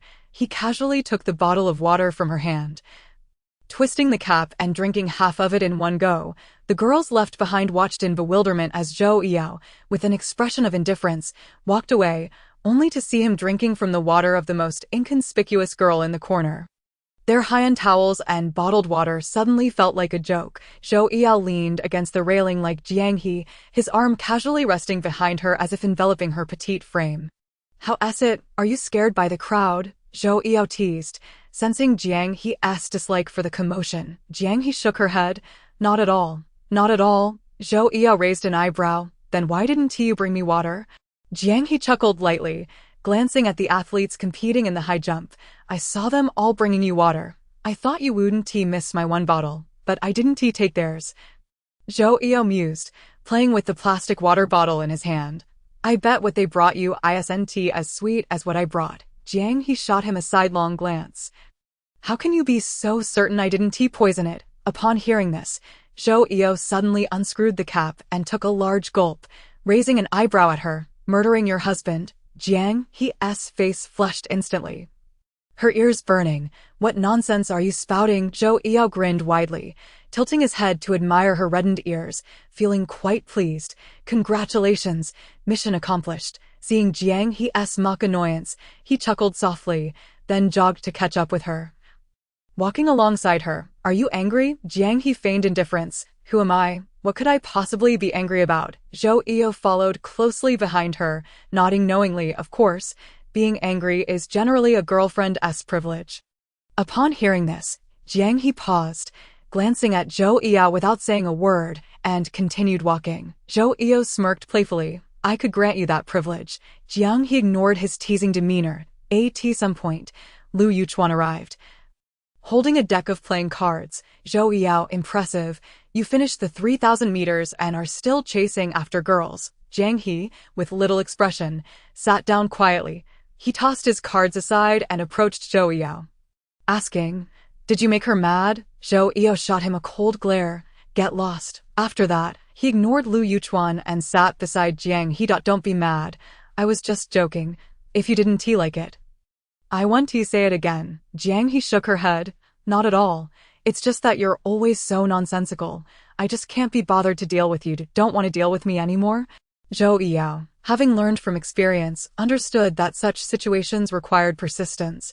He raised his tone, wanting to steer the conversation away from irritation. I did secure first place, much better than that class monitor. Jiang He was not genuinely angry. She merely found Zhou Yao's lack of seriousness and his reckless banter tiresome and chose not to engage. Indeed impressive. I'll give you that. Sheng Yifan joined Zhou Yao, starting to tease. First place? Really? Zhou Yao grabbed a piece of ice, unwrapping it. Is that even a question? Sheng Yifan nodded. Exactly. Knowing that his next words would be cheeky, he waited for the two girls beside them to leave before speaking. After all, our Zhou is quite enduring. A mere 3,000 meters is nothing. Lu Yuchuan, licking his ice cream, burst into laughter at the suggestive remark. 3,000 minutes, huh? Zhou Yao's gaze shifted from Jiang He, who was stepping off the stage, to Sheng Yifan, his expression weary. You seem quite knowledgeable. Chapter 68. I must have. As the autumn sports meet drew to a close, Zhou Yao held a camera in his hand after the closing ceremony. Sheng Yifan strolled over and glanced at the camera, feeling somewhat perplexed by the device. Do you know how to use this thing? Zhou Yao retorted with a smirk. What can I do? Sheng Yifan turned his gaze towards Qin Ge, who was chatting with friends not far away, and patted Zhou Yao on the shoulder. I'll go call Qin Ge. Could you take a picture of us later? Zhou Yao grunted in acknowledgement. The thought of photography inadvertently reminded him of Jiang He, prompting him to look for the young girl's figure. Ultimately, he discovered her seated in a corner, engrossed in a book. Zhou Yao approached her quietly. Jiang He remained blissfully unaware of his presence. Lost in her literary world, with the monthly exams concluded, the upcoming sports meet had left Jiang He feeling somewhat restless these past few days, leading her to seek solace in reading to calm her mind. Zhou Yao walked up beside her. The girl had a thin, brick-red scar on her delicate hand, which stood out starkly against her fair skin. Zhou Yao's expression darkened momentarily as he averted his gaze. He then raised the camera, adjusting the framing to capture her as she read, her slightly disheveled hair blowing gently in the afternoon breeze, layers of light cascading over her with a firm press of the shutter. The moment was immortalized. In that instant, eternity was captured. Zhou Yao lowered his gaze to review the photo, suddenly realizing that photography was indeed a form of enjoyment, preserving the beauty that his eyes beheld. Perhaps there had once been nothing worth capturing, but now it was different. Hearing the click of the shutter, Jiang He looked up, slightly puzzled. At that moment, Zhou Eo met her gaze again, and instead of a flustered expression from being caught, he smiled at her. Jiang He, you look particularly beautiful right now.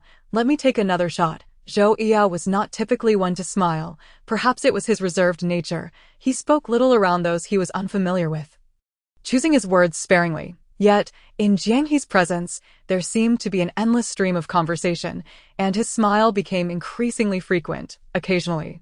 Jiang He found herself questioning whether the Zhou Eo of today was indeed the same as the one she had known before. Whenever doubts arose, Zhou Eo would seamlessly align with the image she held in her heart. She would smile knowingly, asking herself, what kind of Zhou Eo could she possibly dislike?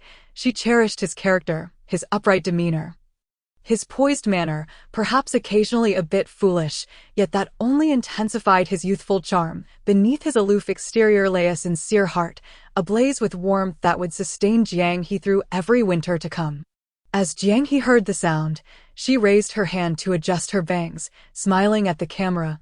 Peace, congratulations, Eo, for securing first place. Her gentle voice, carried by the wind, reached their ears, causing Jiang He to lose her smile as she turned to Lin Qingzhou.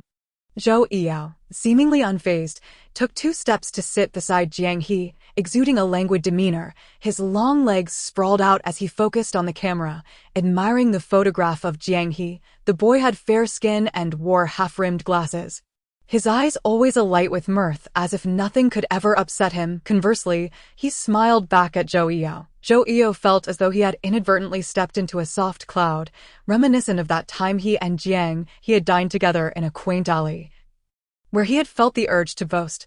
A surge of inexplicable anger welled up within him, sensing the palpable tension surrounding Zhou Eo. Jiang He feared the boy's temper might flare up, leading to an uncomfortable situation. She discreetly pinched his arm lightly, a gentle reminder, yet Zhou Eo, in a fit of affected indignation, turned to the small hand lingering on his arm, meeting Jiang He's doe-like eyes, and complained, "How cruel, you pinched me." Zhou Eo was taken aback, forcing a smile through clenched teeth, the fire in his chest simmering. When he met Jiang He's clear, innocent gaze, a hint of danger flickered in his expression. This boy consistently disrupted their private moments, gazing at Jiang He with such longing, as if he were audaciously attempting to encroach upon his territory. Zhou Eo leaned toward Jiang He, thinking, today I shall not be hostile, but tomorrow my defenses may crumble. Lin Qingzhou observed the two and felt a pang of discomfort, summoning the courage to ask, Jiang He, may I take a picture with you? Jiang He, taken aback, replied, huh. Lin Qingzhou chuckled lightly. The sports meet has concluded, and everyone is capturing memories. I would like to take a picture with you, if that's all right. Jiang He felt flustered, her mind blank, as she began to understand why Zhou Eo had displayed such hostility. Mischievous thoughts flitted through her mind, torn between politeness and hesitation. She was about to decline when she noticed Zhou Eo standing up with the camera. Sure, I'll take it for you, he declared. Jiang He's eyes widened in disbelief at the sudden change in his demeanor, questioning what his intentions were. Just moments ago, he had been sulking, yet now he was generously offering to capture the moment. Zhou Eo raised an eyebrow, ignoring Jiang He's glare, and cheerfully stated, I promise to make you look stunning. Lin Qingzhou edged closer to Jiang He, maintaining a respectful distance. Zhou Eo stood a short distance away, his demeanor serious as he lifted the camera, clicking away. Afterward, Zhou Eo straightened up, furrowing his brow as he raised the camera. Calling out to Lin Qingzhou approached him, taking the camera and flipping through the photos Zhou Eo had just captured. Upon seeing the images, Lin Qingzhou paused for a moment before returning to his usual expression. Beautiful. Jiang He is beautiful, he remarked. Zhou Eo shifted slightly, chuckling. That was my work. Lin Qingzhou maintained his gentle, understanding demeanor, showing no signs of anger. Even though none of the photos captured his presence, he understood that this was Zhou Eo's declaration of war. Zhou Eo hadn't entirely excluded Lin Qingzhou from the pictures. During the first shot, while searching for the right angle, the setting sun had conveniently obscured Lin Qingzhou's face. Lin Qingzhou smiled. Aren't you two not together? Then let the best man win. Zhou Eo's expression immediately soured at these words, and he retorted, Class monitor, she is mine to claim. Chapter 69. The sacredness of a man's Adam's apple. The homeroom teacher had come to find Lin Qingzhou for something. Zhou Yao raised an eyebrow, feeling relieved that the pest had departed, as the atmosphere around them seemed to lighten. Xing Yifan pulled Qingge over, saying, "Let's take a picture, aside from that childhood photo. We have nothing else, and I was naked in that one, so I'm embarrassed to show it. Yao, come take a picture of us." The two stood shoulder to shoulder, Sheng Yifan flashing a bright smile as he gestured a peace sign behind Qingge. After taking a few pictures, Qingge ran over to Jiang He, and the two took several shots together. Zhou Yao observed that they had captured enough moments and nudged Sheng Yifan with his elbow. Lifting the camera, "Do you know how to use this?" Sheng Yifan patted his chest. "I'm a quick learner." Zhou Yao chuckled softly. "All right then, you take a couple for me and Jiang He, make sure they look good." "No problem," Sheng Yifan replied with an okay gesture. "Leave it to me. They'll be even better than wedding photos." Zhou Yao relished these words, laughing as he playfully punched Sheng Yifan's shoulder. "I love hearing that. Keep it coming." He ascended the steps, inquiring Jiang He, "Shall we take a picture together?" Jiang He nodded. Zhou Yao stood beside her, his tall frame accentuating Jiang He's petite stature. She barely reached above his shoulder. The girl instinctively formed a peace sign. Just moments ago, Zhou Yao had mocked Lin Qingzhou for being timid, unable to stand close for a photo. Now, he found himself trembling, feeling his blood rush in reverse, his fingertips growing cold, despite having been closer before. The prospect of a mere photo now filled him with anxiety. He felt utterly foolish. Simultaneously, Jiang He felt equally foolish standing next to him. When she had stood beside Lin Qingzhou, her heart had remained calm.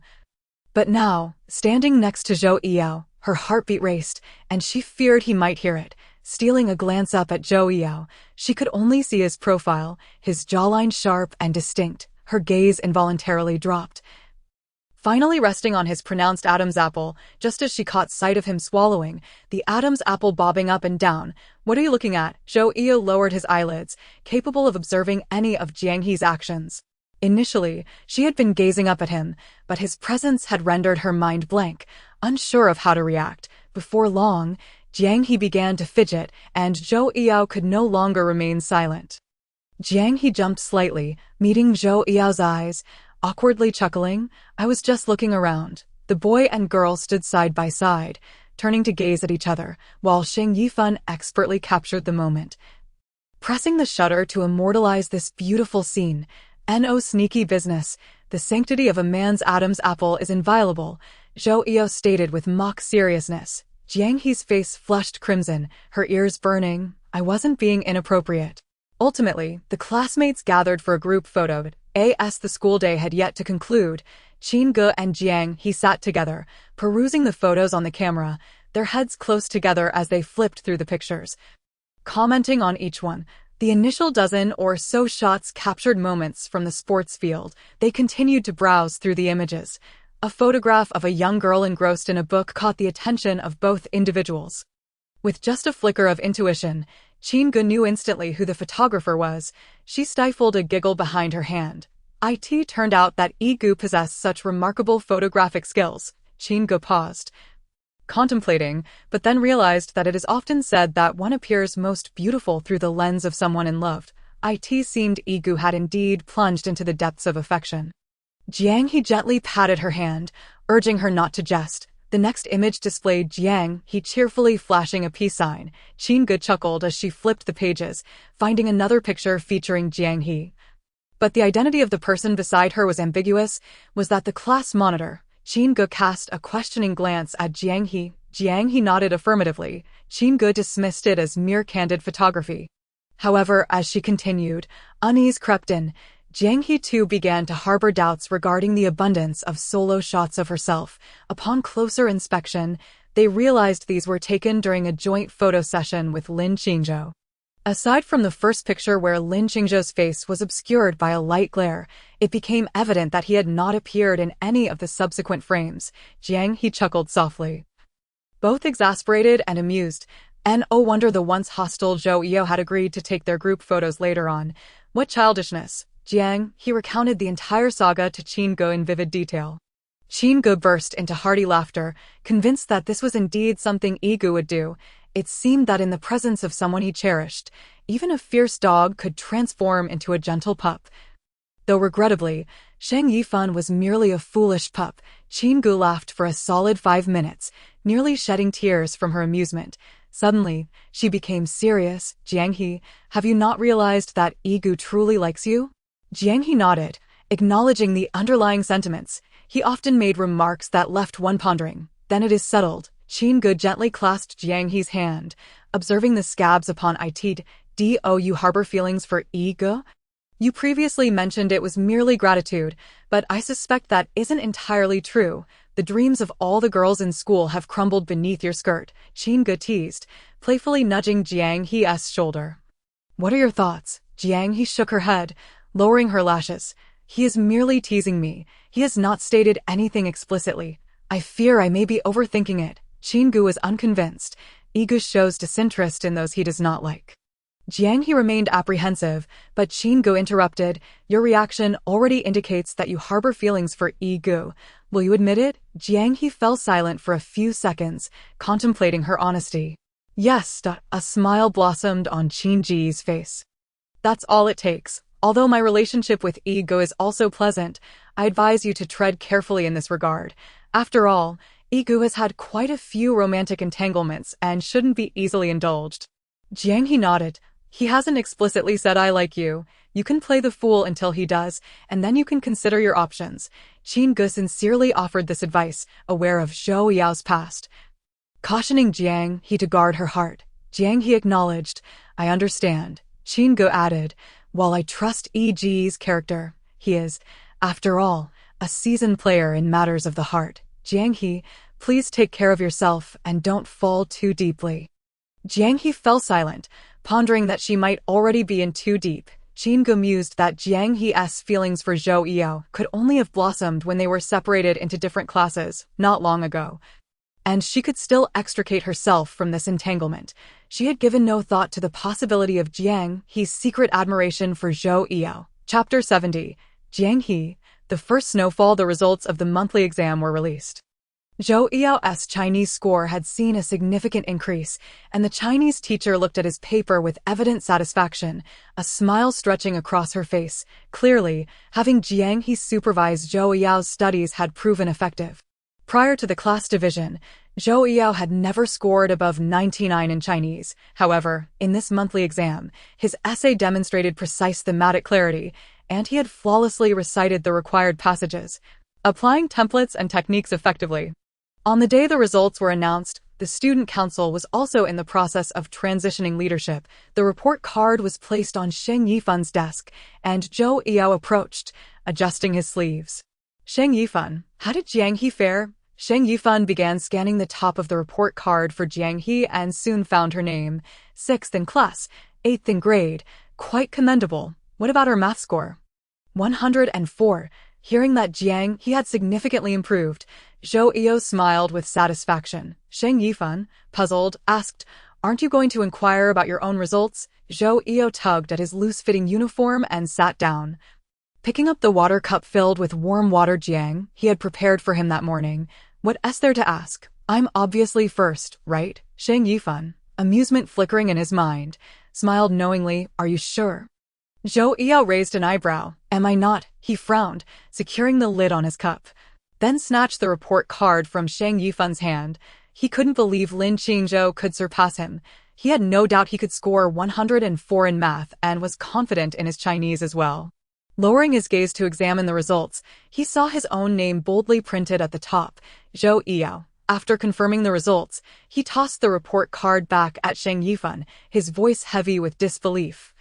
Are you kidding me? Shang Yifan rested his chin on his hand, slumped over the desk.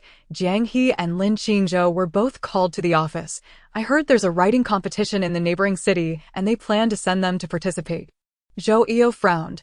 Why send Lin Qingzhou and Jiang He? That would only deepen their connection. Zhou Yao was displeased. Shang Yifan observed Zhou Yao's expression, which was inscrutable, and remarked, I heard their Chinese scores are among the top in the grade.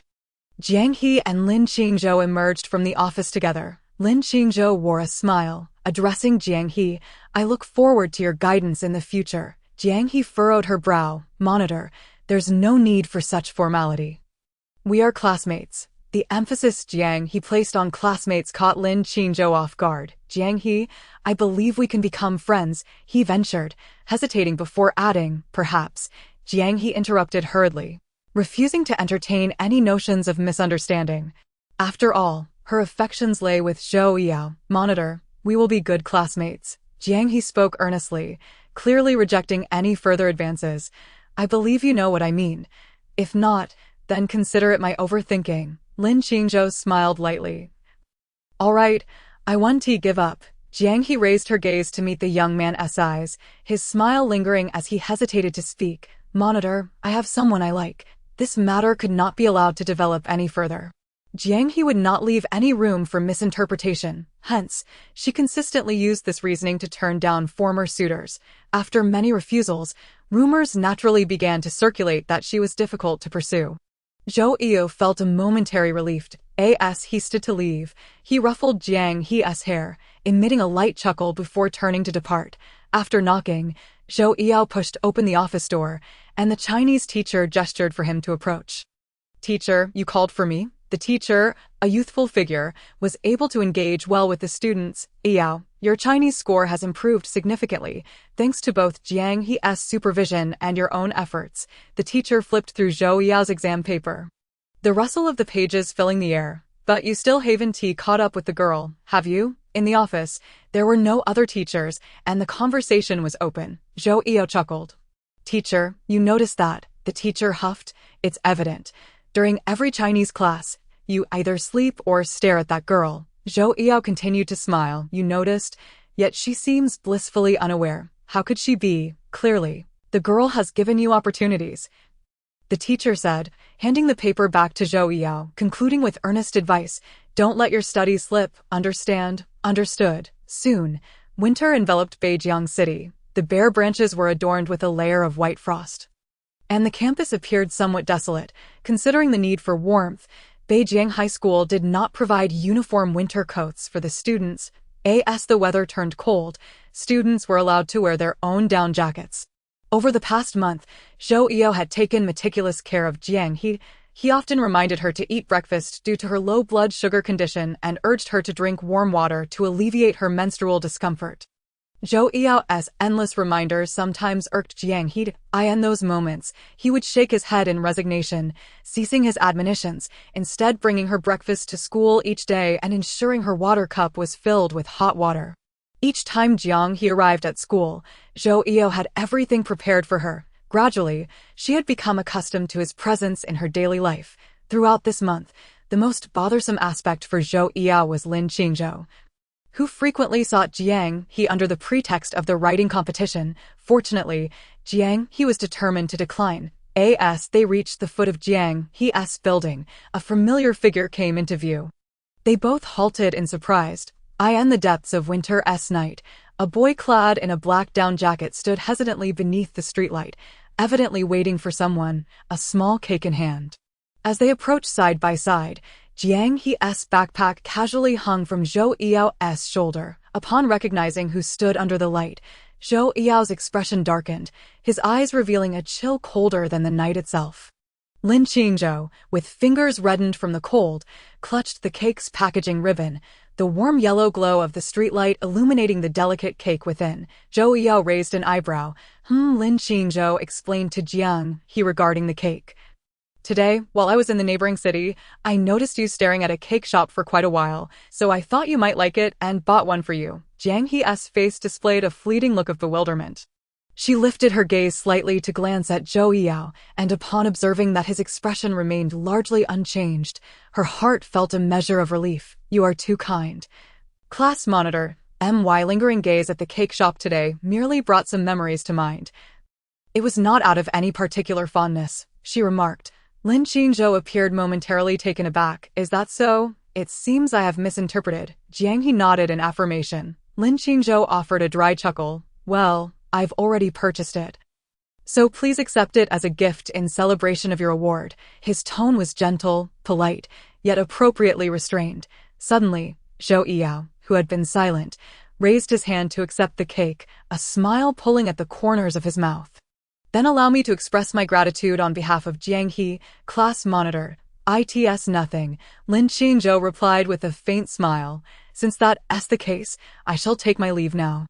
Jiang He lifted the corners of her mouth, revealing 2 dimples on her cheeks. All right. Lin Qingzhou's steps became somewhat erratic as he fled the scene in haste. Since Jiang He had subtly rebuffed him last time, he had contemplated giving up. Yet, the singular moment of infatuation lingered, making it difficult to relinquish. After a month of internal struggle, seeing Jiang He lost in thought before the cake shop today brought clarity to his heart. He resolved to make another attempt. Thus, after school, he purchased a cake and delivered it to Jiang He's home, having obtained her address from the class list, though he knew it was impolite to pry into her privacy. His curiosity about everything concerning Jiang He was insatiable. It is said that love is not merely a desire to share, but a yearning to explore. He had harbored feelings for Jiang He since their sophomore year. Ignited when he first heard her voice reading a script at the broadcasting station, her voice was clear and refreshing, akin to a gentle breeze, soothing his restless heart. He learned her name, Jiang He, which resonated beautifully, much like her voice. He was timid, afraid to introduce himself. Later, he heard rumors of many boys confessing their feelings for her, which left him feeling anxious for quite some time. He watched her discreetly, like an obsessive admirer, which twisted his heart into a state of unease, making him feel unlike himself. He longed to know whether she had accepted any of her suitor's confessions, whether he still had a chance. As time passed, Jiang He remained solitary, with no close male companions in sight. His anxious heart found a modicum of solace, rekindling a flicker of hope. However, during a subsequent monthly exam, his grades plummeted out of the top 10 in his year.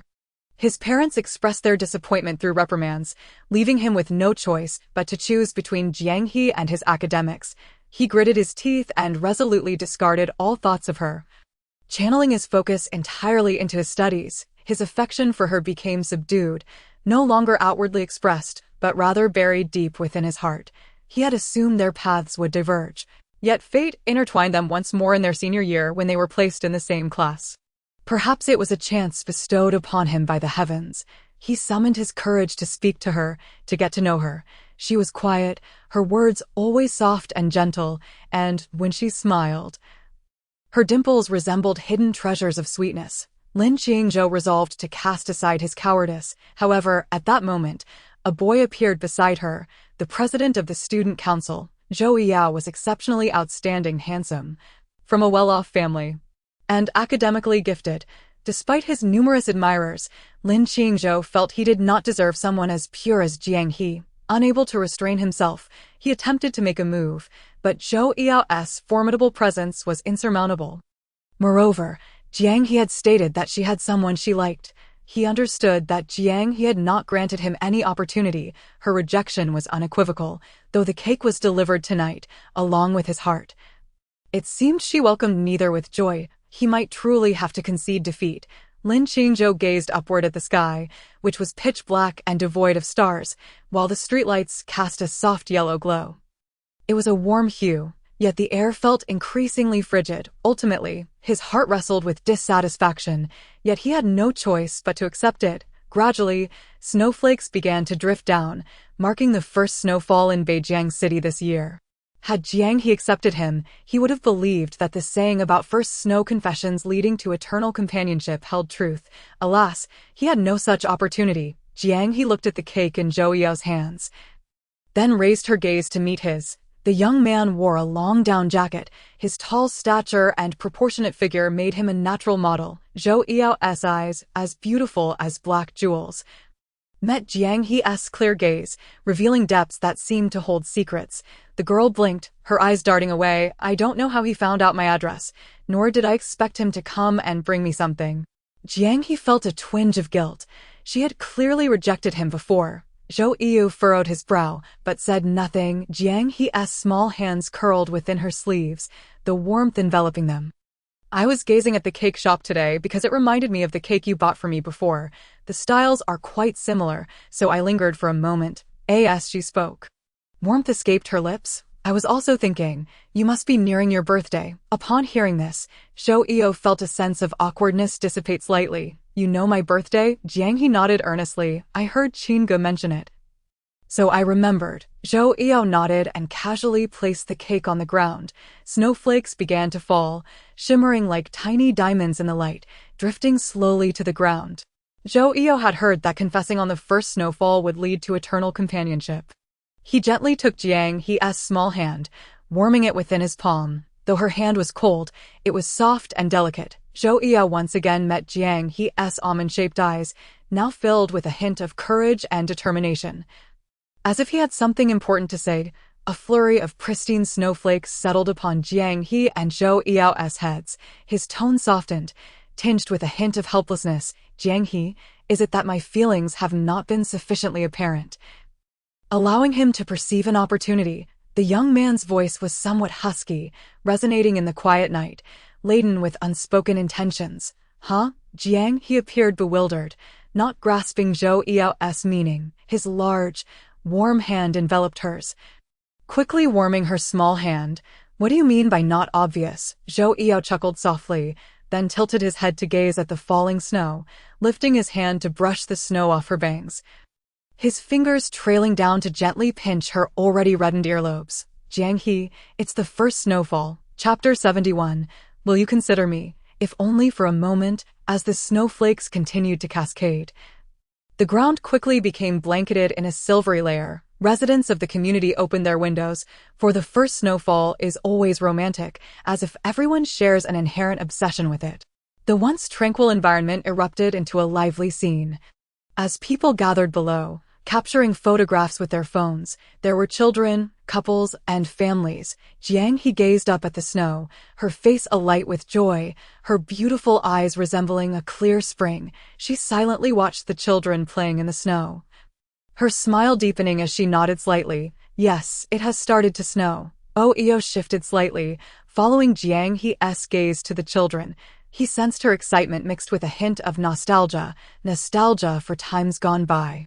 He turned to glimpse her profile. Her petite nose was flushed, and her eyelashes were thick and curled in the warm light, each lash distinct. Just then, a small boy accidentally bumped into Zhou Yao's leg, nearly losing his balance. Fortunately, Zhou Yao reacted swiftly, bending down to steady him and gently brushing the snow off the child's clothes. His voice was warm, his expression tender. Be careful, the little boy, looking quite young and speaking a bit haltingly, said. Thank you, brother. Zhou Yao ruffled his hair. It's nothing. Jiang He observed the scene and suddenly burst into laughter. It seems even big brothers are quite adept. Zhou Yao raised his eyebrows. Is little Jiang teasing me? The boy tugged at Zhou Yao's shirt, his round, bright eyes sparkling as he looked up. Brother, come play with us. Zhou Yao leaned down. Shall we play in the snow together? The boy nodded eagerly, pointing at Jiang He. Sister too. Jiang He had once adored the snow in her childhood, but as she grew older, her enthusiasm waned, especially since no one accompanied her. Each snowfall, her mother would forbid her from going out. And after her mother passed away, she continued to heed her mother's words, never playing in the snow. Today's first snowfall was a long-awaited event for Beijiang City. Zhou Yu felt the warmth of Jiang He's hand, soft and tender. Suddenly, he realized that neither of them had gloves. Jiang He pulled her hand from Zhou Yao's grasp, feeling a bit uncomfortable with the intimacy, not out of rejection, but rather a fluttering of her heart. Zhou Yao did not mind her withdrawal. All right. Jiang He was puzzled. What are you going to do? He tousled Jiang He's hair playfully, as one might with a child, and before leaving, he helped her put on the hood of her down jacket. When he returned, he had 2 pairs of gloves in hand. He tore open the packaging and nodded toward Jiang He, gently urging, "Extend your hand." Jiang He complied. Zhou Yao casually shoved the other pair into his pocket. Carefully slipping the gloves onto Jiang He's hands, he lowered his head, his expression serious, as if he were engaged in a sacred task, focusing intently. Now we can play. I'll keep you company. Jiang He's heart quivered, and she slowly raised her gaze to find Zhou Yao grinning at her. What was this feeling? It was as if a bullet from the past had struck her right between the eyes. If one were to differentiate between Zhou Yao and Lin Qingzhou, one might say that the former loved her for who she was at the core, a collision of souls, while the latter merely liked her for her virtues. without necessarily cherishing her flaws. Zhou Yao embodied the former. He admires your virtues while conveniently overlooking your flaws. In his eyes, you possess no shortcomings. Love is a conscious treasure. With Zhou Yao, Jiang He feels an unwavering confidence that has made her forget she was once a timid soul. Jiang He bends down and forms a snowball, hurling it at Zhou Yao. He is taken aback for a moment, then his warm gaze sparkles with delight. Jiang He, you dare to launch a sneak attack. The group playing in the snow gradually expands, with many little friends and some older ones joining in. After half an hour, the snowfall subsides. Zhou Yao tidies up Jiang He's clothing, meticulously brushing the snow off her. Are you happy? He inquires. Jiang He nods, affirming her joy, though the snow has accumulated on the lid. The boy's hair is slightly disheveled, with droplets of melted snow clinging to his eyelashes. His nose is red, and the corners of his eyes are tinged with pink, resembling a pitiful puppy. Jiang He, do you have feelings for Lin Qingzhou? Zhou Yao swiftly changes the subject, leaving Jiang He momentarily stunned, struggling to keep pace with his thoughts. She locks her gaze onto his eyes and shakes her head. What about your secret crush? Jiang He nods in response. Zhou Yao's warm gaze darkens slightly, taking on a glimmer of frost. I truly don't understand what there is to like about that dog. Jiang He suppresses a smile, her eyes dropping as she thinks. Does Zhou Yao equate to a dog? Zhou Yao is fixated on Jiang He, unwilling to miss even the briefest flicker of her expressions. Is it too much to ask for you to like someone else? Zhou Yao's voice carries a hint of desperation. The two step into the elevator, where the warmth envelopes them, causing Jiang He's small face to transition from a rosy chill to a flushed warmth. Her ears feel pleasantly hot'd. In the confined space of the elevator, they share a comfortable silence, surrounded only by each other. Zhou Yao's breath fills Jiang He's nostrils, intertwined with the crisp scent that seems to emanate from him, as if he has changed his laundry detergent. It is a delightful fragrance, providing her with a sense of security and comfort. Jiang He resolves to no longer evade the matter at hand. Lingering in this ambiguous state is not a solution, and it feels unjust for Zhou Yao to bear the burden of such uncertainty. Yet, she does not wish to compromise her own feelings either. Fixating on the reflection in the elevator doors, Jiang He rehearses her thoughts in her mind, ultimately summoning the courage to speak softly.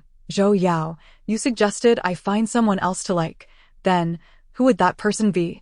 Her words are deliberate, each syllable striking Zhou Yao's mind like a hammer, jolting his senses. Even his limbs begin to stiffen, unsure how to respond. He tilts his head, his beautiful, earnest eyes flashing with surprise, soon followed by a smile. Can you consider me? Chapter 72. Pursuing me will be quite challenging. The elevator doors open with a soft chime, and the two step into the hallway. Jiang He walks ahead, while Zhou Yao gently grasps her wrist through her clothing. Jiang He, the atmosphere has become palpably ambiguous, each word a delicate tug-of-war. Jiang He tests the waters, and Zhou Yao mirrors her tentative approach. Now, he has broken through the fragile barrier, laying bare his true feelings before the girl he admires. To reveal one's heart is indeed a gamble. Those who fear betrayal remain forever the timid souls who cannot grasp love. Zhou Yao refuses to be that coward. He is a blazing fire, a forthright wind. He is a formidable contender in the realm of unspoken affection, confident in his sincerity. In this high-stakes gamble, Zhou Yao finds himself at a disadvantage, awaiting Jiang He to offer him the chance to change their fate. Zhou Yao is the fire, Jiang He is the snow. Her affection is subtle, not overt. They are two extremes. My feelings are so apparent. You are clever enough to sense them, aren't you? As the signals transmit to her brain, Jiang He feels a wave of confusion wash over her, and she fidgets with her wrist. Zhou Yao, sensing her hesitation, tightens his grip slightly, a flicker of hurt crossing his face. Can you refrain from rejecting me so hastily? I know I've been a jerk, dabbling in numerous relationships without sincerity, causing pain to those girls, and now I feel utterly lacking in front of you. Zhou Yao looks down, unable to meet Jiang He's gaze. I fear you might scorn me, unwilling to accept my feelings. But truly, I care for you. Seeing you brings me joy. This feeling, while unfamiliar, is also blissful. Jiang He listens intently, feeling her nose grow warm with emotion.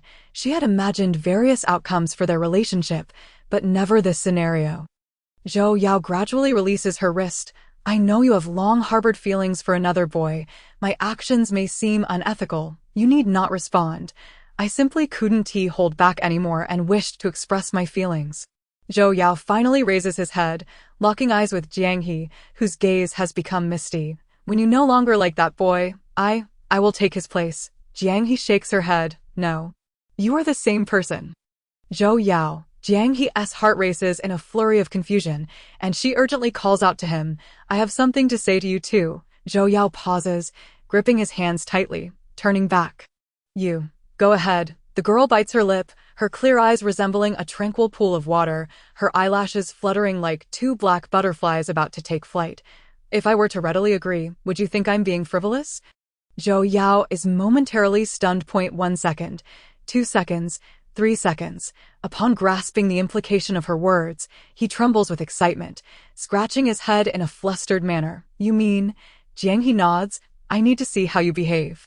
If you start hanging around with some peculiar girls, I will ignore you. Zhou Yao feels as though he might ascend to the heavens. His body and mind are alight with exhilaration, unsure how to articulate his joy. He spins in place, arms outstretched to embrace Jiang He, but then remembers they are not yet together. His hands drop in disappointment, though his face remains bright with a smile. All right, I will pursue you. Girls should be cherished. If it comes too easily, it won't be valued. As Zhou Yao speaks, he realizes he may have misspoken, but he corrects himself. Every girl deserves to be cherished. Jiang He tilts her head, observing Zhou Yao's childlike glee, suddenly realizing that his happiness mirrors that of others. Are you truly that delighted? You've been talking to yourself. Zhou Yao's laughter is captivating, dispelling any remnants of his earlier gloom, revealing the spirited, warm-hearted boy within. I'm incredibly happy. Zhou Yao cannot engage in too much physical contact with Jiang He yet, so he slightly bends down to meet her gaze, his warm palm brushing her head. Does this mean I can interpret your feelings as a hint of affection for me? Jiang He chuckles softly. I suppose so. That's wonderful. As long as you grant me the chance, I will ensure that your thoughts are filled with me. Zhou Yao exudes confidence. Pursuing me will be quite challenging. Jiang He warns kindly. I'm not afraid of hard work. Zhou Yao replies. Jiang He bursts into laughter at his antics. As the snowfall ceases, it begins anew in the dead of night, blanketing the entire Beijing city in a silvery embrace by morning. During the long break, the school cannot organize running exercises. Qin Ge pulls Jiang He downstairs to play in the snow, where a small tree by the flower bed bows under the weight of the snow. After surveying the area for safety, Qin Ge discreetly retrieves her phone from her bulky clothing. Jiang He, shake the snow off the little tree. I want to capture an atmospheric video. Jiang He shakes her head. I'll film it for you. Qin Ge insists. No, you're prettier. I'll film you. Hurry, or the teacher will come. Jiang He reluctantly agrees. Carefully approaching the small tree, touching its trunk, and nodding at Qin Ge, I'm ready. Qin Ge starts recording, but Jiang He can't shake the tree. Not a single flake falls, just as she is about to give up. A tall figure approaches, effortlessly shaking the small tree with one hand, causing the snow to cascade down. Qin Ge captures the moment perfectly. Watching the snow fall, Jiang He feels a rush of surprise and joy. Breaking into a smile, her eyes crescent-shaped with delight. So beautiful. The arriving Lu Yuchuan and Sheng Yifan overhear her exclamation and exchange amused glances, bursting into laughter. Sheng Yifan vividly recalls when someone asked Zhou Yao if he liked girls like Jiang He. At that time, Zhou Yao firmly stated he did not. Sheng Yifan lightly slaps his own face, glancing at Zhou Yao. Zhou Yao, does your face hurt? That's quite the slap to your pride. Zhou Yao kicks at Sheng Yifan's backside. You wouldn't dare to strike yourself. I will. Sheng Yifan scurries to Lu Yuchuan's side, exclaiming, Brother Chuan, Zhou Yao is bullying me. Lu Yuchuan wraps his arm around Sheng Yifan, patting his back with one hand and ruffling his hair with the other, reassuring him, don't worry, Zhou Yao is merely embarrassed right now. It's nothing to fret over. Brother will protect you. Qin Ge rolls her eyes dramatically. Can you two be any more nauseating? You're making me want to throw up last year's meals. Jiang He is amused by their antics. Noticing this, Zhou Yao approaches. So, do you like me a little more now? Chapter 73. If you keep talking nonsense, I'll slap you. Jiang He's cheeks flush crimson. her gaze fixed on the ground, avoiding his eyes. It's too soon for that. Zhou Yao chuckles lightly, reaching up to brush the snowflakes that had settled in her hair while she was filming. The cool touch causes the last remnants of the snowflake to melt away at his fingertips, leaving only water, which he delicately flicks away. Then what should we do? Zhou Yao inquires slowly on the other side. Qin Gu was retching and making a scene in front of Lu Yuchuan and Shang Yifan, creating quite a commotion. Meanwhile, over here, pink bubbles were almost engulfing everyone. Jiang He's delicate visage displayed a hint of confusion. What should she do? Zhou Yao tilted his head, his gaze falling upon the girl's exquisite features, perhaps due to her freshly washed hair, the fragrance of shampoo lingering in the air. I think I like you more. Zhou Yao stated earnestly, as if declaring something utterly mundane. In contrast, Jiang He remained unaccustomed to such sentiments. Her already flushed cheeks took on an additional hue of crimson. She shyly lowered her head. Overwhelmed by the earthy scent, Zhou Yao chuckled softly. Is it truly heavy or just feigned? It's truly heavy, Jiang He retorted. My face is flushed from the cold. Don't you realize how chilly it is today with the snow beginning to melt? All right, Zhou Yao replied, his tone always shifting gently, tenderly, leaving Jiang He in a dazed. No one knew of Zhou Yao's confession, not Shang Yifan, nor Qin Gu. Yet, Zhou Yao's increasingly blatant affections were no longer a novelty to their classmates. Gradually, everyone became aware that the former president of the student council was pursuing a well-behaved girl. Qin Gu and Shang Yifan had long since sensed something amiss. That day, after a prolonged period of gloomy weather, the sun finally broke through. Zhou Yao, having not played ball for quite some time, felt a restless itch in his hands. After completing the required recitation of classical Chinese sentences, he set down his notebook, exhaled, and turned to Jiang He.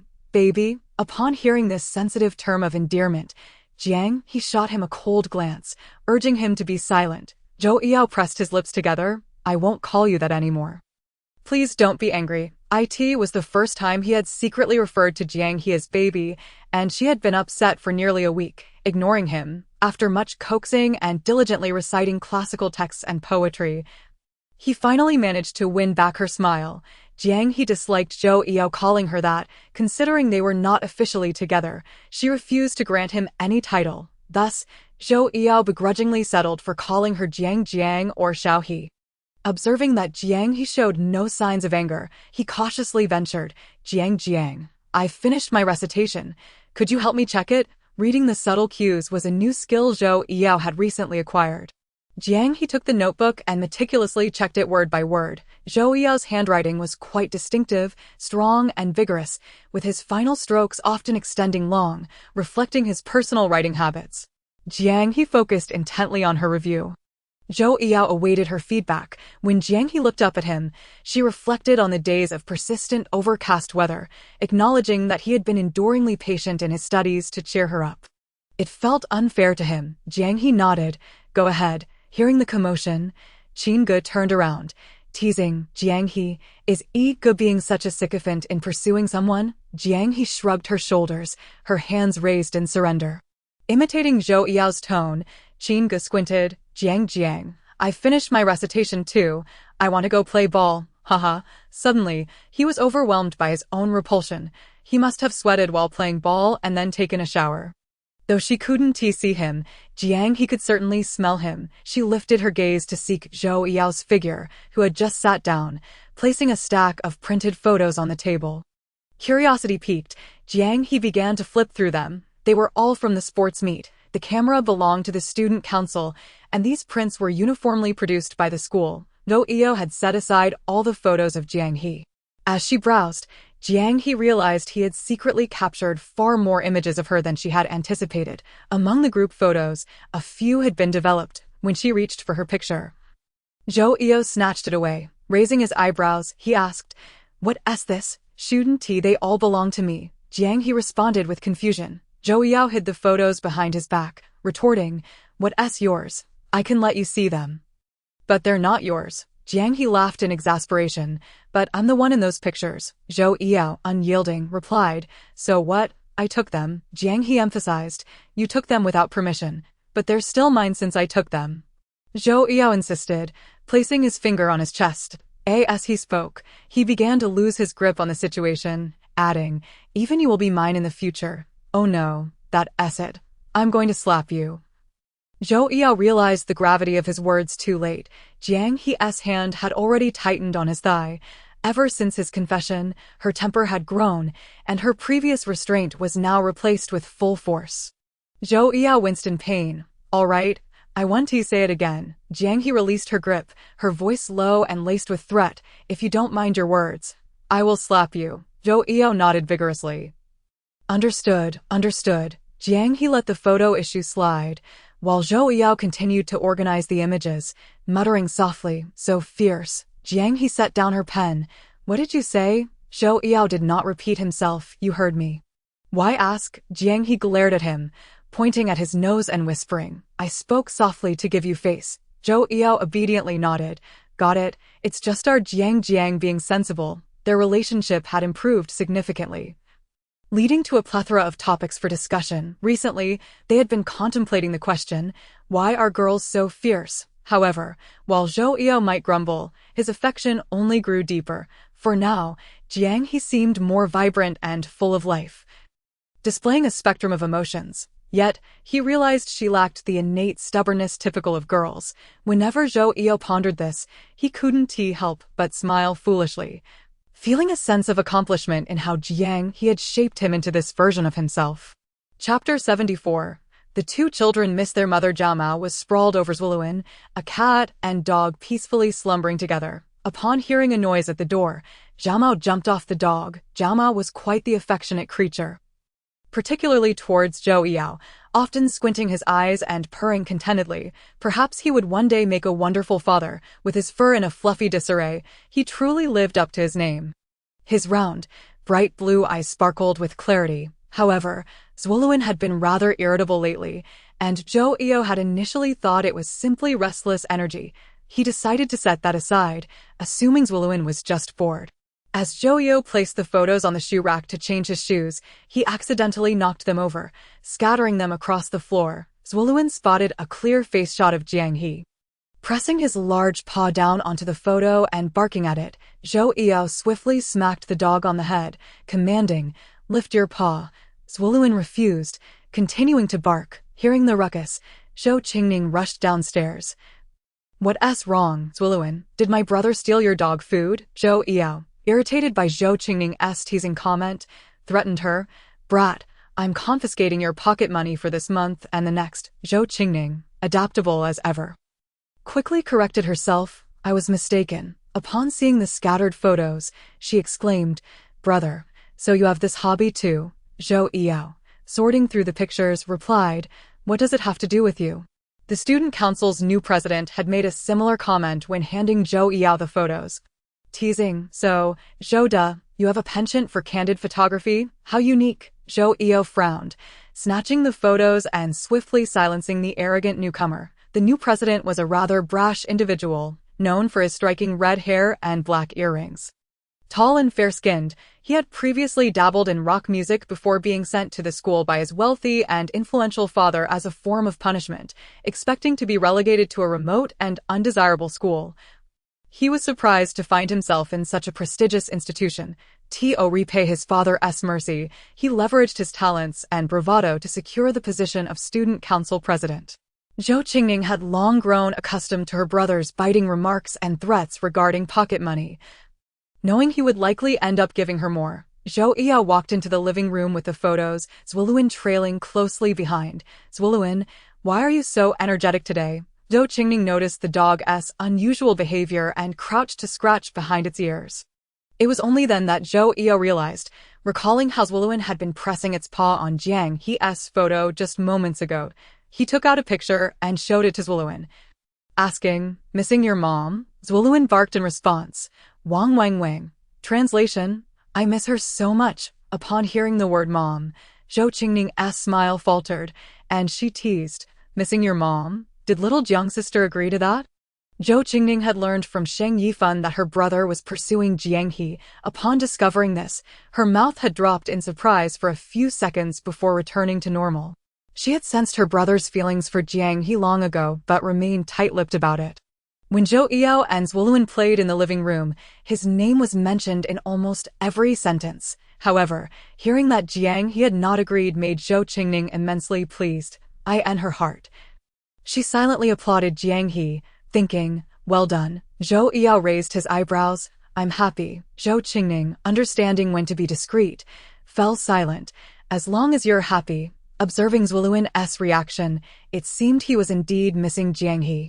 However, reflecting on it, ever since the tutoring sessions had ended, Jiang He and T visited their home, and it had been quite a while since Zwoluen and Zhao Mao had seen her. Zhou Yao suddenly had an idea. Checking the time on his phone, he realized Jiang He should be home by now. He sent her a message on WeChat. Jiang, what are you up to? Xing Jiang Bu Qi Jiang. Just got home. What's up? After a few seconds, the video call connected. Zhou Yao thought to himself, my girl is truly beautiful. They frequently engage in video calls, typically initiated by Zhou Yao reaching out to Jiang He. On weekends, during halftime of their basketball games, they share videos to boast about their impressive achievements. Sometimes, they dine out, and Zhou Yao updates Jiang He on the dishes he has ordered. Additionally, when they go out for leisure, he showcases his outfit of the day through video calls. Most of the conversation is dominated by Zhou Yao, with Jiang He listening intently and occasionally offering her comments. Zhou Yao is quite the talker. Jiang He even bestowed upon him a new nickname, Chatty Brother. Zhou Yao turned the camera towards Zwoluen. The latter, upon hearing Jiang He's voice, excitedly pawed at Zhou Yao's phone. Zhou Yao raised the phone, remarking, she doesn't like you acting like that. And the next moment, Zwoluen promptly sat upright, behaving impeccably. Zhou Yao silently scoffed, thinking of him as a sycophant, lacking ambition. Jiang He was amused by the scene unfolding on her phone. It is often said that dogs resemble their owners, and reflecting on it now, Zwoluen's tendency to whine does seem to make sense. Though he appears fierce, deep down, he is a spoiled little pup who loves to whine. Zhou Yao is no different. In the past, he often wore a cold expression and spoke little, his words few and far between, exuding an aura of aloofness. Now, however, he relishes in being affectionate in front of Jiang He. If not for her occasional refusals, he would practically rub against her like a frenzied creature. With Zhou Yao and Zwoluen both appearing on the phone screen, Zwoluen had been in a foul mood lately. And, even after a trip to the vet, no issues were found. Zhou Yao chuckled. I just realized it's probably lovesickness. Lovesickness? Zhou Yao gently patted the dog's head, and at that moment, Zhao Mao also entered the frame. Meowing at the phone, the two kids must be upset because they miss their mama, Zhou Yao said nonchalantly. Just like me, I start missing you right after school. Chapter 75. Do you think I'm just infatuated? Jiang He couldn't help but burst out laughing. So you miss your mama too? Zhou Qingning, sitting on the couch nearby, was rolling with laughter, nearly in tears. Zhou Yao was momentarily taken aback by Jiang He's words. His thick lashes casting a shadow over his eyes, his expression slightly dazed. You're taking advantage of me. Jiang He brushed it off, having grown immune to Zhou Yao's pitiful puppy-like antics, and ignored him. Is Ning Ning nearby? Jiang He felt she heard Zhou Qingning's laughter. Zhou Yao lifted his head. You little rascal. Stop laughing. Your sister Jiang is looking for you. Zhou Qingning dashed over to the phone, her face beaming. Sister Jiang, I miss you so much. When will you come to play with me? It seemed Zhou Qingning hadn't felt this fond of someone in quite a while, her affection for Jiang He far surpassing that for Qin Ge.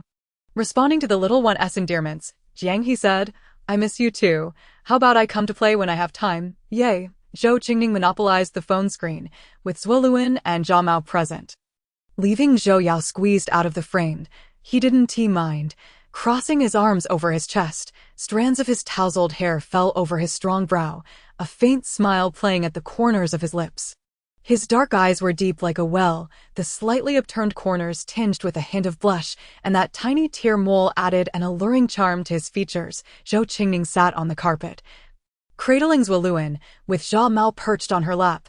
As the two girls chatted away, Jiang He inquired about Zhou Qingning's recent math scores, to which she learned that in her last exam, carelessness had led to her selecting two incorrect options, preventing her from achieving a perfect score. Zhou Qingning deflected the topic. Sister, is my brother pursuing you? Jiang He was momentarily taken aback, then candidly admitted, yes, After a brief pause, she added, "But I haven't agreed." Zhou Qingning gave a thumbs up, sneaking a glance at the person leaning against the dining table. "Yes, don't let him catch up too quickly. We have to maintain our dignity." Upon hearing this, Zhou Yao could no longer allow the little rascal to prattle on. He approached, bending down to snatch the phone from her hands. "Have you finished your homework?" "Not yet," Zhou Qingning replied. "If you haven't finished, why aren't you working on it? You can chat another day. I'll arrange for Sister Jiang to come over to play." Zhou Qingning pouted, reluctantly getting to her feet. "Just let me know when you've arranged it." Zhou Yao watched her dawdle upstairs until she eventually disappeared from view. Only then did he lower his gaze to the phone, where Jiang He's entire face filled the screen. Her apricot eyes round and glistening, always appearing moist and spirited. "You're being two-faced," Jiang He exclaimed, bewildered. "Two-faced? In what way?" "You tell that little rascal you miss her, but you take advantage of me." Zhou Yao climbed onto the couch, pulling Zhao Mao into his embrace. Jiang He merely chuckled, speechless. "When will you come over to my house to play?" Zhou Yao asked. "You haven't seen Zhao Mao in a while, right? He's particularly beautiful now that he's shedding." Jiang He felt a surge of excitement. "How about this weekend? I want to see Ning Ning." Zhou Yao raised an eyebrow. "Is it just to see the little rascal? What else?" Jiang He replied, "Well, there's also Whirlwind and Zhao Mao." Zhou Yao scoffed softly. After a brief conversation, they finally ended the call. The following day, the registration for the college entrance examination commenced at Beijing High School. Students were required to register in the school's computer room. Guided by designated teachers, it had been nearly 3 years since Jiang He had developed feelings for Zhou Yao, and they had known each other for over half a semester. Suddenly, she recalled that she hadn't written in her little diary for quite some time. She retrieved her small pink notebook from her backpack. Carefully flipping it open, she noticed the content was scarce, merely a collection of brief notes. Jiang He turned to a blank page and delicately began to write. This notebook was neither strictly a diary nor not. She didn't write in it every day, but she carried it with her at all times. Zhou Yao entered the classroom and observed the young girl intently scribbling. Initially thinking she was studying, upon closer inspection, he realized she was writing a short essay. Zhou Yao had no habit of prying into others' privacy. He sat down with a loud scrape of the chair legs against the floor. Startled, Jiang He quickly covered her notebook, casting a wary glance at the boy beside her who was drinking water. Zhou Yao turned his head. "What's wrong?" seeing that he had no intention of peeking. Jiang He relaxed, putting her belongings away. "Nothing." Zhou Yao chuckled. "You thought I was going to sneak a look at your little essay. Not at all." He capped his cup and rested his chin on his hand. Tilting his head to observe Jiang He, his deep eyes resembled an unfathomable abyss. "I've noticed that notebook a lot. What's it for?" "Is it for your secret crush?" Zhou Yao feigned nonchalance, raising an eyebrow, his tone light. Yet, inside, he wished he could tear that notebook to shreds and flush it down the toilet. Jiang He shook her head. Zhou Yao didn't believe her. The soft pink cover laid bare the secrets of a young girl's hidden affections. Zhou Yao straightened up. "Go ahead and write. I don't mind at all. After all, you're just secretly infatuated." He was more than willing to wait until Jiang He no longer liked that dog. Gently ruffling Jiang He's smooth hair, the scent of her shampoo filled his nostrils, and he inhaled greedily a few times. "I have all the patience in the world to accompany you." Jiang He took out her math problems, her voice soft. "Is that so? Don't you believe me?" Jiang He flipped open the test, searching for the questions she had answered incorrectly the previous day. "If you don't believe me, once you're out of fresh feelings, you will." "Jiang He," Zhou Yao interrupted. His expression shifted from relaxed to tense, a hint of irritation flickering across his face. "You don't believe me? You don't believe my feelings for you? Don't you understand my intentions?" Zhou Yao had thought he had expressed himself sincerely enough, only to realize now that Jiang He did not trust him. "You don't believe I like you, do you?" Zhou Yao's dark gaze bore into Jiang He, his expression tinged with hurt. Jiang He opened her mouth to explain, yet the words caught in her throat. She had indeed felt a slight hesitation, not daring to take that fateful step, but now, things had changed. She could no longer control her racing heart and chose to try and accept it. She had merely spoken thoughtlessly, never expecting Zhou Yao to react so strongly. Zhou Yao, seeing Jiang He's silence, felt an inexplicable urge to laugh, a mixture of frustration and amusement. All this time. You thought I was just playing around, that I was simply infatuated, didn't you? Chapter 76. My patience for you is everlasting. Jiang He shook her head. Zhou Yao's tone grew urgent. He desperately sought an answer. In the next moment, he noticed the glimmer of moisture in her eyes, not quite full of tears, but with the corners reddening. Zhou Yao's own eyes turned slightly misty from urgency. In a fleeting moment, his heart ached, clarity slicing through his mind. It seemed he had frightened her, prompting an immediate sense of regret as he lowered his gaze, squeezing his eyes shut for a moment before reopening them to look at Jiang He.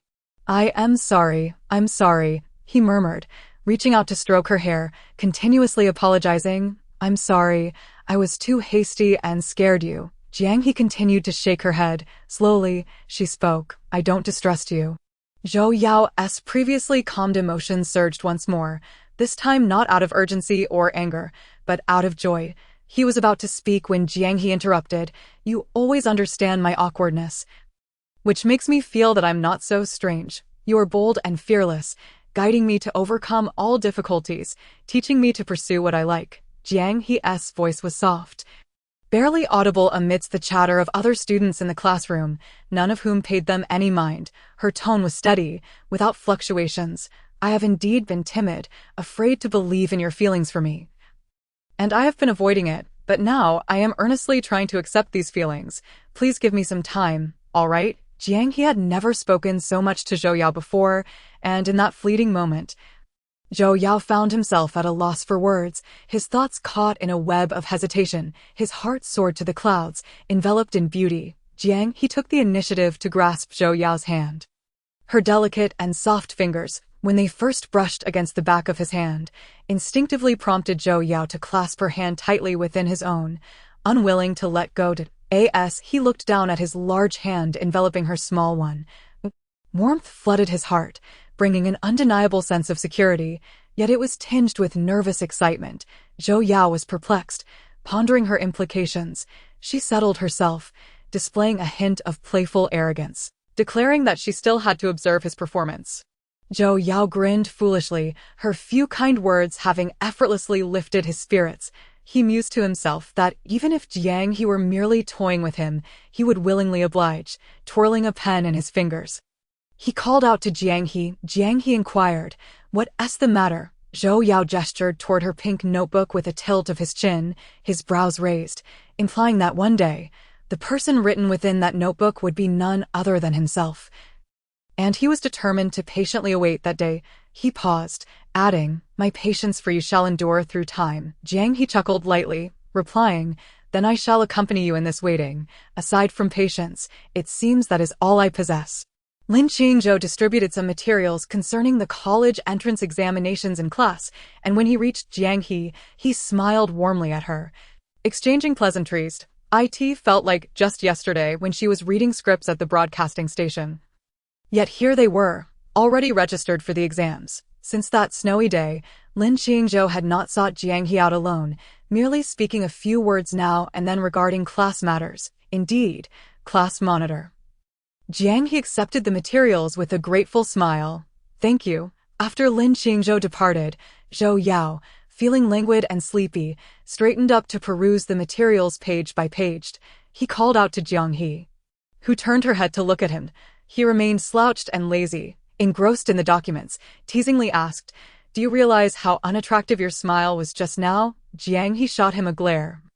Too lazy to respond, Sheng Yifan stood up from behind and patted Zhou Yao on the shoulder. "Hey, Yao, Christmas Eve is approaching." Oh, Yao turned to give him a sidelong glance. "And that has what to do with me?" Sheng Yifan gaped. "Have you forgotten?" At this, Jiang He paused, her pen stilling. December 24th, Zhou Yao's birthday. She pondered what gift to prepare for him, her thoughts drifting far and wide. Sheng Yifan dragged a chair over to sit next to Zhou Yao. "Your birthday, you forgot?" Zhou Yao indeed had forgotten, recalling it now. Sheng Yifan gave him a thumbs up, impressive, keeping it low-key. He mentally calculated where they might celebrate. Zhou Yao glanced at his wristwatch, noting there were nearly 2 weeks left. He playfully slapped Sheng Yifan's shoulder. "It's early. Why the rush?" Zhou Yao felt a sense of unease. He thought of Jiang He, wanting to ask whether she had any cravings or plans, but upon turning, he found the young girl furrowing her brow, lost in thought. Zhou Yao spoke up, Jiang, what are you thinking about? Realizing he had let it slip, he was met with Zhou Yao's smug expression. Truly, he wore a look of satisfaction. Are you thinking of me? I am not. The thought of Zhou Yao's words lingered in her mind. It seemed he genuinely cared about that notebook, although its contents primarily revolved around him. The fool remained blissfully unaware. Jiang He suddenly conceived a brilliant idea, and as she confirmed it in her mind, her earlier worries dissipated, making her steps light as she returned home. Upon changing her shoes, she noticed Jiang's neatly arranged footwear beside her own, and a smile crept onto her lips. However, upon entering the living room, she found her father absent. She ventured into the bedroom, knocking on the door only to discover it ajar, and soon heard Jiang's voice, seemingly engaged in a phone conversation. It sounded rather loud, yet she could not decipher the words. Before she had the chance to knock again, Jiang opened the door. Visibly startled at the sight of her, "Father, you've lost quite a bit of weight," Jiang He remarked, her concern evident. "Oh, it's nothing, perhaps just a bit busy with work," Jiang replied, ushering Jiang He into the living room. "Don't worry about me. Just take care of yourself. You should also watch your health." Jiang He hesitated before asking, "Dad, who were you on the phone with just now?" Chapter 77. When is it my turn to have company? Jiang hesitated momentarily, then chuckled nervously, scratching the back of his head. Just some work-related matters. Although Jiang He remained skeptical, she chose not to dwell on it. Dinner was prepared by Jiang, consisting of all of Jiang He's favorite dishes. At the dinner table, he diligently served her food, urging, "Eat more, Xiao He. I've noticed you've lost weight." Jiang He frowned slightly, her expression tinged with concern as she mirrored his actions, serving him food in return. "Dad, have you been working too hard lately?" Jiang paused in his movements, responding, "I'm managing, just a bit busy." "You've lost a lot of weight, Dad," Jiang He said, setting down her chopsticks and gazing intently at the man across from her. His cheeks were sunken, betraying an air of exhaustion. Jiang He bore a striking resemblance to her father. Her almond-shaped eyes mirrored his, both round and expressive. She had seen photos of Jiang during his university days. He had been quite handsome, with wide double eyelids and eyes that sparkled with kindness and warmth, reminiscent of a gentle spring breeze. Jiang sighed, attempting to appear carefree as he shifted the topic. "I'll take good care of myself. I've even quit drinking, so you needn't worry." Jiang He resumed her meal, her bowl filled with shrimp that Jiang had painstakingly peeled for her. "How's your studying going? Is the pressure manageable?" Jiang, meanwhile, continued to peel large shrimp, placing them into Jiang He's bowl. She gazed at her mound of shrimp. Her heart ached slightly. She sniffed. "It's all right. My midterm results improved by a rank, and my math score increased significantly. That's good. Don't put too much pressure on yourself. Happiness is most important." This. Jiang's expression grew somber as he reminisced about the past. He wiped his fingers clean, saying, "Xiao He, I've neglected you for too long, always out drinking and playing cards, rarely paying you any attention." Jiang He shook her head. "No, Dad, you've been great. At least you've never considered abandoning me." Hearing this, Jiang chuckled softly. "Silly child, how could your father ever abandon you?" Jiang He smiled, savoring the shrimp Jiang had prepared for her. "Then let's promise to never be apart." "All right." Jiang paused, momentarily taken aback, before quickly regaining his composure.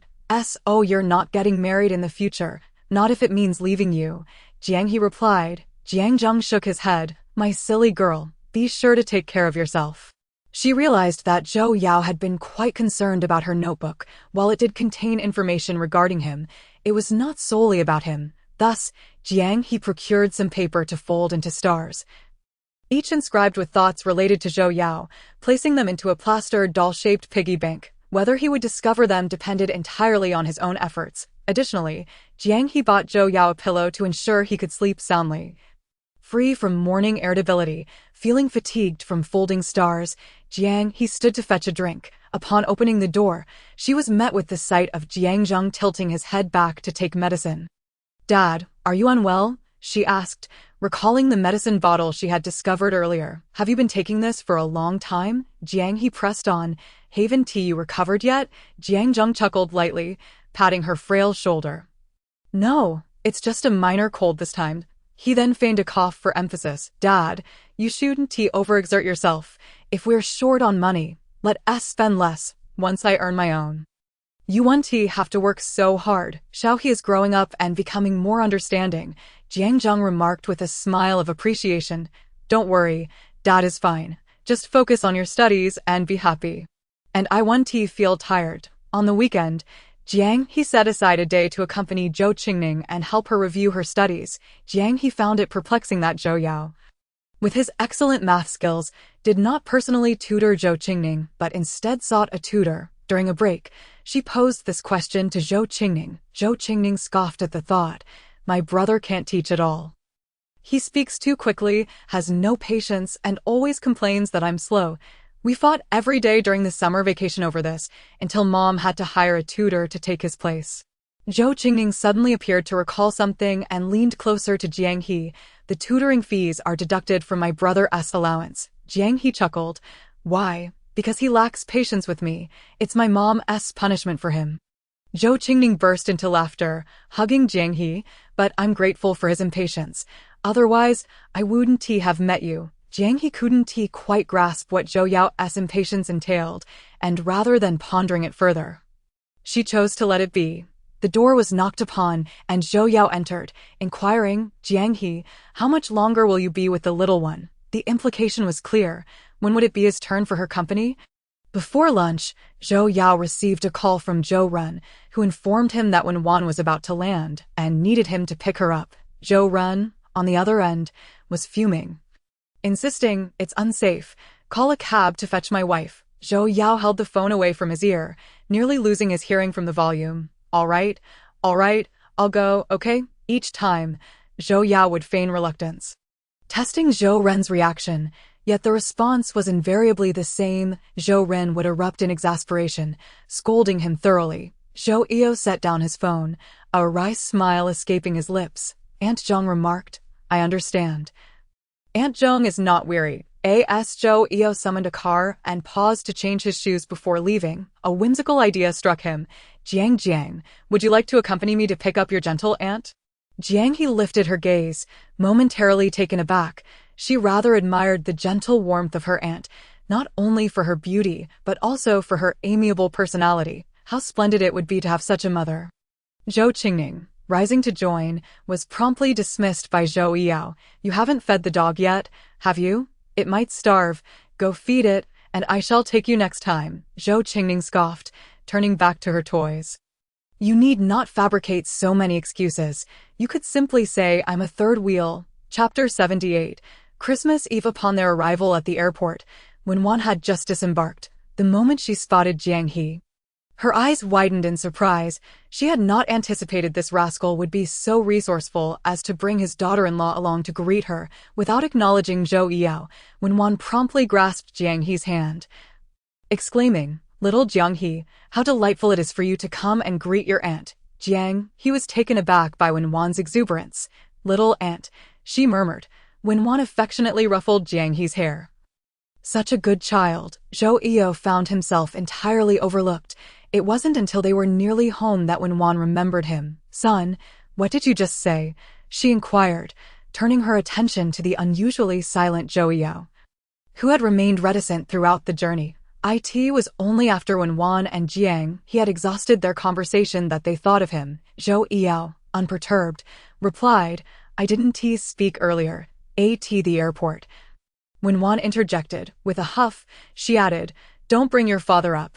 Zhou Yao raised his eyelids, casting a sidelong glance at his beloved mother, whose beautiful visage was marred by a frown as she naturally inquired, "Did your father upset you again?" When Wan remained silent, Zhou Yao's gaze drifted to the girl beside him, a slight smirk gracing his lips before he averted his eyes.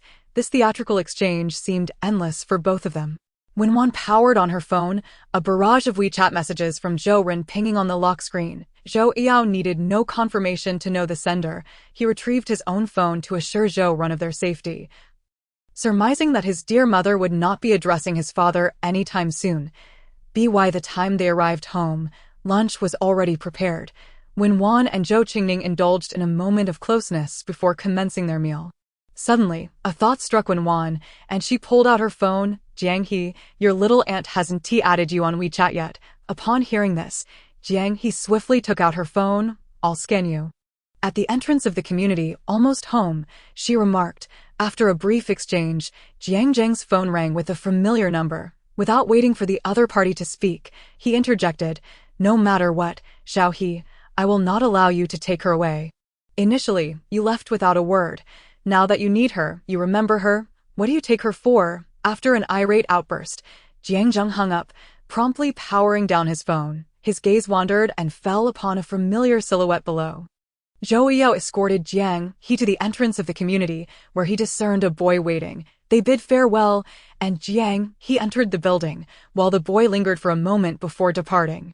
Jiang furrowed his brow, unable to clearly see the boy but sensing a familiarity in his form. Before long, Jiang He re-entered. Jiang smiled as he set the dishes on the table.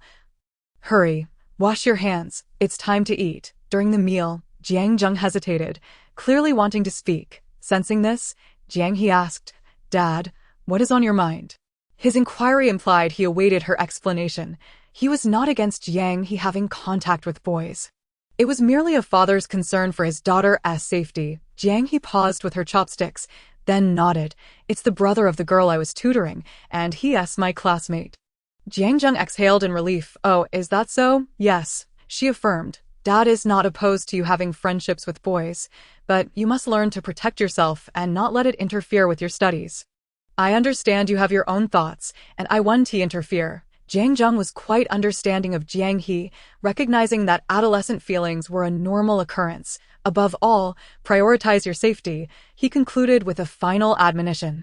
Jiang He nodded earnestly. I understand, Dad. Thank you. Their conversation unfolded with gentle words. Previously, no boys had ever been around Jiang He. He shook his head, reflecting, the child has grown, developing her own ideas. Soon. Christmas Eve arrived, a day for secretly gifting apples to friends and those one holds dear. Shang Yifan arrived at school with a backpack full of apples, nearly collapsing under their weight. Qin Ge kicked his foot. What on earth are you doing bringing so many apples to school? Shang Yifan unzipped his bag, selling them. My mom docked my allowance for next month. I need to earn my own. Qin Ge, puzzled, queried. Where did all these apples come from? Shang Yifan pulled out a large red apple adorned with a massive bow. I stole them from home. My mom bought them yesterday, and I secretly stuffed them into my bag at midnight. If she's withholding my money, I'll sell her apples. As he spoke, he offered the only bow-tied apple to Qin Ge. I chose this one at the supermarket with my last bit of money. It's the prettiest, so it's yours. Qin Ge accepted it, wishing, how wonderful. May we both be safe and happy. Zhou Yao glanced at Jiang He. Jiang, guess what I have prepared for you? An apple. Jiang He looked up, prepared. In the next moment, she watched as Zhou Yao produced a beautifully wrapped apple from beneath the table. Jiang He gasped in surprise and then, feeling a twinge of regret, replied, I'm sorry, I didn't prepare anything for you. Chapter 79. A man's tears are a woman's excitement. Zhou Yao fixed his gaze on Jiang He for an extended period, attempting to discern any hint of deception in her eyes. Yet, the clarity in her gaze betrayed no such nuance. Zhou Yao reined in his smile. Really? Jiang He nodded. Unwilling to believe it, he pressed for confirmation. You truly didn't prepare anything? Jiang He forced a sheepish smile. No, I forgot. I'm sorry. Zhou Yao lowered his gaze, fiddling with his fingers. Oh, if there's none, then so be it. Jiang He leaned closer, tilting her head to observe Zhou Yao, who buried his face in his hands, a hint of grievance apparent. It's all right. I'm content just giving you an apple, she assured. Jiang He reached out to pinch his cheek, her first touch revealing the smooth, supple texture of his skin. She had never noticed any blemishes on Zhou Yao's face. He always appeared impeccably clean and fresh. On occasion, he donned new clothes, the scent of laundry detergent even more pronounced. Jiang He tilted his head to lift Zhou Yao's face toward her, noticing the redness at the corners of his eyes and his long, dark lashes. "Are you upset?" Zhou Yao averted his face, his voice slightly hoarse, as if he were on the verge of tears. "Stop looking at me." He continued to hide his face, fixating on his fingers. Jiang He chuckled softly, finding some inexplicable excitement in Zhou Yao's struggle against tears. As the saying goes, a man's tears are a woman's stimulant. At that moment, the little devil within Jiang He wished to continue this playful torment. "Then I shan't prepare anything for you." Zhou Yao, still looking down, paused before responding. "All right, Jiang." Sheng Yifan, having organized his apples, noticed the unfolding scene. Zhou Yao was aware that his pitiful act could tarnish his image. He suppressed his emotions and retrieved his math test paper. Contemplating the questions Jiang He had posed, diverting his attention was a means of self-comfort. Sheng Yifan gestured toward Zhou Yao, asking Jiang He, "What's wrong with Yao? Is he upset?" Jiang He raised an eyebrow. "I am not sure. I don't think so." Qin Ge, munching on the apple Sheng Yifan had given her, chimed in. "Jiang He, did Yao give you an apple?" "He did," Jiang He confirmed. "Right here." Sheng Yifan glanced at Zhou Yao's head, pondering. "Yao, didn't Jiang He prepare an apple for you?" Though Zhou Yao maintained his focus on the math problems, his ears perked up, listening intently to their conversation. He lifted his head, his dark eyes glinting with coldness. "What does it matter to you? Did Qin Ge give you one?" He doubted that Qin Ge would offer Sheng Yifan an apple. At that moment, Qin Ge was blissfully unaware that her casual remark had become the last straw for Zhou Yao. Stricken with discomfort, he chose silence, burying his face in his work. Sheng Yifan, quick-witted, observed Zhou Yao's demeanor and could surmise the cause of his melancholy. It was the first instance he had seen Zhou Yao wear his disappointment so openly. Previously, his expressions remained unchanged regardless of his mood, making it nearly impossible for anyone to discern his happiness from his sadness. Thus, Sheng Yifan often found himself inadvertently on the receiving end of Zhou Yao's frustrations. "Jiang He, did you forget to prepare an apple for Yao?" Sheng Yifan turned and retrieved his backpack from the table, rudely tearing open the zipper. "I have this. Would you like to purchase one to support my business?" He extended his hand to form the shape of an 8. "How about I give you an 8% discount?" Jiang He glanced at Zhou Yao and deliberately played along with Sheng Yifan. "Sure, but shouldn't our friendship warrant a freebie?" Sheng Yifan, reveling in his performance, plopped down onto Zhou Yao's desk, inadvertently pressing down on Zhou Yao's math test paper. "Oh dear sister, for the sake of our friendship, I'll grant you an 8% discount. These apples I procured at the risk of my life." Jiang He nodded, somewhat skeptical. "Is that so?" Sheng Yifan blinked, playfully biting his lip in agreement. Jiang He couldn't help but laugh at his antics. All right then. Having had her fill of teasing, Jiang He didn't wish to witness Zhou Yao's disgruntled expression any longer. She thought to herself, enough of this. I feel for him. In truth, she had prepared apples for him. Jiang He retrieved a bright red apple from her backpack, its surface gleaming, adorned with a red ribbon bow. "What you have, our brother Yi should not go without." At that moment, Zhou Yao lifted his eyelids to glance at the girl blooming with a smile, and the small pang of grievance in his heart vanished. Jiang He met Zhou Yao's dark gaze. "You agree, don't you, Yi-ge?" Zhou Yao picked up the apple with a broad grin, finally displaying a smile. "You're teasing me, Jiang He." Jiang He raised an eyebrow. "Oh really? Weren't you the one who always teased me before?" "No really? I wouldn't cry over this." Today was Friday, and Zhou Yao was celebrating his birthday with friends at a restaurant. He had invited a few close friends to join them. After dining, Qin Ge pulled Jiang He out for a stroll to aid digestion. The central square was bustling with people, and after wandering outside for a while, Jiang He and Qin Ge found it rather mundane. They decided to return to the KTV to find their friends. Zhou Yao's birthday was nothing particularly special. It was merely an occasion to gather for a meal and sing together on Christmas Eve. Jiang He placed the prepared gift beside the sofa, intending to find the right moment to present it to him. Among the attendees were both men and women, most of whom Jiang He recognized. Yet she was surprised to see He Yi as well. The presence of He Yi astonished Sheng Yifan. He Yi had a cold and quiet demeanor, speaking very little. He sat alone on a black leather sofa, head bowed, peeling an orange. Jiang Yifan approached him to crack a joke. "Oh, how come the rogue brother has time to join us? Haven't you gone abroad?" He lifted his eyes slightly but ignored him. Jiang Yifan had met He through Zhou Yao, and their relationship was familiar enough to joke with each other. Usually, it was Jiang Yifan being mischievous while He remained unresponsive. After a few seconds, He discarded the unpeeled orange, took a tissue to wipe his fingers dry, and remarked, "My sister is living it up abroad. Why would I chase her and annoy her?" Chapter 80. Jiang He.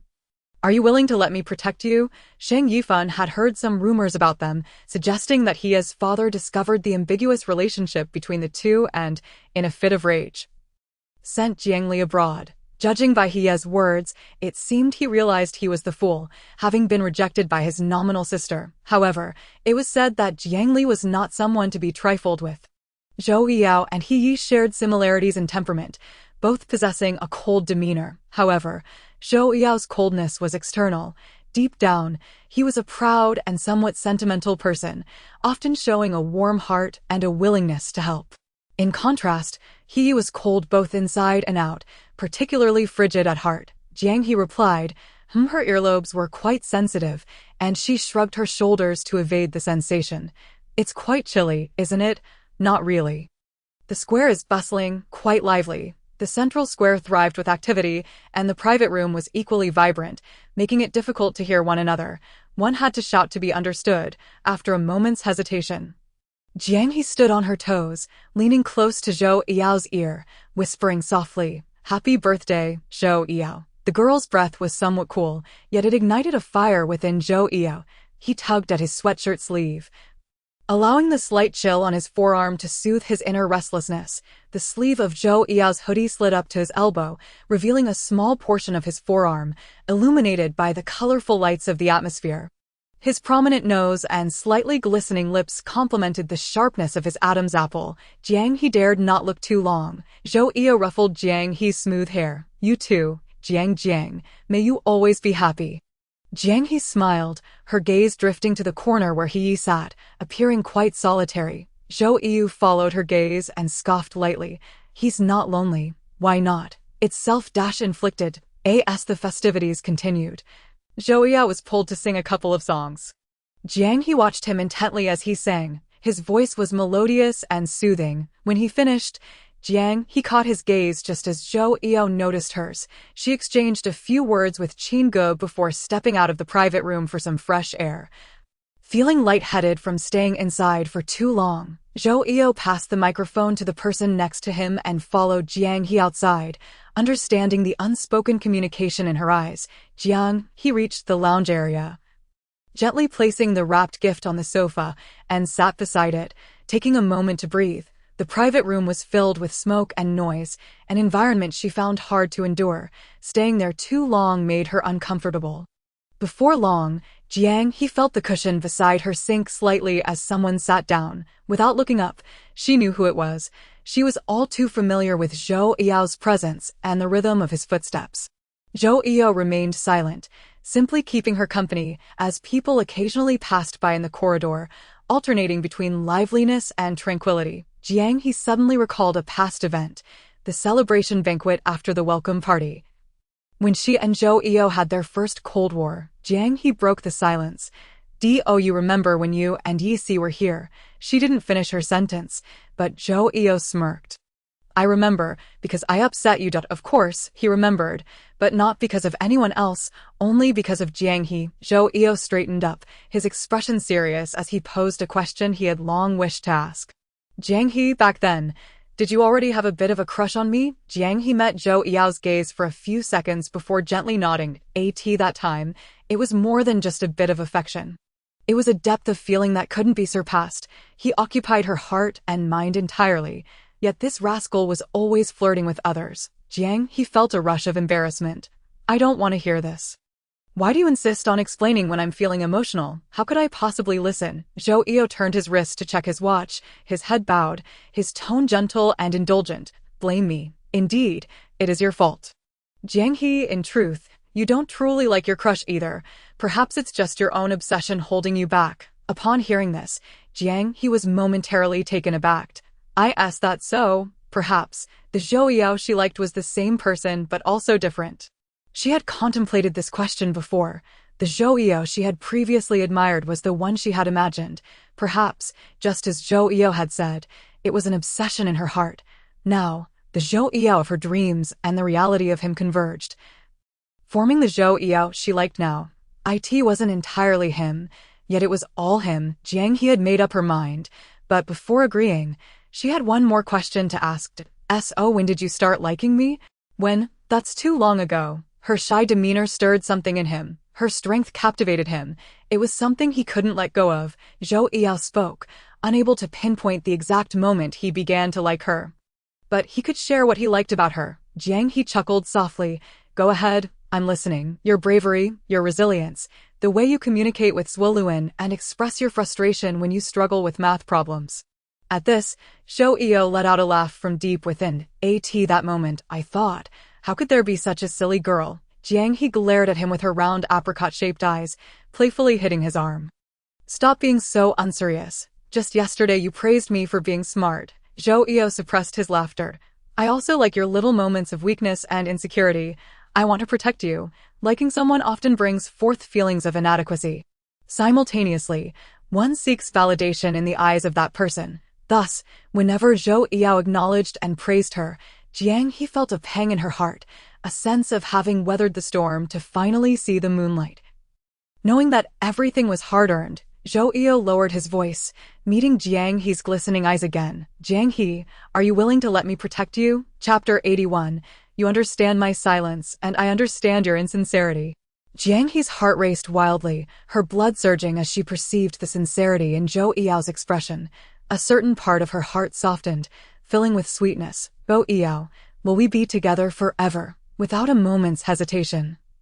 Zhou Yao replied, yes, absolutely. The glimmer in his eyes resembled that of black gemstones, sparkling vividly. I am happy with you, and I will make you happy. I want to attend the same university as you.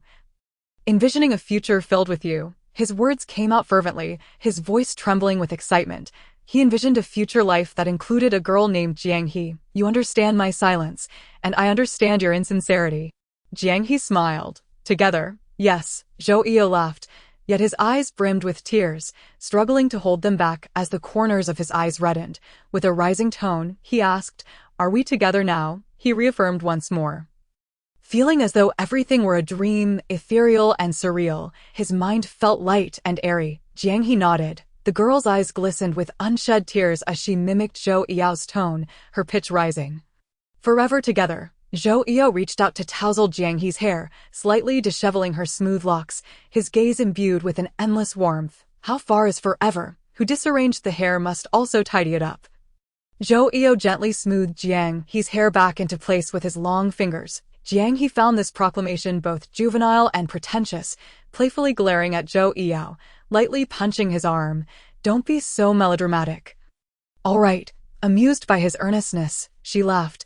That'll do. Suddenly, Jiang He recalled that she had yet to present him with a gift, turning to retrieve the oversized gift box.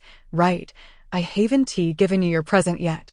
Zhou Yao refused to release Jiang He's hand, his thumb tenderly rubbing her delicate wrist. Unable to restrain his affection, Jiang He gently pulled her hand away, but ultimately had to exert considerable effort to free herself from his grasp. With a fierce glare at him, she turned to fetch the gift. Zhou Yao lounged on the sofa, his enchanting eyes downcast, entirely focused on the girl before him, an air of drowsiness effortlessly surrounding him. I've already received the best birthday gift, he said softly. Jiang He retrieved a pillow. I bought you a pillow. Ning Ning mentioned you have trouble sleeping and often wake up grumpy, so I thought it might help you rest well. Some care about how high you fly or how far you soar.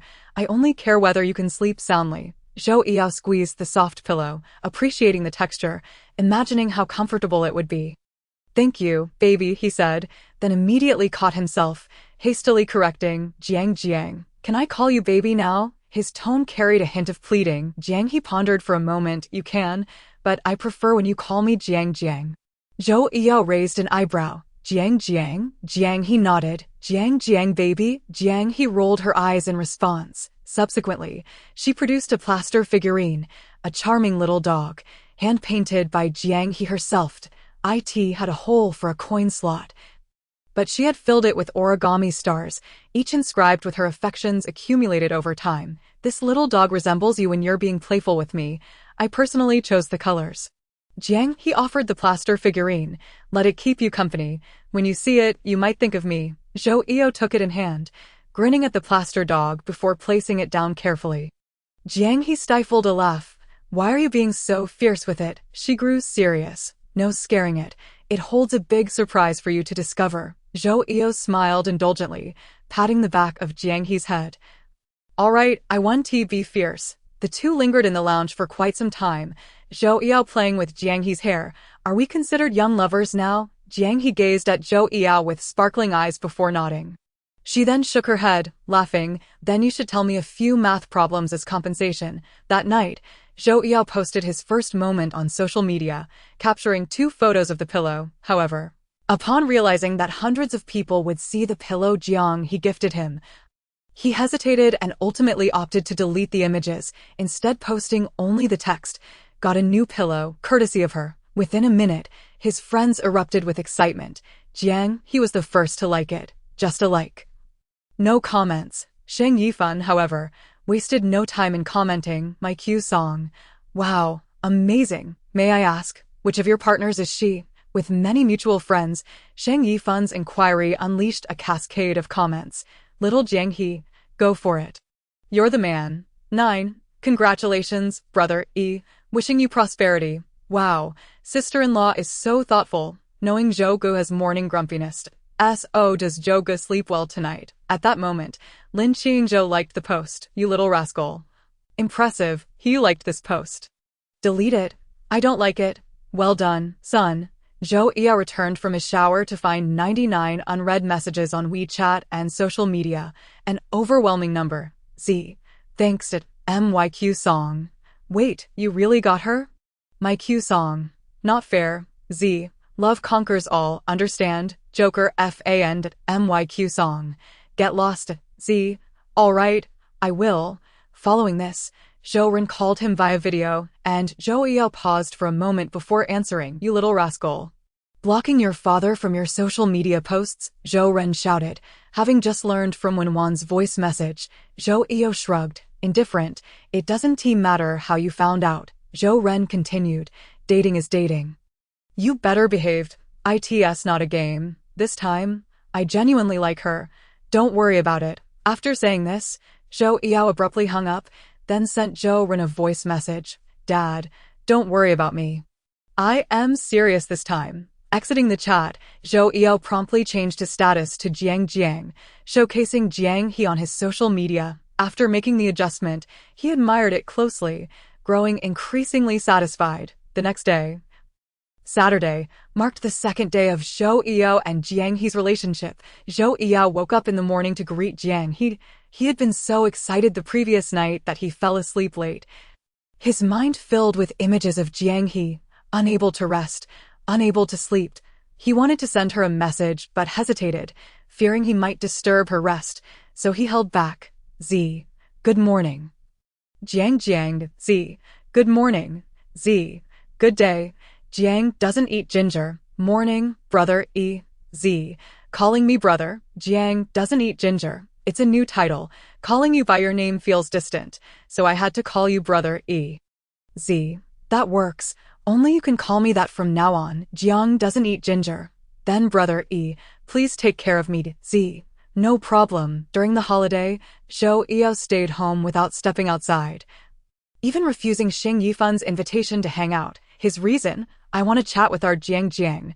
I want to discuss math problems with her. Our Jiang wants me to memorize literature.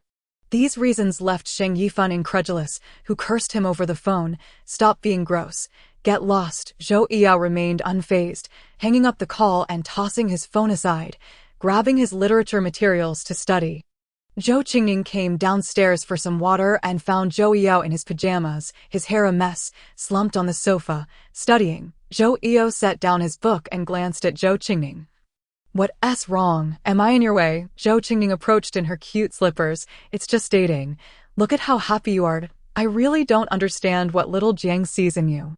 She sat on the single sofa, observing her brother's disheveled appearance. Perhaps it's just that you're a bit handsome. Zhou Yao, in a good mood lately, decided not to argue with her. Well, I am handsome. As school resumed, Zhou Yao entered the classroom and bumped into Qin Ge. Qin Ge greeted him with a straw in her soy milk. Brother, you're here. Where's Sheng Yifan? Zhou Yao nodded toward the door behind him. He's back there. He took a step forward. He halted. By the way, Qin Ge, from now on, don't call me Brother Anything else is fine. Just not Brother Qin Ge, puzzled, asked, why? Zhou Yao, unperturbed, brazenly replied, only Jiang can call me that from now on. Jiang He set down her English book. Zhou Yao, are you done yet? Boys with love-struck brains are truly frightening. The warm sunlight streamed through the classroom window, casting a halo on Zhou Yao's desk. The winter sun often made one feel languid and lazy. Zhou Yao sprawled across his desk, the golden light highlighting his features, each strand of hair glimmering. He squinted his eyes, filled with gentle mirth. Observing Jiang He's profile, she wore a white down jacket with a brown fur collar. Sunlight streamed in, causing dust to float freely in the air and the tranquil environment. The mood settled into serenity. Jiang He focused intently on her math problem, her small face etched with concentration, her brows furrowed tightly, evidently grappling with a particularly perplexing math question. She set down her pen to sip water. Casually unzipping her jacket a bit to catch her breath, the effort to grasp the problem had made her back damp with a light sheen of sweat. Seeing this, Zhou Yao reached over to snatch the math paper. Quickly scanning the questions, his tone teasing, you don't know how to do this? Not really. Zhou Yao picked up a pen, twirling it between his fingers, and whispered, say something nice and I'll teach you. What nice thing? Jiang He feigned ignorance. Before we were together, I taught for free. Now that I'm your boyfriend, I'm asking for a reward. Zhou Yao unabashedly declared. You call me baby. Jiang He shot him a sidelong glance. How shameless. I want to hear you call me baby more, Zhou Yao said, leaning closer to her, speaking softly. Seemingly pleased by the title of boyfriend, he chuckled, come on, your boyfriend will teach you today. It's buy one get one free. The last challenging math problem always stumped Jiang He, her thoughts tangled. When she couldn't figure it out, she often felt a surge of frustration. Thankfully, she had a boyfriend who excelled in math. Zhou Yao untangled the thought process for her, providing a comprehensive review of the knowledge points in a buy one get one free offer. Lin Qingzhou traversed nearly half of the classroom, deliberately making her way to Jiang He's desk. Jiang He, the Chinese teacher has asked me to fetch you to the office. Jiang He turned to glance at Zhou Yao, her round, glistening eyes blinking in surprise. She then rose and followed Lin Qingzhou to the office. They were there to collect the trophy and certificate awarded for their recent success in a competition held in a neighboring city. After exchanging a few words with the teacher, they exited the office. As they stepped out, Lin Qingzhou called out to Jiang He at that moment. The corridor was devoid of anyone else, and the distant sounds of laughter and playful banter from the playground echoed through the air. As Jiang He walked back toward the classroom, the lively sounds gradually faded, layer by layer, until all that remained was the solitary sound of a basketball striking the hoop. Lin Qingzhou, maintaining his usual demeanor, wore his half-rimmed glasses and a gentle smile that perpetually graced his lips. He opened his mouth as if to speak, then hesitated, unsure whether to voice his thoughts. Jiang He perceived his reticence and softly inquired, class monitor, do you have something on your mind? Jiang He, are you and Zhou Yao together? Chapter 82. I have only given him a chance. A flicker of surprise danced in Jiang He's eyes as she gazed back at Lin Qingzhou, boldly and unapologetically affirming, yes, we are together. She mentioned Zhou Yao. Her gaze softened, and a distinct tenderness radiated from her eyes. Upon hearing this, the flicker of hope within Lin Qingzhou extinguished, and he managed a strained smile. That's good. He then pressed further, is he pursuing you? They paused at the railing in the corridor, and Jiang He shut her eyes, basking in the warmth of the sun on her cheeks. It was a pleasant warmth. As the cold wind brushed against her, she slowly opened her eyes, clarity gleaming in her gaze. Yes, she remained just as he had envisioned. Jiang He relished the winter sun, Finding solace in the tranquil and serene environment that mirrored her disposition, the warm sunlight was how Lin Qingzhou described her. She was akin to a ray of sunshine in winter, having once illuminated Lin Qingzhou's heart. Yet now that warmth was suddenly absent, overshadowed by dark clouds. Lin Qingzhou found himself momentarily lost in thought, uncertain of what his future obsessions might entail. His family atmosphere was average, and the invisible pressure from his parents stifled him, making him feel as if he were operating like a machine each day. He was far from the gentle persona he projected. What he yearned for seemed to draw near, much like a gloomy heart longing for sunlight, prompting him to cultivate an air of elegance. The first time he heard Jiang He's voice, his restless heart found immediate solace. He had contemplated pursuing her, yet now he was overwhelmed with regret. He diverted his gaze from Jiang He's profile, wondering, if he had been as brave as Zhou Yao, would the outcome have differed? Lin Qingzhou's affections were subtle, lacking fervor. Jiang He remained oblivious to them. She shook her head, her gaze landing on a little cat basking in the sunlight in the flower bed below, its loose fur glimmering with a golden sheen. I have only given him a chance. Because of her feelings for him, the opportunity had been reserved solely for him. Even if Zhou Yao was not proactive, that place would eternally belong to him. Lin Qingzhou found it hard to fathom the implications of her words. Yet no matter how he dissected them, they all conveyed one meaning. S.O. You liked him first? Lin Qingzhou spoke slowly, affording his mind time to process. His fingertips grew cold under the chilly breeze. Does he know? No. Jiang He replied with a knowing smile, as if she had already let everything go. Lin Qingzhou looked at her, nodding absently. A hint of envy crept into his heart. I asked it hard to like him?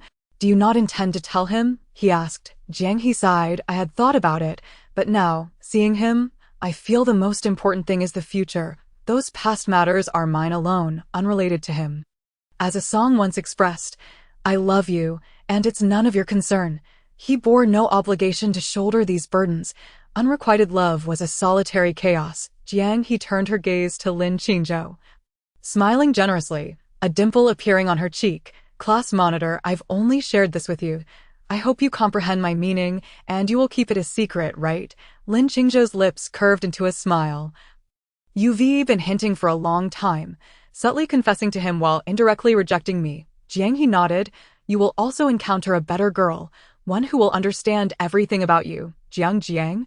Hearing her name called, Jiang He turned to see Zhou Yao clad in a black down jacket, the zipper undone, revealing a gray hoodie beneath. His hair had grown a bit longer, some strands falling over his eyes. He approached Jiang He, standing close, his gaze briefly assessing Lin Qingzhou before settling entirely on Jiang He's face. The girl wore a slight smile, her lips curving up, appearing to be in good spirits. Feeling cheerful after chatting with Lin Qingzhou, Zhou Yao's eyelids drooped, his dark eyes clouded with a hint of gloom. Zhou Yao gently tugged at the collar of Jiang He's clothing, casting a sidelong glance at Lin Qingzhou, his fingers inadvertently brushing against Jiang He's cheek, which she did not evade, allowing him to nuzzle against her face. What is there to talk about on such a cold day? Zhou Yao took Jiang He's hand, leading her away while politely acknowledging Lin Qingzhou. Class monitor, we're off now. It's too cold. As the two departed, Lin Qingzhou observed their retreating figures, a faint smile playing on his lips. Zhou Yao cast a glance at the girl who was nearly a head shorter than him, letting out a chuckle tinged with mild irritation. Is it permissible? My girlfriend is chatting with another boy. And I can't even feel jealous. Jiang He raised an eyebrow, looking up at him before breaking into an amused smile. Fine, indulge your jealousy. I'll coax you later and explain. Zhou Yao chuckled, the small curve of his smile being the one Jiang He had witnessed the most. How do you coax your boyfriend? Zhou Yao nudged her lightly with his arm. How do I explain? At that moment, Jiang He noticed Zhou Yao's down jacket completely undone, her brows knitting together as she exclaimed, Didn't I tell you to zip it up?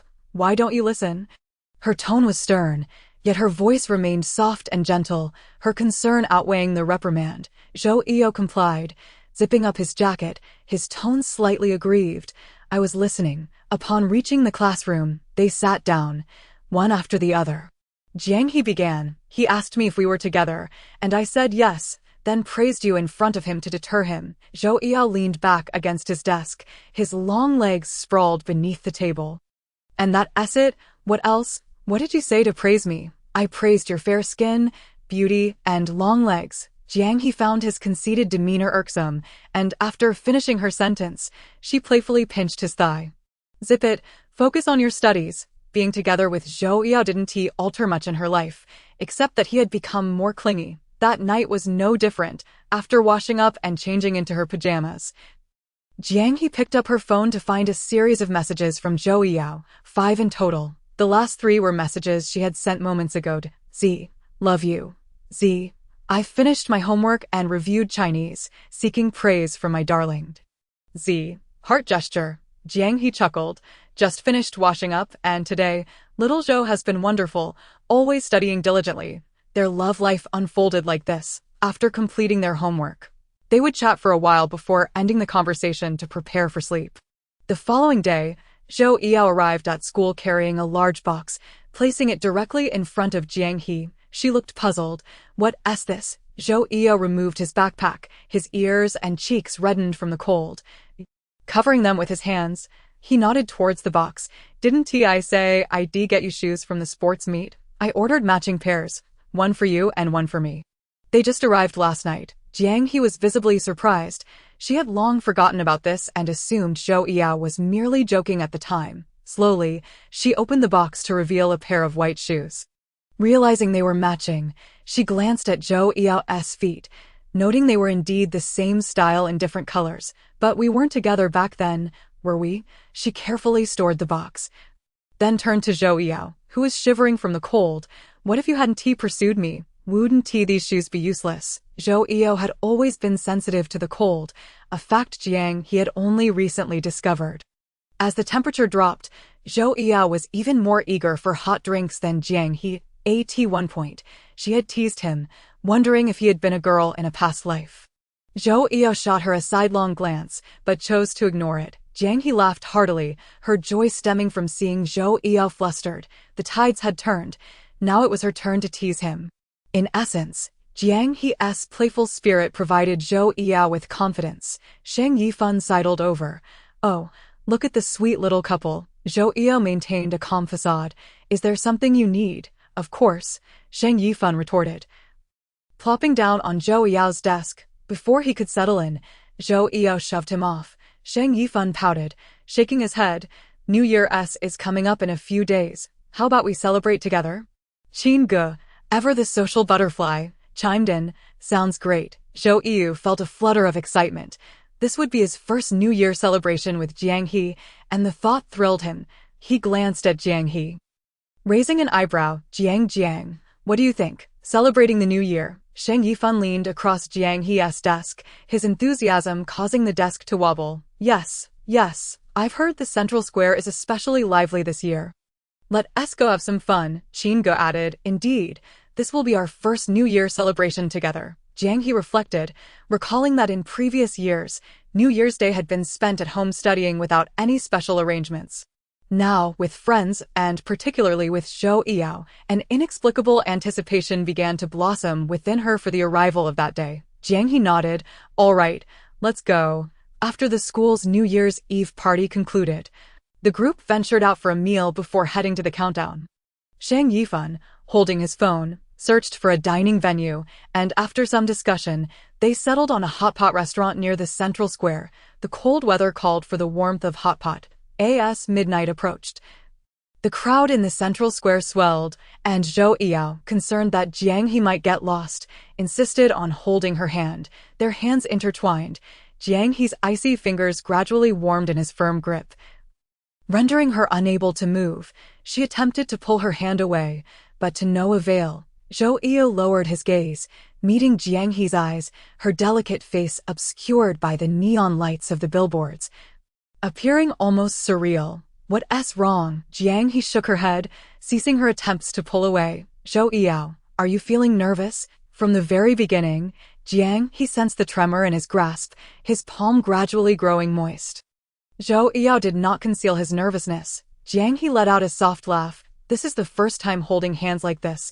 It feels a bit nerve-wracking. Zhou Yao admitted candidly, I've never done this before. In past relationships, it was often the girls who initiated contact, and he had shown little interest, maintaining a cold demeanor. Although he had briefly held Jiang He's small hand before, it had always been surreptitious touches. Now, their fingers were intertwined, palms pressed together, as if their hearts were linked as well. Jiang He was taken aback. But didn't you have a girlfriend before? Zhou Yao lowered his eyelids. I've never held hands like this. If I had known how much I would like you, I would have waited patiently. I would remain pure, pursuing you, rather than being muddied and dirtying your skirts. Hearing this, Jiang He squeezed Zhou Yao's fingertips playfully. Smiling, as long as it's right, it's never too late. Zhou Yao smiled faintly, the curve of his lips revealing warmth in his eyes. Then he raised his other hand to gently touzle Jiang He's hair. I always feel I'm not good enough for you, and I worry about doing something wrong that might cause you distress. Jiang He gazed up at the clock, fireworks occasionally illuminating the night sky amidst the throng of people. Barely making her presence felt, there were approximately 15 minutes left in the countdown. Jiang He tightened her grip on Zhou Yao's hand. It's really all right. As the countdown drew closer to midnight. Excitement filled the air. Stars twinkled in the night sky while fireworks burst forth, eclipsing the stars. The countdown began, and fireworks erupted in a dazzling display. Jiang He released a helium balloon inscribed with the words, peace and joy. 3, 2, 1, Happy New Year. The balloon floated into the sky, ascending higher and farther, carrying the pure affection and fiery youth of the young people, declaring to the world, the youth were full of vigor. Like the intense heat of winter or the carefree breeze of summer, with thunder and lightning accompanying their joyous celebration. In the final second, Zhou Yao leaned down to kiss Jiang He's forehead, leaving a warm imprint. Jiang He was momentarily stunned, her cheeks flushing as she smiled. Zhou Yao, Happy New Year. She wrapped her arms around his waist, her cheek resting against his chest, exclaiming, I'm so happy. As the crowd surged, when someone accidentally bumped into Jiang He, she instinctively tightened her embrace. Zhou Yao noticed her little movements, stroking her hair while chuckling softly. Jiang, Happy New Year. In this new year, let us grow up and love each other gently and steadfastly, without haste. Chapter 83. 3 forehead kisses for 1 kiss on the lips. The clock had struck midnight.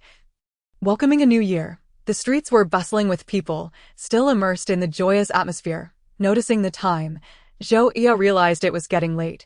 Jiang He, yawning repeatedly, caught his attention, warming his heart as he gently wiped the moisture from the corner of her eyes with his fingertip. Feeling tired, Jiang He rubbed her dry eyes, as she usually would have been deep in slumber at this hour. She was not in the habit of staying up late. As bedtime approached, drowsiness would set in. During their evening chats, Zhou Yao always made sure to steer the conversation so as not to disturb her sleep. He often reminded her that staying up late and being angry were detrimental to girls' health. Thus, as a responsible boyfriend, he would always find ways to make Jiang He happy. Jiang He nodded, a little. Zhou Yao pulled Jiang He into his embrace, feeling her slender shoulders devoid of any extra flesh. He tightened his arms, almost embedding her within him, exuding an aura that declared, this girl is mine. Leaning closer, Zhou Yao's warm breath brushed against Jiang He's cheek, his deep, magnetic voice enveloping her ear. Jiang He shyly lowered her head, avoiding his gaze. What about Sheng Yifan and Qin Ge? Jiang He nodded. Okay, are you cold? Zhou Yao helped her adjust the hood of her down jacket, ensuring her clothing was properly arranged as they stepped outside. A little, but with you holding me, the chill is gone. Jiang He playfully blinked, her speech slowing as she feigned a child's demeanor. She nestled her head against Zhou Yao's shoulder. You're like a little furnace, warming me all winter long. Zhou Yao chuckled at her antics, pinching her soft cheek, careful not to apply too much pressure, then gently brushing the spot he had just pinched. Jiang He, you really have me wrapped around your finger. Jiang He laughed in response, just as the fireworks erupted overhead. Little Yao, you've got me good. Zhou Yao escorted Jiang He downstairs. While the girls were fine, the boys appeared reluctant to part, holding onto Jiang He's hand as if they could not let go. What should we do? Jiang He pouted. Are you coming up with me? Zhou Yao's eyes lit up. All right. He feigned reluctance, yet his feet remained firmly planted. I've already started missing you before I've even left. Smooth talker, Jiang He teased. He grasped her arms, drawing her closer, but she evaded him, reminding him that it was late and to head home. Zhou Eo straightened, feigning a little hurt. So I should go now? Yes. Goodbye. Jiang He smiled, waving her hand. Good night. I really am leaving, then go. Just when Jiang He thought Zhou Eo was genuinely departing and turned to enter the building, he suddenly pulled her back into his embrace.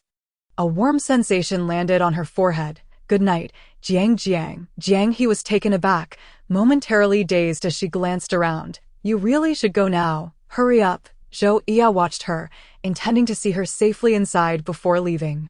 However, in the next moment, his shirt was tugged downwards, and without warning, he was pulled down. Feeling a cool sensation brush against the corner of his mouth, Zhou Eo's eyes widened, his blood boiling, his heart racing as if it might leap from his chest. They remained in this position for several seconds. Jiang He, realizing what had just happened, felt nothing but shyness. In a moment of impulsiveness, she had made up her mind, glanced around, and leaned in for a kiss. Lacking experience, she nearly missed his lips. That S for you. Zhou Eo's fingers brushed against the spot where her lips had just been, a smile creeping onto his face that he could no longer suppress. So, can 3 forehead kisses be exchanged for 1 kiss on the lips? Zhou Eo asked with a grin, his expression mischievous, the mole at the corner of his eye accentuating his playful demeanor. You little rascal. Zhou Eo stood in place, letting the cold wind ruffle his hair, his fingers rubbing his cheek as if Jiang He's warmth still lingered there. He stared at the retreating figure of the girl. Grinning foolishly, you run so fast, like a rabbit. Upon arriving home, Jiang He cautiously opened the door, expecting her father, Jiang, to be asleep. To her surprise, a small light was still on at the dining table. Jiang sat alone at the table, his back appearing lonely. Jiang He paused, feeling a twinge of regret. She should have stayed home to keep him company. She changed her shoes and entered, placing her backpack down. She gently rested her hand on her father's shoulder.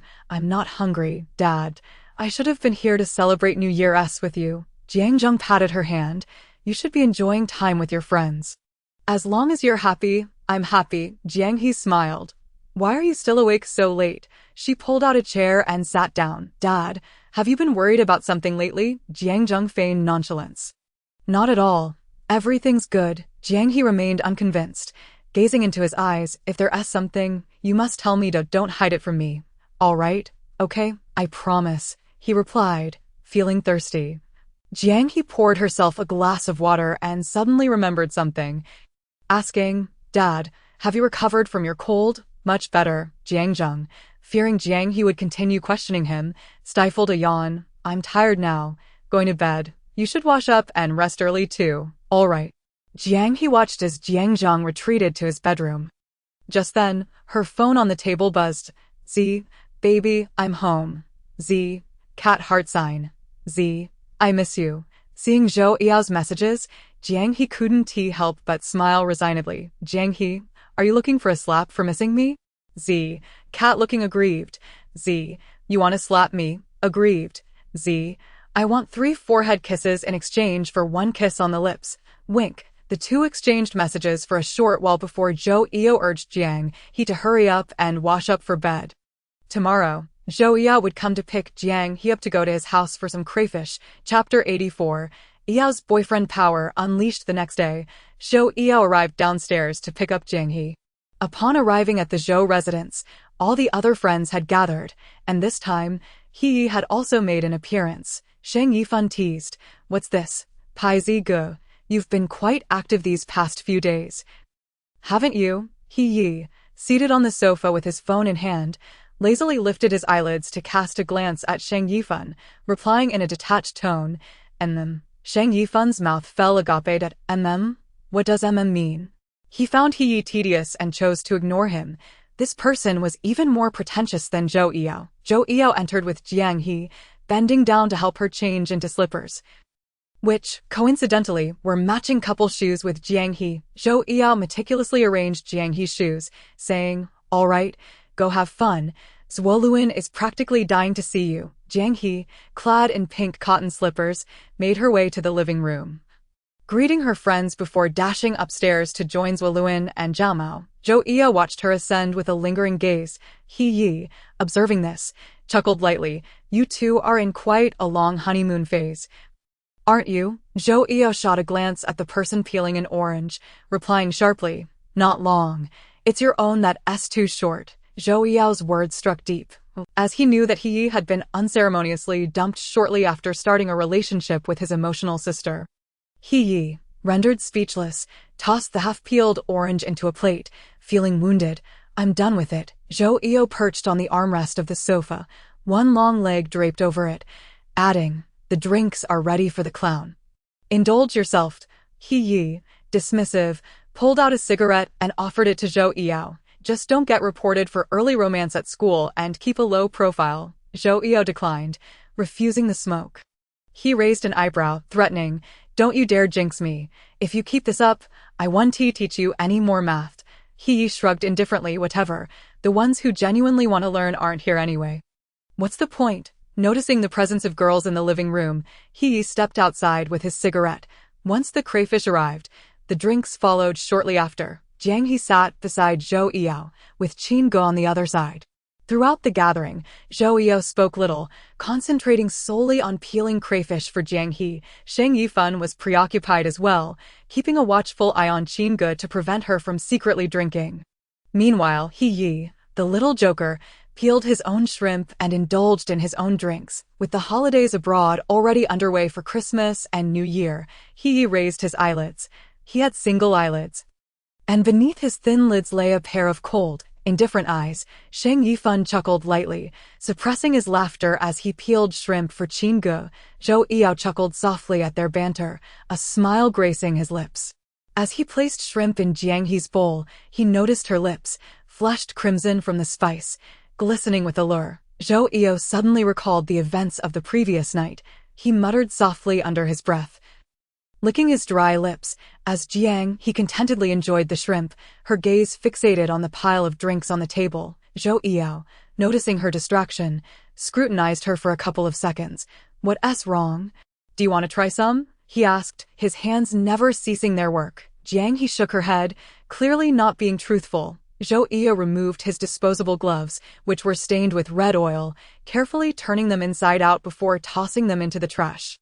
He stood up, retrieved a can of beer, and placed it before Jiang He. Since you're thinking about it, why not give it a try? Zhou Yi opened the tab and poured the beer into a glass. You're safe with me here. Jiang He hesitated. Maybe not. Her indecisiveness was characteristic of her. She often said next time or never mind when faced with something she liked or desired to do. Zhou Yi donned another pair of gloves, reassuring her, you don't need to be afraid. I'm here. You were just staring at that with eyes brighter than Jiao's, almost as if you had like written all over your face. Zhou Yi remarked, tilting his head toward Jiang He. With me around, you should feel free to pursue what you want. If anything goes wrong, I'll take the blame. Jiang He picked up the glass, smiling. Ge, your boyfriend power is off the charts. Zhou Yi feigned shyness, putting on an act of bashfulness, while inwardly reveling in the compliment. Yes, praise me just like that. Jiang He took a small sip, finding the taste rather mediocre as it wasn't tea to her liking. Yet, she couldn't resist the urge to take a second sip, followed by a third. Soon, one glass turned into a few, and Jiang He felt her head beginning to spin, the world around her blurring. Meanwhile, Sheng Yifan had still failed to keep an eye on Qin Ge, who had already succumbed to slumber on the sofa. He observed the two couples, a twinge of discomfort gnawing at him. Fueled by the alcohol, he dialed a number, but the call was cut off within seconds. He chuckled in frustration, muttering under his breath as he tossed his phone aside. Jiang He, now full and tipsy, was unaware of her own limits with alcohol. Zhou Yi had taken note, remembering her first sip. She had been sober before that, but the subsequent sips had her tipsy. Jiang He leaned against Zhou Yi, who gently wiped her hands with a wet wipe. Zhou Yi, Zhou Yi. She mumbled repeatedly, and Zhou Yi felt a surge of delight within him. What's up? I'm here. Jiang He shook her head. Nothing. Zhou Yi smiled indulgently, ruffling her hair. Are you feeling okay? Jiang He responded with a shake of her head. I'm fine. I just want to sleep. I'm so tired. Zhou Yao chuckled softly, finding it amusing that she was the first person he had seen who, while drunk, insisted on wanting to sleep. Typically, people either cried, rambled, or fell silent. Yet here was Jiang He, expressing her desire to sleep. Zhou Yao tucked her stray hair behind her ear, speaking in a gentle tone. All right, how about you sleep in my room? Jiang He lifted her gaze to Zhou Yao's handsome face, staring for a few seconds before attempting to articulate, I want to sleep with you. Zhou Yao turned his head away, chuckling helplessly. Who do you want to sleep with? You, she replied, her eyes unfocused and dreamy as she gazed at Zhou Yao's face, which seemed to sway before her. Frustrated, she cupped his face with both hands, her grip inadvertently strong enough to feel like a slap. Chapter 85. Caught in a young romance. Jiang He giggled foolishly, leaning closer to Zhou Yao's chest, inhaling his refreshing scent. Boyfriend, Zhou Yao, pleased with her answer, affectionately ruffled her hair before lifting her into his arms and carrying her upstairs. The girl nestled against him obediently, though her earlier grip had left his cheeks stinging slightly. Zhou Yao glanced down at the girl who resembled a docile cat, gently rubbing his chin against the top of her head, chuckling softly. You've got quite a strong grip for a little girl. He kicked the door open, gently placing Jiang He by the bed, her slippers having fallen on the stairs during their ascent. The girl's cheeks flushed slightly as she occasionally moved her lips, muttering incoherently. Zhou Yao knelt beside the bed, his thumb brushing against Jiang He's temple. What should I do? I really like you, he confessed, his gaze filled with tenderness as he leaned down, his lips softly grazing the corner of Jiang He's mouth. The scent of beer mingled with Zhou Yao's breath, causing him to pause, clenching his fist to maintain distance. He practiced restraint, knowing that time was on his side. As Zhou Yao stepped out, Zhou followed suit, leaping into his embrace and nuzzling against him. Meowed. He bent down to pick up the slippers that had fallen earlier. He found He still seated downstairs, and Zhou Yao raised an eyebrow. Drunk? No, He replied, after a moment of silence. I'm not. Zhou Yao began peeling the remaining crayfish, popping them into his mouth, maintaining appearances. One tea help you in a wife, He chuckled. As the holiday concluded, many students remained ensconced in a state of post-break lethargy.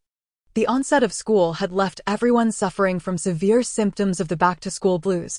The classroom was nearly silent during morning self-study. Zhou Yao rested his chin on his hand, his eyes slightly squinted as he reviewed language materials.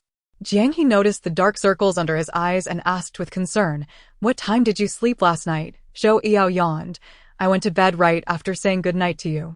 Then why are you still sleepy? Jiang He inquired. They had exchanged goodnights at 11:30, a rather early bedtime. Zhou Yao straightened up, rubbing his face with both hands, stretching his arms, appearing somewhat more alert. Well, he began, adjusting his hair with a hint of melancholy in his eyes. My blanket and pillow reek of your scent. I couldn't sleep at all. With his eyes closed, all he could see was darkness.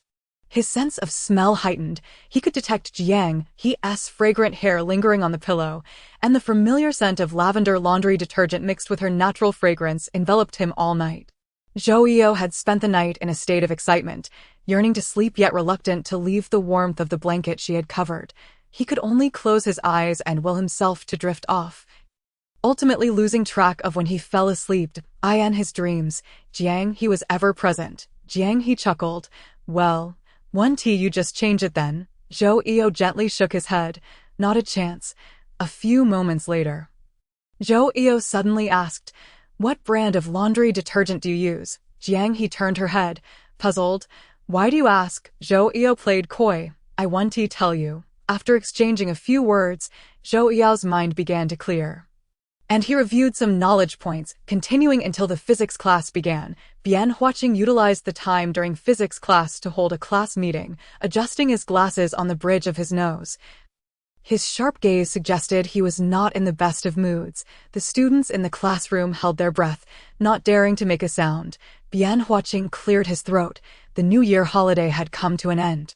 As a senior student, one must possess awareness and consciousness, steering clear of those misguided thoughts that lead one astray. The college entrance examination is fast approaching, and time slips away swiftly.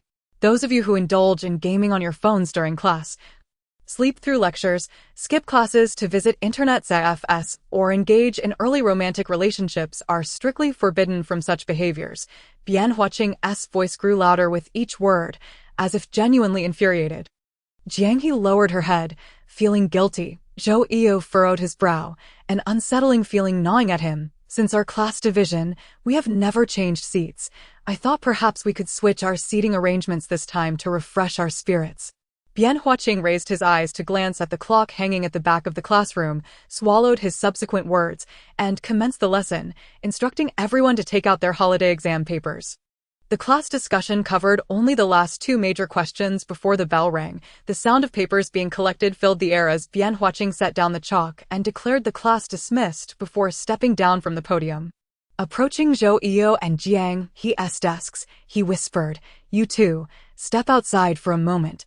With that, he sauntered away with his hands clasped behind his back. Zhou Eo and Jiang He exchanged glances, both feeling a jolt of anxiety, their hearts momentarily halting, breath held. Jiang He slowly shook her head. Zhou Eo offered her a reassuring look before standing up to leave. Jiang He followed closely behind him.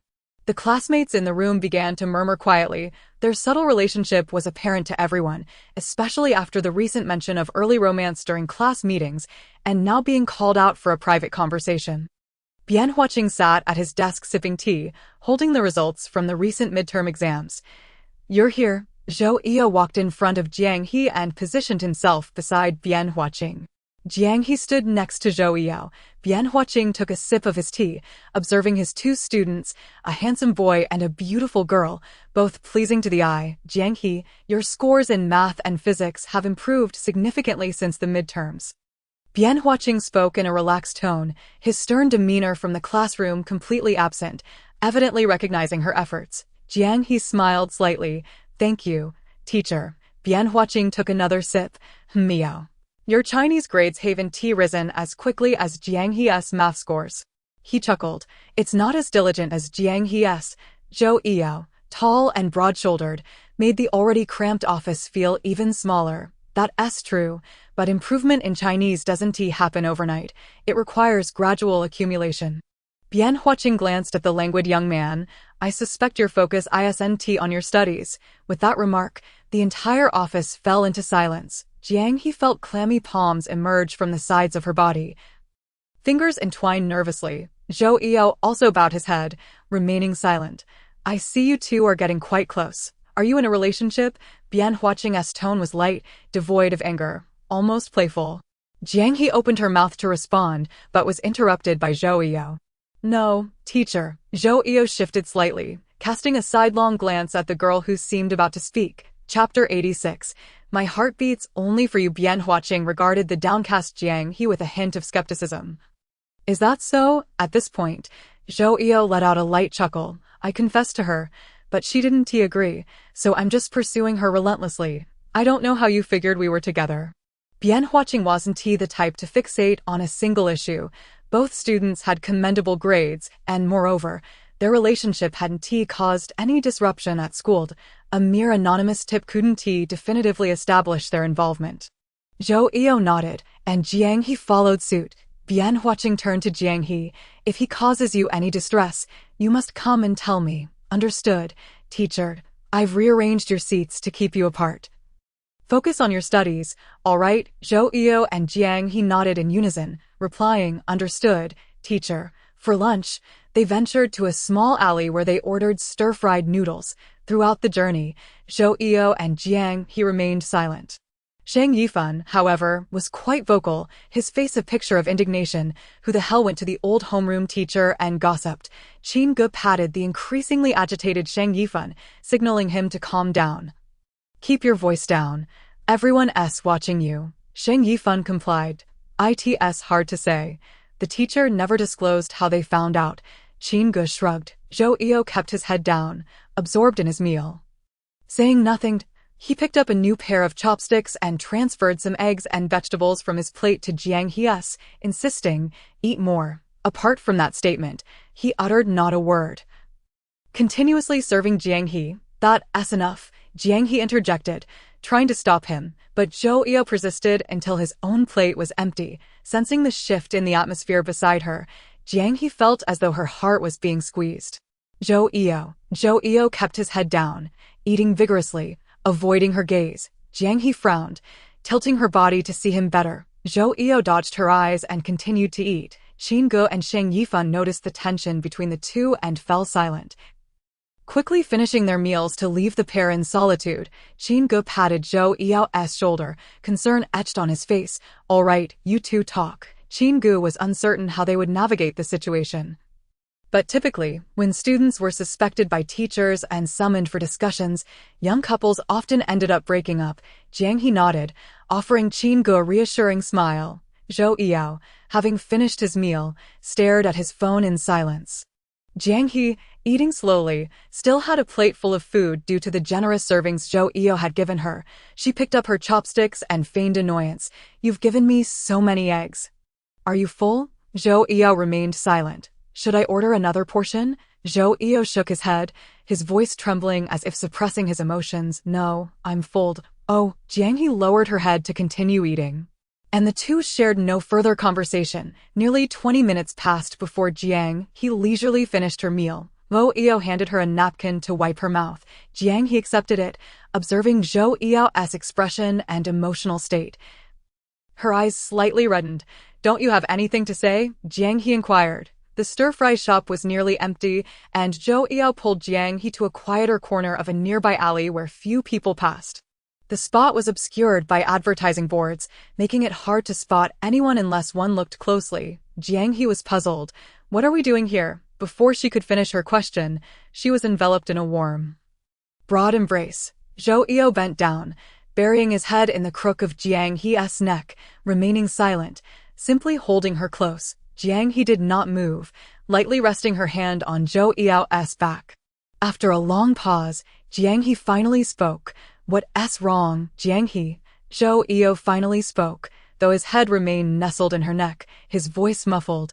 "I don't want to break up." Jiang He, both amused and exasperated, replied. "Who said anything about breaking up?" Zhou Eo refused to loosen his grip, tightening his arm slightly, his voice laced with a hint of grievance. "It's all my fault for dragging you into this early romance. I don't know who reported us, making the teacher suspicious." Jiang He chuckled softly, patting his shoulder gently, signaling him to release her. Zhou Eo shook his head, indicating his refusal. "Jiang He, now that we're together, we can't break up. I know what I did was wrong. You can ignore me at school, but you can't break up with me. You can't stop liking me." Zhou Eo's trembling voice reached Jiang He's ears. She felt tears welling up. "The precious one I finally let go of. You can't stop liking me." Jiang He playfully tapped his arm. "Let go of me. Let go." "No, not unless you promise me you won't break up." Zhou Eo whined. Jiang He felt as if she were suffocating. I promise, I won't break up with you." After Zhou Eo released her, Jiang He felt a chill in the nape of her neck and glanced up at him. His eyes were slightly red, dark lashes damp. Jiang He reached up, gently rubbing his cheek. "Did you shed a little tear?" Zhou Eo grasped Jiang He's hand. "No, Jiang He." Zhou Eo lowered his gaze, fixating on her round, dark eyes. "Do you regret being with me?" Zhou Eo brushed his hand against Jiang He's cheek, the touch cool. They locked eyes, each reflecting the other's face within their gaze. Zhou Eo replied softly. Jiang He responded. "No regrets. Just moments ago, she had been crying about not wanting to break up, and now he was saying Jiang He glared at him, her tone urgent. "What do you mean by Zhou Eo pulled her into his embrace, resting her head against his left chest. Through his down jacket, she could hear the rhythmic beating of his heart. His voice resonated above her. "Did you hear that? My heart beats only for you." Chapter 87. A fight. The little head nestled in Zhou Eo's embrace stirred, nuzzling closer, muffled. "Then what do you regret?" "I regret dragging you into this early romance." "I should have waited," Zhou Eo sighed, rubbing his chin against her hair.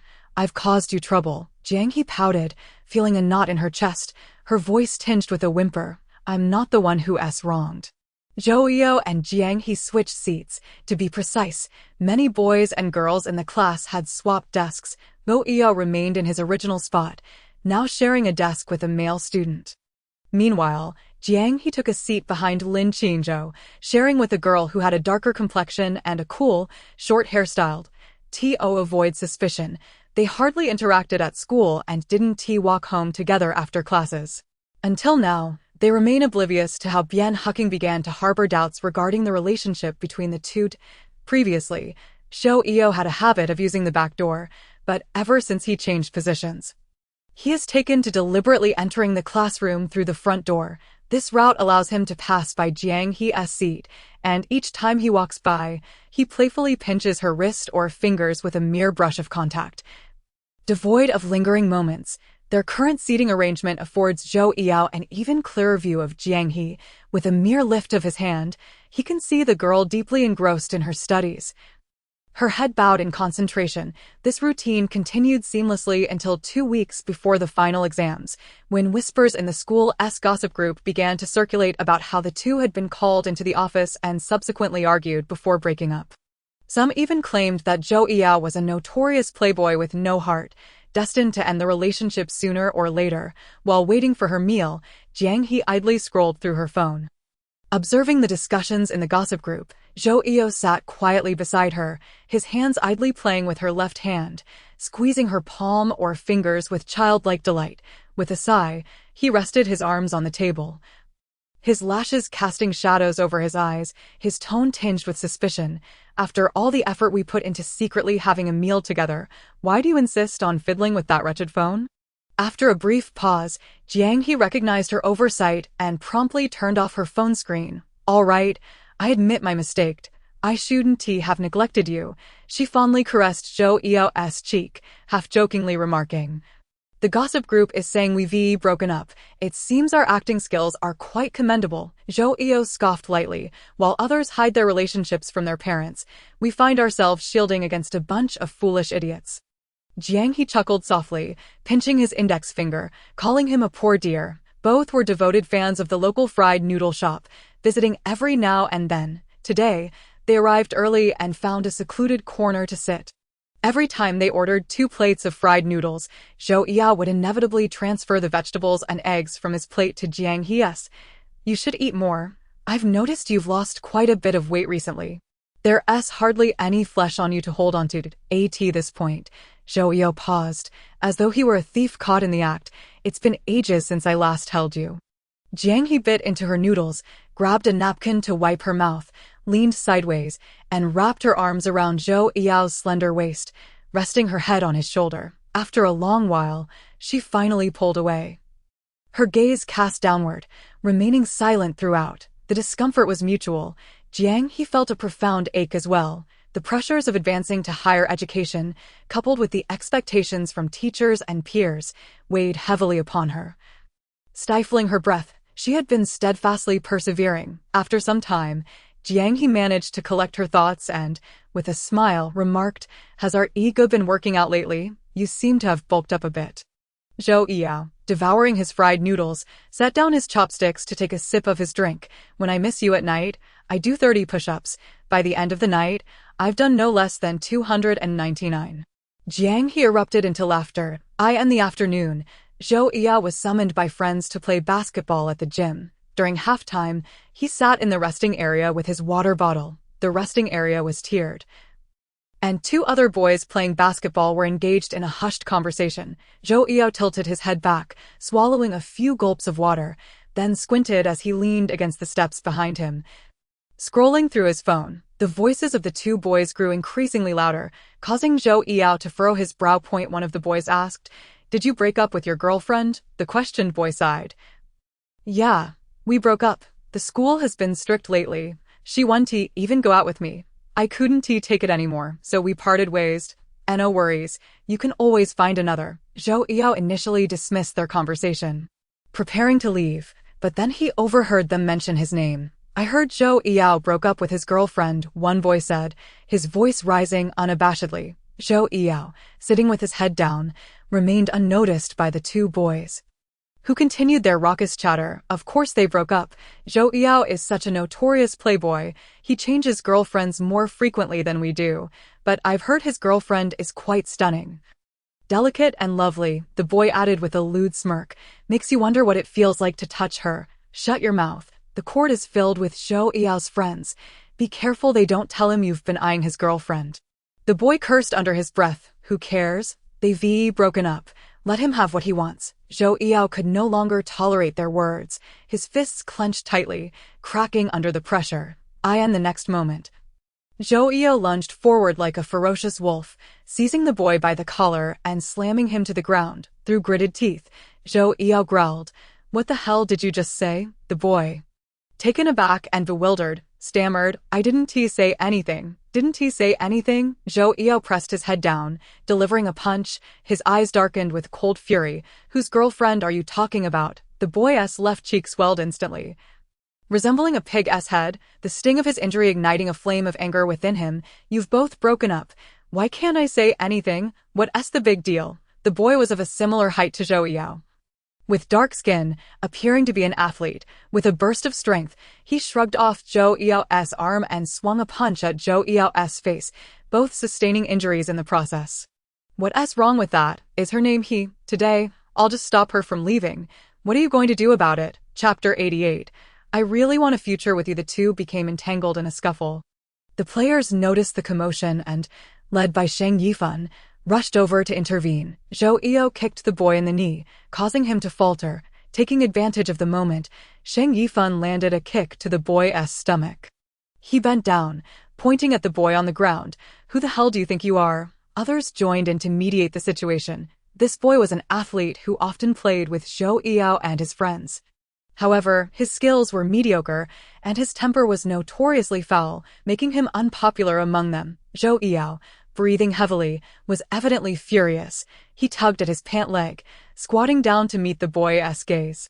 His eyes were tinged with red and devoid of expression, the atmosphere around him so tense that even his friends dared not speak. "I'll tell you this, Jiang He is not someone you can casually talk about. If I hear any vile words about her from you again, I swear I'll end you." Zhou Yao's eyes were dark and penetrating, and he finally spoke softly yet ominously. "Get lost." Often, the calmest words harbor the fiercest anger. The boy, towering at over 6 feet, scrambled away in fear. Shang Yifan glanced at Zhou Yao's face, chuckling lightly. "A fight?" Zhou Yao shot him a sidelong glance. Shang Yifan patted his shoulder, offering a friendly reminder, "You might want to think about how to explain this to your baby later." With a scoff, Zhou Yao chuckled softly. "I'll tell the truth. I wouldn't dare lie in front of my baby." As Zhou Yao prepared to leave, he suddenly recalled something, resting his hand on Shang Yifan's shoulder. His eyes fixed on his face, a smile breaking through. "Thanks for earlier." Shang Yifan waved it off, flexing his wrist. "No need for thanks. It was nothing. It's been a while since I've had a good fight. It feels quite invigorating." Zhou Yao smiled and then stepped out. Just as he reached the entrance of the gym, he spotted a familiar figure rushing toward him. Zhou Yao turned to pull the hood of his sweatshirt over his head, attempting to hide. However, he was called out by a girl, her tone urgent and her pitch elevated. "Zhou Yao, don't you dare hide." Jiang He was clearly upset, jogging over to grab his sleeve, wanting to see his face. Zhou Yao was uncooperative, continuing to look down and evade her gaze. Jiang He followed closely behind, tiptoeing to catch a glimpse of his face. They remained locked in this standoff for several minutes without success. Standing her ground, arms crossed, she declared, "If you keep this up, I won't talk to you anymore." Zhou Yao instantly broke into a grin. "I was wrong, baby." Jiang He's expression remained tense as she insisted, "Take off your hood. I want to see where you're hurt." Zhou Yao slowly lifted his hand to remove the hood, extending his arms to embrace Jiang He, but she evaded him. "There are people here." The gym was located in a rather remote part of the school, rarely visited by teachers or administrators aside from students engaged in sports. Zhou Yao grimaced, pulling Jiang He toward the Eason building. On their way past the infirmary, he purchased iodine, cotton swabs, and band-aids. Zhou Yao led Jiang He into the piano room, which was remarkably serene. He had practiced here before, often lingering during study periods until school ended. Zhou Yao guided Jiang He inside, where cellos and guitars were scattered about, with a grand piano positioned in the center. It was Jiang He's first visit, and she was quite curious about the surroundings. Zhou Eo still bore evidence of his earlier altercation. He walked to the window and pulled back the curtains. The setting sun cast a gentle crimson hue, illuminating the piano keys. Zhou Eo sat beside the piano, wrapping his arms around Jiang He's slender waist, drawing her closer. He tilted his head back, a trace of blood at the corner of his mouth, likely a result of biting his tongue during the scuffle. Jiang He took a small step back, creating some distance, and gently used a wet wipe to dab away the blood. The corner of his mouth bore a scratch, swollen and red. Jiang He furrowed her brow, a flicker of concern crossing her face as she forcefully twisted open the iodine bottle, dipping a cotton swab for disinfection. "You're not a child anymore. Why are you still getting into fights?"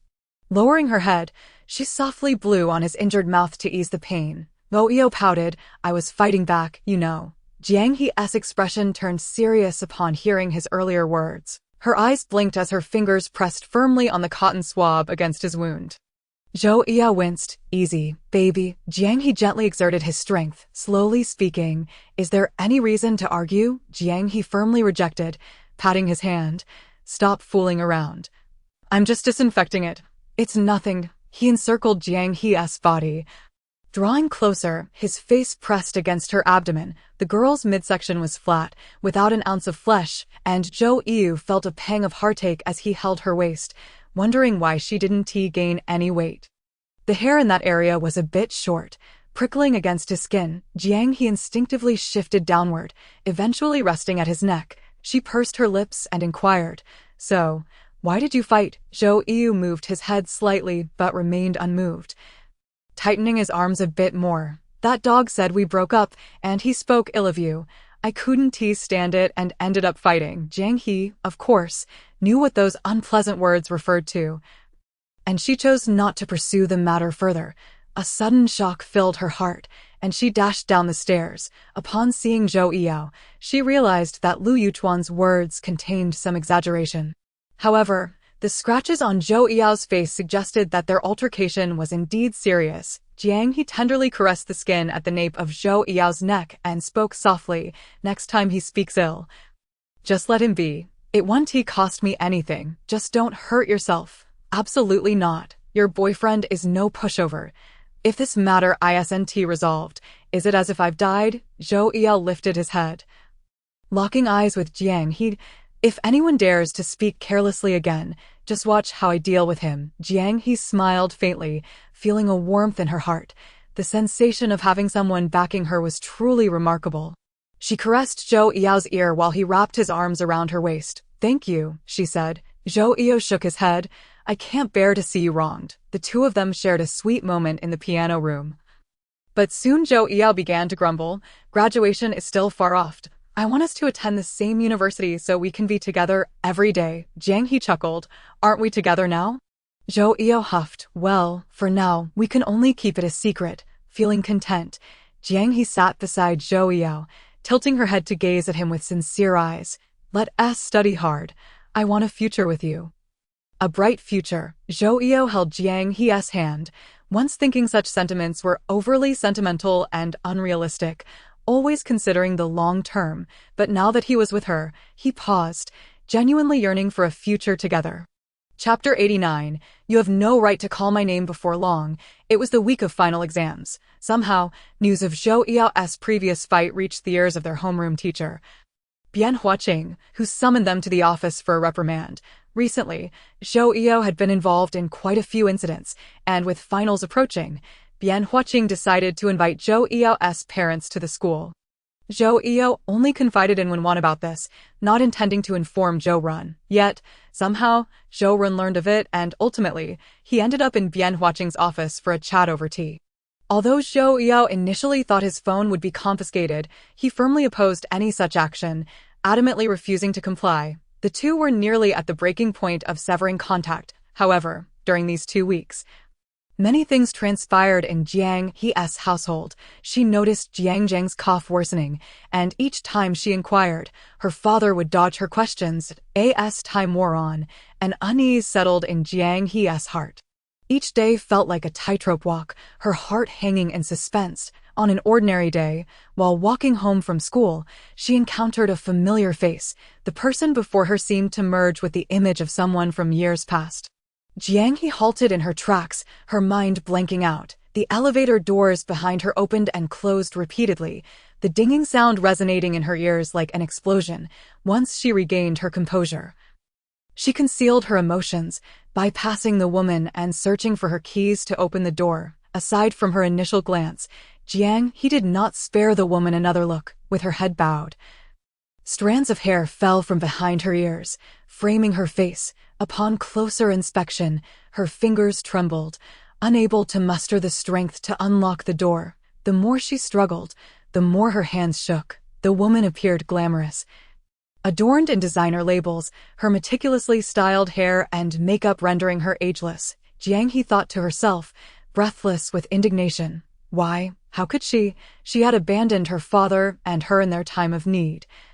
And now she had the audacity to stand at their doorstep. Jiang He's voice turned icy. You have no right to call my name. As she continued, her voice grew louder, almost a shout.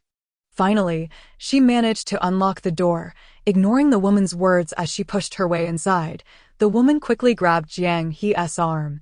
Don't you want to hear about Jiang Zheng?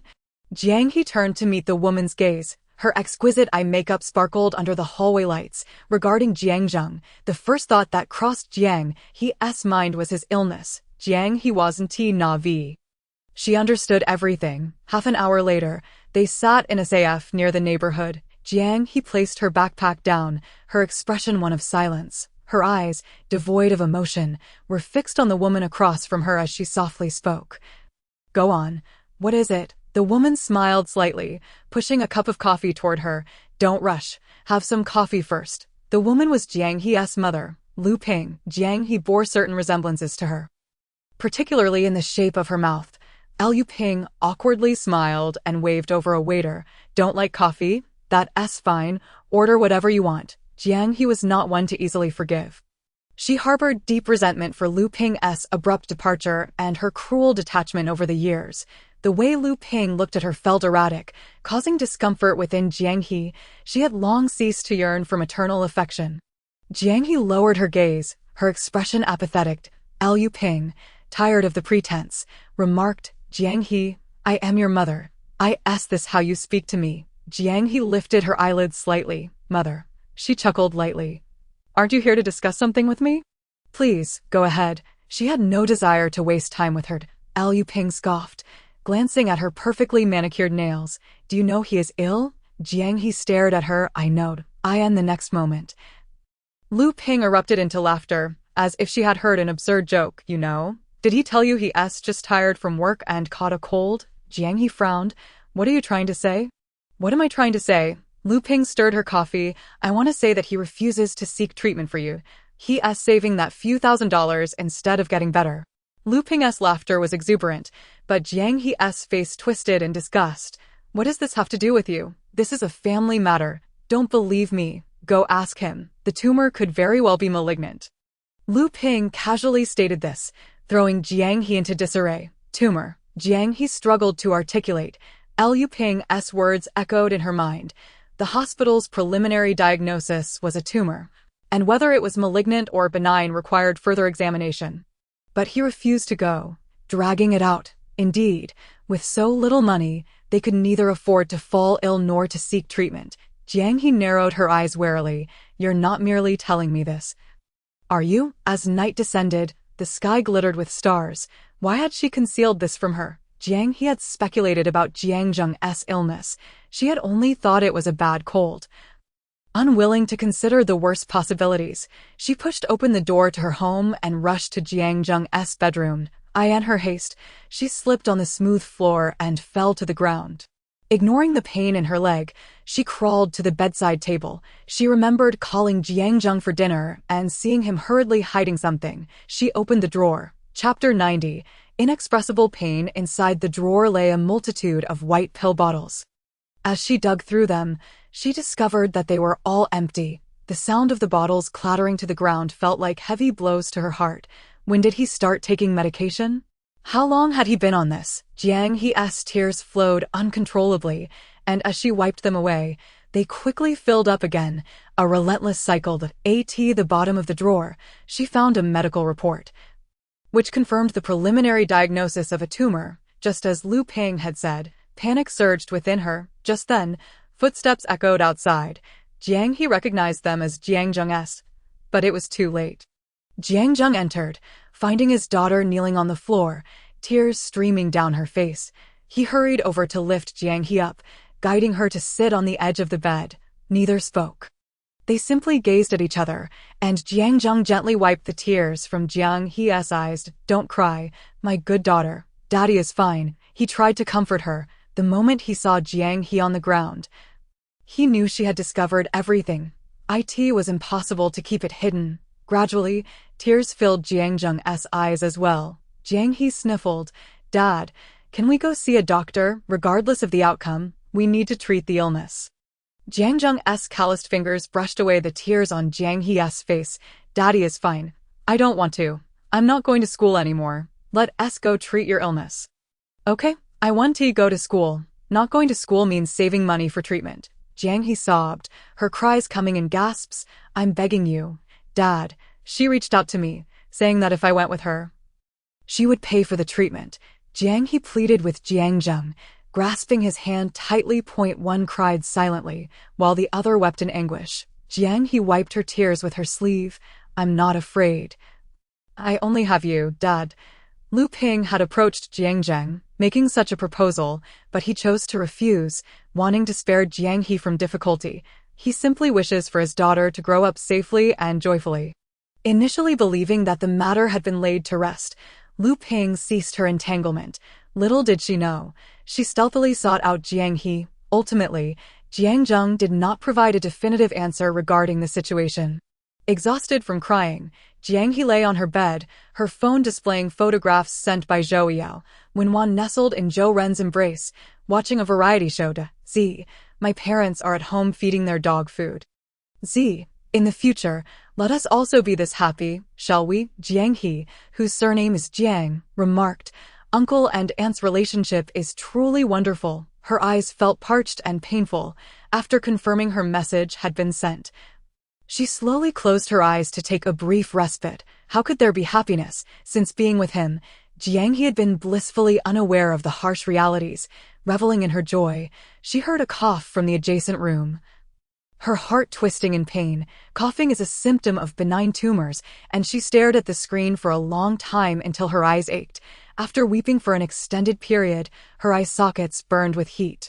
Jiang He set her phone aside, hoping fervently that it was not malignant. The door was knocked upon, startling Jiang He into a sitting position. She got up to answer it. Upon seeing Jiang Zheng enter with 2 ice packs, she thought that applying them might provide some relief for her eyes. Jiang He felt her nose tingle again, and this scene further solidified her resolve. The following day after school, Jiang He reached out to Lu Ping, and the two once more occupied the same windowside table at the SAF, just as they had the previous night. Lu Ping's hair was elegantly styled up, revealing a pair of sparkling earrings. Have you made up your mind? Jiang He tightened her fists and nodded, hoping that Lu Ping would keep her word. Lu Ping smiled and assured her that it was, of course, a guaranteed. I have my final exams coming up. During this period, please do not disturb our lives. Although Jiang He had applied ice to her eyes, she still felt discomfort. After prolonged use, her eyelids became quite sore, until the day she completed her exams and left school.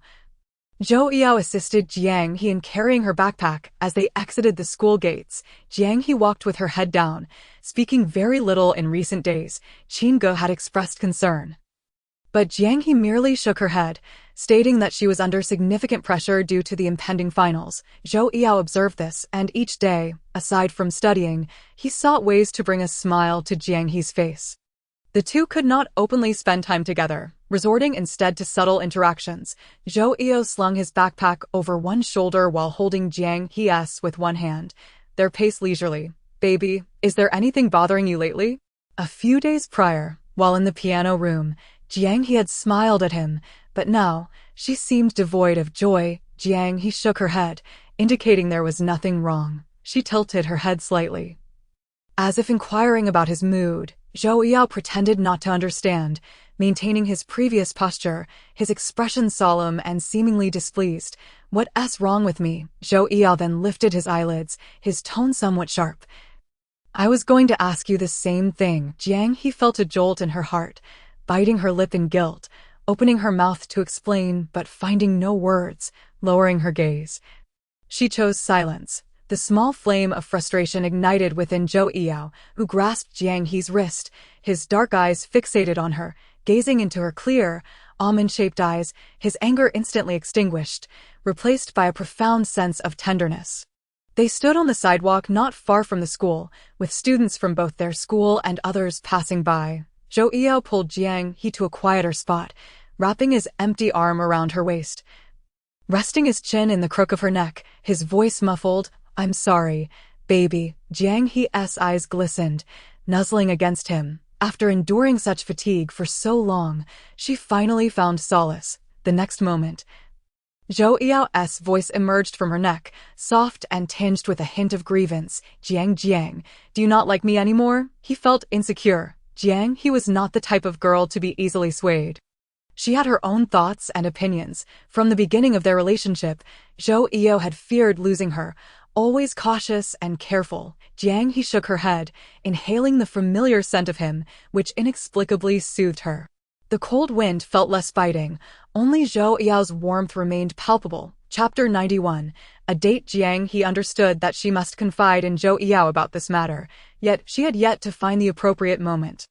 Zhou Yao was her boyfriend, the one she relied on most apart from her family. However, their relationship was merely romantic. Jiang He did not wish to become a burden to him or cause him trouble.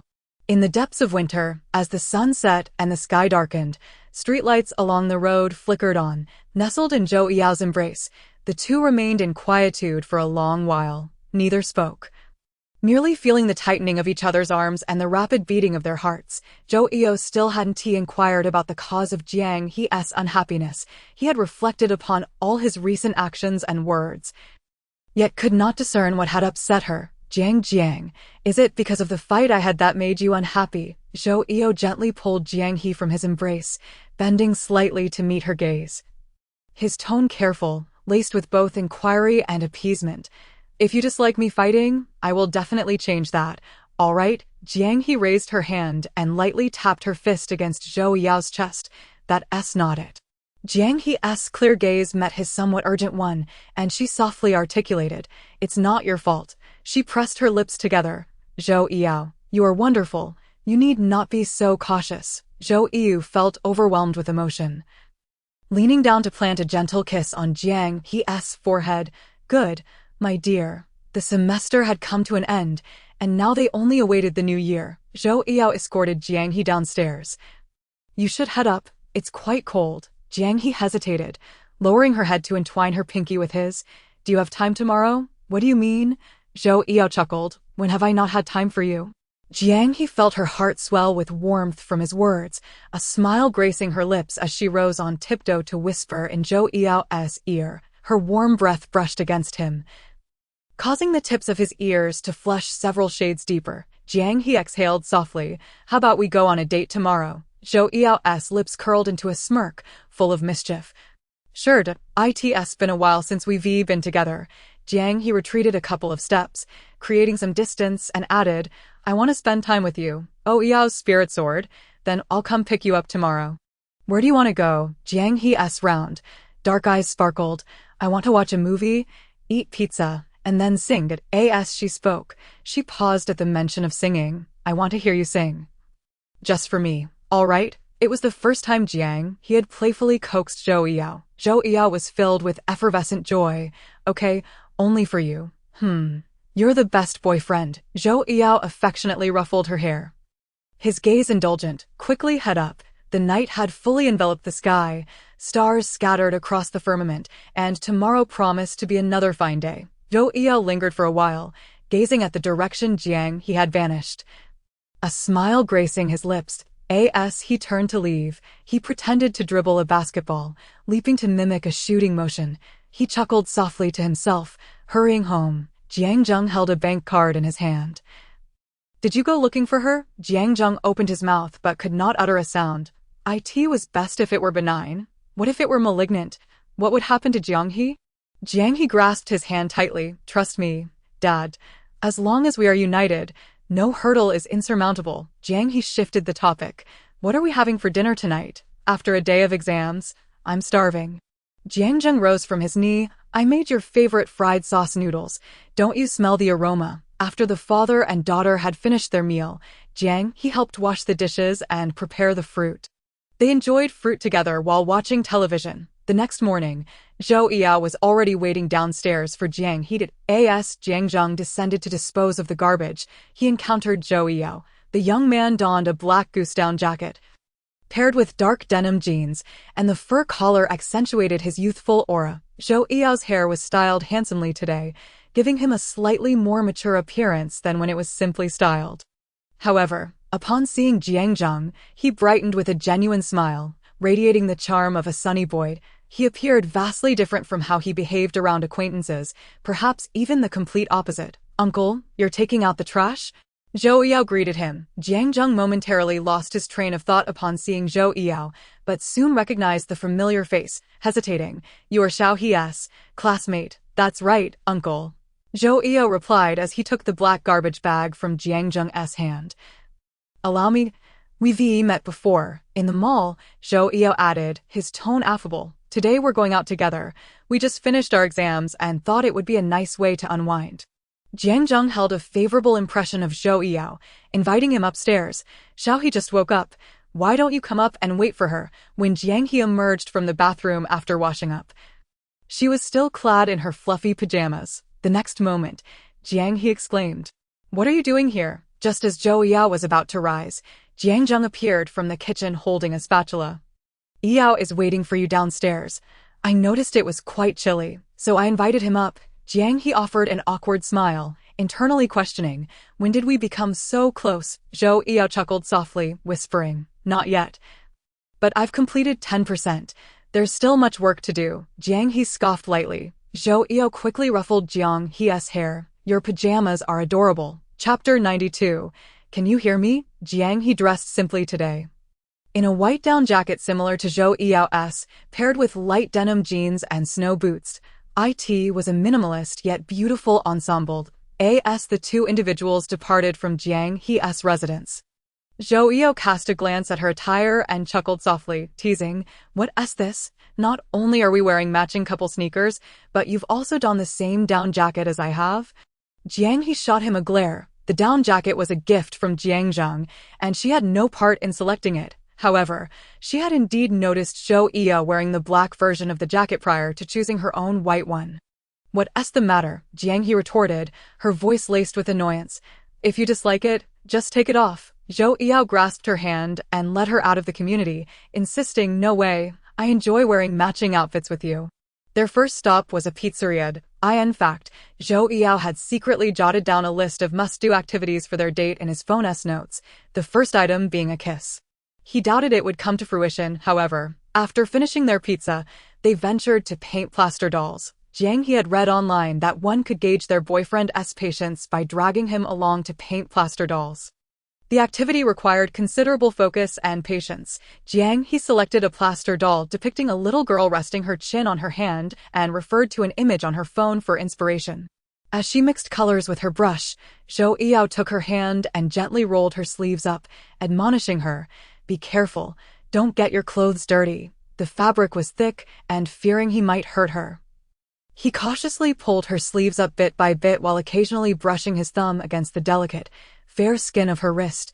With his head bowed, his hair obscured his expression, leaving only his long, slender fingers in motion.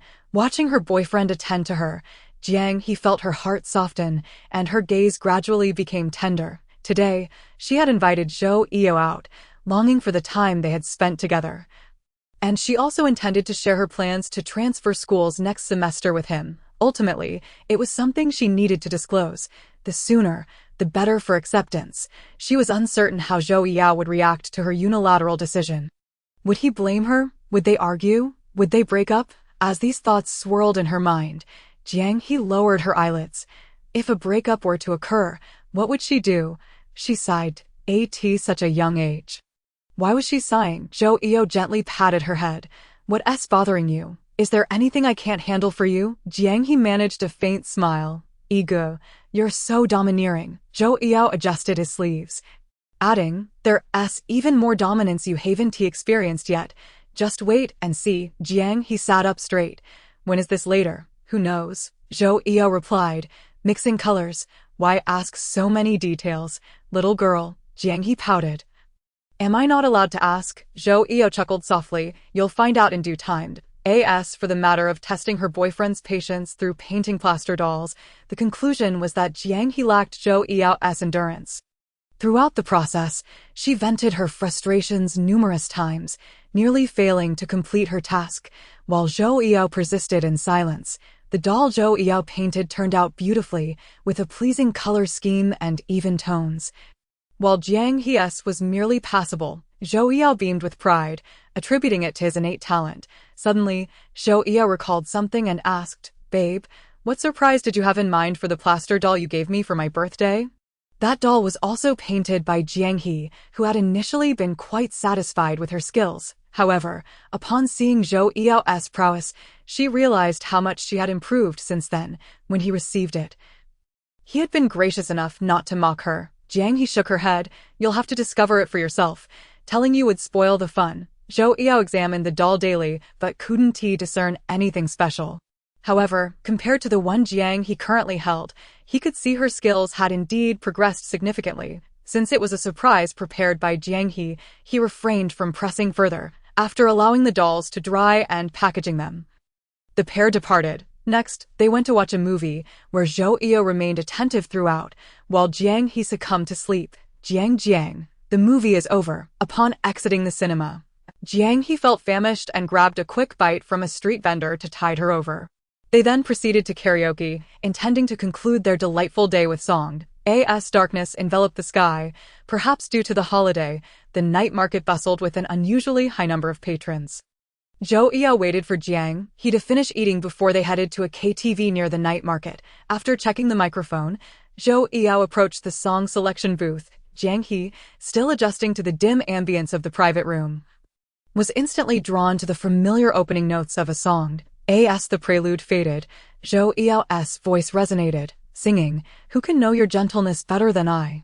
Your secrets lie in my embrace, only you can hear them. Does anyone else know your smile is like a hug I long to cherish? Your goodness, only I can see it.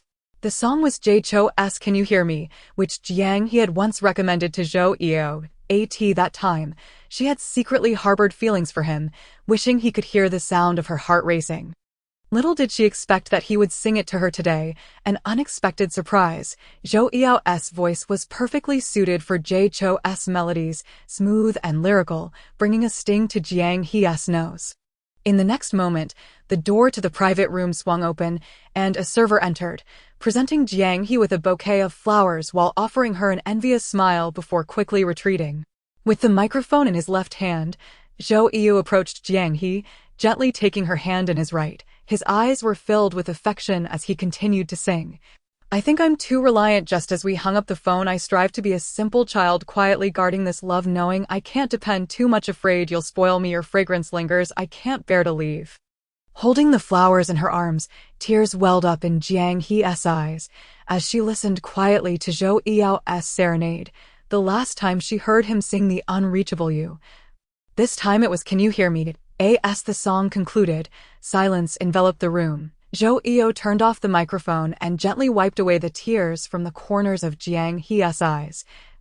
Asking softly, Jiang He, can you hear my affection, my love? Chapter 93. You always make me cry. Jiang He's eyes shimmered, tears blurring her vision as she struggled to see the boy before her.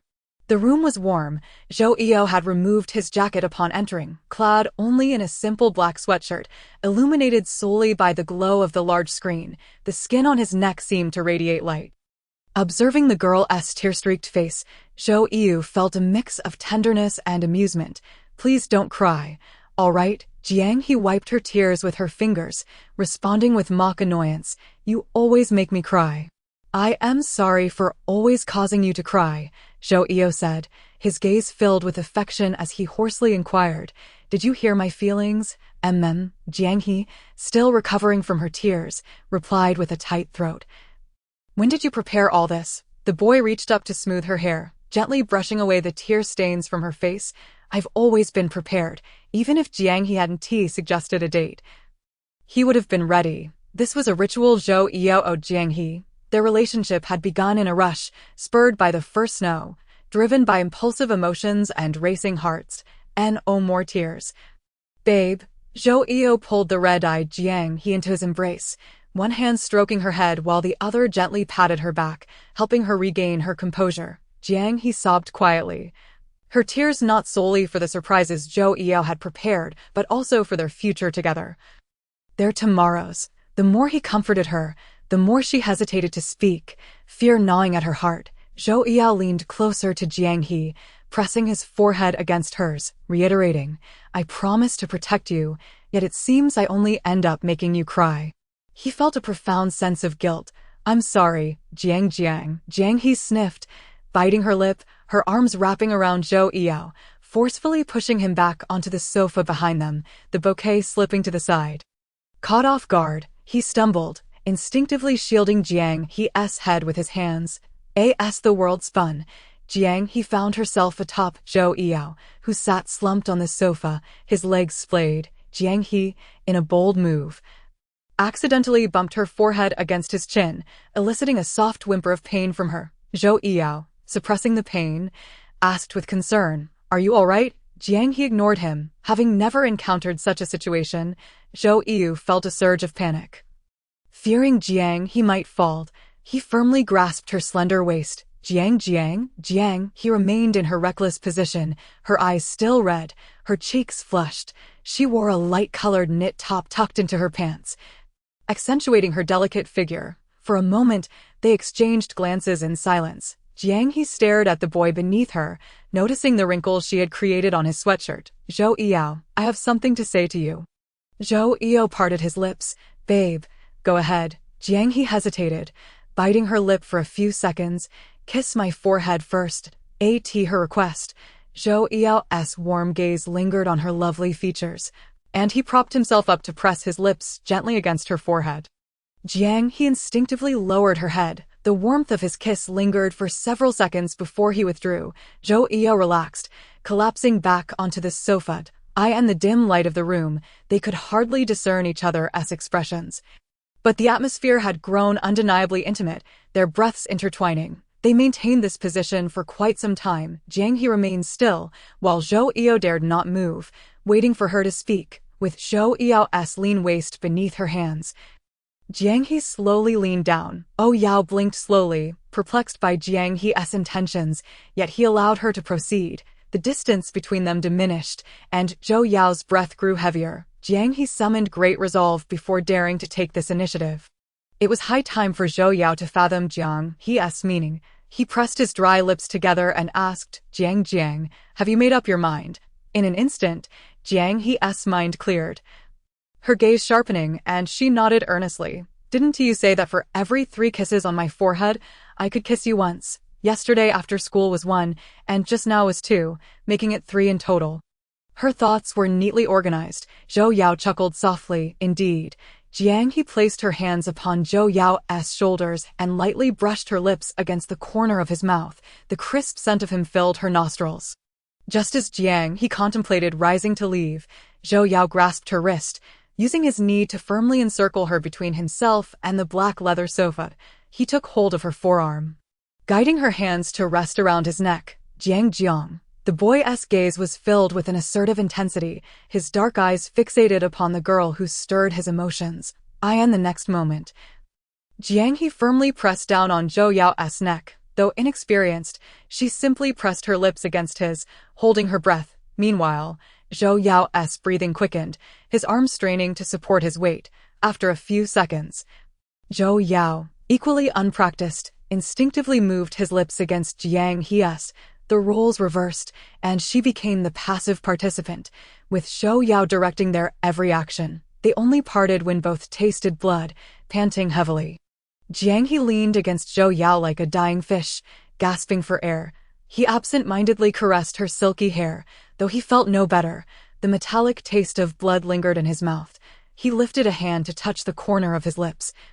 Discovering a tear in his flesh, stained with Jiang He's lipstick, neither spoke, both lowering their heads in shyness. After a while, Zhou Yao stammered, "Baby, you were quite passionate today." Jiang He playfully smacked him. Zhou Yao smirked mischievously.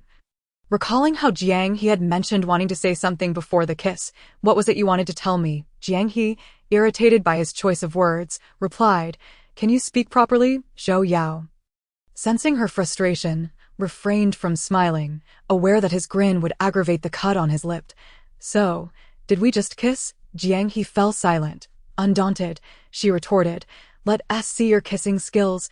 "Zhou Ge, have you ever kissed anyone before?" Zhou Yao was struck at his vulnerable point. Yes. Though Jiang He lacked expertise, she felt Zhou Yao was even less adept, awkwardly entangling her tongue and causing her discomfort. Zhou Yao peeled an orange and offered it to Jiang He. "Here, eat a piece. It will soothe your tongue." Jiang He accepted the orange, feigning ignorance. "What are you talking about? What tongue pain?" Zhou Yao, having finished peeling, continued until he had enough pieces for her thirst, then paused to wipe his fingers on a tissue. "Stop pretending. My tongue hurts and yours doesn't too." While Jiang He could sometimes be cheeky, she had never been as brazen as Zhou Yao, who shamelessly repeated the matter. "Could you refrain from bringing it up all the time? Don't you feel any embarrassment?" Jiang He sat beside him, playfully swatting at his arched back. Zhou Yao crumpled the tissue and tossed it onto the table, changing the subject. "Now, tell me what you wanted to say earlier." Jiang He indeed had something on her mind, but hesitated to voice it, evading the topic. Zhou Yao, noticing her long lashes lowered in silence, confirmed his suspicions. "Jiang He, are you hiding something from me?" Jiang He lifted her eyes, her tear-stained orbs regaining some clarity. "I didn't intend to keep anything from you. I just didn't know how to tell you." As soon as she uttered those words, the atmosphere in the room froze, and Zhou Yao's previously relaxed shoulders stiffened. Jiang He awaited his response. After what felt like an eternity, he finally spoke. "Separate." Zhou Yao struggled to contain his emotions. "Clarify yourself." Jiang He realized Zhou Yao had misunderstood her intentions. She reached out to comfort him, only to have him withdraw. "I want to let the person who stole my first kiss hold my hand." Jiang He chuckled lightly, thinking how adorable he was. She stubbornly grasped Zhou Yao's hand, and finally, their fingers intertwined, her thumb grazing his palm. Feeling increasingly uneasy, she opened his right hand, illuminated by the screen's glow, revealing a crescent-shaped indentation in his palm. Jiang He's heart skipped a beat, and she slowly spoke. "This is nothing," he replied hastily, though it was clearly the mark left by Zhou Yao's clenched fist. How restrained he must have been. Jiang He felt a pang in her heart, realizing he had avoided her gaze to conceal it. "You know about my family situation," she began. She said if I went with her, she'd cover my father's medical expenses. Her tone was calm and light as she recounted the events of the past 2 weeks to Zhou Yao. His eyes widened in disbelief as he gazed at her. "Why didn't you tell me sooner?" Jiang He shook her head. "I was afraid of burdening you and your family." They had only just begun their relationship. She didn't want to become an encumbrance to Zhou Yao. Zhou Yao turned to her, wrapping an arm around her shoulders. "Jiang He, I'm your boyfriend. You can share your burdens with me." As he spoke, his lips began to tremble, and moisture welled in his eyes. Jiang He took his hand, gently tracing the mark on his palm. "I know, which is why I wanted to tell you. You have the right to know, but the treatment costs are exorbitant. You understand?" "Don't you?" Jiang He met Zhou Yao's gaze, noticing the glistening tears at the corners of his eyes. Zhou Yao held her tighter. "It pains me to see you suffer." Jiang He's fingers brushed against the corner of his eye, lightly touching the small mole beneath it. "Why are you always crying, Zhou Yao?" She soothed him as one would a child, nuzzling his cheek. "And I've already stolen your first kiss. I will take responsibility. You know, stealing my first kiss was like giving me a sweet treat before revealing the truth, leaving me unable to be angry with you. How wicked you are." Zhou Yao playfully nibbled on her finger before planting a kiss on her fingertip. "Do you like me?" Jiang He smiled. Yes. Zhou Yao, in Jiang He's presence, was utterly disarmed. With just a few words, she could lift his spirits. However, this time, he would not relent. Zhou Yao tucked away his mischievous expression. Kiss me again, and I won't be angry, Jiang He sighed, indulging him. She planted a kiss on his cheek. There, is that better? Not angry anymore, my dear. A cheek kiss was insufficient. Moments later, Zhou Yao placed his hands on either side of Jiang He's head and kissed her forehead 3 times in quick succession. Kiss my lips. Jiang He refused. Your lips are in such a state. Don't you feel any pain? Not at all. Zhou Yao pointed to the uninjured corner of his mouth. This side. It needs to be symmetrical. Reluctantly, Jiang He complied. This time, their kiss was rather beautiful, far from the chaos of their earlier encounter. This moment felt even more exhilarating. As they emerged from the KTV, the street buzzed with life and excitement. Zhou Yao, concerned for Jiang He's comfort, pulled her closer into his embrace. If there's anything you need to discuss regarding your uncle, and you want to let me help financially, surely you'll allow me to lend you my strength? What do you mean? Jiang He queried. Zhou Yao leaned closer to her ear, playfully courting her future father-in-law. Jiang He shot him a disapproving glance. We're not even at that stage yet. Don't say such things. At that moment, Zhou Yao's expression darkened. Though she projected an image of resilience, he could envision her quietly crying beneath the covers at night. This realization pricked his heart. It'll be all right. Your uncle will be fine. Zhou Yao reassured her. You can count on me. Before the new year, Jiang He was taken away by Lu Ping to spend the holiday in Nantong City. Before her departure, Jiang He arranged to dine with friends. Qin Gu embraced her. If you need anything, just reach out. Okay, I'll keep an eye on Zhou Gu for you, ensuring no ill-intentioned women approach him, nor will I allow him to engage with other girls. Qin Gu cast a discreet glance at the boy sitting beside them, covering her mouth as she whispered, if he misbehaves, we'll just say goodbye. The next one will be more obedient. Jiang He patted Qin Ji's shoulder. Smiling softly, take care of yourself. Qin Gu pouted in dismay. Just when we finally had time together, and now you're leaving 2 days before New Year's Eve, Jiang He was taken away by Lu Ping. Jiang Zheng watched his daughter depart, unable to utter a word. He handed her the suitcase. Take care of yourself. Jiang He lowered her gaze. Don't worry, Dad. Zhou Yao did not come to see her off. Yet, unspoken sentiments fueled their resolve. Jiang He glanced at her phone. Still no message from Zhou Yao. As she exited the elevator, she slid into the car. As the vehicle left the neighborhood. The streets were adorned with the vibrant atmosphere of the new year. Bright red couplets and the character for fortune. Yet, she remained uncertain about her father's condition. Yao approached her. Uncle, Jiang Zheng sighed. She had been waiting for you to arrive. I am aware. Zhou Yao glanced at the message on his phone. And as the car started, he couldn't help but send a message to Jiang He. I have been accompanying you from a place you cannot see.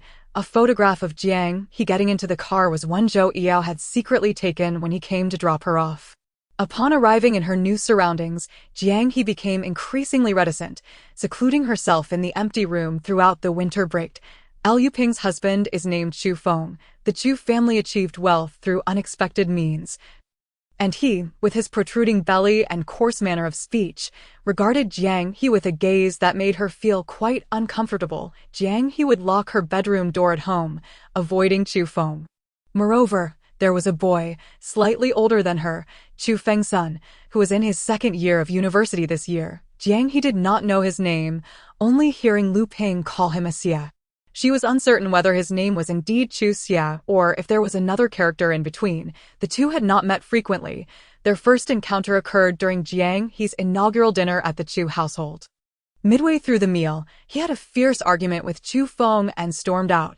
Their second meeting happened when Jiang He awoke from thirst in the middle of the night. She took her phone, using it as a flashlight to go downstairs for water, and unexpectedly encountered the long-unseen boy in the kitchen. He wore a black hoodie with the hood pulled over his head. Standing before the refrigerator with its double doors wide open, casting his silhouette, Jiang He suddenly thought of Zhou Yao. The two shared a similar build and both favored black hoodies. Upon hearing the noise, the boy turned his head, squinting at her, and Jiang He could discern the unfriendly disdain in his gaze. She was unfazed, for they were not acquainted. As she approached the glass table to pour water, she heard the boy's voice, coldly stating, "If there's nothing else, just leave my house. You are not welcome here." Jiang He's pouring action faltered for a moment. She pursed her lips in silence and continued to fill her glass. Indeed, it was understandable that anyone would be displeased with an unrelated sister suddenly appearing in their home. It was no wonder he had quarreled with Chu Feng upon her arrival. Jiang He was unsure of what she needed to pack or whether it was merely fear of the unfamiliar environment and people. Her thoughts were often scattered, and her gaze remained erratic. Zhou Yao, concerned, inquired, "Baby, is something wrong?" Jiang He shook her head at the phone screen. "No. Nothing." Chu Feng's restless gaze unsettled her. The daily pressure weighed heavily on her nerves, often awakening her in the dead of night. Her nerves were perpetually on the brink of collapse. Zhou Yao had likely just taken a shower, one hand drying his hair with a towel. "I visited my uncle in the hospital today. He has been in good spirits these past few days, so you need not worry." "All right." During an hour-long video call, Jiang He remained silent for nearly half of the time. Zhou Yao sighed. Jiang, do you have any academic difficulties? If there are any math problems you cannot solve, send them to me, and I will write down the solutions for you.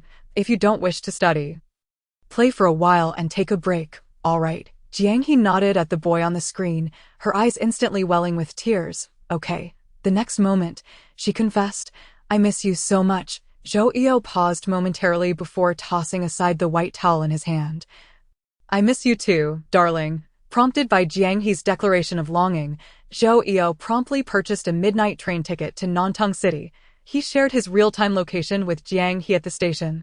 She thought she might be seeing things, but after confirming repeatedly, she accepted the reality of Zhou Yao's arrival in Nantong. Chu Feng's son was named Chu Jixia, tall and fierce in demeanor. As he bent down to change his shoes, he lifted his eyelids slightly. "Where are you going?" She had just arrived and undoubtedly had no friends. Chu Jixia scoffed. "Boyfriend?" Jiang He lowered her head, intertwining her fingers. "Yes." Although Chu Jixia was intimidating and had voiced his disapproval of Jiang He, she did not harbor any resentment towards him. On the contrary, she felt a slight trust in him. As he too was at odds with the family, Zhou Yao awaited her at the entrance of the community. Jiang He jogged toward him, spotting the youth standing by the sidewalk. It had been nearly half a month since they last saw each other. She quickened her pace, directly leaping into Zhou Yao's embrace, her expression brimming with excitement. "Zhou Yao." Zhou Yao caught the girl who had leapt into his arms and held her tightly. "At last, I've got you." Jiang He's fluffy little head nestled against him as she murmured, "I missed you." Zhou Yao wrapped his arm around Jiang He's shoulder. Her bony frame felt somewhat sharp against him. "Have you not been eating properly?" Jiang He shook her head. "I've been eating well." Zhou Yao placed his palm on her shoulder. "What do you mean by eating well? The meat you just gained has all vanished in half a month." Jiang He dismissed Zhou Yao's words, knowing he enjoyed fussing over her. "Just say what you want." "I've been eating well. Come on, I'll take you to eat something delicious." Zhou Yao sighed in resignation and ultimately took her hand, leading her to the restaurant he had selected prior to his arrival. Jiang He allowed him to pull her along. "Is my dad doing well?" Zhou Yao nodded. "Quite well, after observing for the past half-month. His condition has not worsened." Jiang He nodded. "Thank you for your hard work, taking the time to visit my dad every day." Zhou Yao squeezed her fingertips. "It's a small matter." Chapter 96.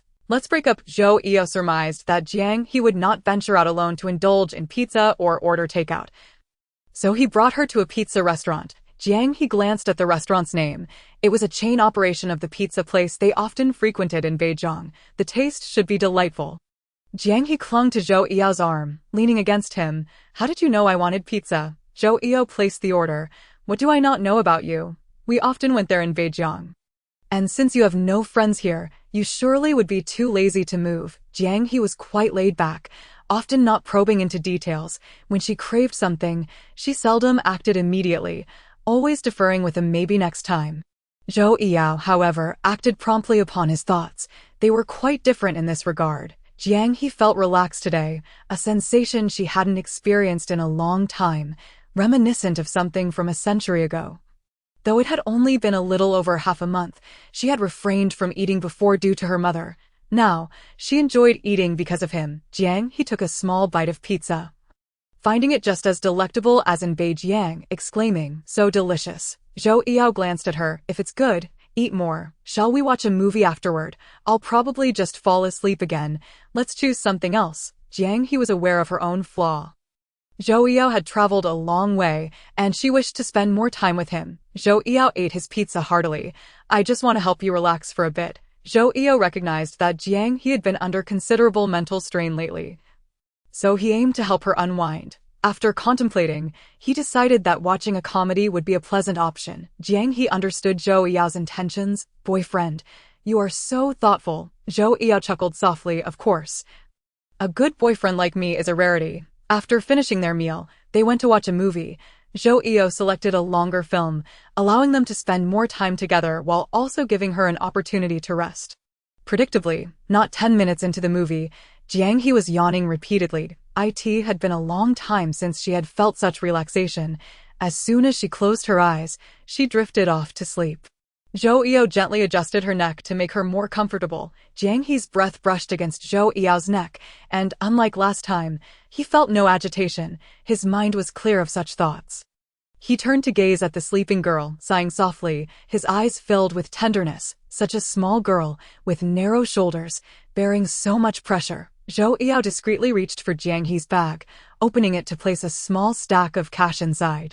The next day, Beijing No. 1 High School would commence classes. Zhou Yao escorted Jiang He to the entrance of her community. Go on in. I won't accompany you. If there's anything you wish to discuss that you don't want to share with your uncle, just call me. You can also speak to your gentle aunt.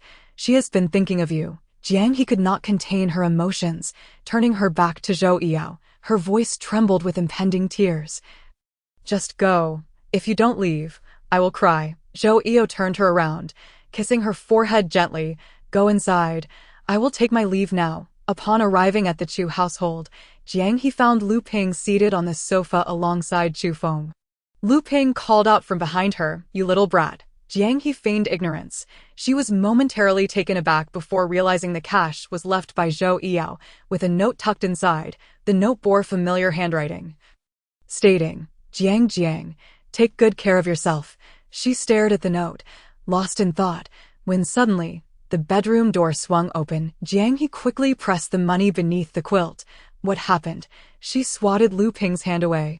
She had long understood that Lu Ping had summoned her to appease Chu Feng, so that Lu Ping could access the money. Jiang He stood up. Since you understand these things, you should try harder to please me. Otherwise, I won't know if I should cooperate. Lu Ping abruptly flipped the quilt, revealing the cash. Oh, where did you get this money? Jiang He hastily tucked it away. It has nothing to do with you. Lu Ping touched the diamond earrings on her ears. I don't care about your few bills. Then she paused. We have a mutually beneficial relationship. You had better be honest with me. The dining table. Jiang He was seated next to Chu Feng as per Lu Ping's arrangement.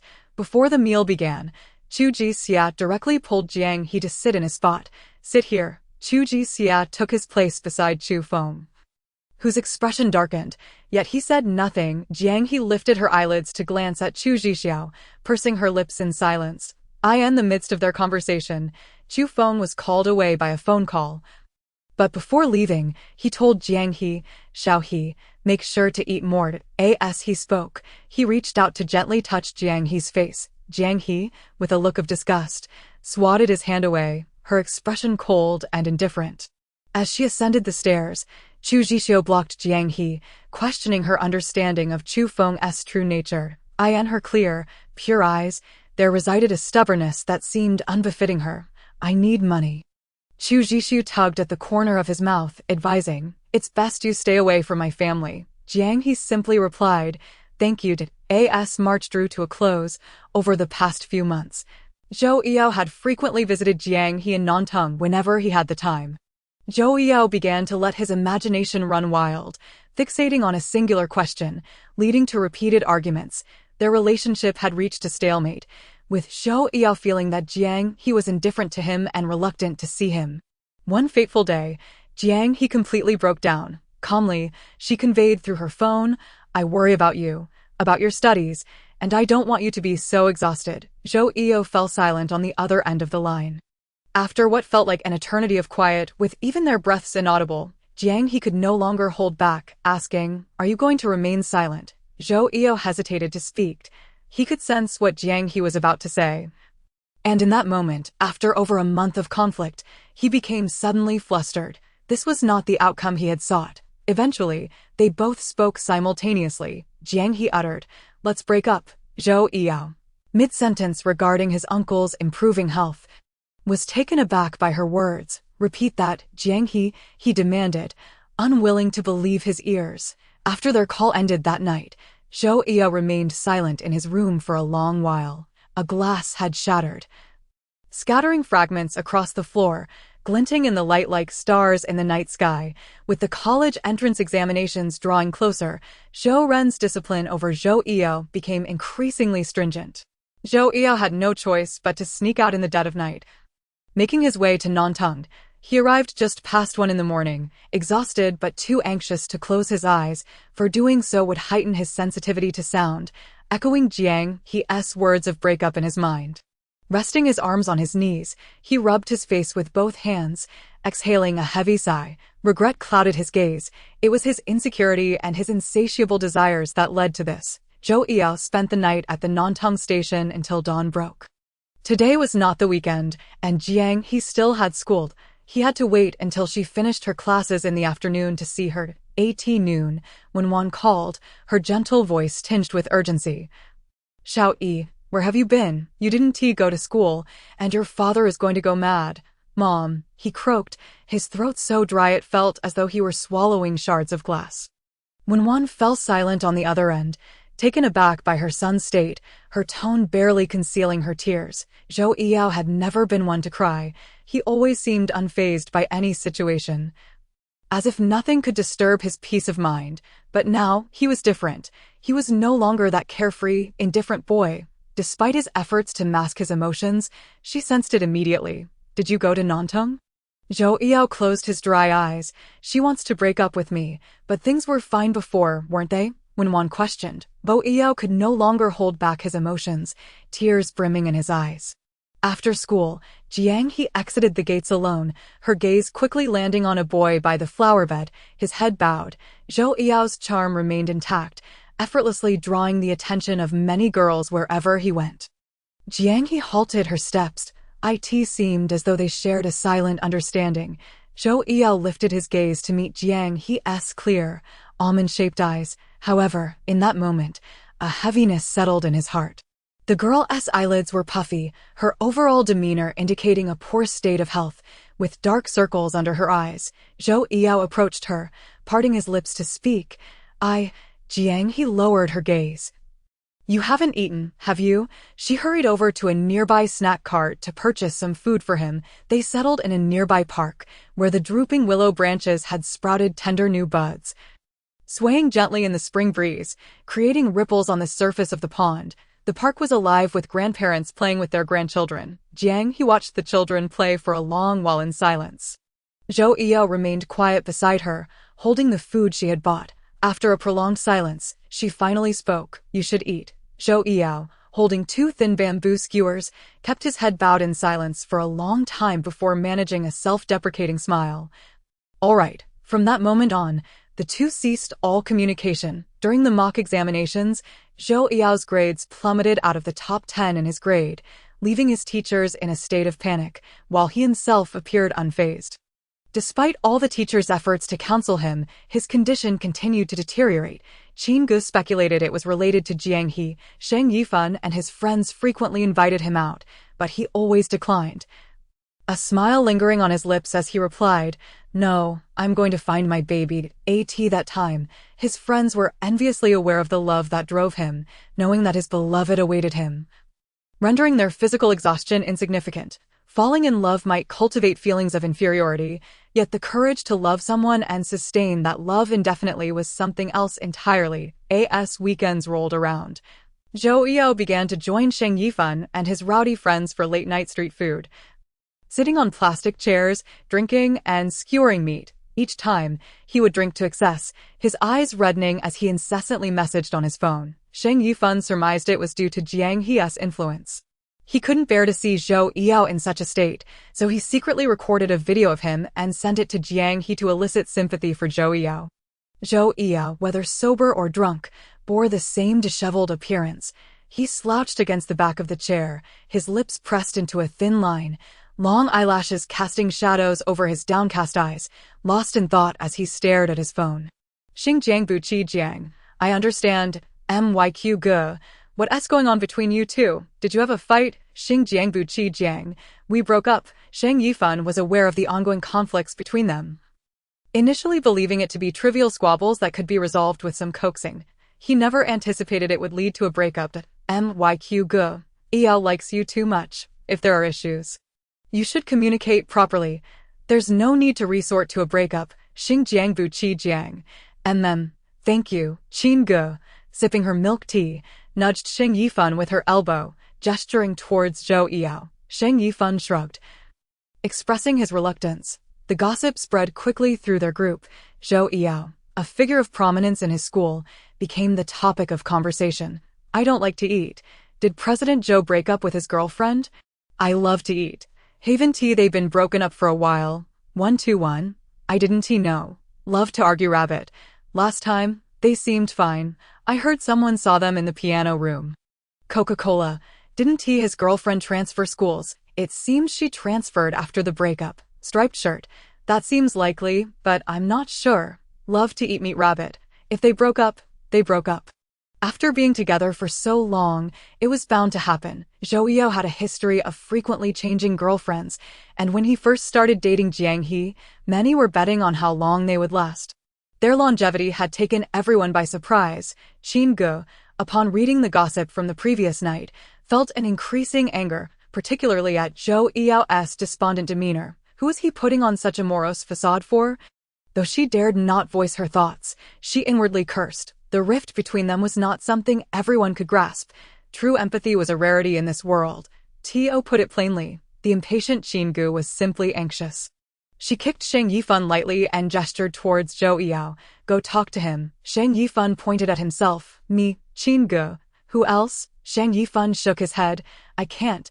I'm too scared. Zhou Yao radiated an aura of shattered despair. His expression still cold and unapproachable, with an oppressive atmosphere that made others uneasy. Just go. Zhou Yao lazily lifted his eyelids. So what if we broke up? What else can be done? His words effectively silenced any further questions from Shang Yifan, who stole a glance at Qin Ge. She threatened, if you don't clarify things, I'll.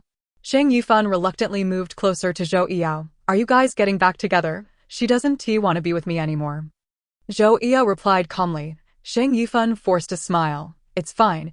You can find someone else later. Qin Ge's temper flared as she stood up and twisted his ear. Is that how you comfort someone? As they bickered, Zhou Yu felt a wave of boredom wash over him. He stepped outside the milk tea shop, where a message from an unfamiliar number awaited him. Rest well. Study hard. We'll meet at the peak. Zhou Yao's first thought was that it was from her. In truth, when Shang Yifan sent the video of Zhou Yao to Jiang He, she felt a pang of distress, yearning to embrace him. Yet, she refrained. Instead, she sent Zhou Yao a message. They had never exchanged numbers, and she was uncertain if he would recognize her. As the college entrance examinations loomed, each student entered a state of focused preparation. Zhou Yao included. Sustained by Jiang He's message, he persevered until graduation. With his high aptitude, he made a final push in the last month, ultimately achieving commendable results, making admission to Jiang University a feasible prospect. At the graduation party, all the classmates indulged in revelry, while only Zhou Yao sat in the KTV booth, clutching his phone, neither eating nor drinking nor speaking. No one knew what thoughts occupied his mind. Lu Yuchuan placed 2 glasses of drinks on the coffee table in front of Zhou Yao, the clinking of glass against glass resonating crisply. He plopped down onto the sofa and teased. Yao, now that you've graduated, aren't you planning to entertain the confessions from your little admirers? Zhou Yao rose, bending slightly to pick up the glass, his disinterest palpable. Still thinking about Jiang He? Lu Yuchuan had a knack for bringing up the most inconvenient topics. The name, both distant and familiar, caused Zhou Yao's gaze to darken. He took a sip of his drink, then set the glass down, casting a meaningful glance at Lu Yuchuan. Guess. With that, he picked up his phone and exited. Lu Yuchuan shouted after him, cursing, You really are something. Have you two been secretly meeting up since your breakup? Upon stepping out of the private room, The door muffled the raucous noise behind him. He dialed that familiar number. Life felt monotonous and dreary. His roommates often teased him for possessing a charmingly sentimental face while leading a life akin to that of a retiree whenever he played a little basketball. The confession wall would be filled with posts seeking him out. Emerging from the washroom clad only in shorts, his upper body bare, Zhou Yao's physique had transformed from a mere layer of muscle to a more mature and appealing form. The kind that looked slim in clothes yet toned when undressed. As he casually scrolled through his phone, he brushed past a roommate who seized the opportunity to poke at his abs. Rong Yi. Zhou Yao's roommate donned round glasses and was as cultured as he was perverse. Rong Yi, in a teasing tone, exclaimed, "Wow, Yaij, your abs are so cool and hard. They feel amazing." Zhou Yao, visibly annoyed, swatted his hand away. "Stop being disgusting and get lost." Completely indifferent to the antics, Zhou Yao changed his clothes, preparing to head out. "Where to? Today is the first day for the freshmen. I need to check out the entrance." Zhou Yao was the head of the student council in the School of Economics and Management, and he had to make an appearance during orientation. In the sweltering September heat, Zhou Yao arrived at the orientation venue with a bag of ice cream. He placed the bag on the table. "You've worked hard. Take this," and shared. "Ah, thank you, Yaij." A bright-eyed girl beamed as she took the ice cream bag to share with her friends. Liu Yuchuan strolled over. Hands behind his back. "Yao, did you play basketball again today?" Zhou Yao, lollipop in mouth, glanced at Liu Yuchuan, who was dressed flamboyantly. He had never anticipated attending the same school as Liu Yuchuan. Yuchuan was from the computer science department and often came over to bother Zhou Yao. Zhou Yao shifted the lollipop in his mouth, irritation evident on his face. "What are you doing here instead of welcoming your own freshman?" Liu Yuchuan accepted the ice cream offered by a girl. "I came to check out the pretty girls from your department. I'm tired of the ones in mine." Oh Yao scoffed. "A leopard can't change its spots." In his freshman year, Liu Yuchuan had pursued a girl, leveraging his looks, and managed to date her for a brief period before they broke up. He spent his days in the campus gazing at beautiful girls, approaching those he fancied for their WeChat. Eventually, the girl ended things with him. Upon hearing this, Zhou Yao remarked, "Serves you right. The day you get dumped will come." He was momentarily taken aback when he realized he had echoed words once spoken to him by Sheng Yifan. Words he had dismissed at the time. Shaking his head to dispel the thoughts, Zhou Yao kicked Liu Yuchuan lightly. "Get lost." After sitting for a while, feeling bored, Zhou Yao stood to leave. Just then, a girl approached. Jiang He, dragging her suitcase, softly inquired, "Excuse me, where do I report for the education department?" "Go left and straight ahead." A senior girl directed her, unable to suppress her surprise at Jiang He's delicate features. "Freshman, you are so beautiful." Jiang He smiled brightly in response. "Thank you, senior. You are beautiful too." Chu Jishu arrived shortly after, casually taking the items from Jiang He's hands. "Have you checked in yet?" Jiang He nodded. "Let us go, brother." Just as Zhou Yao had not walked far, he heard a familiar voice behind him, causing a jolt in his heart, as if all the blood in his body had reversed its flow. His hands and feet suddenly turned cold. Zhou Yao lowered his head, rubbing his forehead, realizing he must be under some kind of spell. Jiang He, the deceiver. He had sustained himself through graduation with the hope of a future together, only to find her as elusive as vapor. He had inquired after her, but no one knew her whereabouts. All knowledge of her was lost to him, as if he had never known her at all. Chu Jishu escorted Jiang He to the dormitory building. "If you need anything, just tell me to. I'll visit Uncle Jiang when I have time. Don't worry." Jiang He nodded, acknowledging him. Chu Jishu retrieved his phone and transferred some money to Jiang He via WeChat. "Take this. Don't shortchange yourself, brother." Jiang He called out, hesitating as if she wanted to say more. "What's wrong?" Chu Jishu glanced down at his younger sister, who was significantly shorter than him. "Take it. Since you've called me brother, I want to ignore you." Years ago, Jiang He had run down the stairs covered in blood, trembling as she collapsed in his arms, calling him brother, now a senior. Chu Jishu faced the realities of internships and graduation, yet still embodied the essence of a college student. In Jiang He's eyes, he was a mature older brother. After a moment of silence, he spoke, "Before the semester starts, I'll visit Uncle Jiang. Who is he? Jiang He knew full well. The girl's smile faltered slightly. Chu Jishu chuckled. Now that you're in college, if you like someone, give it another shot. Everything's better now, isn't it? Jiang He nodded. I understand, brother. After ensuring Jiang He was settled, Chu Jishu departed. She was the last to arrive at the dormitory, and the other three girls seemed to be quite friendly. As is often said about those who are easy to get along with online, the moment they saw Jiang He enter, they surrounded her. You're so beautiful. Your skin is flawless. You're so fair. Your hair looks amazing. Thank you. Jiang He smiled. Hello, I'm Jiang He. One girl with long black hair, named Su Yuyu, spoke gently. Was that person who brought you here your boyfriend? Jiang He was taken aback and quickly clarified. No, that's my brother. Your brother is so handsome. Does he have a girlfriend? Jiang He was unsure, only aware of a close female classmate, but not much beyond that. She shook her head. I don't think so. The dorm atmosphere was delightful as they helped her unpack and took her downstairs to apply for a shower card. The line at the card office was long, and while waiting, Jiang He seemed to glimpse a familiar figure.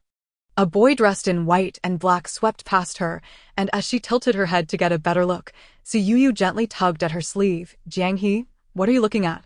Su Yuyu, while appearing to be a quiet girl, had an adventurous spirit within, her thoughts often occupied with handsome men. Jiang He shook her head lightly. Nothing, just saw a back that looked familiar. I couldn't see clearly without my glasses. During her final year of high school, she often studied late into the night, gradually straining her eyesight. Her prescription wasn't severe, so she seldom wore them except during class or when reading. Su Yuyu widened her eyes and glanced back. There's no handsome guy there. Yuyu, have you added our school's confession wall? Another roommate asked while scrolling through her phone. The confession wall is always looking for handsome guys. Yes. Su Yuyu pulled out her phone. Add me. Quick. After adding each other, she turned to Jiang He. Jiang He, are you going to add it? Jiang He, disinterested in such matters, shook her head.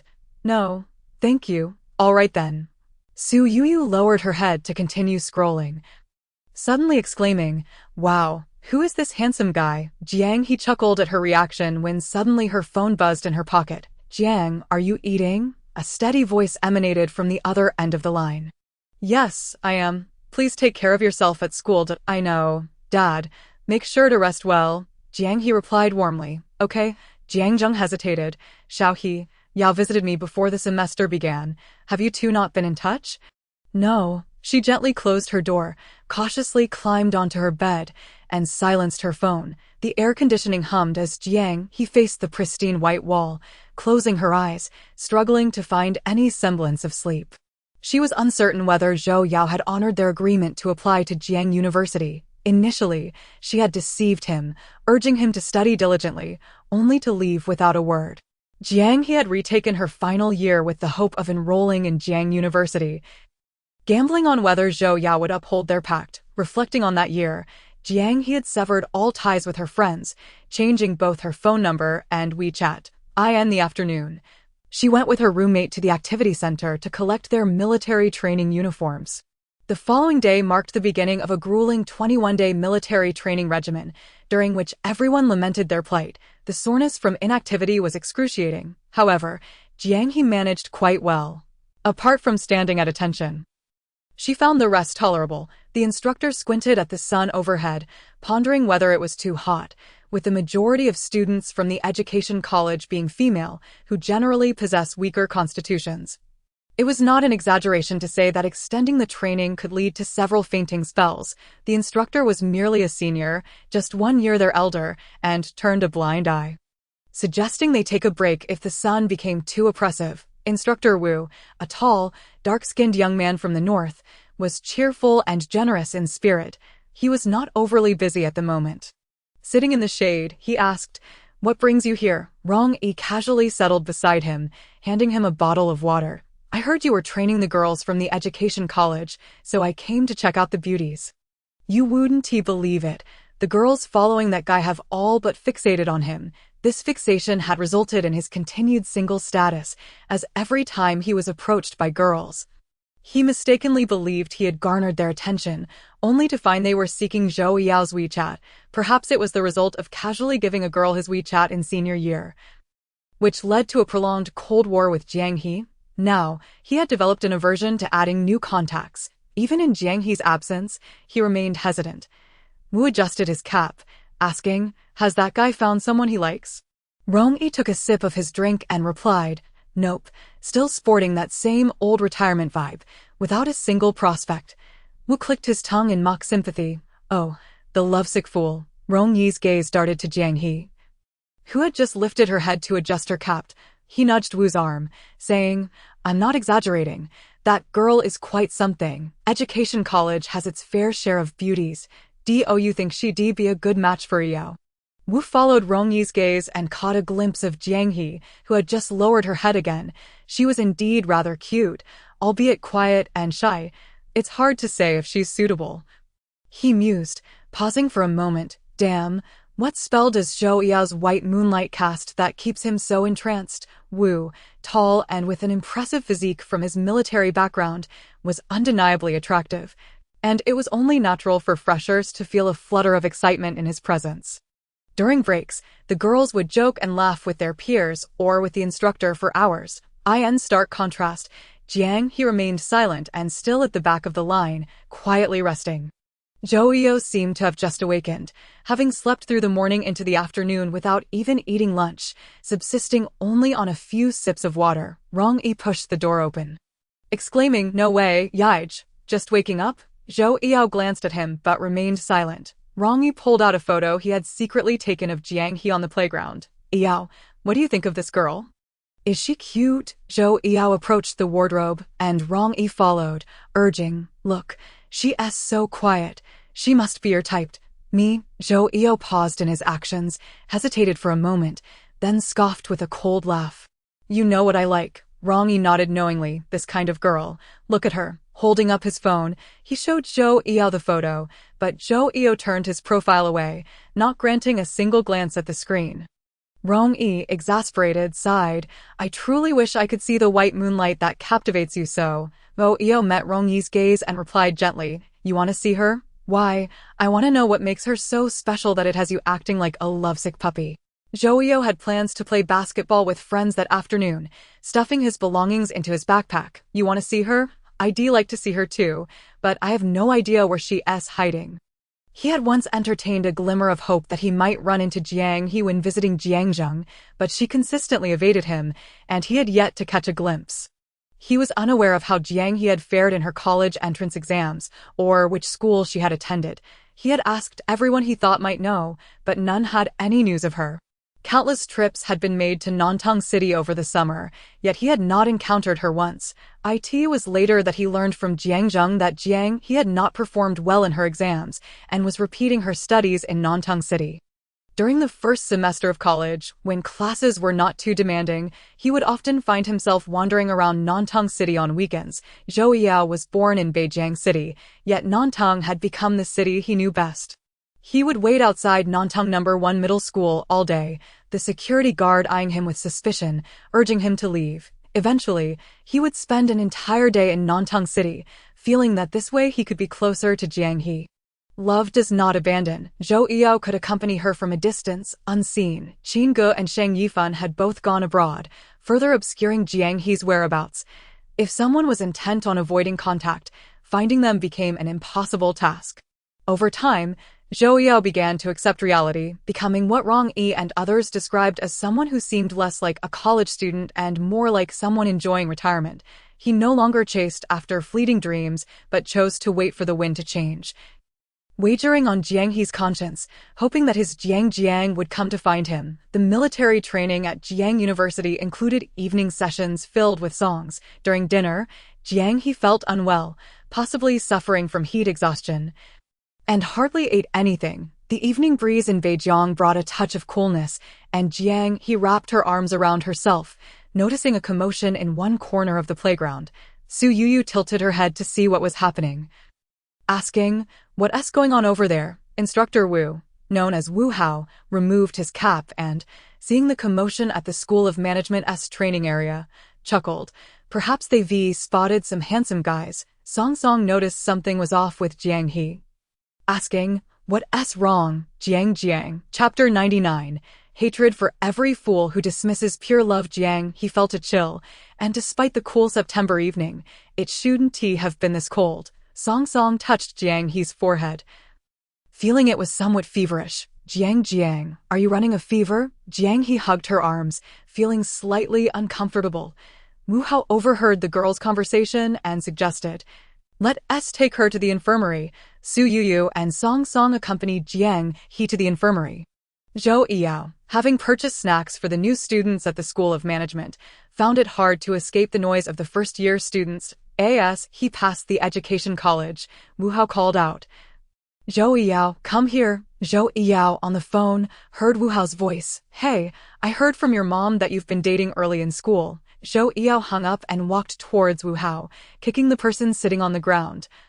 "Why are you calling me dad? You're bringing snacks to your college, but not for us at the education college."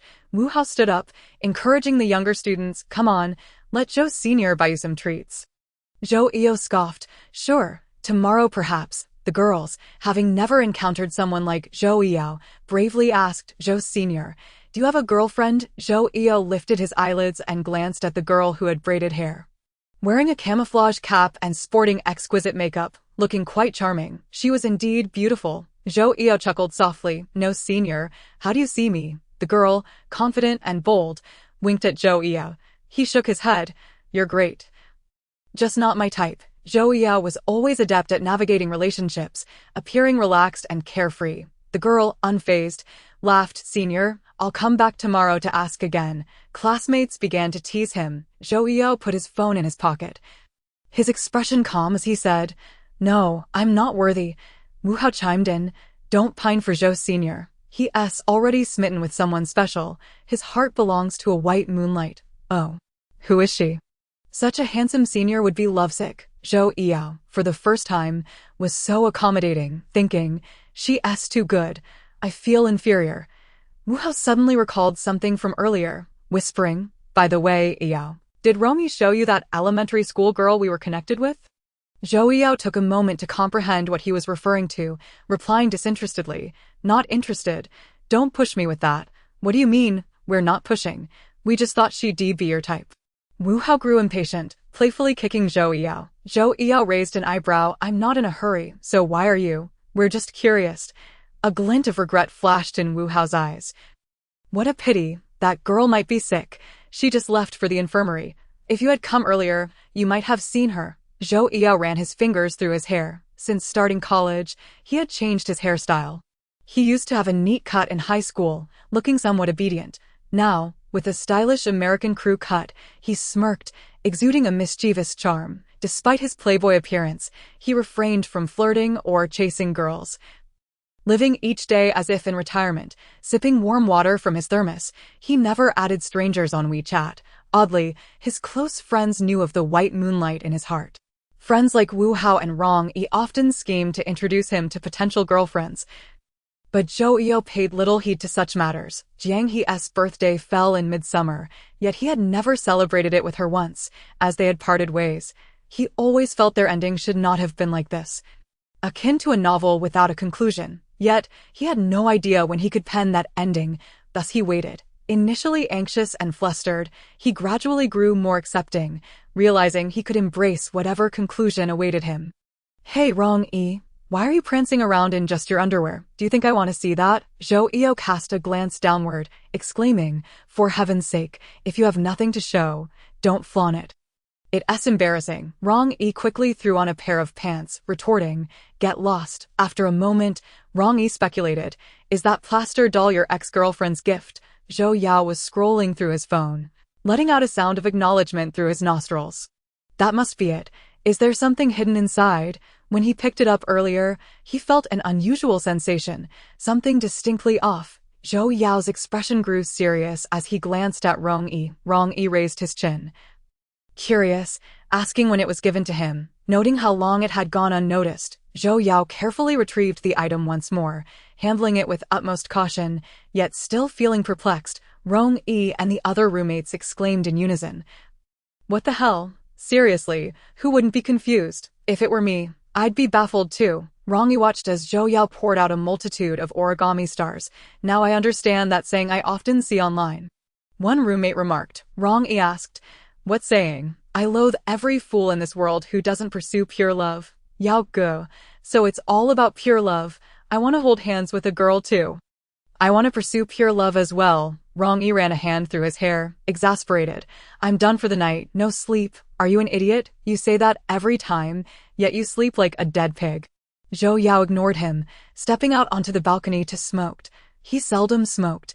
During high school, he rarely did, and when he was with Jiang he never touched it. He had found pursuits that alleviated his worries more effectively than smoking. However, after graduation, his mindset shifted, and he abandoned smoking altogether. In university, he avoided it unless absolutely necessary. Rong Yi observed the solitary figure on the balcony, glancing at a candid photo of Jiang He on his phone. Sighing at the thought of such a beautiful girl being wasted, he found himself wanting to pursue her, but she appeared quite difficult to win over, exuding a resilience that kept her back straight even while resting on the ground. Rong Yi casually set the photo as his phone's lock screen wallpaper. Even without pursuing her, it was a delight to behold. The girl donned a camouflage cap from military training, her back straight. Gazing into the distance, Jiang He's eyes were bright, yet the clear, almond-shaped eyes seemed to harbor inscrutable emotions, evoking a sense of sorrow and fragmentation. Zhou Yao sought refuge on the playground, casually purchasing some snacks. And on his way there, he spotted a familiar figure. The feelings swirling within him were indescribable. Hearing that familiar voice on orientation day and now seeing that familiar silhouette, Zhou Yao's gaze deepened as he approached the playground, where freshmen lounged lazily on the rubber track, chatting and resting as mealtime approached. Wu Hao, clad in camouflage, squinted at the approaching boy dressed in black jeans and a jacket. "What brings you here?" Wu Hao removed his cap and scratched his head. "No classes." "Yeah," Zhou Yao replied, handing over a bag of snacks. "Distribute these to your comrades. You promised them yesterday." Wu Hao tossed the goods to the class monitor, instructing him to share. The class monitor, a boy, saluted the duo, saying, "Thank you, instructor. Thank you, senior." Suddenly, Wu Hao recalled something, calling out to the class monitor as he turned to leave. "By the way, don't forget to save some for Jiang and Su." "Got it," Zhou Yao interjected. "Jiang? Huh?" Wu Hao glanced at him. "That adorable girl." Zhou Yao hesitated. "Which Jiang? The one you don't like?" Zhou Yao's intuition told him this girl was indeed Jiang He. Familiar voice, familiar figure, shared surname. His fingers trembled slightly. "Do you have a photo?" Wu Hao glanced sideways at Zhou Yao, noticing his unusual demeanor. "Nope. Didn't you say you weren't interested in seeing it?" Zhou Yao pulled out his phone, dialing Rong Yi for a voice call. Once connected, Rong Yi immediately launched into a tirade. "Not now. I just fell asleep. Send me the photo of the girl you took. But you said you weren't interested." Rong Yi sat up in bed. "Why the rush?" Zhou Yao gripped his phone, impatience etched on his face. "Hurry up. You said you wouldn't look, so I deleted it. I changed my wallpaper during class because I was bored." "You should have asked sooner." Zhou Yao felt a wave of frustration. Useless. After venting, he hung up. "Did they go to the infirmary?" "Yeah. That girl caught a cold and has a fever. She'll be on in 4 for a few days." Zhou Yao left without uttering another word. He sprinted toward the infirmary, his mind a blank slate, heart pounding in his chest. He had always sensed that Jiang He was at Jiang University, somewhere on the playground undergoing military training. Over the past few days, he had even imagined her standing in attention, tying her hair, frowning under the sun's glare, and someone lurking in the corner in silence. Jiang He was inherently introverted, speaking little. With a tranquil demeanor, arriving in a new and unfamiliar environment would make her even more cautious and timid. Thus, he seized the opportunity to deliver snacks and water under the pretense of visiting the playground.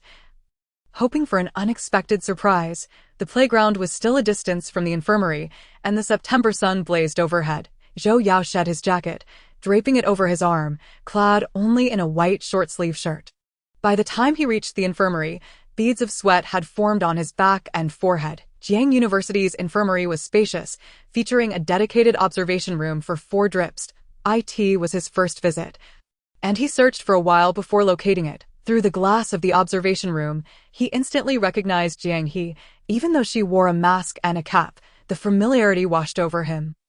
Just as he was about to push the door open, he noticed a boy handing her a cup of water. Zhou Yao's steps faltered, his eyes reddening as he fixated on the scene inside. Jiang He was seated on a bench, and needle in her arm, dressed in a thick cardigan on this sweltering day. Her head rested against the shoulder of the girl beside her. Her features obscured beneath the cap's brim. She appeared to have lost weight, her shoulder bones protruding, her petite frame curled up. A boy handed Jiang He a cup of water. She tilted her head back to look at him, a faint smile gracing her lips, revealing a small dimple on her side profile. Zhou Yao found the sight somewhat jarring. The two appeared quite close, their relationship seemingly more than ordinary. He lowered his head, forcing a wry smile, and turned to leave. During the brief moment Jiang He lifted her gaze, she happened to look at the observation room's glass window, catching a glimpse of a white silhouette vanishing from view. Unable to suppress her frown, she stared at the window for a few seconds longer. Chu Jishu noticed Jiang He's unusual reaction, inquiring, "What's wrong? If I hadn't called you, would you have kept your illness a secret?" Jiang He shook her head. "It's just a cold. Nothing serious." "What qualifies as serious then?" Chu Jishu, with his fierce demeanor, furrowed his brow, appearing quite formidable. Su Yuyu shuddered slightly beside him. "Brother, you're so scary." Jiang He was rendered speechless by his words. "I understand. Next time I will definitely tell you." Licking her chapped lips, she added, "Just don't tell Dad, or he'll worry about me again." "All right." Chu Jishu accepted the cup of water Jiang He offered. "Want to drink a bit more?" Jiang He shook her head. In the past, she had concealed her troubles, unwilling to share them with others, but now it felt different. Someone had her back, you know? Jiang He coughed a few times. "I understand." Seeing Jiang He in this state fueled Chu Jishu's anger further, his tone harsh. "What do you understand? You know something and don't tell me." Jiang He recognized his frustration and softly reassured him. "All right, brother, I know. I will tell you next time." Chu Jishu filled Jiang He's thermos with warm water, glancing at the drip. "Leave the water here. Remember to drink." He then turned to Su Yuyu. "You've taken on quite a task with Jiang." Su Yuyu lowered her head, blushing. "It's nothing, brother." With matters at school demanding his attention, Chu Jishu did not linger. "Remember to eat the fruits I bought for you. Don't let them spoil. Also, take your medicine on time. Eat properly, and stop eating like a cat." "I know, brother. You go ahead and handle your business." The two girls watched Chu Jishu depart, Su Yuyu unable to contain her admiration. "Brother is so handsome, a total boyfriend material." Jiang He nudged Su Yuyu. "Stop daydreaming. He's already far away." She nodded in agreement, recalling the time she inadvertently glimpsed Chu Jishu's phone wallpaper. Although she hadn't paid much attention to his romantic life, she sensed he had feelings for that close female classmate. She could hardly forget how stunningly beautiful she was, with an air of fierce allure.